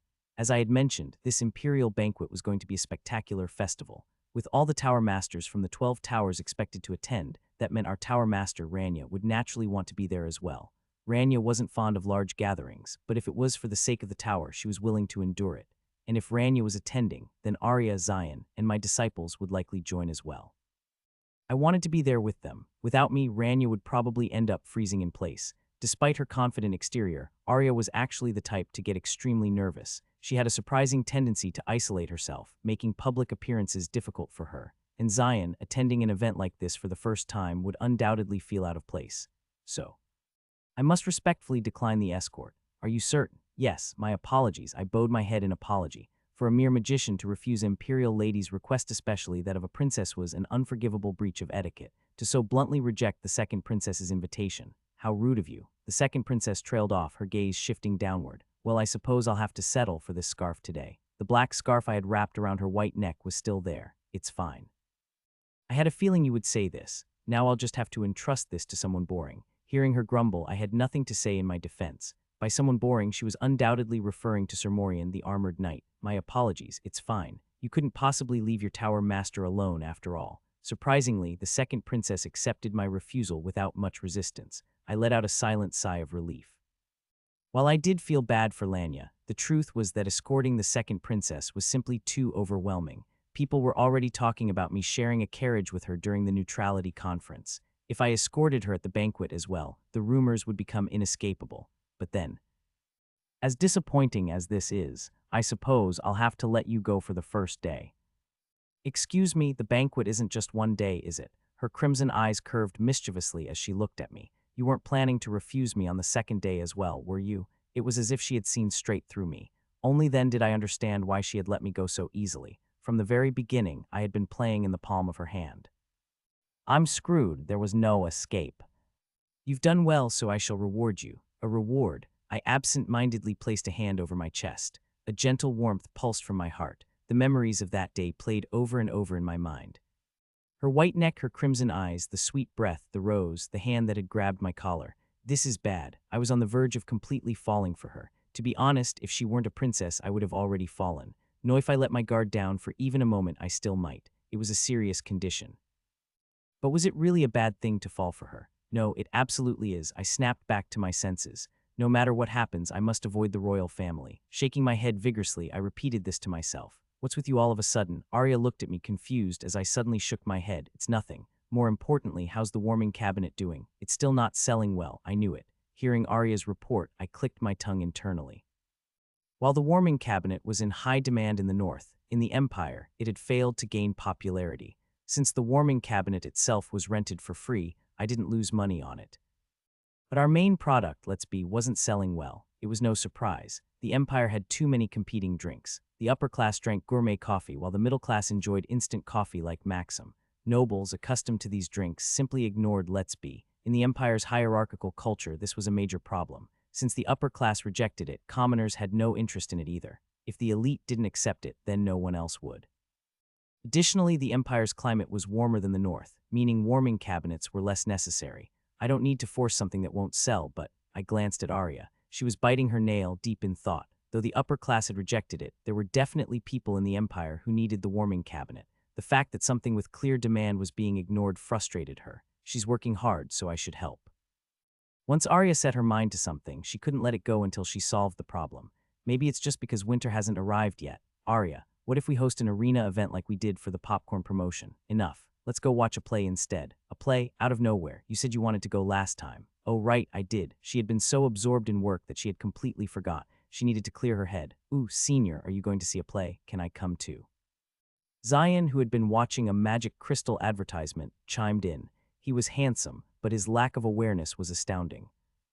The play ended. Did you enjoy it? It was fun, but they changed a lot of the story. The sun had already set, and the evening air was chilly. They added all these northern legends, and suddenly, a warming cabinet appears out of nowhere. Arya looked both amused and exasperated. All we had done in Svalbard was film an air fryer commercial. Yet now the play included both air fryers and warming cabinet. Clever marketing. Arya, do you know what this play and our business have in common? Commercialization, exactly. Whether it's embellished or not, as long as it sells well, that's all that matters. As expected of a sharp-minded mage, Arya quickly grasped the point of my question. Even the processed food advertisements we've done so far aren't much different from embellishments. Right, Guinness beer was marketed using Vikings, and tofu gained popularity by being associated with elven cuisine. Precisely. That's Arya for you. She's smart. With just a single hint, she instantly understood, making conversations with her effortless. There was no need for long explanations. We just need to sell the warming cabinet the same way. How? Arya tilted her head in curiosity as I spoke. The Imperial Palace banquet is coming up soon, and it's called the Banquet of the Hearth. For a moment, Arya's eyes widened in realization. Wait, you're not suggesting. Presenting it to His Majesty. Exactly. I nodded, confirming her guess. We'll offer the warming cabinet as the goddess's box. But it's not actually the goddess's box. So what? It's all about how people perceive it. By that logic, calling the air fryer the goddess's hearth was already a scam in itself. I could already picture the church throwing a fit over this. His Majesty will handle the rest. That was the whole point of presenting it. I plan to offer both the warming cabinet and Let's Be Coffee as gifts to the Emperor at the upcoming banquet. After all, the Emperor was the pinnacle of the upper class. I was certain that presenting the warming cabinet to the Emperor would create an immense promotional effect. The Emperor enjoyed subtly showing off his frugality to his officials under the guise of assignments. If I could win over the Emperor, then introducing the warming cabinet to the Empire's deeply hierarchical society would be effortless. However, don't you think just presenting the warming cabinet is a bit underwhelming? Really? Yes. It's a rare occasion in imperial banquets, so it'd be a waste to show something everyone already knows. I see your point. I nodded at Arya's suggestion. While marketing the warming cabinet as the goddess's box would certainly be effective, this was still an imperial banquet. It was a special occasion where not only the three northern kingdoms, but also dignitaries from all nations would be present.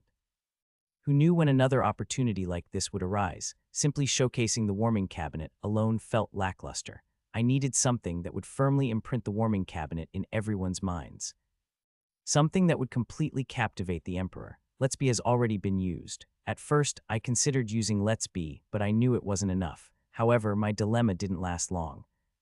Because I immediately thought of something. Sanguitang. There was nothing better than a tonic drink to warm the body in winter, and in this world, tonic elixirs were already widely accepted. After all, the Blue Tower primarily produced fatigue recovery potions. Even the Emperor himself was known to enjoy these potions. Not just the emperorial nobles were obsessed with them. In fact, the name of the most famous fatigue recovery potion, Mandragora, literally meant macho man. In other words, fatigue recovery potions were basically aphrodisiacs. Interest in stamina boosters was just as intense in this world as it was in my past life. The market was so competitive that a high-quality elixir could be sold for exorbitant prices. Now, here was the crucial point. The Empire was abundant with herbs related to stamina recovery. The soil was so fertile that even ginseng, which was rare in my previous world, could be found growing wildly in the mountains. Of course, there were also deadly poisonous plants, so misidentifying one could mean instant death. And when it comes to herbs, there's no one better than elves. Elves were the foremost experts in herbal medicine. One of the main reasons the Empire maintained good relations with the elves was because of this very fact. After all, elves were the ones cultivating the key ingredients for the tonics loved by humans. However, there was a minor issue. The flavor profile of elven herbal drinks was quite different from the sanguitang I had in mind. I'll have to leave that part to Arya. When it came to taste, Arya was far more of an expert than I was. With the cooperation of the Blue Tower, I was confident we could develop something exceptional. It doesn't have to taste exactly the same. I could have replicated it through alchemy, but I didn't intend to do that. Instead, I wanted to create a unique herbal tea one that utilized the ingredients of this world and would be exclusive to the White Tower. The flavor base would be inspired by the sanguitang of my past life, but its effects would be far superior. After all, the elven forest was practically an herbal goldmine. Herbs, feel free to take as many as you need. Elder Heindel of the elves granted permission without hesitation. It was as if I had just asked to pluck weeds from his backyard, which, in a way, made sense. Herbs grew like wild weeds in this land. People often assumed that elves never harmed plants, but that wasn't entirely true. In fact, their biggest headache lately was young elves cutting down trees to make oak barrels. That aside, I eyed Heindel's liquor bottle and frowned slightly. Elder, isn't that a branch of the world tree?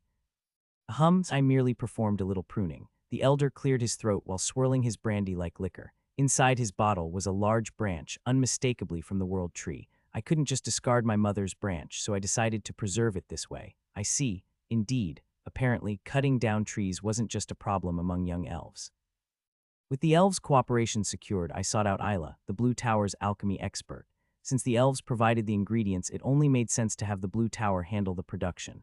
A fatigue recovery potion. You've come to the right place. That's our specialty here at the Blue Magic Tower. As always, Isla puffed up her chest in pride, but then she suddenly looked at me suspiciously. But why do you need a fatigue recovery potion? It's not what you're thinking. I cut her off immediately before her thoughts wandered in the wrong direction. I just need something that warms the body, nothing more. If that's all, it's not difficult. But then, what's the point? Isla tilted her head. In this world, fatigue recovery potions were primarily marketed as aphrodisiacs. Only the strongest and most expensive versions were ever made into potions, but my herbal tea was completely different. It was meant to be a mass-produced, everyday tonic that anyone could enjoy. A commercialized tonic drink like this didn't exist in this world, and that's the biggest advantage. If I could offer a cheap, mass-produced stamina drink, nobles would go crazy for it. Personally, I just hoped it tasted the way I wanted. Can you do it? I'll give it a try. Arya answered confidently. Just one sentence, but that was more than enough for me. When it came to taste, there was no one better than Arya. Even if the flavor turned out different, I trusted that she'd create something amazing. It took a full month for the imperial banquet to commence. Gathering nobles and royalty from the 3 northern kingdoms and other territories took time. During that month, Arya and Isla worked tirelessly, and finally, they perfected the herbal tea recipe. A thick black liquid with a sweet herbal aroma spread across my tongue. How is it? Arya asked nervously while Isla clenched her fists, waiting for my reaction. I gave them a thumbs up. You did great. It's perfect. Yes. Arya cheered and Isla sighed in relief. They were both completely exhausted. They had worked nonstop for a month, barely sleeping, just to finish the herbal tea in time for the banquet. Watching them celebrate, I couldn't help but smile. It's even better than I expected. I stared at the dark liquid, surprised. I had worried that it might taste different, but Arya had nailed the flavor. It wasn't exactly the same as herbal tea, but given the available ingredients, it was the best possible version. In fact, I liked this version better. The higher quality herbs made the flavor richer and deeper. And the best part, this wasn't just any herbal tea. This was a limited edition version infused with mandragora, the macho man herb. Now, all that's left is to present it to the emperor. Early morning on the day of the imperial palace banquet. Okay, I've got my hat, my formal robe is on. Rania had been flustered since morning. Despite having thoroughly prepared the day before, she still wasn't at ease, pacing restlessly around the room. Did you bring your staff? Yeah, I have it. Toiletries, pajamas. Why, yeah, a book to read while you're there. Packed it. Then you're all set, really. Only after I went through everything with her did Rania finally relax. Since the banquet would last 4 days, there was a lot to prepare. What she needed most was probably mental preparation. Did you pack everything, senior? Yeah, the warming cabinets are loaded onto the mana-powered carriage. Not that. What? I tilted my head in confusion. Was there something else besides the warming cabinets? Arya let out a sigh. Seriously. Then she started holding up various outfits against my body. She always worried too much about appearances when standing in front of others. She really does stand out. I glanced at Arya with fresh eyes. Dressed in a deep blue gown, she exuded elegance. I never gave it much thought before, but Arya was undeniably beautiful. A perfect example of the cat-like beauty type. Her natural features were striking, but dressed like this, she could easily pass for a noble lady from a high-ranking ducal house. The fact that she had black hair and black eyes, an uncommon sight in the Empire, made her stand out even more. How about this? Blue doesn't look too bad on you.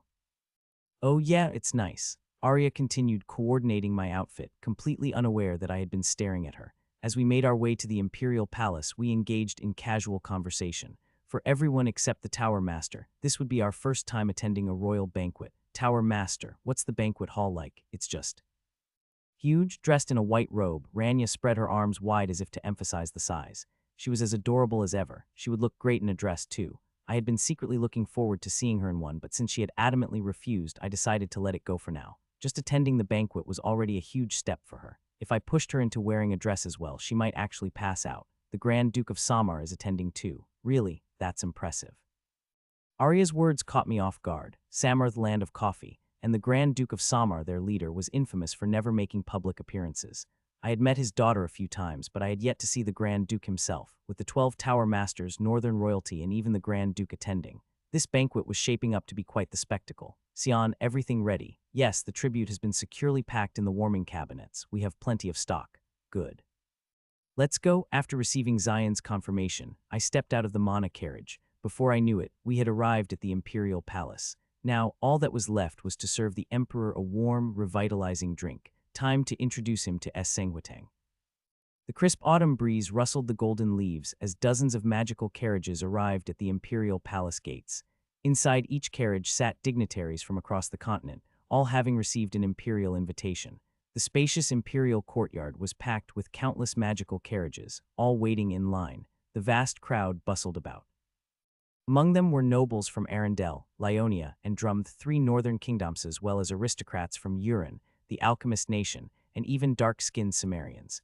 Occasionally, non-human figures appeared in the crowd. Elves, dwarves, and beast folk could all be spotted. The sheer number of attendees had completely blocked the roads leading into the Imperial Palace. It was expected, after all. An imperial banquet was more than just a celebration, it was a diplomatic event meant to strengthen international alliances. As dignitaries from allied nations gathered and mingled, their growing camaraderie would become a powerful bond that further solidified their alliances. For nobles, it was an opportunity to expand their networks. For knights, it was a chance to catch the eye of influential figures. For servants, it simply meant they would be well fed. A waiting attendant greeted us and guided us inside.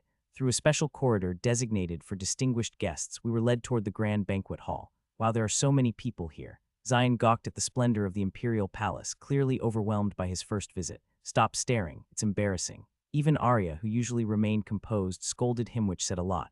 Meanwhile, our tower master, Ranya, had gone completely stiff. Her movements were rigid and mechanical, her gaze fixed straight ahead, refusing to look around. There was a simple solution to this. Tower master. Why yes, the moment Ranya mimicked me and opened her mouth, I swiftly popped a piece of Sunkus candy into it. The sweetness of the candy immediately lit up her vacant eyes. Are we there yet? Yes, we're almost at the banquet hall. Swallowing hard, Ranya seemed to finally regain her senses. Her expression now carried the determination of a warrior heading into battle. We have arrived. At the attendant's guidance, we stopped before the grand entrance to the banquet hall. Fu. Standing at the door, Arya took a deep breath, gathering herself. I let her take her time. Finally, after exhaling deeply, she turned to us, now noticeably calmer. Let's go. And so, we took our first step. Presenting Ranya McDowell, Tower Master of the White Tower, and her disciples. A booming voice from the chamberlain echoed across the grand imperial banquet hall. Marble floors, towering pillars, glistening chandeliers, tables brimming with lavish food. As we entered the vast hall, all eyes turned toward the now opening doors. Countless curious gazes fixed upon us, filled with various emotions. So that's the Wizards of the White Tower. Is that the rumored apostle of the goddess? Murmured whispers spread among the guests. Silently, we made our way to the seating area reserved for the White Tower. Ranya, you're finally here. The first to greet us was Miashin, Tower Master of the Blue Tower, sporting her signature blue horns. It's been a while, Miashin. Indeed, good to see you. It had been some time since we last saw Hirver, since the incident where white bears attacked the Blue Tower for fairy coke. Seeing them together, I can finally understand why they always argue. Despite their apparent camaraderie, Ranya and Miashin were sworn rivals, and the reason for their rivalry was, quite frankly, absurd. You're still so tiny, Ranya. What do you mean? I'm taller than you. And you fail to acknowledge my magnificent horns. In reality, their heights were nearly identical, with Ranya barely being taller. But there was one problem: Miashin had horns, and among dragonkin, horns counted toward height. This small discrepancy in perception had fueled their petty squabbling for years. Honestly, counting horns as height felt like pure nonsense. If you're so upset, why don't you grow some horns? For a conversation between tower masters, it was incredibly childish, yet they both seemed completely serious. Still, at least she's relaxed now. When we first arrived, Ranya had been extremely tense, but after talking to Miashin, she seemed to have returned to her usual self. Miashin had likely deliberately provoked her to help her loosen up. That dress suits you well. Now then. There are a lot of people here. Scanning the banquet hall, I clicked my tongue in disbelief. The 12 Tower Masters, including Red Tower Master Lucas and Blue Tower Master Miashin, were all present. Other notable figures included Duke Gertz, Marquis Hughes, and various other high-ranking nobles of the empire. Even though I didn't recognize all the faces, it was clear that dignitaries from the 3 northern kingdoms were also in attendance. A lot of big names are here. Arya, noticing the same, seemed slightly tense, and for good reason. The sanguitang she had crafted wasn't just for the emperor, it was going to be served to everyone here. It was impossible not to feel the pressure, especially for someone as perfectionist as Arya. Are you all right? Not at all. My stomach feels terrible. Don't stress too much. It'll turn out great. Are you sure about that? Absolutely. Who made it? I did. Did you mess up? Not even once. Then it's fine. How can you be so confident? What if it fails? Then it fails. Arya stared at me in disbelief. Excuse me? That's completely different from what you said earlier. But you're relaxed now, aren't you? What kind of nonsense is that? She let out a small, exasperated laugh, but her tension had melted away. Although I had simply meant to encourage her, I also had real confidence in her work. In this world, tonics were synonymous with aphrodisiacs. And a mass-produced aphrodisiac, who wouldn't want that? We'd soon find out. Because, presenting the son of the Terrazay Empire, His Majesty, Emperor Julius II, along with his children, all eyes turned to the grand entrance of the banquet hall. One by one, the imperial family entered the banquet hall, each name announced loudly by the chamberlain. Presenting Her Highness, the first Princess Luciella. Luciella, dressed in a pure white gown, walked down the red carpeted aisle, flanked by Iberkina and Lilith. Unlike Iberkina's indifference, Lilith was positively glowing with pride. Luciella took a seat at the table closest to the emperor's throne. A brief pause. Then, presenting Her Highness, the second Princess Christina, I turned my gaze to the entrance. Golden hair, tied in an elegant low ponytail. Sharp, blade-like features, slightly drowsy-looking crimson eyes, a black swan-like dress flowing gracefully with every step. Unlike the first princess, she had no escorts, yet her commanding presence was undeniable. For a moment, our eyes met, her crimson gaze softened into a gentle curve, and at that moment, my heart skipped a beat. Following the second imperial princess, the third imperial prince entered, and soon after, the sound of trumpets blared throughout the hall. His Imperial Majesty, Julius II, the son of the Empire, makes his entrance. Everyone in the banquet hall fell silent and bowed their heads. The Emperor, a man of imposing presence, strode across the carpet and took his seat upon the imperial throne. Raise your heads. With that, the banquet officially began. The grand melodies of the court musicians filled the air as esteemed guests engaged in lively conversation. Dignitaries from across the empire lined up before the Emperor, each bearing gifts. The first in line was Duke Gertz. Your Majesty, it is an honor to see you. It has been some time, Duke Gertz. How fares Lord Lindemann? I see he has not accompanied you today. He wished to come, but such a long journey would be too taxing for him. Instead, he sent me in his stead and asked me to present this as a token of his regards. The Emperor accepted the box Duke Gertz presented, and upon opening it, his eyes gleamed with interest. Oh, this is a wyvern's wing. As expected, Your Majesty recognized it instantly. Inside the box lay a section of a wyvern's wing, its tough skin covered in shimmering scales. Known for its uniquely chewy membrane, wyvern wings had been excessively hunted to the point of scarcity. Yet Duke Gertz had managed to procure one. We may soon succeed in breeding them in captivity. I look forward to it. After exchanging greetings with the imperial family, Duke Gertz stepped aside, making way for the next guest, a young man. It has been a while, Your Majesty. The Crown Prince himself. This is unexpected. It is only natural for me to be here for the alliance treaty. The young man was none other than Kyriel, Crown Prince of Arendelle and the future king of their kingdom.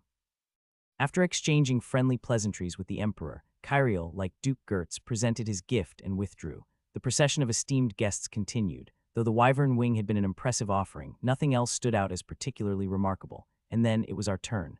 Zion stepped forward and placed the warming cabinet on the Emperor's table. This is the warming cabinet, also known as the Goddess's Box. Oh, so this is truly the Goddess's Box. The Emperor rested his hand upon the warming cabinet, and as if sensing something, closed his eyes in quiet contemplation. Indeed, I can feel the warmth of the goddess. I had only stated that people called it the Goddess's Box. I never technically lied. It was all about perception. Before the Emperor could speculate further, I quickly moved on to the next topic. For Your Majesty's health, I have also prepared a revitalizing potion. Oh, a revitalizing potion. Oddly enough, the Emperor's eyes sparkled even more at this than when he examined the warming cabinet. I opened the cabinet and retrieved a glass bottle from within. After removing the lid, I poured its contents into an elegant teacup I had prepared in advance. Drip, drip. A steaming, herbal-infused liquid filled the cup, releasing a rich, earthy aroma. To finish, I cracked a fresh raw egg into the warm herbal tea and stirred it in. Mixing raw egg into herbal medicine enhances the flavor, adding a nutty, smooth, and rich texture. The eggs had been personally tested and deemed safe by Lilith. An unusual fragrance. Once again, the emperor closed his eyes, savoring the aroma. What is the name of this drink? It is called sanguitang. Sanguitang, Chinese letter, Chinese letter, Chinese letter. Though this wasn't just any ordinary sanguitang. This was a special blend, infused with finely ground mandrake root. The rich, steaming sanguitang, with a raw egg floating gently on top, was enough to stimulate one's appetite at a glance. You may drink it, Your Majesty. Once the imperial wizard confirmed its safety, the emperor lifted the warm cup of sanguitang. Closing his eyes as if savoring fine tea, the emperor took in the aroma before cautiously sipping. The raw egg blended smoothly, sliding effortlessly down his throat. His Adam's apple bobbed, and his once calm eyebrows twitched ever so slightly.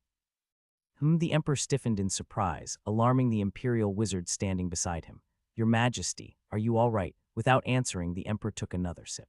Then another, strange, involuntary exclamations escaped his lips as he drained the entire cup in one go. I see now, this is mandrake. The emperor's exclamation sent a ripple of shock through the banquet hall. Mandrake. How did they acquire something even I couldn't obtain? Mandrake was a rare, mystical herb that only grew in the elven forests. Among elves, it wasn't particularly valuable, but because it withered quickly once removed from the forest, it was almost impossible to find outside. However, for our magic tower, obtaining mandrake was surprisingly easy. Since we were already growing hops for beer within the elven forests, we had the perfect setup to process mandrake on site and transport it as a finished product. Maybe I should just build an entire factory inside the forest. Of course, mandrake wasn't just any common weed. Even high-ranking nobles rarely got their hands on it. The only reason we could was because Heindel, the elven elder, treated it as nothing more than backyard grass. Well, considering he was the same elf who used the world tree branch to age his brandy, it wasn't surprising that he had no sense of restraint. Then again, we did supply him with alcohol, so I wasn't complaining. Excellent. The emperor's face flushed, a clear sign of mandrake's potent effects. Loosening his imperial robes ever so slightly, he turned to me with keen interest. So you're telling me this can be stored in a warming cabinet and enjoyed at any time? Yes, Your Majesty. We've made it easily accessible for daily enjoyment. Impressive, truly remarkable. The banquet guests, who had been silently eavesdropping, murmured in astonishment. Mandrake available as a hot beverage. How is such a thing even possible? The revelation shook the nobility. Mandrake alone was already highly coveted, but a conveniently consumable version, that was unheard of. Although the standard sanguitang wasn't as potent as mandrake itself, what truly mattered was perception. Marketing is everything. Just like how the first ever Coca-Cola was marketed as a health tonic, sanguitang would be positioned the same way. And of course, I did plan to produce limited edition mandrake sanguitang from time to time. I turned toward the emperor, who was savoring the aftertaste, and asked, Your Majesty, may we share the sanguitang with the guests? Share it. Yes, though not as potent as the one you've had, we've prepared a special batch for the banquet guests. Excellent idea. Make it so. At the emperor's command, Zion and Arya began distributing the sanguitang throughout the banquet hall. This is sanguitang. Please take one. Oh ho, so this is it. Give me one as well. The nobles scrambled to receive a cup. Within moments, the entire supply was gone, and a hushed silence filled the hall. Only the gentle sound of sipping could be heard, and then, who this is. The reaction was immediate and explosive. I was feeling cold, but now my body feels warm. I'm sweating from my forehead. Excuse me, I need to use the restroom. I'll join you. As the nobles rapidly downed their sanguitang, their expressions varied, but each one was satisfied. And no wonder. I made sure to add half a mandrake root per batch, of course, they'd feel something. While this did cost a bit, it was well worth it as a marketing expense. But more importantly, this is delicious. I never knew tonics could taste this sweet.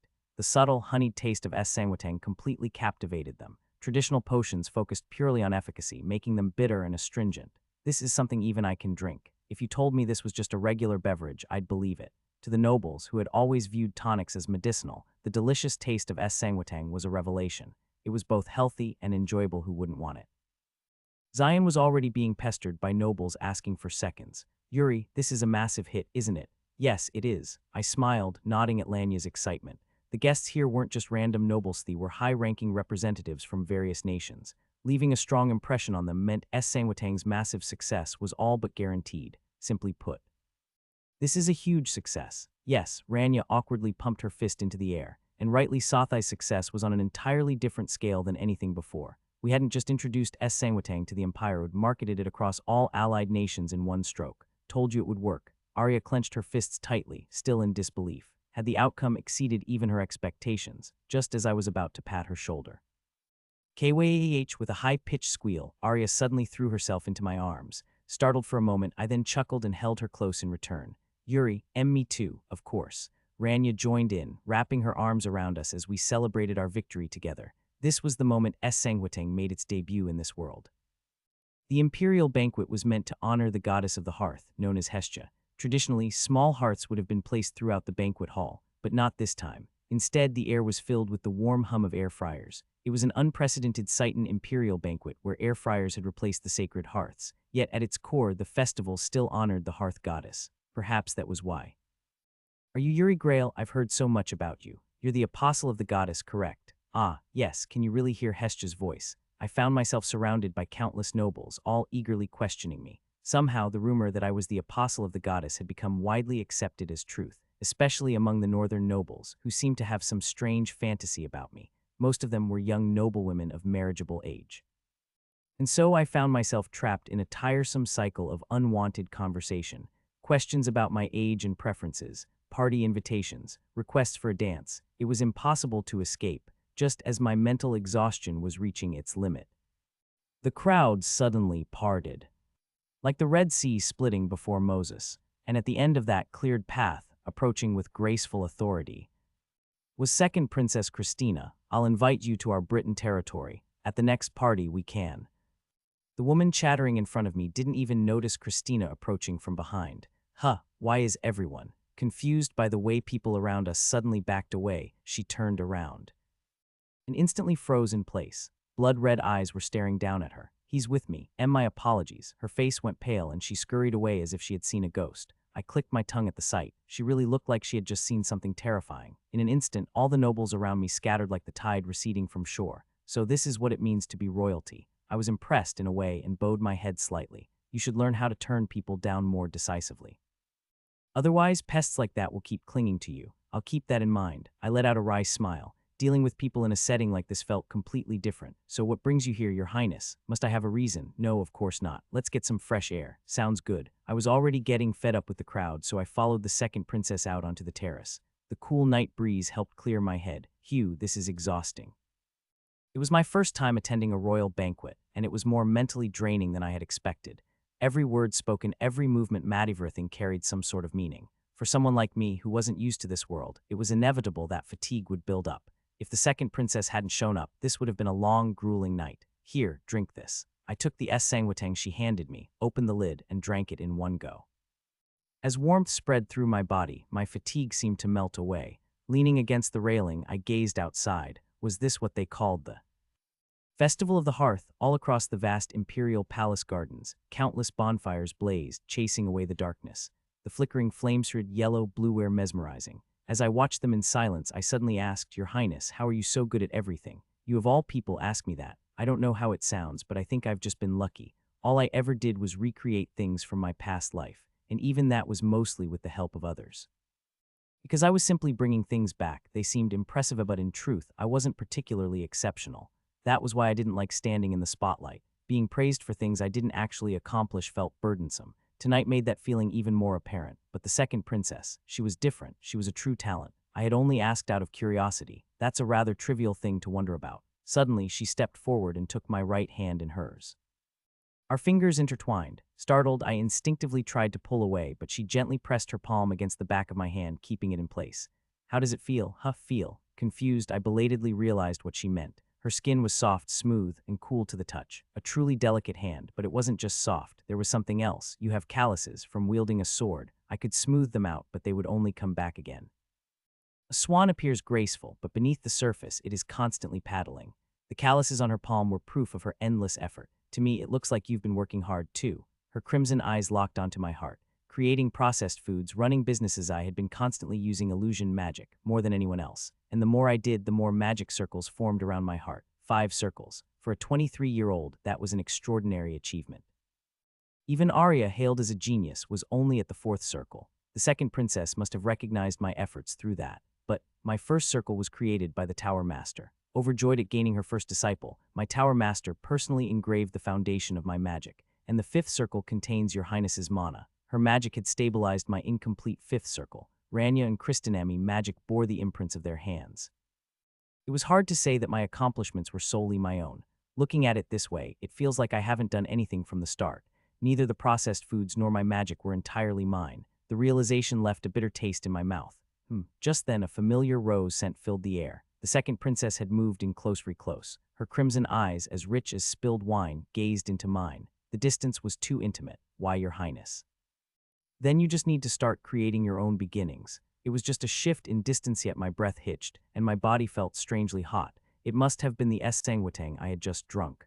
Only now did I realize that wasn't just sangwatang, however. What's wrong? Her red eyes curved into a gentle smile. She was breathtaking. My heart pounded erratically, as if malfunctioning. Do as you wish. A rose whispered softly into my ear. As if her words were an undeniable command, I found myself unable to resist. And I captured her lips with mine. They were as soft as dew-kissed leaves after autumn rain, silky, warm, intoxicating. A fragrant sweetness seeped into my mouth and fogged my mind. The first kiss of my life melted through me, overwhelming my senses. Then, just as I pulled away, something slipped between my lips, something smooth, warm, and flexible. Like a snake, her tongue coiled around mine. A dizzying sensation flooded my mind. My consciousness drowned in the sheer intensity of it, tongue against tongue, entwining like serpents. A strange yet exquisite moment passed. When we finally parted, a thin, glistening strand stretched between our lips before breaking. She licked her lips and smiled, a dangerously seductive smile. I stared at her, completely dazed, breathless from her beauty. Then she asked, "How was your first kiss?" It was amazing. A lingering sweetness remained in my mouth. My first kiss tasted like sweet herbal tea. I messed up. There was no other way to describe it. I had stepped out onto the terrace for some fresh air, had a conversation with the second princess, and swept up in the moment, I had drunk the sangwatang she gave me. And then, you crazy bastard. Thinking back to the previous night made my head spin. As if my brain had short-circuited, I had crashed my lips against hers. Sure, I had drunk the sangwatang with mandrake without a hint of suspicion, but that was no excuse. No matter how powerful its effects were, it wasn't like it could override my rationality. If it could, then sangwatang wouldn't be known as a tonic, it'd be classified as a love potion. No, this was all on me. I had simply gotten caught up in the moment and acted on it. Of course, it was the second princess who had set the stage for such a mood, and maybe the sangwatang had some effect. But regardless of the circumstances, it was my doing, and there was no excuse for it. I stole a glance to my side. She stood there, her gaze fixed on the closed doors of the banquet hall. And suddenly, memories of the night before flooded my mind. The sweet warmth of sangwatang, the soft sensation of her lips, the dizzying entanglement that followed. Even just recalling it made my heart pound. This is bad. My mind screamed at me, blaring warning signals, but my body refused to calm down. You're thinking about it, aren't you? I turned my head, her red eyes were now fixed on me.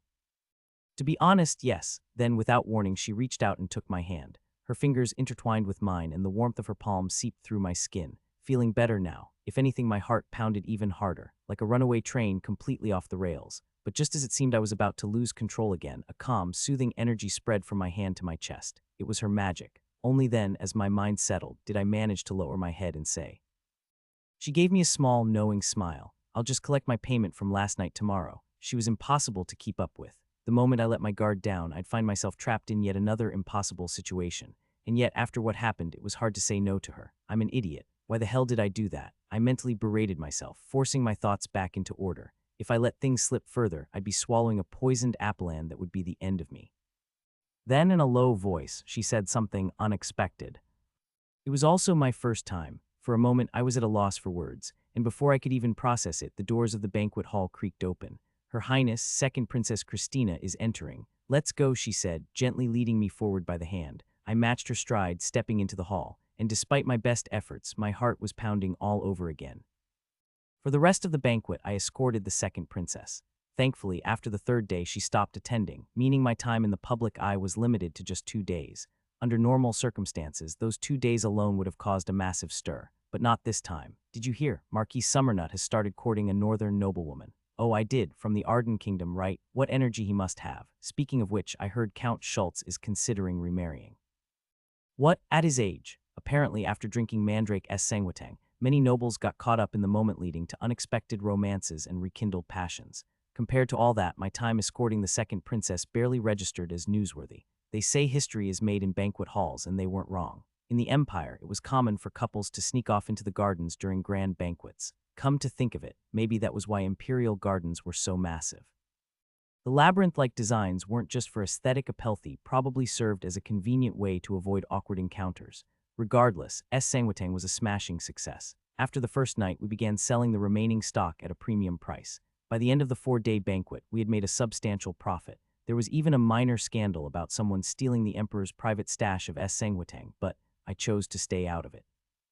The morning after the banquet, Zion burst into the meeting room. "Elder brother, this is huge. What happened? All 6 allied nations have contacted us." Oh, the Empire's 6 allied nations included Urin, the alchemist nation, the 3 northern kingdoms Fiore, homeland of the beast cards Carcel, the maritime kingdom. There were also elves and dwarves, but these 6 were the major players, and every single one of them had reached out expressing interest in purchasing warming cabinets in S. Sangwatang. "Look at this." Zion handed me a list, and as I skimmed through it, I immediately understood why he was so excited. The top 6 merchant guilds from each kingdom were on this list. Even Rania, peeking over my shoulder, stammered in disbelief. "Why, Yuri, this is..." Yes, I nodded. These are the 6 most powerful merchant guilds on the continent. Each name represented a major economic powerhouse. It wasn't entirely surprising the ripples from the imperial banquet were bound to reach their ears. The most information-savvy merchants would have already learned everything about what transpired at the banquet, and of course, they had caught the scent of profit. This means I can spread warming cabinets everywhere at once. Warming cabinets had previously struggled to gain traction, but the moment it was presented to the emperor, its value had skyrocketed. It was no longer just a machine, it was the goddess's box. The marketing impact of that one phrase alone was unimaginable. Now, people would come to understand the importance of a hot beverage on a cold winter day in the comfort of S. Sangwatang's warmth. Rania, overcome with joy, suddenly froze mid-celebration. "Why, Yuri, should we build another magic tower?" A few days ago, she was content with a mere remodeling project, and now she wanted an entire new branch. Meanwhile, Zion was grinning ear to ear. But something was off. I turned to Arya, who had been oddly silent. Something wrong? She had barely spoken since the banquet, and her expression was, "Why does she look so tense? Let's talk for a moment." Arya stood up and spoke to me. "What's going on?" Puzzled, I followed her out of the conference room. As we left, I heard Zion click his tongue softly behind me, as if he had been expecting this to happen. Leaving the White Tower, Arya recalled what had happened on the first night of the banquet. She had been stuck fending off conversations with various nobles for a long while. Finally, when she was able to get a moment alone, she started looking for Yuri, but he was nowhere to be seen in the banquet hall. Then she spotted him stepping out from the terrace. "Senior." Relieved, she called out to him and started walking over. But then she froze, because behind Yuri, emerging from the terrace as well, was the second princess. The moment she saw that, a chill ran down her spine. It could have been nothing. Maybe they had just gone outside for some fresh air together, or perhaps they had simply run into each other by chance on the terrace. But despite all those rational possibilities, an unshakable sense of unease settled in her chest. Something about their atmosphere felt different. She could sense it instinctively.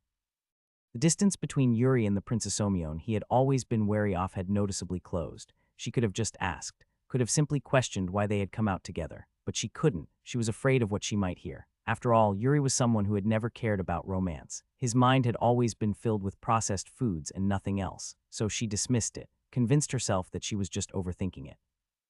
Even though she knew deep down that she was just running from the truth, but no matter how much time passed, the image wouldn't leave her head, and so she finally decided to confront it head-on. She couldn't keep agonizing over this forever. Taking a deep breath to steady herself, Arya turned around. Through the entrance of the White Tower, Yuri was walking toward her. That carefree, clueless look on his face only made her want to smack him, but she held it in. Instead, she asked, on the first night of the banquet, what happened with the second princess? What do you mean?" The moment he answered, Arya's heart sank, because he was avoiding her gaze. His vague, hesitant response told her everything she needed to know. Something had happened. She wanted to run away, but she didn't. Her pride wouldn't allow it.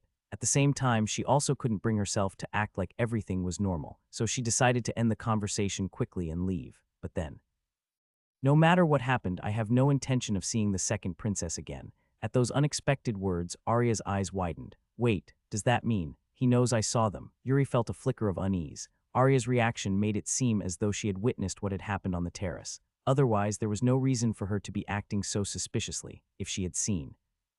That would be bad. If rumors spread that he had kissed the second princess, it would be a disaster. The thought alone made his stomach churn. He wasn't ready for that kind of entanglement, so he firmly denied it. But then, "You're not dating the second princess," Arya asked with wide, uncertain eyes. "Dating? What? No." Yuri responded as if the idea was ridiculous. "We're not together." "Really?" "Yes, seriously." Of course, there had been an incident, but he definitely wasn't at the point of calling it a relationship. Dating in the Empire wasn't a casual affair. It meant commitment with no easy way out. Even the second princess had told him there was no need to rush into anything. So for now, he had decided to take his time. He felt bad about it, but he needed to think things through. Call him selfish, but he wasn't about to turn his life into hard mode just yet. He just wanted a normal life one where he could work, relax, and enjoy himself in peace. But for some reason, the shadow that had been lingering over Arya's face suddenly disappeared. Her expression brightened instantly. "What? Nothing. Let's go inside." Arya felt lighter. She was so glad she had asked. If she hadn't, she would have kept overthinking things and suffering in silence. It was clear that Yuri wasn't exactly disinterested in the second princess. But as long as they weren't dating, that was all that mattered, because that meant she still had a chance. As she stepped back into the White Tower, her footsteps felt lighter than ever. It hadn't even been a full week since the banquet ended, yet the warming cabinets were already gearing up for mass distribution across the continent. The merchant guilds from the 6 allied kingdoms had personally visited the White Tower to negotiate. We didn't have nearly enough units to meet all their demands, but that wasn't a problem. After all, warming cabinets only required pyrostones to function, and its design was simple enough to mass produce. More importantly, the Red Tower, a group of technical wizards, had agreed to handle production a massive burden off my shoulders. This was the same Red Tower that had fixed major issues with both warming cabinets and the air fryer in one go. With pyrostones naturally occurring nearby, the environment was perfect for production. I should have made this deal sooner. At this rate, by the time winter arrived, warming cabinets would be available outside the Empire. "It's warm, Iberkina. You're not supposed to drink this much," Sanguitang. Across the table sat Iberkina, her tiny frame contrasting the mountain of empty bottles in front of her. She had downed 20 bottles already, treating Sanguitang like plain water. Or rather, was 20 even a lot? Despite looking like a young girl, Iberkina was a dragon. Considering the size of her stomach, she could probably drink 200 bottles and barely feel a thing. "That's not how you drink Sanguitang." Across from her, Lilith poured Sanguitang into a teacup, then cracked a fresh egg into a separate dish. Her hands moved with precision as she expertly separated the yolk from the whites, rolling the shell halves back and forth like a pro chef. After leaving only the yolk, Lilith carefully floated it atop the sanguitang, but she wasn't done. She gently pressed the yolk with a spoon, slowly dipping it into the warm sanguitang without breaking it, letting it soak up the heat. Soon, the softened yolk glistened with a golden sheen as it floated back up. This is how egg sanguitang is done. I couldn't help but be impressed. 4 years of bartending experience really shows. Lilith had honed her skills working at Bianca's tavern, and it showed in every movement. Oh, Iberkina's golden eyes sparkled as she watched. Then, as if she had just remembered something, she started clapping. Clap, clap, clap, clap. It was the most lifeless, robotic applause I had ever seen. "Lilith, you're amazing. HMPH, this is nothing." Lilith's chin lifted proudly, soaking up the praise. Then, right on cue, Iberkina turned her gaze to the floating egg yolk. "Lilith, I want one too. Ha, can't you make this yourself? You really are a handful." Lilith clicked her tongue, scolding her before standing up. "I'll go fetch more eggs." She left the room. She's way too easy to read. Lilith had a strange quirk, praise her, and she'll happily work for you. And sure enough, the moment she left, Iberkina snatched the floating egg yolk and swallowed it whole. Nom, she had clearly done this before. And once Lilith returned, she'd realize her yolk was missing, and the two would bicker as usual. Most eggs in this world carried salmonella, so eating them raw could cause stomach pain. However, people had already figured out a solution. Nobles would pay the church to purify their eggs. It was expensive, but a common practice. Lilith, though, refused to pay the fraudulent priests and purified them herself. But what really caught my attention was Egg sanguitang is a hit. Originally, I had developed sanguitang to promote warming cabinets. It was meant to be a warm drink for winter days. But now, with the addition of egg yolks, sanguitang was leaving warming cabinets behind, becoming a standalone menu item in coffeehouses marketed as egg sanguitang. It wasn't what I originally planned, but as long as it sold well, it didn't matter. Everything was falling into place, yet my heart felt heavy. Because today, I had an appointment at the Imperial Palace. Having secured the market for sanguitang, I reported to the Imperial Palace my first visit since the banquet. As always, the second princess was buried in work. Her golden hair was tied back neatly, and she wore a crisp white uniform, radiating authority. Officials and nobles filed in and out, handing her reports. "This is the latest demon worshipper sighting from the Wissen territory, Your Highness. Send it to the Ministry of Magic for verification, then bring it back." "Your Highness, the envoy from the Isin Principality has contacted our southern army again. Their goal seems to be magic stones. Turn them away. Your Highness, regarding the recent banquet. With unwavering efficiency, she processed every report, barely pausing to think. Then finally, she lifted her head, her red eyes meeting mine. After a quick glance at the time, she spoke. That will be all for today. Dismissed. Once the officials left, she pulled a golden cord, summoning a maid. You called, Your Highness. Bring in some tea. What kind would you like? Sangwatang understood. A moment later, the maid returned with a steaming cup. With only the two of us left, she spoke. You took your time coming here. Her red lips curled slightly. I was about to send someone to fetch you, thinking you had run away. I was busy with matters at the White Tower. Sit. I did as she said. She leaned forward, eyes gleaming. The Emperor has decided to distribute warming cabinets throughout the Empire. She took a sip of Sangwatang, then smirked. With the Six Kingdoms also embracing it, you might as well be called as the apostle of the goddess now. Her tone was teasing, as always. Then, noticing my hesitation, she asked, You have something to say. Yes, what is it? Speak. I took a deep breath. I like you. Her red eyes widened. The teacup in her hand froze midair, but I didn't stop. I love you, Your Highness. I had finally admitted it myself and to her. Her mischievous tone, her casual authority, her occasional unexpected tenderness. I am in love with you. Everything about her drew me in. Her eyes softened. She set down her cup, then leaned closer. This is rather sudden, but I don't dislike it. Her voice dropped to a whisper. But that's not all you want to say, is it? Her crimson gaze pierced through me. Even just meeting her eyes made my heart pound uncontrollably. I really have fallen for her, haven't I? But give me a year. The imperial family was not a place you could easily walk away from. So as much as I loved her, I needed time. I'll decide within 1 year, stealing my lips, then asking for time. I'm sorry, I lowered my head. I knew how selfish and cruel my words were. If I couldn't get permission, I was prepared to follow the second princess's wishes regardless. But to my surprise, all right, she smiled. I'll give you exactly 1 year. Then with a knowing smirk, she whispered, But we'll see if you last that long. After confessing to the second princess, life returned to its peaceful routine, as if nothing had ever happened. Her last words had been cryptic, but I decided not to dwell on them. I had no intention of making a decision before the year was up. Thinking about something I didn't understand would only give me a headache, so I chose to empty my mind instead. Might as well relax and have fun. I stretched out on a bench in the garden of the White Tower, sipping on a cup of coffee and watching the clouds drift by. With this sense of peace, a smile naturally formed on my lips. This is the life, the imperial family, honor, fame, all of it was meaningless. True happiness came from lying down and taking it easy. This was the best way to enjoy life. There was a reason monks abandoned the secular world to live in the mountains. Yeah, this is paradise. 1 day, 2 days, 3 days, 4 days. I lounged in the garden, sipping Let's Be and enjoying the peace.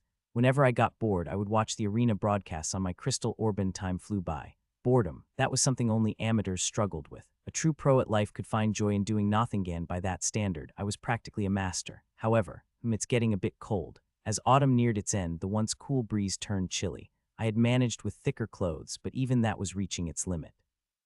If I stayed out any longer, I'd definitely catch a cold. Maybe I should go somewhere warm for a vacation. A name suddenly popped into my head. Should I go to Carsel Kingdom? Carsel Kingdom, the Empire's only maritime ally, known for its mild climate year-round. Most importantly, it was famous as a vacation destination. Every winter, nobles from the Empire flocked to Carsel to escape the cold. However, I don't have a valid reason to go. In the past, I could have traveled freely, but now, things were different, because of a new restriction placed on me.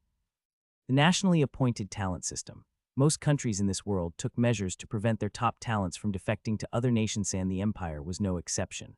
For example, our White Tower Master and the 12 Tower Masters were considered walking strategic weapons. If they wanted to travel abroad, they were required to report it to the Empire beforehand. The same applied to famous knights and mages, though the level of restriction varied. If a strategic level mage suddenly appeared unannounced in another country, it would be a serious threat, potentially sparking diplomatic conflict. As annoying as it was, reporting our location was mandatory. Until recently, I wasn't affected by this policy. I was just a mage who made processed foods. But then, out of nowhere, I got a notice. Who the hell put me on the list? I had no clue who was behind it, or it had simply been decided in the Imperial Council. One day, a document arrived, stating, "You have been classified as a nationally appointed talent. You must report your location if you have plans for traveling afar." I wasn't particularly upset about it. It didn't restrict my movement, and the Empire provided more benefits in return. In fact, many Imperial citizens considered it a great honor to be given such a status. However, it did mean that I needed an official reason to visit another country. If I just said I was going for vacation, they'd limit my stay. but I want to stay for at least 6 months. There had to be a loophole. Just as I was pondering how to extend my vacation, a voice interrupted my thoughts. There's a way. Turning my head, I saw a warm can of Let's Be held out to me. Here, taking the can, I popped the lid and raised an eyebrow. You have an idea? Yes. Castle Kingdom requested a research project from the White Tower.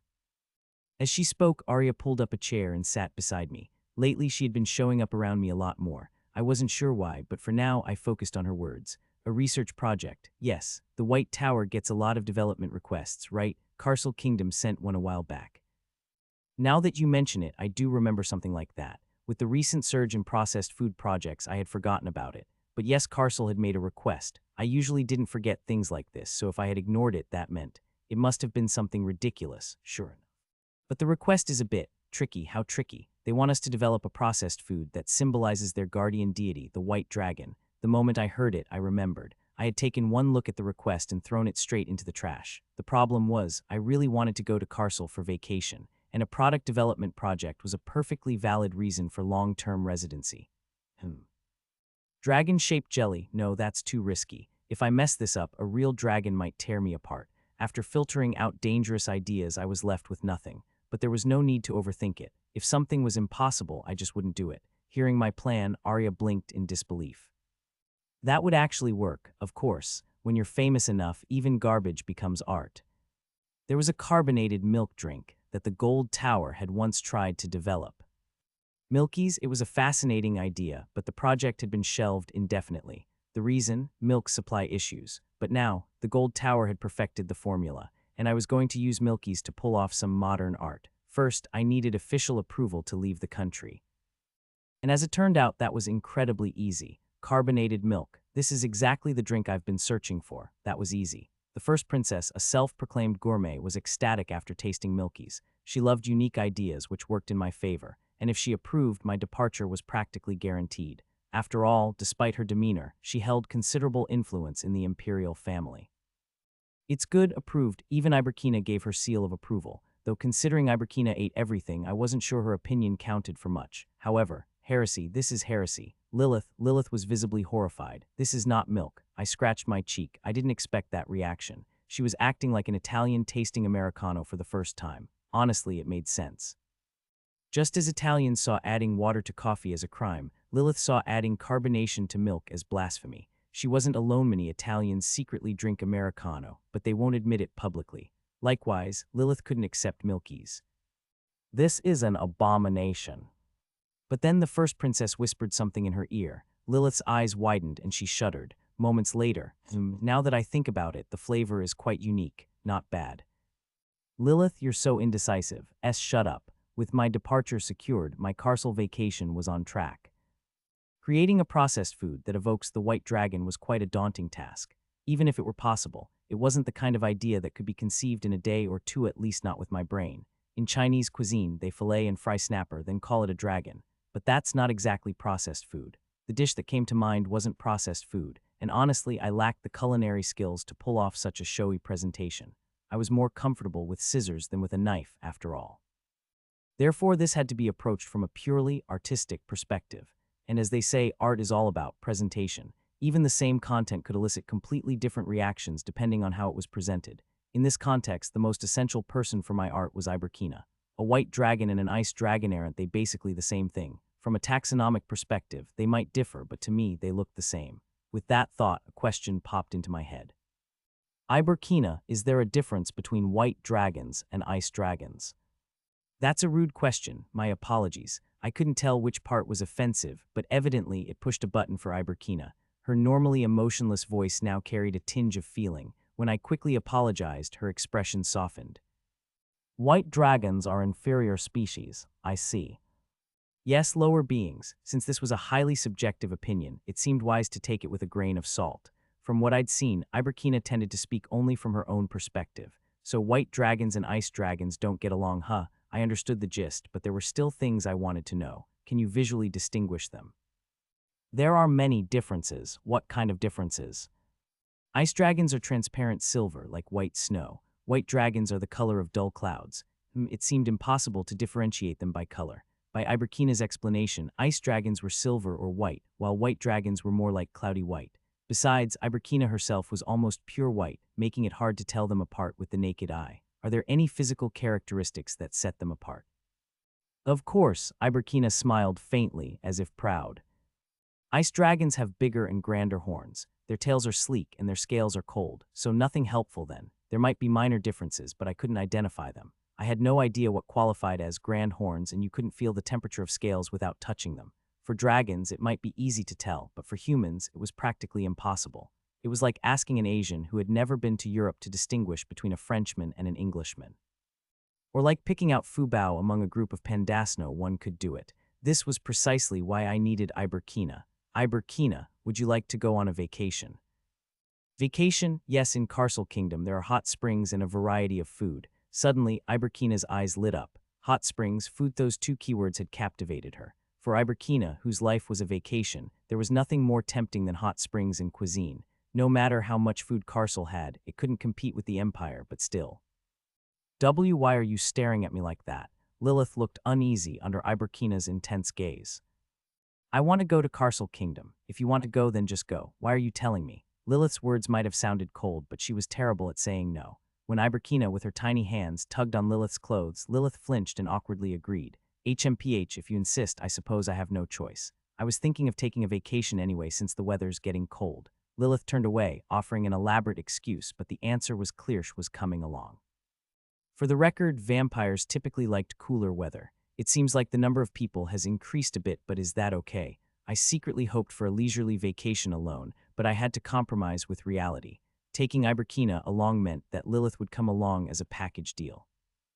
A few days later, I was ready to leave. See you soon. Is everything packed up and ready? Of course, don't worry. I'll wrap things up and come back safely. Be careful out there. Yes, I'll bring back souvenirs. After reassuring Rania, I boarded the magic carriage bound for Castle Kingdom. Ah, this is nice. As I sank into the soft seat, my body immediately relaxed as if I were already on vacation. Since Iberkina and Lilith were in another carriage, I had this one to myself.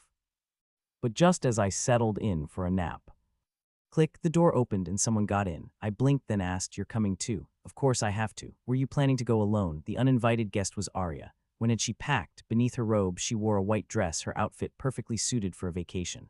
But why did she say, "Of course"? If you're going, you'll need to handle the contract negotiations, right? That's my job. But I could. You've never done it before. Arya wasn't wrong. I might come up with the ideas, but all the details were always handled by her. We'll probably need to negotiate the contract when we get there, and for that, I need to be present. Well, I could handle that too, but you've never done it before, have you, senior? Arya had a point. I only ever provided the broad vision, while all the detailed work was always handled by Arya. Contracts are incredibly important.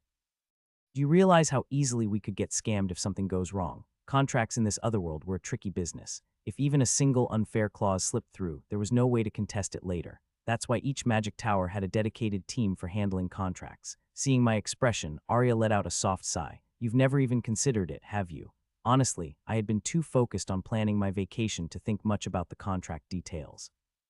Now that she mentioned it, I couldn't deny I had been careless. Damn it, with Iberkina, Lilith, and now Arya joining in. My dream of a peaceful, solo vacation was gone before it even began. To reach the maritime nation of the Castle Kingdom, we had to cross the sea.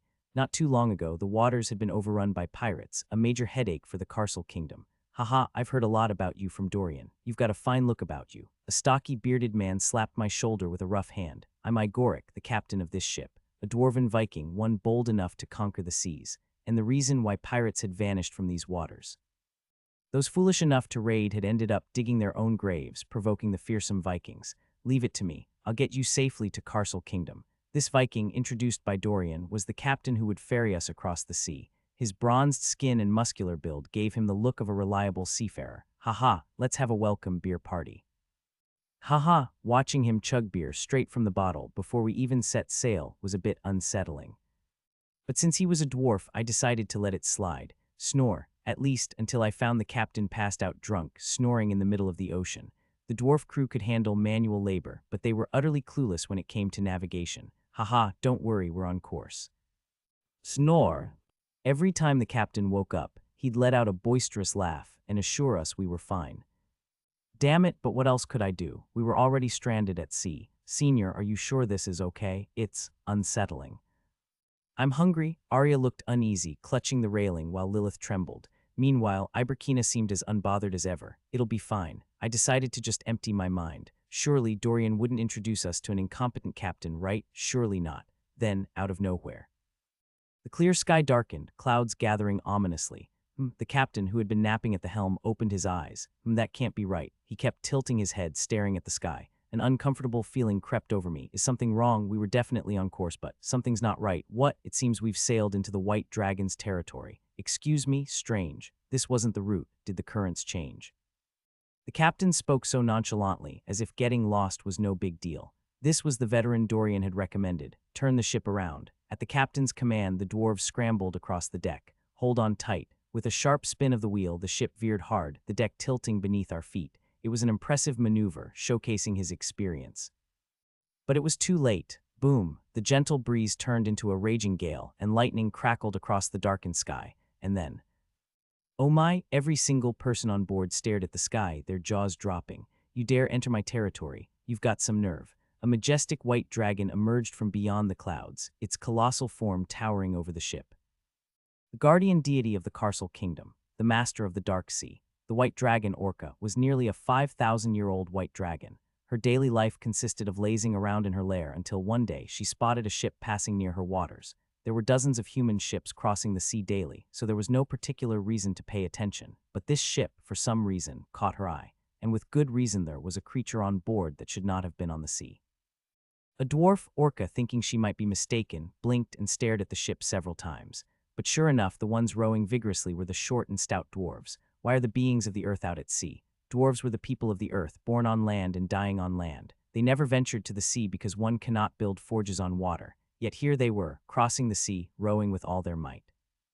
They even navigated the dangerous waters with uncanny precision, avoiding the areas where sea beasts dwelled. Had the beings of the earth evolved into sea beings while she was asleep? Curious, Orca decided to leave her territory for the first time in a while and flew toward the dwarves' ship. When Orca appeared, cutting through the clouds, the dwarves looked up at the sky in unison. To enter my waters, you must be truly fearless. Queo. The gale-force winds whipped up whirlpools, sending pillars of water surging skyward. The once mild temperature plummeted to below freezing, and the water pillars crackled frozen solid. Please spare us. We took a wrong turn. If you forgive us, we'll leave immediately. The dwarves, terrified by Orca's appearance, fell flat on the deck, trembling. But even Orca, whom they begged for mercy, was equally bewildered. What is this? The darkened sky, the fierce wind, the rising water pillars. They were all her doing, yes, but the sudden drop in temperature and the freezing water pillars were not her doing. In fact, Orca didn't even possess the ability to do such a thing. As a white dragon, a dragon that controlled wind, she couldn't wield cold. Thud, thud, El Lordo Orca, please have mercy. Even the hail that fell from the sky had nothing to do with Orca. Where have I seen this before? The strangely familiar scene made Orca tilt her head, and as a certain memory resurfaced, she shivered. A traumatic memory of a persistent, gluttonous dragon that had chased her to the end of the sea over a single piece of food. No, but it couldn't be. As Orca's eyes darted around, her expression soured. You are. A white-haired girl with snow-white locks was gazing up at Orca. Though appearing human, Orca knew exactly who she was. Why is that freeloader here? Iberkina. A gluttonous dragon with nothing but food on her mind, and the one Orca despised most. Of course, it wasn't because Iberkina was weaker than Orca. By dragon standards, the older the dragon, the greater the magic power, and at nearly 5,000 years old, Orca was technically stronger than Iberkina. However, as a white dragon who controlled wind, she was at a disadvantage against Iberkina, an ice dragon who could freeze even the air itself. More importantly, they were quite far from Orca's own territory. Facing Iberkina in a place without her field buff was intimidating, even for Orca, but to retreat immediately would damage her pride. And so, Orca found herself stuck, unable to advance or retreat, floating awkwardly in the sky. Lord Orca must have come to guide us back, seeing that we lost our way. That's right, just as the rumors say, you are truly benevolent. The human's voice, which preserved her pride, made Orca look at him with gratitude. Unlike the cowering dwarves, the human mage stood tall, looking straight at her. Orca's eyes narrowed as she asked, Who are you? I am Yuri Grail. Yuri bowed politely. Orca's curiosity grew. This human seemed different from the others, and perhaps just maybe there was more to this voyage than she had initially thought.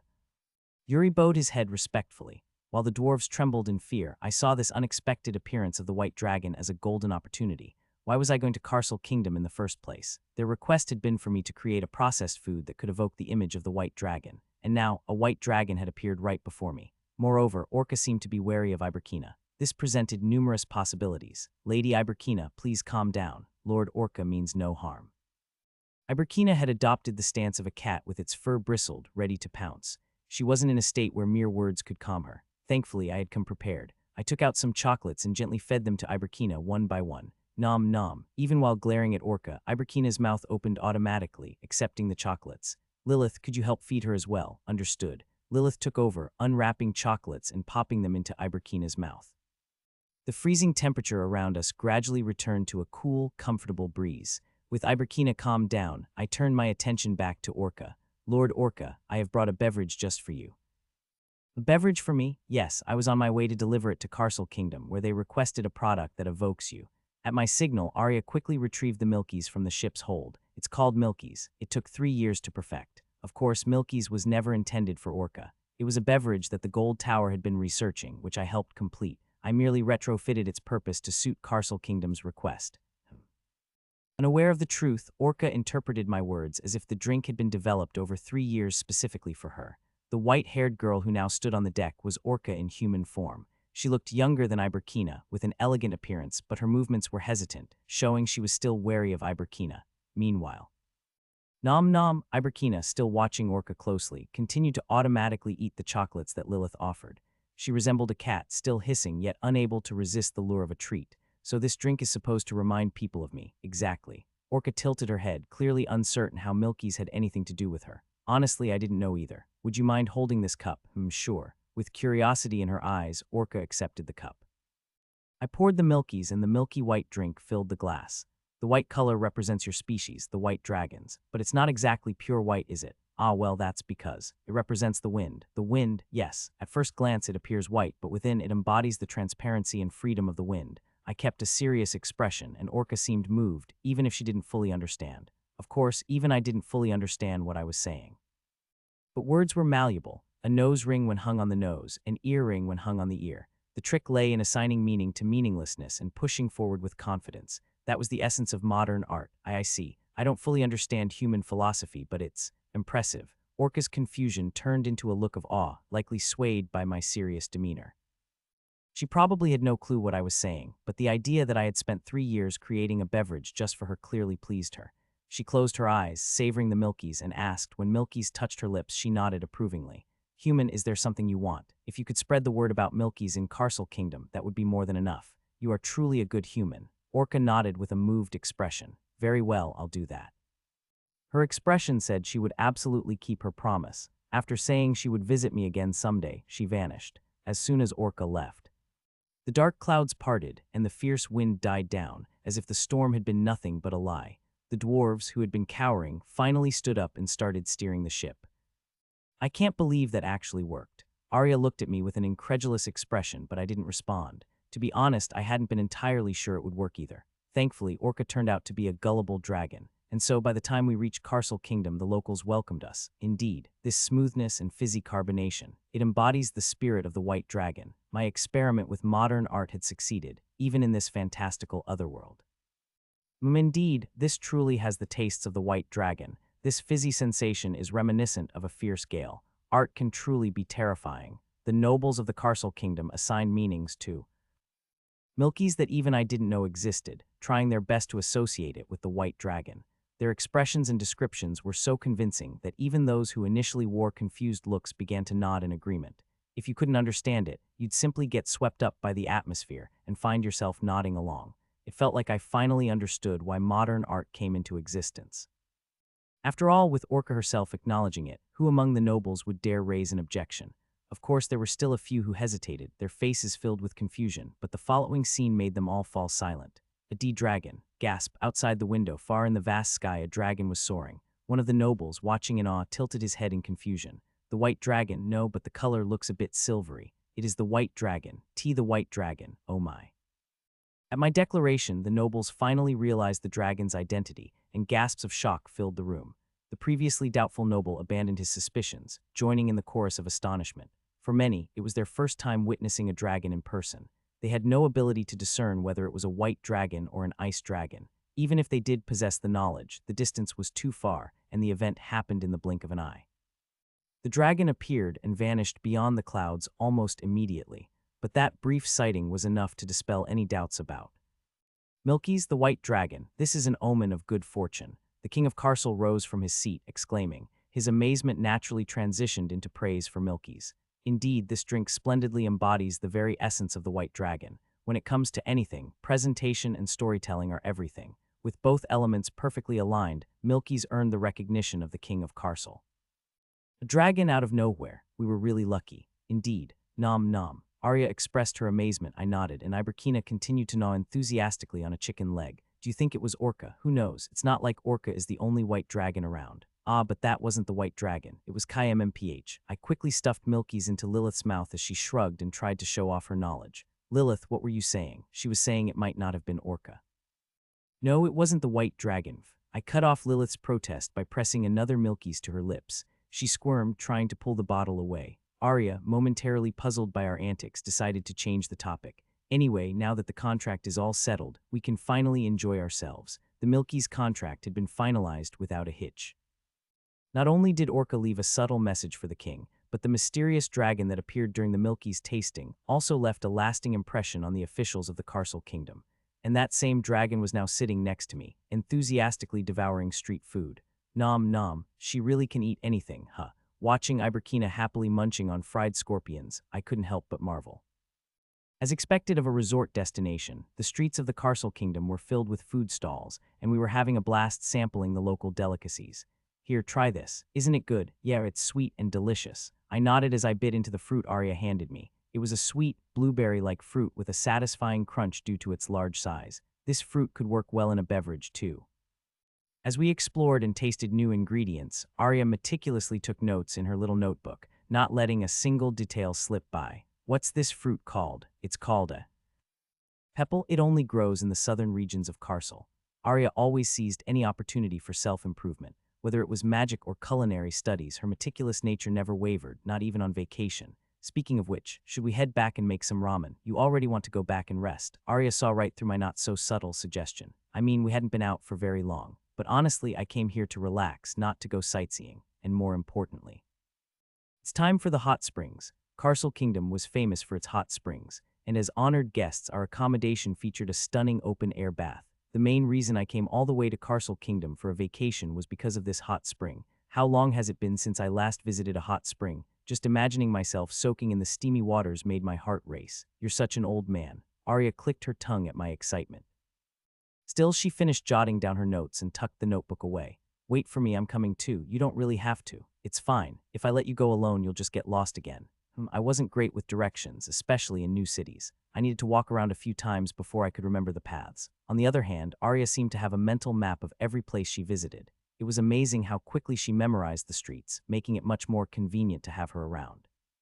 If I went back alone, it would probably take a while. But what about those two? What about those two? They'll be fine. They've been getting around well enough on their own. Following Arya's gaze, I looked over at Lilith and Iberkina. Lilith, I want that too. Can't you buy it yourself? Just wait a moment. Where are my coins? Iberkina pointed at the fruit Arya was holding, and Lilith fumbled through her coin pouch. She's practically a babysitter. Can I really leave them alone? With a bit of hesitation, I pulled out a generous 100 gold coins from the subspace pouch the Tower Master had crafted and handed them to Lilith. Please enjoy some delicious treats with this. This is such a large sum. Can I really use it? Yes, you don't need to pay it back, so please don't worry. Lilith, ever the frugal one, stared wide-eyed at the 100 gold coins, a small fortune. But in truth, even that might not be enough. After all, Iberkina had quite the appetite. Well then, I'll head back to rest. Understood. Don't worry about us, just get plenty of rest. Leaving Lilith with enough money to cover their expenses, I released the two into the wild. As long as they're only eating, what could go wrong? I was a bit anxious considering the popcorn incident, but that was due to the unlimited popcorn event. Surely, nothing would happen just by wandering around food stalls. Leaving Iberkina alone might be worrying, but having Lilith with her brought me some peace of mind. This way, with the two of them set loose, I followed Arya toward the hot springs. When we arrived at the hot springs, an unexpected encounter awaited us. Greetings, Lady Orca. Orca, who had been cautiously scanning her surroundings, relaxed and spoke up. I don't see her around. If you're referring to Lady Iberkina, she's still out sightseeing. Sightseeing? More like she's just wandering around looking for food. Orca snorted, clearly well acquainted with Iberkina's habits. It seems you two know each other well. I took care of her briefly when she was a hatchling. I teased her a bit with food and she ended up biting my tail. I couldn't help but chuckle at the mental image of a young, hungry Iberkina chomping down on Orca's tail. It almost got bitten off, you know. Orca shivered, rubbing her rear, and then suddenly thrust something towards me. I drank it all, so I came to get more. Ah, Milky's. Yeah, it was surprisingly good. The fizzy and creamy taste is just incredible. So that's why she showed up so soon. It was all for Milky's. If it's Milky's you want, you're always welcome. I'll give you as much as you'd like. It's Yuri, actually. Right, Yuri. There was nothing for me to lose here. If I could build a friendship with a dragon by giving her Milky's, it was a huge win. I secretly pondered how best to leverage this windfall while rummaging through my subspace pouch. As I handed her a few cans of Milky's, Orca gleefully disappeared. Her sparkling eyes showed just how much she loved Milky's. Well, it made sense. Orca seemed to have never tasted a carbonated drink before. Experiencing processed food for the first time was bound to trigger a flood of dopamine. She really is a cheerful one. She's a white dragon after all. I'd heard that a dragon's personality often mirrored its element. Orca was as free-spirited as the wind she commanded. Shall we go in? Make sure to come out by dinner. We need to eat. Got it. I barely managed to set my things down at the lodging before heading straight to the hot springs. Click. Opening the door to the outdoor bath, I was greeted by a picturesque view. Ah, this is the life. The open-air bath, nestled as if within the mountains, had an incredible atmosphere. As I submerged myself in the steamy water, my body relaxed on its own. It felt like every bit of accumulated fatigue was washing away. I could easily stay here for 10 hours. I sipped my Milky's as I admired the scenic mountains in the distance. Splash! Suddenly, a small head popped up from the hot spring water. Phew, enjoying Milky's while soaking in a hot spring is heavenly. PFFFFT. I spat out my Milky's in shock. What are you doing? What a waste. I nearly jumped out of my skin as I saw the unexpected intruder in the water. Lady Orca, this is the men's bath. And what in the world? Is this dragon insane? The head tilting in confusion belonged to none other than the white dragon Orca. She seemed utterly unconcerned with gender distinctions. Humans used to love mixed bathing back in the day. Regardless of your feelings, I'm quite uncomfortable. Would you mind moving to the other bath? You're so sensitive. All right. Orca stood up, completely unbothered, and walked away.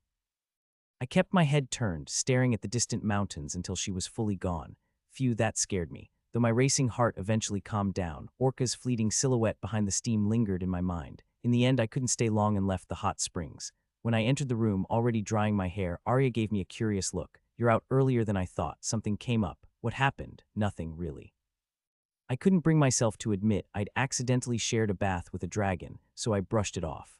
I gave up on the hot springs and lay down to rest in my room when big trouble, Lilith burst in, shouting.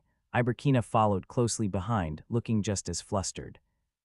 Oh, I already had a bad feeling about this. How could something go wrong when all they were doing was enjoying street food? We need to get out of here, quickly. Lilith stomped her feet, tugging at me. What exactly did you do? I didn't need to ask. The answer was right outside the door. There they are, Milky's. Just one more Milky's, please. It's the Apostle. Citizens of cartels swarmed into the accommodation where I was staying like a swarm of bees.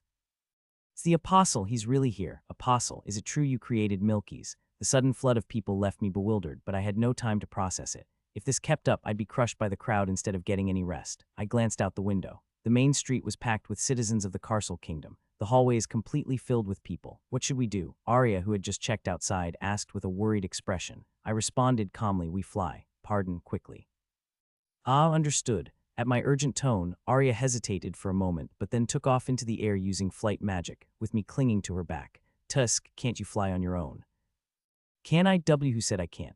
Behind us, Lilith, carrying Iberkina on her back, also shot out through the window. The Apostle is flying. Where? There, over there, Apostle. Dodging the citizens chasing us on the ground, we flew over the capital of the Carcel Kingdom for more than an hour.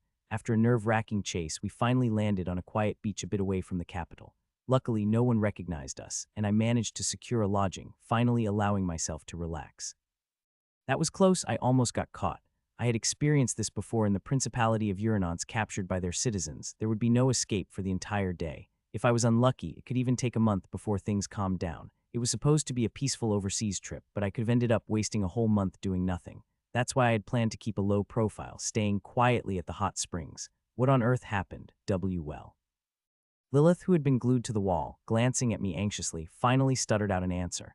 I thought it might help you, Yuri, if I handed out Milky's to people. But the reaction was so good that, apparently Lilith, wanting to help me, had taken it upon herself to distribute Milky's as a form of grassroots promotion. Since Iberkina's subspace was filled with Milky's produced in the Empire, it had seemed like a good idea. It was Kina who encouraged it. I just thought if we gave out Milky's, we'd get more food in return. Iberkina, who had been standing by Lilith, added a quiet apology. Despite her typically emotionless demeanor, she was a dragon capable of feeling remorse. That's why she had voluntarily joined Lilith in accepting their punishment. To sum it up, Lilith had promoted Milky's out of a genuine desire to help me, and Iberkina, knowing that giving Milky's often led to better food service, had urged her to give even more. Eventually, their overly enthusiastic promotion had inadvertently revealed information about me. I'm sorry, I never intended to disturb your rest. Sorry, it's fine. Seeing how genuinely sorry Lilith and Iberkina looked, I didn't have the heart to scold them. If they had done it on purpose, I might have been angry, but they had only been trying to help me out of pure goodwill. It's all right, you can rest from now on. Besides, the whole incident had ended up giving Milky's a lot of positive publicity. Perhaps this wasn't so bad after all. The serene view of the ocean through the wide window opened up my chest. We had stumbled upon this spot by accident, but it had far more charm than the lodging back in the capital. Still, I'd appreciate it if you could let me know beforehand next time. Of course, I will make sure to inform you first from now on. Okay, I'll tell you. Once the conversation settled, Lilith patted her lower back. Carrying such a heavy thing all the way here has left my back sore. I'm not heavy, HMPH, with how much you eat of course you're heavy. Even a pig wouldn't weigh this much.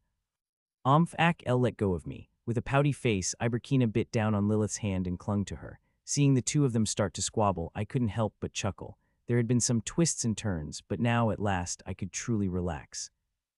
Late in the evening, I sat on the terrace, sipping cola while looking out at the sea after a relaxing hot spring bath. The cool breeze from the ocean gently cooled my body, still warm from the hot springs, making me feel pleasantly drowsy. This is what real rest feels like. I enjoyed the moment, lazily sipping my drink when the terrace door slid open with a soft creak. Arya walked in. I thought nothing of it. Maybe she was here to relax too, but she spoke up first. Senior, do you have a moment? Why? It's nothing big, I just wanted to give you something. What is it? You don't need to get up, just close your eyes. It'll only take a second. Though puzzled, I closed my eyes. I could hear a flurry of quiet sounds around me. Not yet, keep them closed. Following Arya's instructions, I stayed still for a little while longer. All right, you can open them now. When I opened my eyes, I was momentarily at a loss for words. A table was set up on the terrace. On the glassware sat a rather clumsy-looking dish, as if a child had played with the ingredients. It was fruit-shaved ice, piled with the fruits of the Carcel Kingdom I'd seen earlier, bits of frost scattered here and there, and a generous scoop of ice cream on top. A candle, reminiscent of a birthday cake candle, burned atop the ice cream, casting a soft light in the darkness. And behind the table stood Lilith and Iberkina. What is this? Lilith and Kina wanted to express their gratitude to you, so they've been preparing this since earlier today. For me, you've done so much for us. When we thought about it, it seemed like we hadn't really done anything in return, so we prepared a small gesture. Do you like it? I didn't answer immediately. Instead, I stared at the ice cream with a strange expression for a while. I had assumed they were just filling their bellies while wandering the streets earlier, but it turned out they had been gathering ingredients to express their gratitude toward me. As I remained silent, Lilith whispered to Iberkina, "See, I told you. I knew we should have poured milk over it." No one would eat such a weird dish. What? Weird dish. As the two began bickering again, a soft chuckle escaped me. Haha, hearing my laughter, they stopped and stared at me. Haha, this is nice. I smiled and complimented them. See, I told you it would be fine if we did it my way. Lilith, you fool, hush, ahahaha. Lilith, Iberkina, and Arya looked at me, laughing brightly with surprise in their eyes, but I couldn't stop smiling. Though the dish and its presentation were a bit clumsy, it was the most heartfelt plate I'd ever received. It was brimming with their sincerity. The candle usually goes on a cake, Lilith. Is that so? I didn't know, but I think this feels more genuine, and I love it. I gently blew out the candle, tilted at an angle on the ice cream, and chuckled softly. Truly, this vacation was proving to be a great decision. Leaving behind the sweet memories of the first day, the days of relaxation continued. This is nice. The cool sea breeze, the quiet village, and the laid-back people. The relaxed atmosphere of the resort had a magical effect, soothing my mind effortlessly. I fully immersed myself in that laid-back vibe, enjoying the peaceful days. Senior, did you know you haven't gotten up once since yesterday? Really? Yes, except when you went to the hot springs. You've just been lying down. Sometimes you need days like that. You haven't stepped outside in 2 weeks. The sun reaches the terrace, so it's fine. Good grief. With a sigh, Arya left the terrace. Even after that, I continued living like a plant, soaking in the sunlight. Aside from the minor downside of muscles stiffening from lying down too long, every day felt perfect. That day, too, I lay on the terrace, basking in the sun, staring blankly at the blue sea.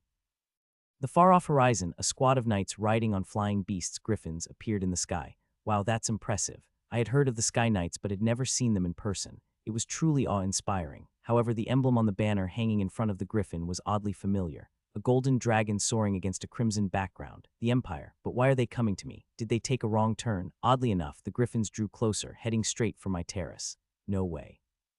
Ampy, as if to deny my own thoughts, the group of griffins landed right in front of my terrace. Hear ye Yuri Grail, a royal knight who had gracefully leaped off a griffin, unfurled a long scroll. By the decree of His Majesty the Emperor. Yuri Grail, I am listening. I shot up from my spot. My muscles, stiff from disuse, screamed in protest, but I forced myself to move and knelt. Yuri Grail is to return to the Empire at once and prepare to attend the imperial banquet. That is all. My short vacation was coming to an end, but an imperial banquet. I feel a bad omen coming off from this, in many ways. The term imperial banquet quite literally means a dinner for the imperial family, and it's exceptionally rare for an outsider to receive an invitation to such a dinner. Only those who have made significant contributions to the empire or high-ranking nobles are occasionally invited. Naturally, I fell into the former category. His Majesty is eagerly looking forward to dining with Sir Yuri. It is an honor. An honor so burdensome that I wanted to decline, but considering they had sent an envoy all the way overseas, refusal was clearly not an option. But wasn't the banquet scheduled for a fortnight later? Indeed, it was. Then what do you mean by telling me to return immediately? Sir Yuri, you have exceeded the designated date.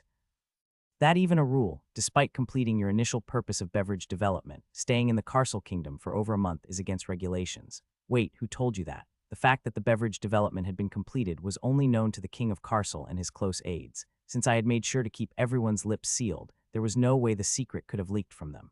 Just as I was about to question the knight who already seemed to know, I suddenly held my tongue. A memory struck me. Lilith had been promoting Milkies all over the place. So that's how they found out. Though I deeply wish to return, the ship to the Empire won't be available until at least next week. Our knights will escort you back, so you need not to worry, Sir Yuri. The chirping of crickets filled the dark terrace with their lovesick serenade. The source of smallcapis content is Novelfiretenet. An occasional owl hoot in the distance, and the gentle crash of waves only deepened the tranquility of the night. A breeze, salty and cool from the sea, swept through my hair. Lying on the terrace, I quietly gazed up at the night sky, spending the last evening of my vacation. Tomorrow, I would ride a griffin back to the Empire. Not knowing when I might return made every passing moment feel all the more precious. As I lingered, staring at the moon to soothe the regret of my all-too-short holiday, the terrace door creaked open. Someone stepped out and sat down beside me. Not asleep yet. If you catch a cold, you won't be able to avoid it, you know. Is that so? Yes, there was a noble who missed a banquet saying he was sick. His Majesty, worried, personally visited his home with medicine.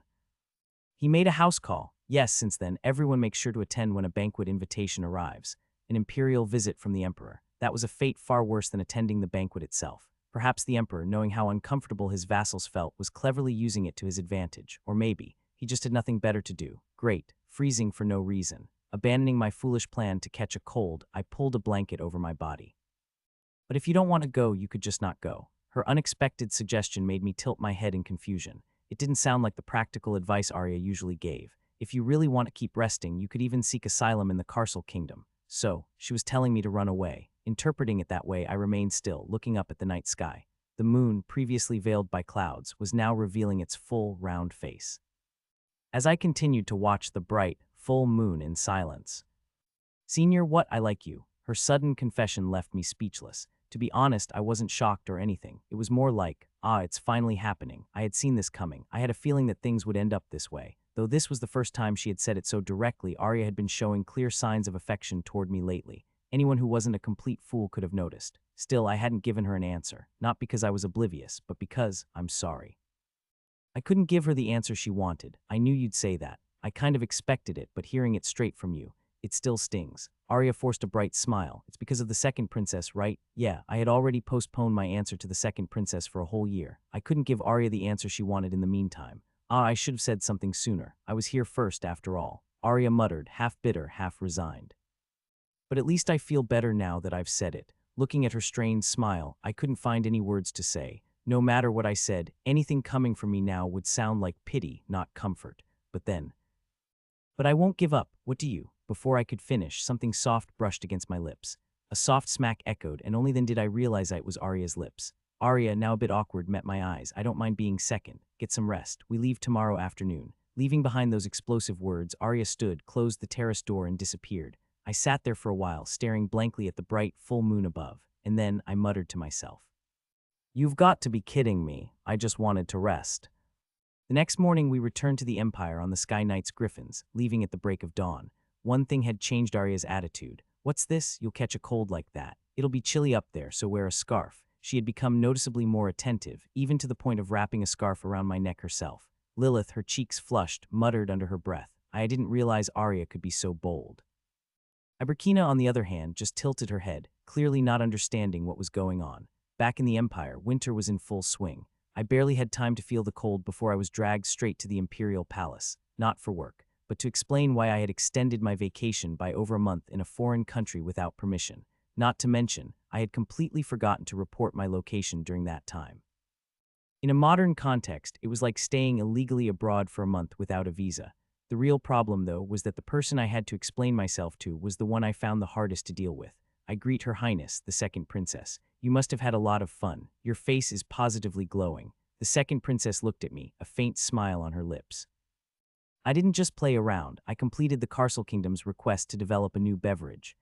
She laced her fingers together, resting her chin on them, and stared at me. "Are you sure about that?" Her question was casual, but there was a mischievous undertone to it. "Yes, I developed the beverage and even secured a supply contract with the Carcel Kingdom." Though I felt a pang of guilt, I spoke confidently. After all, it was true that I had handed over Milkies to them. But then, "Is this the beverage you developed by any chance?" The second princess waved a bottle of Milkies in her hand. I was so startled I nearly choked. "How do you have that, Your Highness?" When I inquired at the Gold Tower, I learned that a first-class alchemist named Arestal had been researching this drink for the past 5 years. "And yet, you say you developed it while in the Carcel Kingdom. I wonder who is telling the truth." Her crimson eyes, curved playfully, seemed to see right through me. "If I remember correctly, your leave request also mentioned beverage development as the reason." I was screwed. An unauthorized absence, deceiving the princess, and even a false development deal with the Carcel Kingdom. "I'm sorry, please spare me." I dropped to my knees, my forehead touching the floor. The second princess merely smiled softly. "I do not intend to reprimand you too harshly. It's not like it's the first time you've lied to me, is it? Why make a fuss about it now?" In truth, I had used plenty of excuses in the past to shirk work. Since she had never said anything, I thought she hadn't noticed, but apparently, she had known all along and simply turned a blind eye. And now, with my unauthorized extended stay abroad, I had crossed the line too far to feign ignorance. "I'll do anything you ask. There is nothing specific I need from you. Just handle the backlog of work." The princess pointed to my desk, "the work that piled up because of your slacking." The desk was buried under mountains of documents. It was the workload of the Cultural Invasion Department, now officially renamed the Department of Cultural Development. Our main duties included managing all matters related to food products, such as state investments or development permits. For some reason, there were also tasks from the White Tower that had been assigned to me and left untouched. "Know that you cannot leave until all the pending work is completed." Your Highness, what is it?" "I think I caught a cold from too much wind while riding the Griffin, and I'll start right away." The second princess still held the Milkies in her hand. "Author, patron author." The Imperial Banquet. For the citizens of the Empire, it was a tremendous honoron that proudly ranked as the #1 event everyone wanted to avoid. When the day of the banquet arrived, it wasn't uncommon for those scheduled to attend to suddenly experience misfortune or encounter unexpected accidents. Of course, feigning illness was risky, as the Emperor might show up at your door with medicine in hand, an event far worse than attending the banquet itself. The mere thought of the Emperor knocking on the White Tower's door made me shiver, so there's really no way out of this. Attending someone else's dinner, especially an imperial family dinner, was an incredibly daunting prospect, but it seemed I had no choice. To survive the banquet, I needed to know more about the Emperor. He invited me, what he liked and disliked, and what his interests were. One wrong word at the dinner table could cast a shadow over my entire future. I know his political leanings, at least. I had already observed during an audience that the Emperor tended to smile when someone badmouthed the church. However, I didn't have enough material to sustain a full conversation based solely on criticizing the church. I glanced over at the second princess, who was quietly working through documents beside me. Though her relationship with the Emperor wasn't exactly warm, she was still his daughterly. She knew something. "Your Highness, do you happen to know what hobbies His Majesty enjoys?" I asked, "but you return after a month away, and the first thing you ask is that. I thought it would be good to know since I have to attend the banquet in a fortnight. That much you can find out on your own." Her response was surprisingly cold. I suppose it was only natural. After all, I had lied about my reason for leaving, spent over a month abroad, and then returned only to immediately inquire about the emperor's hobbies.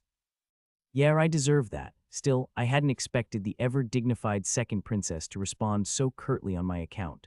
I apologize for my thoughtless question. I failed to consider your highness's feelings. Her crimson eyes looked at me, as if to say, is that all? I also apologize for leaving without notice. Yet, despite my repeated apologies, her piercing red eyes remained fixed on me. What else could there be? I blinked in confusion until the second princess sighed softly. I was a fool to expect even a little from you. I had clearly made a mistake, but I couldn't figure out what it was. After pondering for a moment, I decided to abandon the thought. She'll get over it. That complacency came at a steep price. A drink from the Carcel Kingdom, is it? Indeed, it tastes reminiscent of the White Dragon. I forced a bitter smile at her playful remark. The second princess knew full well that Milky's had nothing to do with the White Dragon. She was simply teasing me, and I had a pretty good idea why, though I never expected her to react this way. Your Highness, could you please close your eyes for a moment? Close my eyes, you say. Yes, it will only take a moment. Though curious, the second princess obliged. All right, you may open them. When she did, her lips parted in silence. On the table sat a bright red gemstone ornament. It said to ward off evil. I thought of your Highness when I saw it in the Carcel Kingdom and brought it back. The second princess had likely wanted a souvenir from my travels. What a mischievous trick. I simply wanted to see your Highness surprised. Of course, that was a lie. On my first day in the Carcel Kingdom, I had bought it while picking up a souvenir for Rania, the Tower Master of the White Tower. I had tossed it into my spatial pocket and completely forgotten about it until just now. It was only after recalling Lilith and Iberkina's surprise event that I decided to use it. Even I had to admit it was a truly impressive display of quick thinking.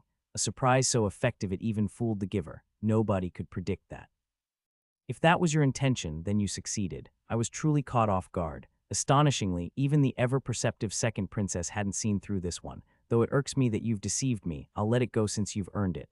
Judging by the smile on her lips, it seemed my surprise had pleased her. But then, swish, the second princess unexpectedly untied her black velvet hair ribbon, allowing her golden locks to cascade freely. I stared, taken aback by the rare sight of her hair unbound. She slid the long black ribbon through the red gemstone's ring, tying a knot. As I tilted my head in confusion, she spoke words I hadn't expected. A gift, yet you don't offer to put it on me. Your Highness, that isn't a necklace. This way I won't lose it, will I? A playful smile danced on her lips. She wanted me to put it on her. I found myself in quite a predicament, but it was an order from the princess. Then, if your Highness will allow me. I stepped closer and gently slipped the velvet necklace over her head. I broke into a light sweat, carefully moving her loose hair to avoid tangling it with the necklace. You're making this unnecessarily difficult. You could have done it from behind. It's my first time, your Highness. The second princess chuckled softly and adjusted her hair, clearly in a good mood. Then may I take my leave now? Finish your pending work before you go. I had hoped to slip away amid the softened atmosphere, but my attempt failed. 3 days had passed, shuttling back and forth between the second princess's palace and the White Tower. During that time, I diligently worked through my backlog knot because I had suddenly developed an interest in my work or become particularly dutiful. It was purely out of necessity. If the truth came out that Milky's wasn't inspired by the White Dragon, I'd not only face issues with the Carcel Kingdom, but also have to endure Orca's wrath. Of course, there was a deeper, more immediate reason.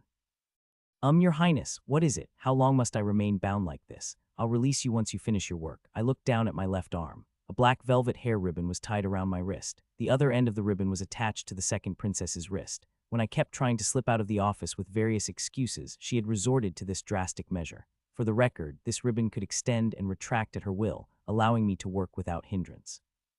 Just as a knight has a secret trump card, this ribbon was clearly the second princess's. But what if someone sees? Is there anyone else here but you and me? That is true. It seemed I was trapped in the second princess's palace until I finished all my work. By the way, Your Highness, what exactly is an imperial banquet like? I finally asked the question that had been nagging at me. Though I had been ordered to attend, no one had explained what the banquet entailed, and none of the nobles who had attended before ever mentioned it. When I asked, the second princess simply smiled. It is just a meal. Her crimson eyes curved playfully, an unsettling glint within them. Even as I worked diligently, time mercilessly marched on, and eventually, the day of the imperial banquet arrived. Before heading out, I reviewed everything I had learned about the emperor's hobbies, criticizing the church acting like a commoner sick, visits public inspections, home visits, horseback riding. None of them were easy to navigate. How little work must he have for home visits to be considered a hobby? Most concerning of all was the fact that the emperor's favorite pastime was drinking. While many details about the banquet remained unclear, the one consistent rumor was that all invitees had to drink with the emperor. Just as corporate employees are sometimes forced to drink with their bosses, imperial officials had to endure the dreadful ordeal of keeping pace with the emperor's drinking. Maybe a sick visit would be better. I wavered seriously between choosing a sick visit or bracing for a drinking contest. But you can't choose a sick visit. Rania, with her face pale like a sheet of paper, desperately tried to dissuade me. Is there some sort of problem? It's not just a day. It's not just a day. Yeah, that was definitely not an option. Even a single day would be overwhelming, but an emperor who visited for several days, there could be no nightmare worse than that. So, abandoning all alternatives, I resolved myself to attend the banquet, and when I finally arrived, welcome, Yuri Grail. What greeted me was the emperor, cutting a hamburger with a fork and knife. The banquet hall where the imperial family dined was situated at the very heart of the imperial palace. After walking down a long corridor, I reached a white door embossed with a golden dragon. Please allow me to take your coat.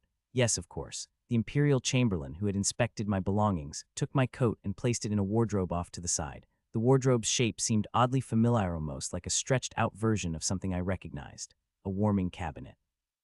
It seemed the emperor had considered the cold winter weather. He stored coats in a warming cabinet. From the magical heating wardrobes I'd seen before, I already knew the emperor had a truly remarkable imagination. Standing at the entrance of the banquet hall, I took a deep breath. A phrase the second princess had mentioned the day before resurfaced in my mind. Do not mention the empty seats. Those belonged to my late brothers. Her late brothers. She must have meant the first and second princes. From what I'd heard, they were twins born with chronic illnesses who passed away young. Their mother, the empress, also died shortly after giving birth to the second princess. This was why the third prince, Leon, who was born to a concubine, was never referred to as the first prince. Yuri Grail of the White Tower is entering. Composing my thoughts, I stepped into the banquet hall. The grand dining table, large enough to fill the entire room, was covered with the empire's signature fast foods. Burgers, chicken, pizza, and an assortment of dishes to complement them.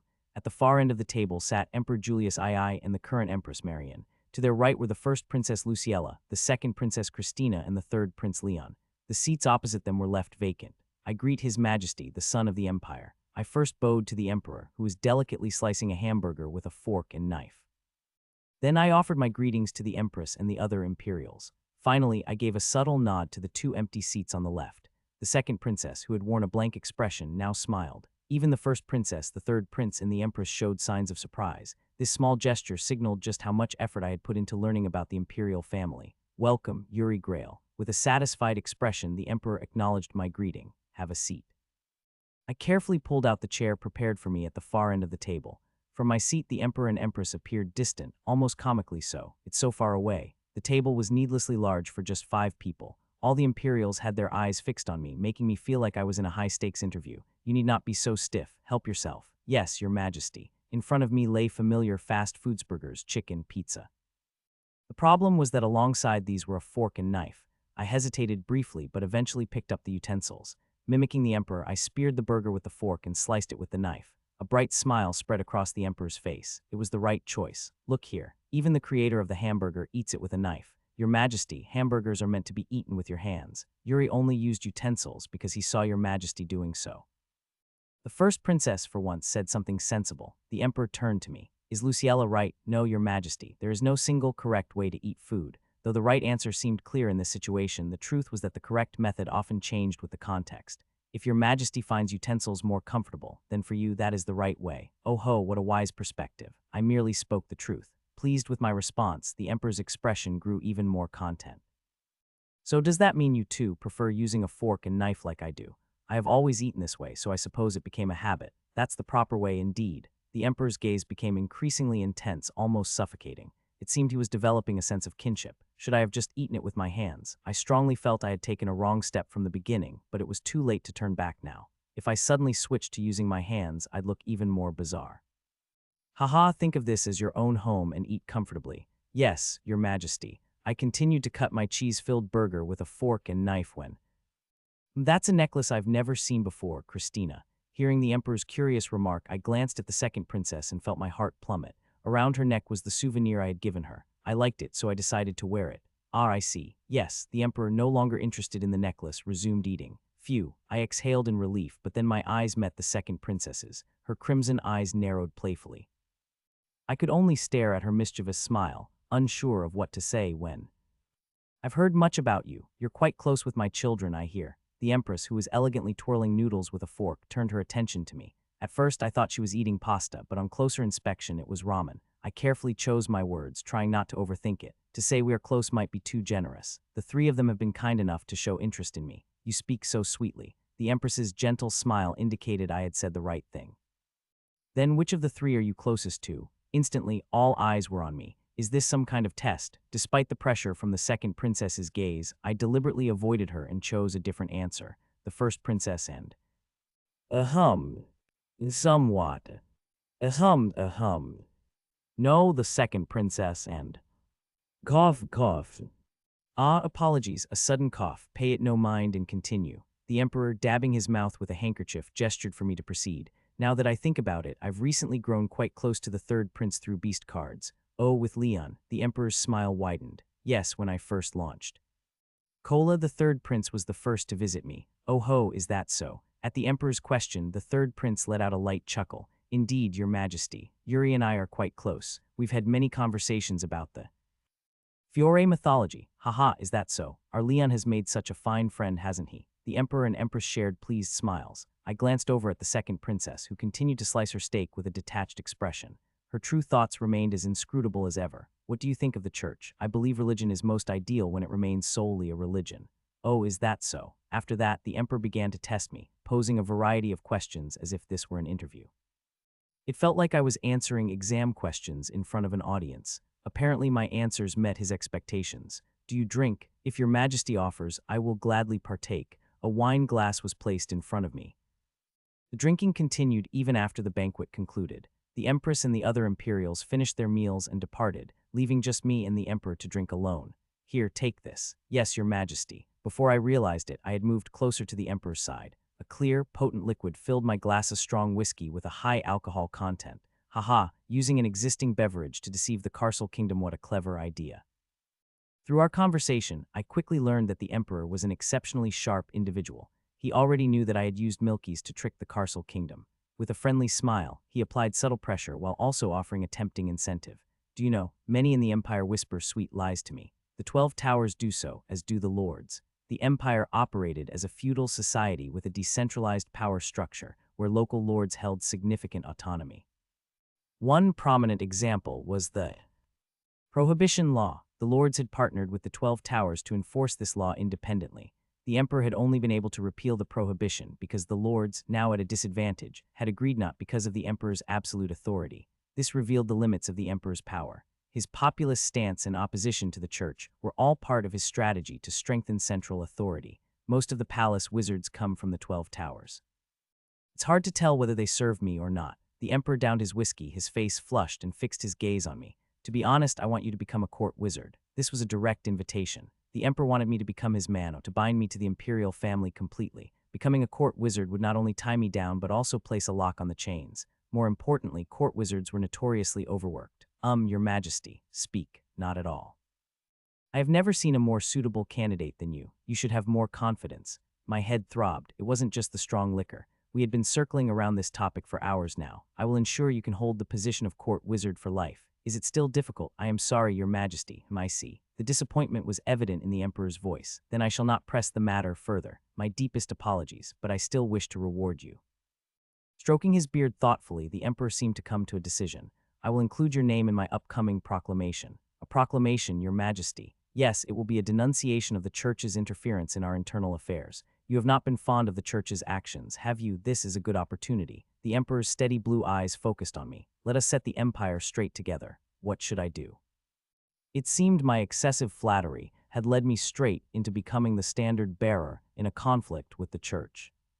Set the empire right with me. The emperor's eyes held not even a shadow of doubt that I would agree. And why wouldn't he? At the banquet, I had carefully tailored my criticisms of the church to align perfectly with his views. In this situation, rejecting the emperor's proposal was not only difficult, it was dangerous. Refusing could easily be construed as mocking the emperor, and that could very well cost me my head. What do I do? My mind went blank.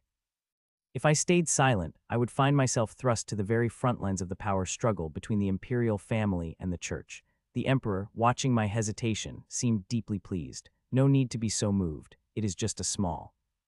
Suddenly, the emperor's words trailed off. Both our gazes shifted. Click, clack. In the dead silence of the banquet hall, the crisp sound of heels echoed. The footsteps drew closer, and finally, under the pale moonlight, the second princess appeared. Her crimson eyes glanced at me briefly before settling on the emperor. "You've had too much to drink, your majesty, but our conversation isn't finished. If you stay any longer, Empress Marian will start to worry." At the mention of the empress, the emperor visibly flinched. It was as if a cold wind had snapped him back to his senses. "What are you doing? Get up. It was an honor to speak with you, your majesty." I swiftly stood and followed the second princess out of the banquet hall. My head spun as I walked down the corridor behind the second princess. It was hard to tell whether it was from the alcohol or sheer exhaustion. Dressed in a crisp white dress shirt, she led me to the room where I would be staying. "You may sleep here tonight." The room was spacious, befitting an imperial guest suite, and through the floor-to-ceiling windows I could see a terrace. However, instead of leaving, the second princess stepped inside and opened the door to the terrace wide. "Your Highness," I called out hesitantly. She sat at the small table, placing a bottle of red wine upon it. "Before you go, why not chat for a bit?" Well," I hesitated. After drinking so much with the emperor, all I really wanted to do was rest. "You drank with his majesty, but not with me." "I could drink, but I might not last long. At least try to keep me company." Her playful insistence drew a wry smile from me. After all the trouble she had gone through, it felt wrong to just ask her to leave. "All right, but only a little." I grabbed 2 wine glasses from the cupboard and sat across from her at the table. The cool breeze from the open terrace helped clear my foggy mind. "Here." I accepted the wine she poured and took a sip. It's better than I expected." The wine was a sweet grape variety, more like juice than alcoholicy to drink and not too strong. "You seemed to talk with his majesty for quite a while." "He suggested I become a court wizard." That must have been dreadful. Knowing my aversion to work, the second princess giggled. I thought I was going to die. Once I started, I couldn't stop. I ended up telling her everything about my conversation with the emperor. The drinking session had been a back and forth of him pushing the offer and me politely declining. That delicate dance had dragged on through the night, eventually veering into talk of the church. "Haha, so that's why you ended up stuck there, drinking." The second princess laughed heartily at my story. Her crimson eyes curved gently, and for a moment I found myself staring at her bright smile, entranced. Noticing my expression, she looked at me quietly and asked in a soft voice, "What were you thinking?" "I'm curious. Tell me," I thought. "Your smile was beautiful." I was awakened by the sharp light that pierced my eyes. The morning sun was coming in through the window. As I frowned and tried to turn my head, I suddenly froze. Under the sunshine streaming in beneath the window, the second princess was asleep, her pure white body fully exposed. As I stared blankly at that, I noticed the second princess's eyes slowly opening. As if just waking up, her red eyes radiated a languorous charm as they gazed at me. "Are you awake?" Looking at the corners of her lips that had risen enticingly, memories of the previous day flooded back. Insanity. I had crossed the line. The memory of sharing a liaison with the second princess was vividly coming back to me. It was a reckless act committed in a drunken stupor, but it was on a different level than our first kiss. At that time, I managed to obtain a year's grace period, but this time we had actually established a relationship. This is bad. As I wrapped my forehead in despair over an inextricable situation, the second princess murmured softly. Blood rushed to my face at her mischievous smile. I was so embarrassingly flustered, and my face was hot that I couldn't make proper eye contact with the second princess. As I lowered my gaze, the dazzling naked body of the second princess was spectacularly spread out. Turning my head away from such an overtly sensual sight, I could hear the second princess's playful voice. "You pounced on me like a beast last night, and now you're feeling shy." Her words vividly described how I had acted, making my ears feel hot. I couldn't see it, but my ears must have been as red as an apple. "Your Highness, Christina, pardon, when we're alone, call me by my name." That is, for a mere citizen of the Empire to call an imperial by their name without honorifics was a taboo. It was something that shouldn't be done, even in private. Christina, struggling to say the second princess's name, made me feel strangely awkward and embarrassed. As I averted my gaze in discomfort, the second princess gently cupped my cheek and directed my attention back to her. Her red eyes gazed straight at me as she said, "Repeat it one more time, Christina." A satisfied smile spread across Christina's face. "Good job, Yuri." I was finally released from the Imperial Palace around noon, nearly 3 hours later. After returning to the White Tower, I lay on my bed for a while, staring blankly at the ceiling. Sigh, I was screwed. The moment I got entangled with the Imperial family, my dream of a peaceful life spending my time leisurely making processed foods was as good as dead. Getting involved with the Imperial family was the same as being chained to the Empire. There was no such thing as retirement.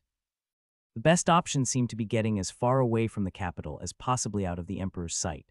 Maybe I should persuade Rania to relocate our magic tower entirely. If the White Tower was far away, I'd have fewer reasons to visit the capital, making it easier to disappear. Besides, all the food production facilities were already located far from the capital, so I could use focusing on development as a perfect excuse. As I mulled over ways to escape the capital, a chill ran through my body. It's cold. Was the sky sympathizing with my plight? This winter was especially harsh. The days I spent relaxing in the warm kingdom of Karsal felt like a dream. I want to visit the hot springs again. That was amazing. Even if I could go back, staying as long as last time would be impossible. I was already a designated key figure, and now that I was tied to the imperial family, my schedule would only get more packed. I never imagined that would be my last vacation. I had a bad feeling when they sent a griffin to fetch me back. Looking back now, that wasn't an escort, it was a kidnapping. Not by the emperor, but by Christina. Summoning someone from overseas just for an imperial banquet, that was absurd to begin with, but it was too late to realize that now. The carriage had already departed, with or without my consent. Why do you look so down? Something happened. Did His Majesty order you to become the court wizard? Worse than that, I tore my gaze away from the ceiling and turned my head. Arya was looking down at me. Finding it hard to meet her eyes, I sat up in bed and averted my gaze. What's wrong? Senior, the cola isn't selling. Well, it's winter. Sales are bound to drop. Even with our Always Cola ad campaign featuring polar bears, it was natural for cold drinks to sell less in winter. But as I listened to Arya's explanation, I realized the problem was bigger than I expected. This week's sales dropped by 30. That much? That was a far sharper decline than anticipated. Do we have new competitors? No, it's because of Zhangwutang. Sangwutang, yeah, now that we have a hot canned drink on the market, people only want to buy Sangwutang. Sangwutang, a traditional medicinal tea, was still tricky to mass produce. Every batch sold out instantly and demand far exceeded supply. Even so, customers were ignoring cola and flocking to Sangwutang instead. This wasn't necessarily a bad situation for us, but the drastic drop in cola sales was a serious issue. Maybe we should film another polar bear commercial. You know how busy the polar bears are. Right, in the past, it was easy to recruit polar bears since they had no jobs, but now, they were fully employed working at cave cafes, frozen food factories, and rapid freezing facilities. Besides, I couldn't think of a better concept than the previous ad where an entire polar bear tribe marched south in search of cola. It was time to come up with a new approach. Winter and cola. Then an idea struck me. Santa Claus. Santa Claus, yeah. A red hat, red coat, a sack full of gifts, spreading joy to children. The legendary saint who, alongside the polar bears, saved Coca-Cola's winter sales. Santa Claus was the perfect second mascot. Let us correct the empire together. The emperor's eyes held not a shred of doubt that I would accept. It was inevitable. At the banquet, I had openly criticized the church, knowing the emperor's disposition. Given the circumstances, it was difficult to outright reject the emperor's proposal. Doing so could easily lead to accusations of mocking His Majesty and losing my head as a result. What do I do now? If I stayed silent, I'd find myself at the forefront of the power struggle between the imperial family and the church, and my mind froze at the thought. The emperor looked at my speechless face with satisfaction. There is no need to be so moved, my subject. Suddenly, the emperor's words trailed off. Both his gaze and mine shifted. Click, clack. The sound of heels echoed crisply in the deathly silent banquet hall. The footsteps drew nearer, and soon under the moonlight, the second princess appeared. Her crimson eyes glanced briefly at me before settling on the emperor. You've been drinking for too long, Your Majesty. I was still talking. If it goes any later, Empress Marian will be worried. At the mention of the empress, the emperor flinched, as if the cold wind had snapped him back to reality. What are you doing? Stand up. It was an honor to speak with you, Your Majesty. I quickly rose from my seat and followed the second princess out of the banquet hall. The reason why I was dizzy while walking down the hallway with the second princess, perhaps due to drinking too much with the emperor, was quite evident. The second princess, dressed in a white dress shirt, led me to the room where I would stay. You can sleep here tonight. The room was spacious, an accommodation befitting for an imperial guest, and there was a terrace beyond the large glass doors. However, the second princess, who showed me the accommodation, didn't intend to leave, but opened the door to the terrace wide open. Your Highness, upon calling out in confusion, the second princess sat at the table and placed a bottle of red wine on it. Let's chat for a bit before you go. That is, I trailed off, feeling embarrassed. Having just come from drinking with the emperor, I honestly just wanted to rest. Are you saying you can't drink with me after having a drink with His Majesty? I probably won't be able to drink for long even if I do. Just a little bit will do. I forced a smile at the second princess's mischief, but it was hard to simply tell her to go away when she had come prepared like this.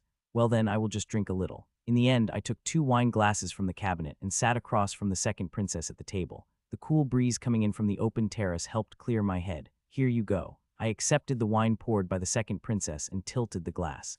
It's better than I expected. The wine prepared by the second princess was a sweet red wine that was not bitter. It was so pleasant that it didn't feel burdensome to drink. You had quite the conversation with His Majesty. He encouraged me to become a court wizard. That must have been dreadful. The second princess chuckled, knowing my aversion to work. I genuinely thought I was going to die. Once the words started flowing, I spilled everything about the conversation I had with the emperor. The drinking session with the emperor was a continuous exchange of one urging and the other declining. That drinking session continued until nightfall and eventually led to discussions about the church. Haha, so that's why you were stuck drinking like that. The second princess burst into laughter while listening to my story. Her red eyes rounded with glee. I found myself absent-mindedly staring at her bright smile. After observing my expression for a moment, the second princess quietly asked, "What were you thinking? I'm curious. Please tell me. I thought your smiling face was beautiful." In an instant, the second princess's face came very close to mine. "Is that what you meant?" Her red eyes sparkled enticingly. Thump, my heart raced vigorously. The princess's face was so close that our breaths could touch. Startled by the sudden closeness, I instinctively leaned back. My drunken body couldn't maintain its balance and wobbled, causing the chair to topple over. As my retreating legs felt something soft, I realized it was the bed, and I had already been pushed onto it by the second princess. Her red eyes looked down at me as she pinned my hands to the bed. I found myself in an incredibly awkward situation. I didn't know where to look. "This isn't right. What's wrong?" There was a mischievous tone in her voice. "You said you loved me." The second princess's face drew nearer. Was that a lie? Her upright red eyes looked down at me, demanding an answer. Caught by the intensity of her gaze, I couldn't say anything, and our lips met.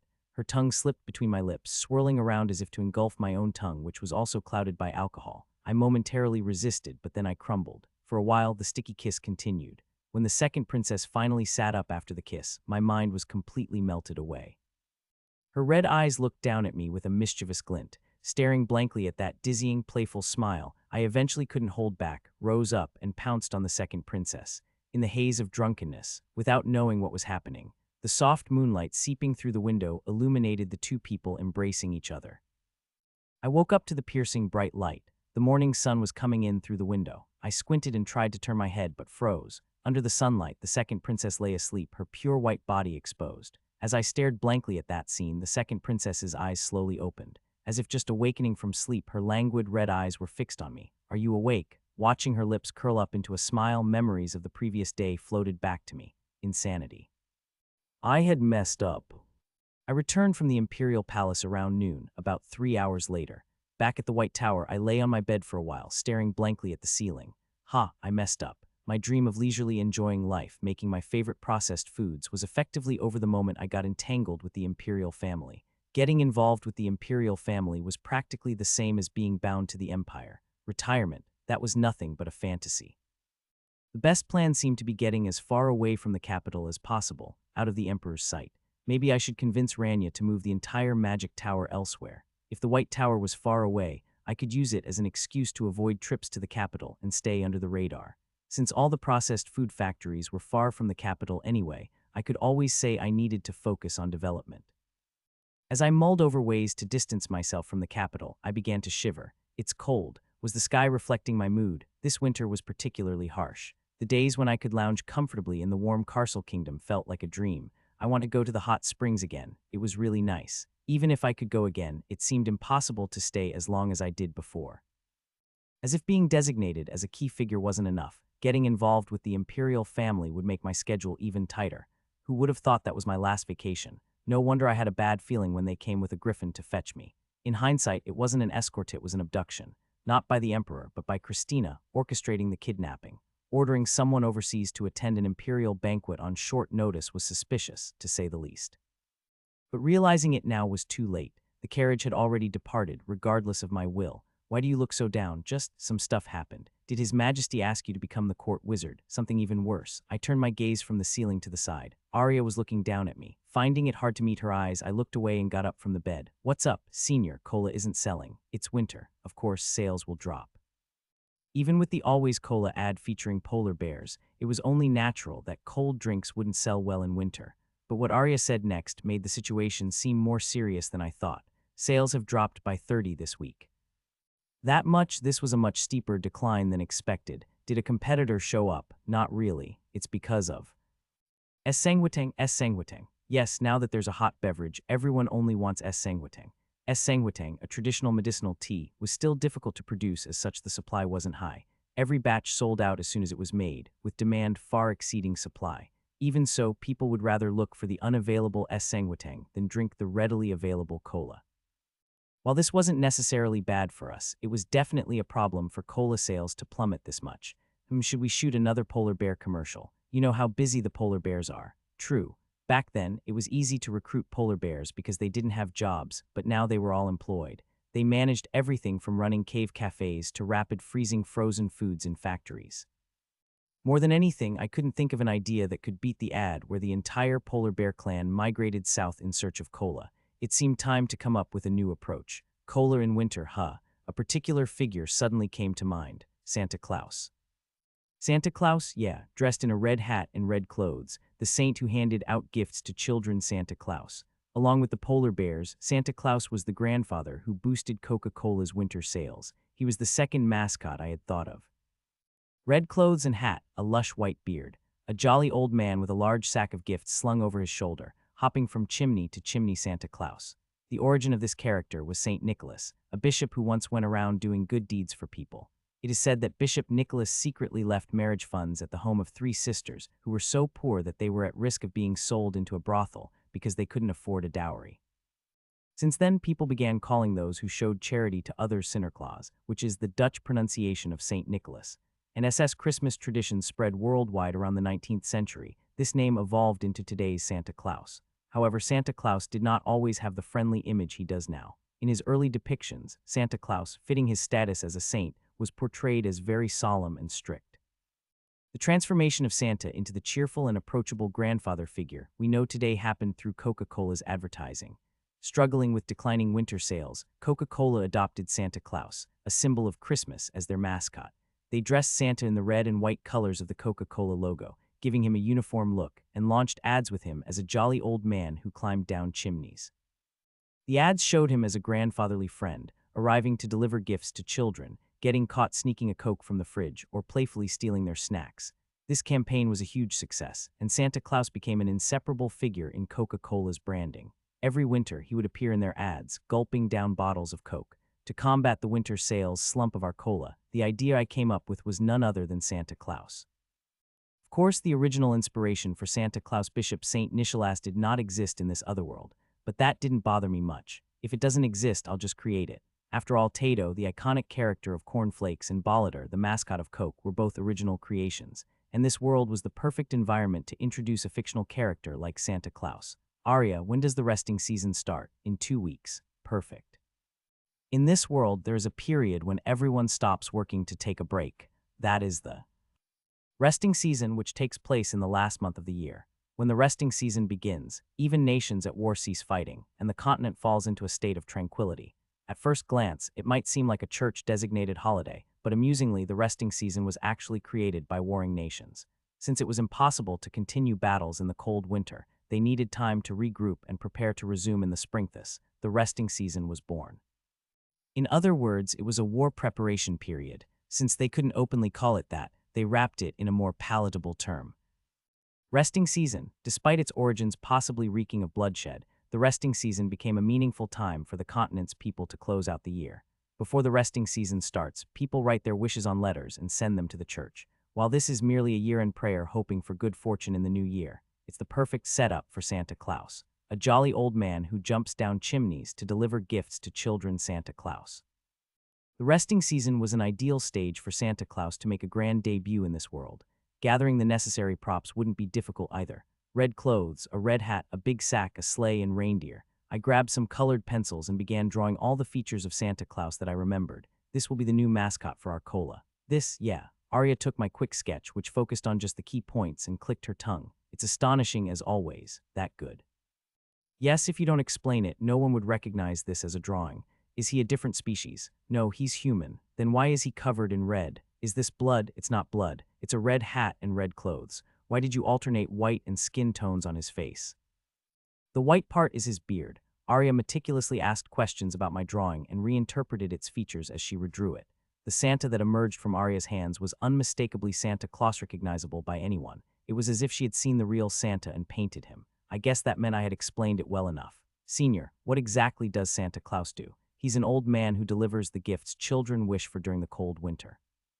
So he's a winter saint for children. Exactly. Arya was spot on. In England, Santa Claus is even called Father Christmas, the Christmas grandfather. Are you planning to make Santa Claus a hot topic and turn him into the new mascot for our cola? Yes, I think if a figure who grants wishes during the resting season appears, it could draw a lot of attention. Resting season letters are simply small personal hopes. People know well that the heavens are unlikely to grant them. But what if a character like Santa Claus appeared and scattered those small wishes around? It would cause an uproar. In this world where material abundance was not yet common, the concept of giving to others was still unfamiliar. The idea of an individual, rather than an organization or nation, going around performing acts of charity was considered quite an eccentricity. In fact, this was precisely how Santa Claus became famous in my previous world. We need to investigate the wish letters hanging in the chapel and start preparing gifts, Arya said. Having worked together for so long, Arya immediately grasped my intention. After that, we spent some time preparing Santa's props and gifts. The existence of the mystical power of magic in this otherworld made creating Santa much easier than in my previous life. And so, after a week, everything was ready. We had a sack filled with gifts reflecting the wishes of children collected from the chapel, a Santa costume, and even a sleigh, which I managed to procure with the help of Count Tryon. Since we limited the gift distribution to just the capital, preparing presents for a few hundred people didn't cost as much as I had expected. As an investment, this much was nothing. But above all, the most surprising part was, can it really fly? Yes, it's no big deal. The one who answered so nonchalantly was Orca, the white dragon, a beautiful girl with white hair. I had summoned Orca through Iberkina and asked if she could make the sleigh fly. Her casual answer left me astonished. For Orca, making the sleigh soar into the sky seemed as easy as breathing. It was not a problem to be taken lightly, unlike how easily Orca had responded. Iberkina, seemingly displeased with my surprised expression, pouted. The spirits are doing all the work, but I'm the one controlling the spirits, so technically I'm the one doing it right. HMPH, Iberkina turned her head away, still sulking. They still don't get along, huh? I'd heard that when Iberkina was just a hatchling, Orca used to play pranks on her by hiding food. It seemed Iberkina still hadn't let it go. Anyway, can I try riding it? Sure, go ahead. It was a quiet night when everyone else was asleep. The sleigh stood ready in the garden of our magic tower. It feels wrong to ride it alone. I couldn't experience such a rare opportunity by myself, so I woke up Arya, Rania, and Zion, dragging them outside. Yuri, what do you mean by riding a sleigh? You're saying we'll fly through the sky on a sleigh. Senior, are you feeling okay? Having been woken from their sleep, all three of them looked puzzled. Seeing Zion blurt out whatever came to mind, I felt a sense of accomplishment. At that moment, Rania spotted Orca in the garden and seemed to wake up completely, startled. A D-dragon, gasped. Zion was equally shocked, though Arya, already familiar with Orca, didn't seem too surprised. I called her over. She's here to help us make the sleigh fly. That's right, I agreed to help, Orca said cheerfully. Senior, is she really a dragon? Yeah, since they had already seen her, I admitted it without hesitation. It's not a dream, so don't slap yourself. I stopped Zion from smacking his own cheek, while our tower master stammered, but what are you planning to do with a dragon? It'll be fun, so just hop on. As I climbed onto the sleigh, Iberkina quickly took the seat next to me. The other three hesitantly followed suit. Since I had given them a heads up before coming out, everyone was bundled up in warm outerwear. All right, here we go. Orca, who climbed on last, announced cheerfully. Whoosh. In an instant, a breeze swept over us, and a presence quietly appeared at the front of the sleigh. I recognized it as a spirit, similar to those I'd seen among the elves. Though I couldn't see its form, the energy it exuded suggested it wasn't an ordinary spirit. And then, W-O. With Ranya's surprised voice, the sleigh lifted off the ground. Flap. The fierce wind tousled our hair. A full moon hung round in the sky, casting its light upon us. It's working. Looking down at the capital's scenery unfolding below, I couldn't help but smile. Delivering gifts from this sleigh, Santa Claus becoming a legendary figure of the resting season was practically guaranteed. And if that Santa starred in a cola commercial, it's game over. Now, it was time to find the most important part, the one who will as Santa Claus himself. Being Santa is an incredibly demanding job. On Christmas Eve, in just one night, he has to deliver presents to 3 billion children around the world, all while distinguishing between the good and the naughty ones. I've even heard a story about a kindergarten kid who, after listening to the Christmas carol, Santa Claus is coming to town, punched a classmate they didn't like to make sure that kid wouldn't get any gifts from Santa. Perhaps because of such extreme conditions, Santa often appears in pop culture as a superhuman figure, flying at supersonic speeds and wielding incredible strength, akin to Superman, while carrying a sack full of gifts. Of course, the Santa I envisioned did not need to meet such stringent requirements.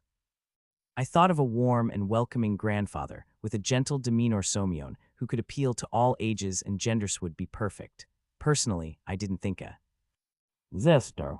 Santa would be bad either, but ultimately, a friendly grandfather felt more appropriate. There's nothing quite like a kind grandpa to make children feel at ease and nurture their sense of wonder.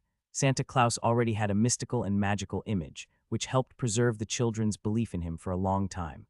Of course, he didn't need to be a literal saint like the real-life inspiration, Bishop St. Nicholas.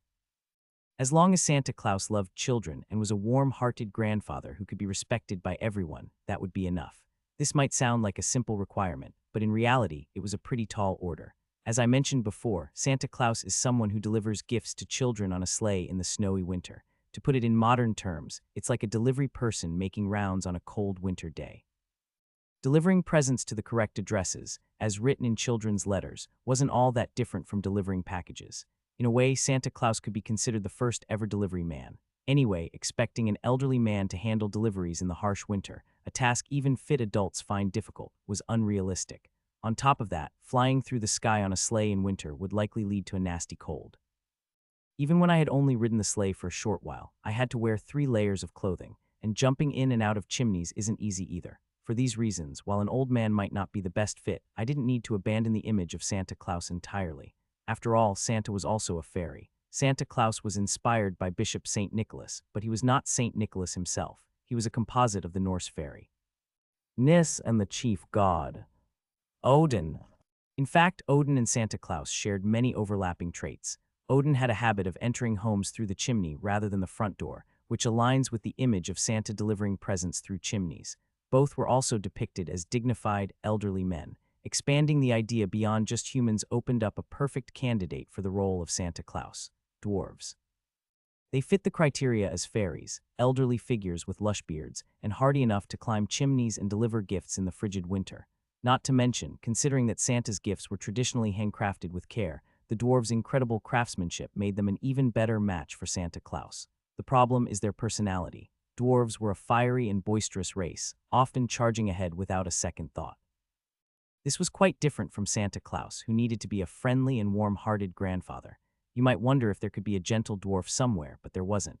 Even if you scoured the world, a gentle dwarf simply did not exist. I don't know why, but the entire race of dwarves seemed to be hot-tempered. I'd be lucky if they didn't drink on the sleigh. They drink on boats, so why wouldn't they drink on a sleigh? So a dwarf couldn't become Santa Claus. There's nothing that would shatter a child's sense of wonder more than a drunk Santa Claus. However, even excluding the dwarves, there were still fairies who could become Santa Claus. In fact, there was a race that fit the role of Santa Claus even better than the dwarves. Dwerg, a half-dwarf, half-human hybridternal outsiders who didn't truly belong to either race. Half-dwarf, half-human. Dwerg, they were exactly what I envisioned for Santa Claus. The term dwerg refers to half-dwarves, individuals with both dwarf and human blood. However, dvergs were shunned by both dwarves and humans alike. Their personalities differed from those of typical dwarves, and their appearance was distinct from humans. To humans, they were seen as tall dwarves, shorter than average humans but taller than typical dwarves. On the other hand, dwarves did not recognize the mild-mannered, non-drinking dwergs as their kin. Yet due to their rarity, dwergs were not recognized as a distinct race either. Eternal outsiders, their identity remained undefined. That was the fate of the dwerg. Haha, all done. It's me who should be thankful for your frequent visits. Broomdel smiled as he handed over a snow shovel. He was a dwerg who ran a small blacksmith shop in a modest village in the Empire's central region. His job was to craft simple household items for the villagers. Anyone needing more complex items never sought out Broomdel, not because his craftsmanship was inferior, but due to the subtle prejudice against half-bloods with undefined identities. There was also the fact that due to the rivalry from both human and dwarf blacksmiths, Broomdel couldn't set up shop in the city. In that sense, running a blacksmith shop even in a rural area was considered fortunate for him. But still, his shop was only visited occasionally by the villagers. That's why Broomdel was puzzled when he saw a young outsider entering his blacksmith shop. A wizard. The young man, dressed in a white robe, certainly looked like a wizard. Are you Mr. Broomdel? Yes, that's me, and who might you be? I came because I'd like to place an order. Ho, an order with me. I heard around here that you have quite the craftsmanship, Mr. Broomdel. The young man handed him a piece of paper. This is the order request. Ah, toys, ha ha ha, I've made plenty of those. Broomdel chuckled as he read the request. Then the young man asked an odd question. Do you like Coke? Of course, I drink it instead of water. Perfect. What's perfect about that? Oh, nothing. How long will it take to complete the order? Come back in 4 days. Understood. I'll see you in 4 days then. After paying the advance, the young man left the workshop. Broomdal looked over the order form again, his head tilting in curiosity. What a unique request. The order was filled with popular toys for children, such as polar bear plushies, Coke bottle models, and cornflake tiger dolls. Though puzzled, Broomdal felt joy in crafting these items, as it had been a while since he received an order. 4 days passed. As the sun set, the young man returned to Broomdal's shop. After checking the completed toys and paying the remainder of the fee, the young man made an unexpected request. Would you deliver these gifts to the children yourself, the toys? Yes, as presents for the children. The young man explained his plan to distribute gifts that matched the children's wishes during the resting season. Astonishingly, this plan involved distributing gifts to all the children in the capital. Broomdal's jaw dropped at the sheer scale of the idea. But then, Mr. Broomdal, I would like you to be the one to deliver the gifts I've prepared. Of course, I will provide appropriate compensation for your efforts. You might not realize this, but I am a dwerg. I know you're asking me even knowing that. Yes, the young man nodded. I am asking precisely because you are a dwerg. Broomdal found it difficult to understand the young man's words. After all, dwergs were a marginalized group in the Empire, yet this young man was asking a dwerg to lead such a grand event. What do you mean by because you are a dwerg? The ideal Santa Claus I envision is a dwerg. Santa Claus, it means someone who delivers gifts to children. The young man looked at him and asked, don't you want to get closer to humans? Is that even possible for me? With you, Mr. Broomdal, I think it's absolutely possible. The young man's comment referred to the dwerg's robust physical strength for delivering gifts while riding a sleigh through the winter sky and climbing down chimneys. While he spoke of Broomdal's physical capabilities, Broomdal took it differently. To him, it sounded like encouragement to help him gain confidence in facing humans. When the young man said, I'm asking because you are a dwerg, it felt like he wanted to improve human perceptions of dwergs. If he went around fulfilling children's wishes during the resting season, public opinion about dwergs would surely change. And from what he heard, he would also be paid a fair wage for his work. There was no reason to refuse such an offer. I don't know why you want to help me, but I'll do it. The young man tilted his head for a moment, then extended his hand. I look forward to working with you, Santa Claus. Likewise, Yuri Grail. Yuri clasped Santa Claus's hand. Shall we go and deliver the gifts right away? You mean now, but it's already late at night. It's fine, we have a sleigh. Broomdal, puzzled by how a sleigh related to the late hour, changed into the Santa Claus costume Yuri provided and stepped out of the blacksmith shop. And then he was astonished. A sleigh. Broomdal's eyes widened as he looked up at the dark sky. A flying sleigh was descending toward them. Whoosh. It was a sleigh loaded with a massive sack, driven by transparent reindeer made of wind. Hop on. Broomdal's heart pounded. He was going to get paid, improve his public image, and even ride a flying sleigh. For Broomdal, who had spent his days earning copper coins by crafting simple tools for the village, this felt like finding his true calling. Have you ever been inside a chimney before? When I was young, I worked as a chimney sweeper. That's great. The sleigh carrying Santa Claus began to lift into the night sky. Whoosh, a sleigh pulled by reindeer glided across the night sky of the Empire, where a crescent moon hung. Naturally, the reindeer pulling the sleigh were not real. They were spirit beings, contracted to Orca, the white dragon. Since spirits could freely change their forms, I had asked them to take on the shape of reindeer. I've secured Santa Claus too. Next to me sat a figure who seemed to have stepped straight out of a storybook, Santa Claus himself. Haha, flying through the sky. It feels like a dream. The dwerg Broomdal. As a half-dwarf, half-human, Broomdal was an elderly man with a stout build and a thick white beard. His appearance alone fit the Santa image perfectly, but it wasn't just his looks. Though hidden under his Santa costume, Broomdal's body was packed with muscle. Even without Rudolph, he had the physical prowess to leap across rooftops on his own. On top of that, he had even worked as a chimney sweeper in the past. Broomdal was a Santa Claus with experience. Most importantly, he had the excellent consumer habit of drinking Coke even in winter. I will pay you 10 gold coins per day. That much. I had been ready to increase the offer if he thought it was too low, but seeing Broomdal's shocked reaction, I realized he must have lived a very hard life. Well, considering that half-bloods were discriminated against everywhere in the Empire, it was no surprise. It seemed Broomdal had rarely had a proper opportunity to earn a decent income. Of course, I never intended to pay Broomdal only 10 gold coins.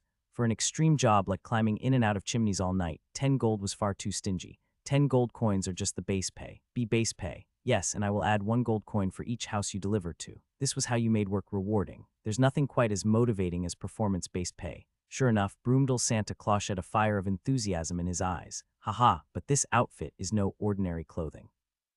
You've got a keen eye. It seems to be infused with magic. That's correct. Santa Claus has to be special after all. The idea of Santa going down chimneys and meeting children without getting dirty was unrealistic. and to maintain his body temperature while flying through the sky on a sleigh, his outfit needed magical enhancements. You could think of Santa's outfit as being like Iron Man's suit.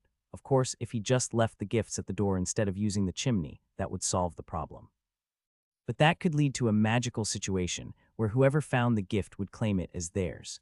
This world lacked modern legal concepts like laws against misappropriating lost property. There was a good reason why Santa took the trouble to invade homes through the chimney. Here is the information for the first house where you will deliver gifts.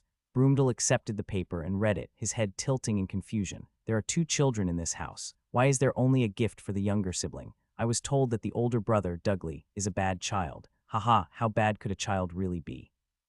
He mistreats his orphaned cousin Herrick, and last year he made Herrick take the magic tower entrance exam in his place to pass. I see. The younger the child, the less they understood where to draw the line when doing bad things. Just leave the magic book that Herrick wished for as a gift. Understood. But are you really able to go down the chimney? Though I had insisted he use the chimney, seeing it in person made me question whether a human could really fit through. If it's difficult, I can ask the spirits to help. Haha, no need. This is nothing. Broomdale leaped from the sleigh onto the roof with ease. He gripped small gaps in the chimney's bricks and climbed up before lowering himself inside. Incredible. It wasn't just his strength, but also his skill. Could the real Santa have moved like this? The abilities of a seasoned Santa were truly impressive. Strange rumors began to circulate in the imperial capital. There was talk of someone secretly delivering the gifts that children had wished for in their resting season letters. When I woke up, there was a present sitting on the living room table. Really, the same thing happened to me. I woke up and there was a gift in front of the fireplace. When I opened it, there was a music box inside. It seemed that someone was sneaking into homes at night and leaving gifts for the children. A thief who, instead of stealing, left behind presents. Such a bizarre act had never been heard of before. Whenever citizens gathered in small groups, all they could talk about was the mysterious thief of the night. Who could possibly be leaving these gifts? Well, my letter had the name Santa Claus written on it. Yes, mine had the same name on it too, Santa Claus, a mysterious figure who sneaked in at night to leave gifts that children desired. People speculated wildly about who Santa Claus might be. Some thought he was an apostle sent by God, others believed he was a great wizard, and some suggested it might be a prank by fairies. But since no one had actually seen Santa Claus, all these guesses were just baseless theories. As Santa's nocturnal escapades continued, people began to notice a certain pattern to his gift-giving. Santa doesn't give gifts to all children, you know. You're right. Herrick, who lives with us, got a magic book, but strangely my son didn't receive anything. I'm so annoyed. But didn't your son bully Herrick every day? Hey, when did he ever do that? The whole neighborhood knows about it. Come to think of it, the kids who didn't get presents all seem to have had bad reputations. He didn't leave gifts for bad children. Did you hear? Crouch's son didn't get a gift from Santa Claus. Oh my, I thought he was a good kid. Children who did not receive gifts from Santa became the talk of the town. Sometimes this led to their past misdeeds being exposed. Did you hear? To get a present from Santa Claus, you mustn't do anything bad. Yes, father. Why is our child doing homework without being told? Ho ho. Children began to behave well on their own, hoping to receive a gift from Santa. If you keep acting like that, Santa Claus won't bring you a present. SHH. Santa Claus doesn't give presents to children who cry. Sniff. Parents started using Santa Claus's name as leverage to discipline their children. Baseless rumors even started spreading, like how Santa Claus wouldn't give gifts to crying children. I wish I could see Santa Claus. Do you think Santa is really a fairy? Amidst the cold winter, the imperial capital was burning with stories and excitement about Santa Claus. Will Santa Claus come today? Kevin, stop wasting time and go to bed. Just a little longer, Mom. In the imperial capital lived a young boy named Kevin McAllister who sat in the living room staring endlessly at the fireplace. For days he had stayed up all night, hoping to catch a glimpse of Santa Claus, who was said to sneak in through the chimney to leave presents. What does Santa Claus look like? Once again, Kevin sat on the living room sofa, eyes fixed on the fireplace. Kevin hadn't caused any trouble this year, so he firmly believed he would receive a gift from Santa Claus. Of course, Santa didn't visit every household, and being good didn't always guarantee a present. Still, a sliver of hope made Kevin's heart race. That night, Kevin fell asleep while waiting for Santa, nibbling on a cheese pizza in the living room. He didn't know how much time had passed when a rustling sound woke him up, his eyes widening. Someone was coming into the living room through the fireplace. Santa. Though it could have been a petty thief, young Kevin was sure it was Santa Claus. Santa wore red and white clothes and had a thick white beard that reached his chest. Oh dear. Santa stumbled over a string trap that Kevin had set up by the fireplace. Santa, haha, looks like I woke you up. Santa Claus, setting down the enormous gift sack from his back, chuckled kindly. Are you Kevin? Why, yes, I'm Kevin. Hearing Santa say his name, Kevin's eyes sparkled with joy. Haha, let's see. Here's the present you asked for in your wish letter. As Kevin tore open the gift wrapping without hesitation, his eyes grew even wider. Wow, inside was a bundle filled with Beast cards, the collectible cards Kevin was obsessed with. Is there a Blue-Eyed Ice Dragon too? Haha, if you're lucky, you might find one. Santa Claus gently patted Kevin's head, chuckled warmly, and stepped back into the fireplace. Enjoy the resting season. With that, Santa climbed back up the chimney. Whoa, awesome. Kevin's jaw dropped at Santa's incredible ability to defy gravity. Snapping back to his senses, Kevin dashed outside. Santa was here. Hearing Kevin's shout, others who had been waiting for Santa rushed outside too. Where? Up there on the chimney. Oh my gosh, it's really Santa. People screamed as they saw Santa emerging from the chimney with a sack full of presents. And then they witnessed an unbelievable sight. What is that? A sleigh. A sleigh pulled by giant reindeer was descending from the sky. While everyone questioned their eyes at the surreal scene, Santa Claus made an enormous leap from the chimney onto the sleigh. Under the round, full moon, the sleigh, carrying Santa, sped through the snowy night sky. It was the moment the legend of Santa Claus, who rode a sleigh pulled by reindeer through the night, was born. And then, oh my, Santa was a grand wizard. A convincing rumor began to spread that Santa Claus was actually a grand wizard dispatched by the imperial palace. The story went that the emperor, worried about the people's morale in the cold winter, was distributing gifts to the citizens, though this was just one of the many theories about Santa Claus's true identity. I won't deny the possibility that Santa might be connected to the imperial palace. The emperor's vague response only fueled the speculation. It wasn't a clear yes or no, but it was enough to make the people praise the emperor. This prompted the church to quickly issue its own statement about Santa Claus. Santa is a saint who distributes God's gifts during the resting season. Thus began the heated debate between the church and the imperial family over who truly held the legacy of Santa Claus. Santa Claus traveled throughout the imperial capital every night, delivering gifts to children. When they woke up to find the presents they had wished for, children were delighted and their parents smiled warmly. Mom, it's a music box. Are you so happy to get a music box? Yes, I love it so much. Ha ha ha. To the people of the empire, Santa Claus was no longer a suspicious stranger but a respected saint whom everyone hoped to meet. Children sat by the fireplace, waiting for Santa, who could arrive at any moment, and Santa brought happiness to them all. He would sometimes get caught sneaking, getting cola from the refrigerator, or playfully snatch children's snacks, always a cheerful and fun grandfather figure. Every night, he rode his sleigh, visiting children to deliver presents. Delightful Santa Claus. As his fame grew, even the imperial family and the church began to take notice. The first to respond was the emperor. Entering other people's homes without permission is certainly wrong, but his good deeds for the citizens align with the spirit of the imperial family. This was practically an acknowledgement of Santa Claus's actions. When asked if Santa Claus was a member of the imperial palace, the emperor maintained a no-comment stance. Instead of giving a clear yes or no, he chose vague words, avoiding a direct answer. This clever maneuver by the emperor planted the idea among the people that there might be a connection between him and Santa Claus. And whenever suspicions arise, there are always those who start to believe them as fact. I heard Santa Claus is actually a court wizard sent by His Majesty to look after the people. I knew it. I had a feeling something extraordinary was going on when I saw that flying sleigh. Exactly. How could anyone other than the imperial family create a flying sleigh? Even the 12 Towers couldn't manage that. This must have been planned for a long time. Long live His Majesty. Speculation turned into truth, and unexpectedly the emperor began to receive widespread praise. Seeing this, the church, which had remained silent, finally released a statement about Santa Claus. The gifts brought by Santa Claus are the wishes you prayed to God for. He is a saint delivering the blessings of God on his behalf.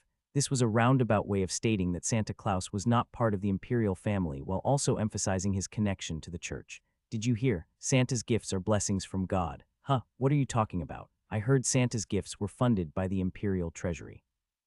Whether Santa Claus was a saint or a member of the imperial family became a hotly debated topic among the citizens. This buzz around Santa Claus was precisely what I had hoped for. After all, the more popular Santa Claus became, the smoother my plan to boost Coke sales would proceed. But why are they both making such a fuss? They're just trying to get a piece of the action, I suppose. Seeing the items Arya brought in, I couldn't help but let out a dry laugh. There were paintings of Santa Claus reading the Bible with children, wooden figurines of Santa riding, a sleigh emblazoned with the imperial crest. Both the imperial family and the church were racing to release Santa Claus-themed merchandise. They say that the saintess is dressed as Santa Claus, giving out gifts to children.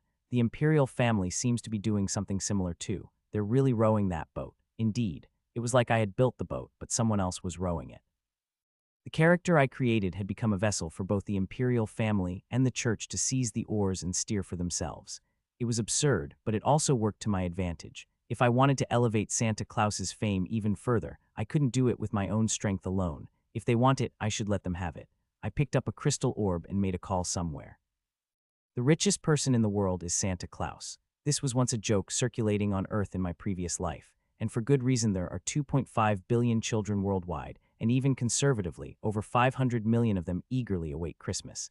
Even if each gift is valued at just 10,000 won, a staggering 5 trillion won would be needed. But that's not all. Consider the cost of room and board for the elves who make 500 million toys, along with the transportation expenses required to deliver them safely and swiftly.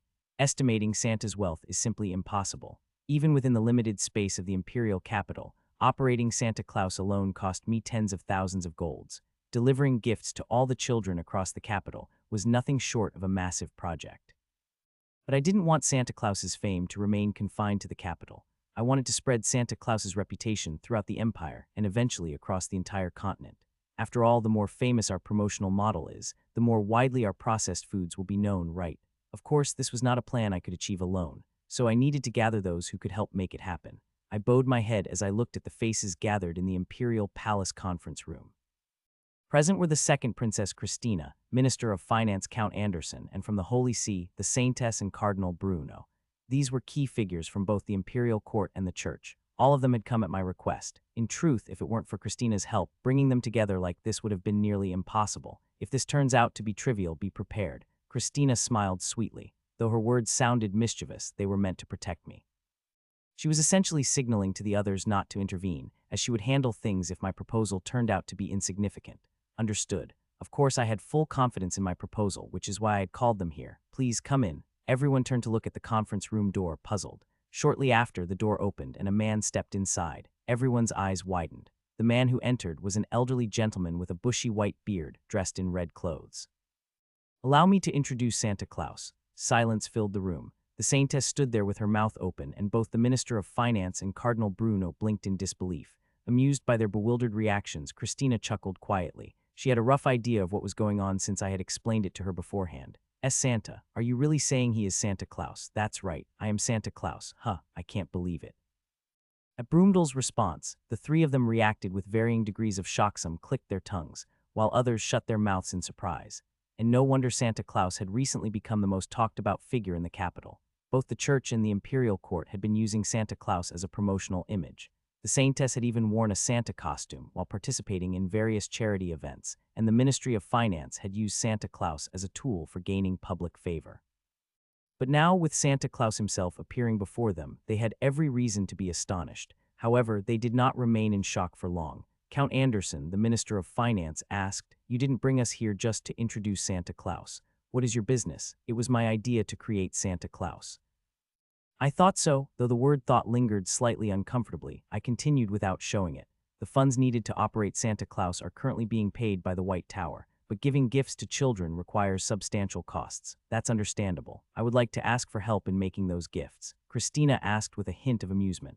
Are you saying you want to use state funds for a business venture? It's not a business, it's for gifts for the children. I emphasized that these were gifts for the children, looking over at Cardinal Bruno and the Saintess. I want children to receive gifts and feel joy during the cold winter. More precisely, I wanted them to feel joy from receiving gifts from Santa Claus. I want to see the smiles of children who receive the divine gifts from Santa Claus and feel happiness, because that's how Santa Claus would become famous. The Heavenly Father would surely wish for that as well. Yuri Grail, you are truly a remarkable person. Cardinal Bruno showed a deeply moved expression. To think you've been spending your own money just to see the children's smiles. If it brings joy to the children, spending my own money is no grand gesture. The Heavenly Father must certainly be pleased as well. Though Cardinal Bruno expressed admiration, he still couldn't bring himself to commit to offering help. After all, the number of children living in the empire was not small, and promising to create gifts for all of them was not something he could easily agree to. It would require an enormous amount of money. However, outright refusal was also difficult. Such a move would surely damage their image. It was as clear as day. I decided to give them a little push to help them make a decision. I am not asking for a large sum. 5 million gold, that would be enough. 5 million gold was certainly a lot of money, but for massive organizations like the Empire and the Church, it was an amount they could afford. And their names, you say? Yes, a system where the donor's name is written on the gift encourages voluntary donations. An interesting proposal. The princess smiled slightly. I am in favor. Your Highness, distributing gifts during the resting period may be too much. We will only do it for a single day. The Minister of Finance tilted his head at my response. Only for a day. Yes, while the distribution within the capital has already begun and cannot be helped from now on, we will limit it to just one day. My plan was to expand the gift giving beyond the capital to other regions, but only for a single day. Of course, since Broomdale couldn't visit every region, hired Santa Clauses in each area would secretly place the gifts and leave. The church will accept Yuri Grail's proposal. The saintess, Josephine, smiled gently. I hope there will be an opportunity to repay you properly in the future. Your words alone are more than enough. When I glanced back, Christina's face was expressionless. However, her eyebrow twitched slightly. It happened so quickly that I wasn't sure if I had imagined it. If it's only for a day, that's not too bad. Count Anderson nodded in agreement with my proposal. If it's just a day, when do you plan to do it? Well, let me think. I pretended to ponder for a moment before speaking. Let's do it on Wednesday, the week after next. That timing seems appropriate. Wednesday, the week after next, December 25th. December 25th, the day of Christ's birth and the day Santa gives gifts to children. Christmas. But this world's Christmas would be a bit more unique, because Santa Claus was going to show up holding a bottle of cola. The effect was tremendous. I heard the Santa Claus's altar has been established. Are you saying an altar was created for Santa Claus? That's right. Apparently they'll include the donor's name in Santa Claus's gifts. Oh, that sounds fun. The aristocrats, intrigued by the idea of having their names included in the gifts, eagerly donated to the Santa Claus's altar. The notion of someone else presenting a gift bearing one's own name was a powerful trigger for vanity. As the aristocrats' donations poured in like a relay, Santa Claus's name became a daily sensation. High-ranking nobles, including dukes, marquises, and even members of the imperial family, contributed funds to the Santa Claus altar. I wonder who will receive the gift bearing His Majesty the Emperor's name. Since gifts bearing the names of high-ranking nobles were expected to hold high value, the question of who would receive them became a captivating spectacle. And so, as the introduction of this sponsorship system propelled the Santa Claus craze to its peak, on December 25th, Santa will come to visit you. The astonishing news that Santa Claus would reveal himself spread throughout the empire. On December 25th, Santa Claus is coming to visit you. The unexpected news swept through the empire. This wasn't just about Santa Claus leaving gifts at night.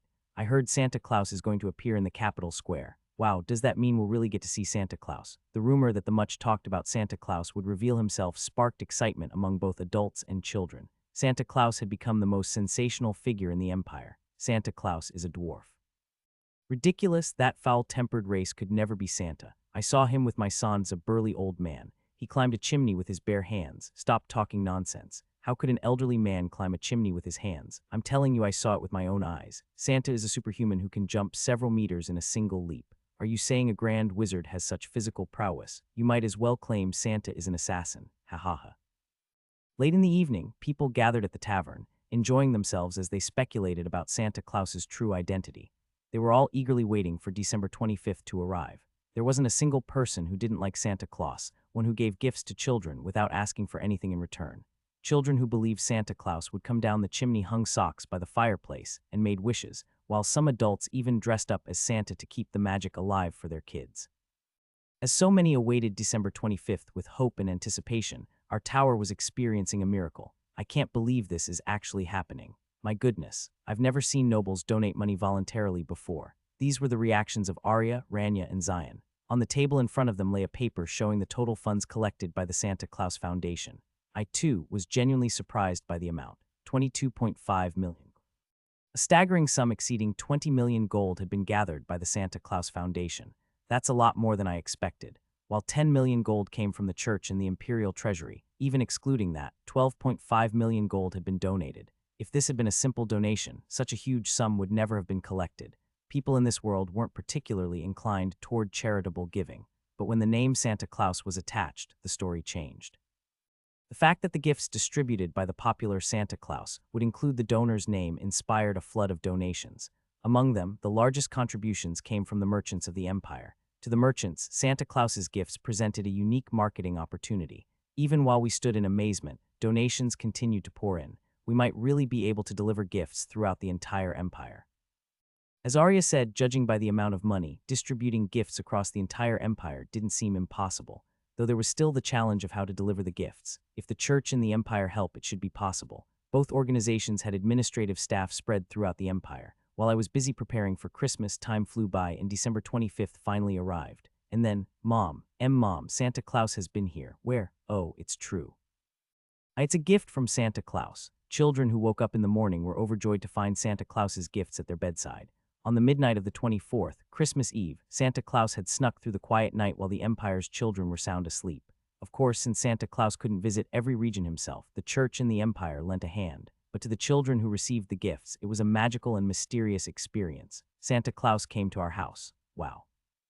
The surprise event of Santa Claus's gifts filled the empire with smiles, and this was only the beginning. December 25th evening, Santa Claus was set to make an appearance in the capital. Preparations to welcome Santa Claus were in full swing at the capital's Grand Square. On the giant tree, Santa Claus's iconic sleigh, red clothes, stockings, staff, and bells were hung.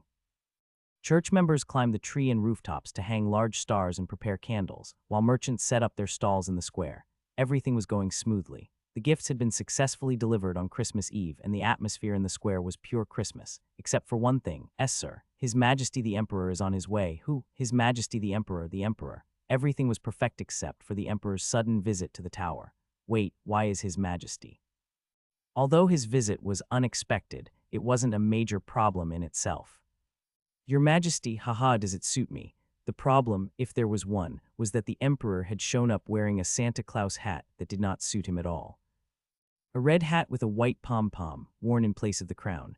Julius II appeared wearing a Santa Claus hat over his ceremonial robes. Behind him, a court official followed, drenched in a cold sweat. The hat suits you well, Your Majesty. I was at a loss for words, but I decided to start with a compliment whatever came to mind first. Is that so? You think it looks good on me too? Yes, Your Majesty. The official glared at me as if he wanted to kill me, but I pretended not to notice and bowed my head. With the Emperor himself looking at me with such hopeful eyes, there was no reason to worry about the official's reaction. In fact, the Emperor's approach was incredibly clever. With Santa Claus gaining nationwide popularity, the Emperor showing up in a Santa hat was more than enough to win over the people of the empire. Some might say it was an overreaction for just a hat, but for an emperor of this era, it was an extremely bold move. It was also a strategic gesture by Julius II to restore the public's trust in the imperial family, which had plummeted under the tyrannical rule of the previous emperor. He had a tendency to leave people bewildered from time to time, but he was genuinely a good person. Well then, I shall see you this evening. Did I have plans to meet the emperor again this evening? Your Majesty, by any chance, are you planning to wear the Santa hat and go to the square? I thought I might stop by. The Emperor smiled warmly. I hear it's become a trend among the citizens to dress up as Santa and exchange gifts. The Emperor gave me a pat on the shoulder, said he'd see me later, and disappeared. His entrance and exit were both bewildering, but upon thinking it over, I realized this was actually a good thing for me. No, this is perfect. Are you crazy, seriously? Arya, who had heard my muttering, looked at me as if I'd lost my mind, but I was perfectly sane. If His Majesty appears in a Santa hat, Santa Claus will become even more famous. Who knows, it might even become an official state recognition. Perhaps December 25th would be declared Santa Claus Day, and as everyone knew, Santa Claus was the mascot of our White Tower. In other words, the Empire might end up with a White Tower Day. A sudden, brilliant idea struck me. If the Emperor wears a Santa hat, wouldn't it be polite for his subordinates to wear one too? Excuse me, think about it. If His Majesty comes out in a Santa hat and the Chancellor doesn't wear one, wouldn't that be seen as disrespectful? Are you being serious right now? Arya, call everyone, as many as you can. I began inviting high-ranking officials of the Empire, including Marquis Hughes and the Saintess, to the square. Here was my plan. When the Emperor made his surprise appearance in the Santa hat, I would seize the opportunity to sell Santa hats to the distinguished guests.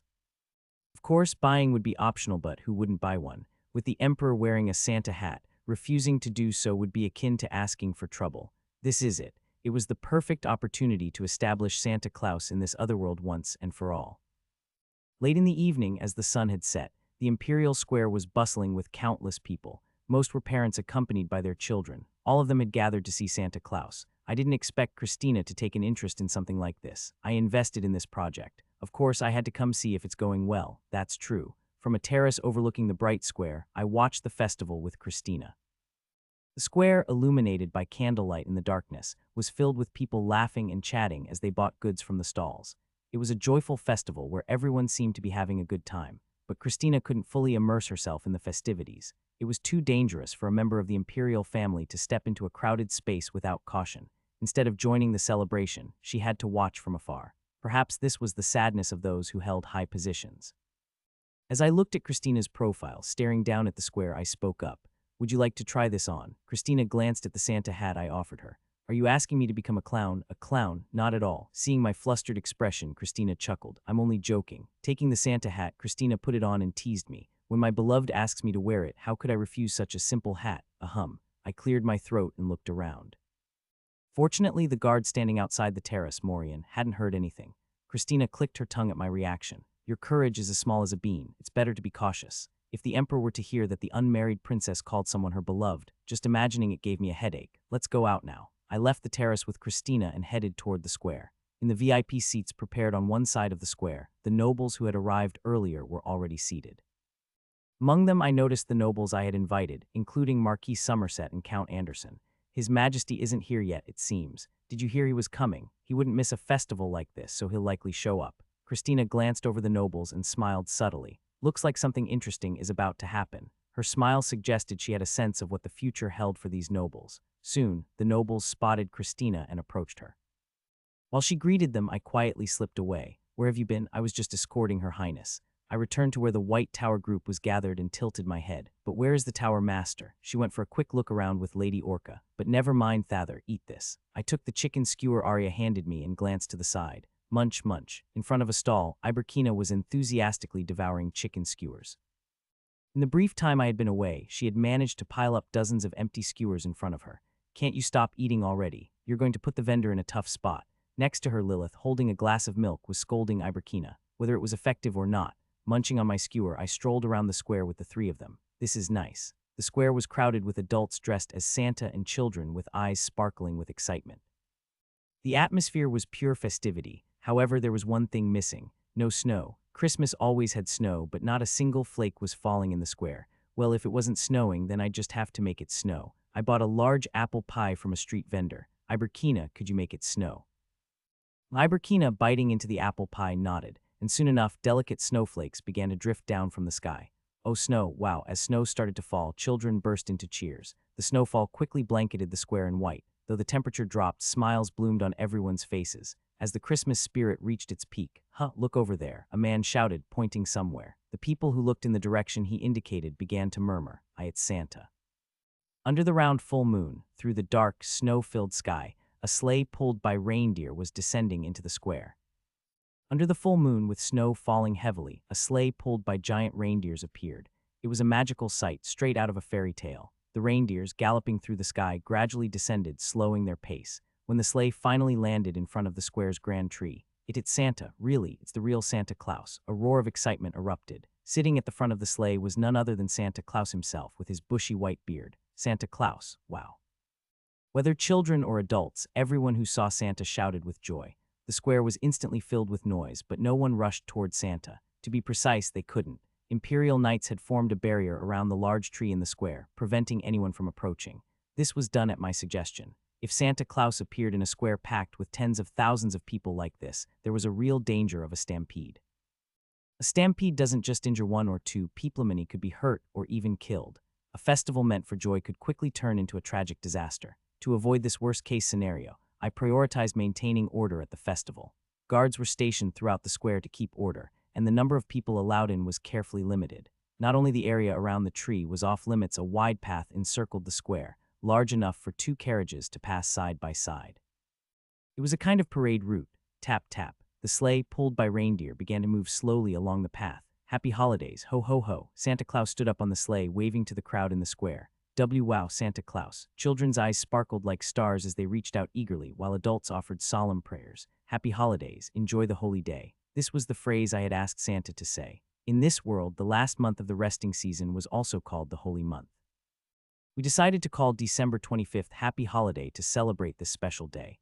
Merry Christmas would sound a bit odd here. While the gods of this otherworld had many names depending on the region, one thing was clear: it was not someone with a name Christ. Therefore, Merry Christmas would have no meaning here. In a similar way, the multicultural United States had adopted Happy Holidays instead of the more Christian-centric Merry Christmas. In this multi-ethnic empire, Happy Holidays was a perfect fit. Hee hee, happy holidays. Santa Claus, I hope you have a wonderful resting season too. Just seeing Santa Claus was enough to keep the children laughing. Meanwhile, the adults were astonished by what they had learned. My goodness, Santa is a dwerg. Aren't dwergs known to be a stingy race? How could this be? The shocking truth was that Santa Claus was a dwerg. Dwergs, a mix of dwarves and humans, were often associated with a negative image. But Santa Claus was nothing like that. He was a saint of the resting season, sharing hope with children. This left the citizens of the Empire in awe and made them reconsider their views on the dwerg race. If Santa Claus is a dwerg, then maybe the rumors about them being evil were wrong. I told you before, not all dwergs are bad. It was a small shift in perception, but a significant one nonetheless. Ho ho ho, happy holidays, happy holidays. I hope you enjoy the resting season too, happy holidays. The magical phrase was breaking down barriers between races and spreading joy to everyone. Ahaha, the pure white snow falling heavily from the sky seemed to bless all who had gathered in the square, while everyone laughed and celebrated. The Emperor, where, oh my, a carriage carrying Emperor Julius II entered the square along the long, open path. The Emperor's unannounced appearance astonished the citizens. But then, is that a Santa hat? Really, he's wearing a Santa hat. Seeing the Emperor in a Santa Claus hat, the crowd's eyes widened. But the most surprised were the nobles sitting comfortably in the VIP section, watching the parade. His Majesty is wearing a Santa hat. Shouldn't we wear one too? The nobles jumped to their feet and rushed to the vendors selling Santa hats. Give me a Santa hat. Hurry, a Santa hat, please. In no time, all the high-ranking nobles of the Empire were wearing Santa hats. This scene was fully visible to the public. Look, even Marquis Hughes is wearing a Santa hat, and so is the Minister of Magic. To the citizens of the Empire, who only saw Santa Claus as a kind old man who gave gifts, this was a fresh and surprising sight. The fact that the Emperor himself was wearing a Santa hat elevated Santa's status even further. Santa Claus was not just a grand wizard, but a great saint whom even the Emperor revered, while the citizens stared at Santa Claus with newfound respect. Is that Coke? Oh, it's Coke. Suddenly, Santa Claus on the sleigh pulled out a Coke and began to drink it refreshingly. Look, Santa is drinking Coke. Santa Claus sipped the Coke as if making sure everyone saw it. At the same time, several large red magic-powered vehicles with the Bolicola logo entered the square. From these vehicles, people dressed as Santa Claus stepped out. Happy holidays, come get a free Coke. These are gifts from Santa Claus himself. Woohoo, people went wild as they received the free Cokes from the red sacks. The square quickly filled with people holding red Coke cans. Then Santa Claus raised his Coke high and shouted, Happy holidays, happy holidays. People lifted their Cokes and echoed his call. The sight of the entire crowd holding up Coke cans was a spectacular view. Happy holidays. Even the Emperor and the nobles stood up, raising their Cokes high. And then, Senior, this is a massive hit, Arya exclaimed excitedly. Through the crystal orbs placed throughout the square, this moment was being broadcast live to every arena across the nation. On this holy night, with snow pouring down, everyone was enjoying Coke together. In the refreshing season, enjoy Coke with Santa. At this moment, Santa Claus had officially become the symbol of Coke. The vibrant festival came to an end as Santa Claus rode off on his sleigh. The square, which had been filled with tens of thousands of people, fell eerily silent. Since there were so many children present, everyone was sent home early to avoid any potential accidents. How was it? It was quite an enjoyable experience. Christina chuckled softly as she gazed at the square, now shrouded in darkness. Noticing the hint of emptiness in her laugh, I spoke up. Now, let's enjoy the festival, but it's over. What festival is there to enjoy? It's not entirely over yet. I pointed to the square. Though the people were gone, the stalls and structures remained, still holding the warmth of the lively celebration. I was suggesting to Christina that we enjoy the empty square. As a member of the royal family, Christina couldn't mingle with the crowd earlier. She could only watch the festival from afar. It couldn't be said that she had truly experienced it. Even if the people had left, I wanted her to feel the remnants of the festival firsthand. An interesting proposal. Her eyes sparkled with anticipation. Seeing this, Morian, the princess's guard, quietly turned away. I'll take a quick patrol around. Acting as if he knew nothing, Sir Morian began to circle the square. I offered him a small nod of gratitude. Shall we go? Hand in hand with Christina, I walked through the square. We tried on Santa hats, drank Coke, and played games at the stalls, like shooting arrows to win prizes. We enjoyed the festival, just the two of us. Ding, ding. The bells rang through the capital, announcing midnight. It was a merry holiday.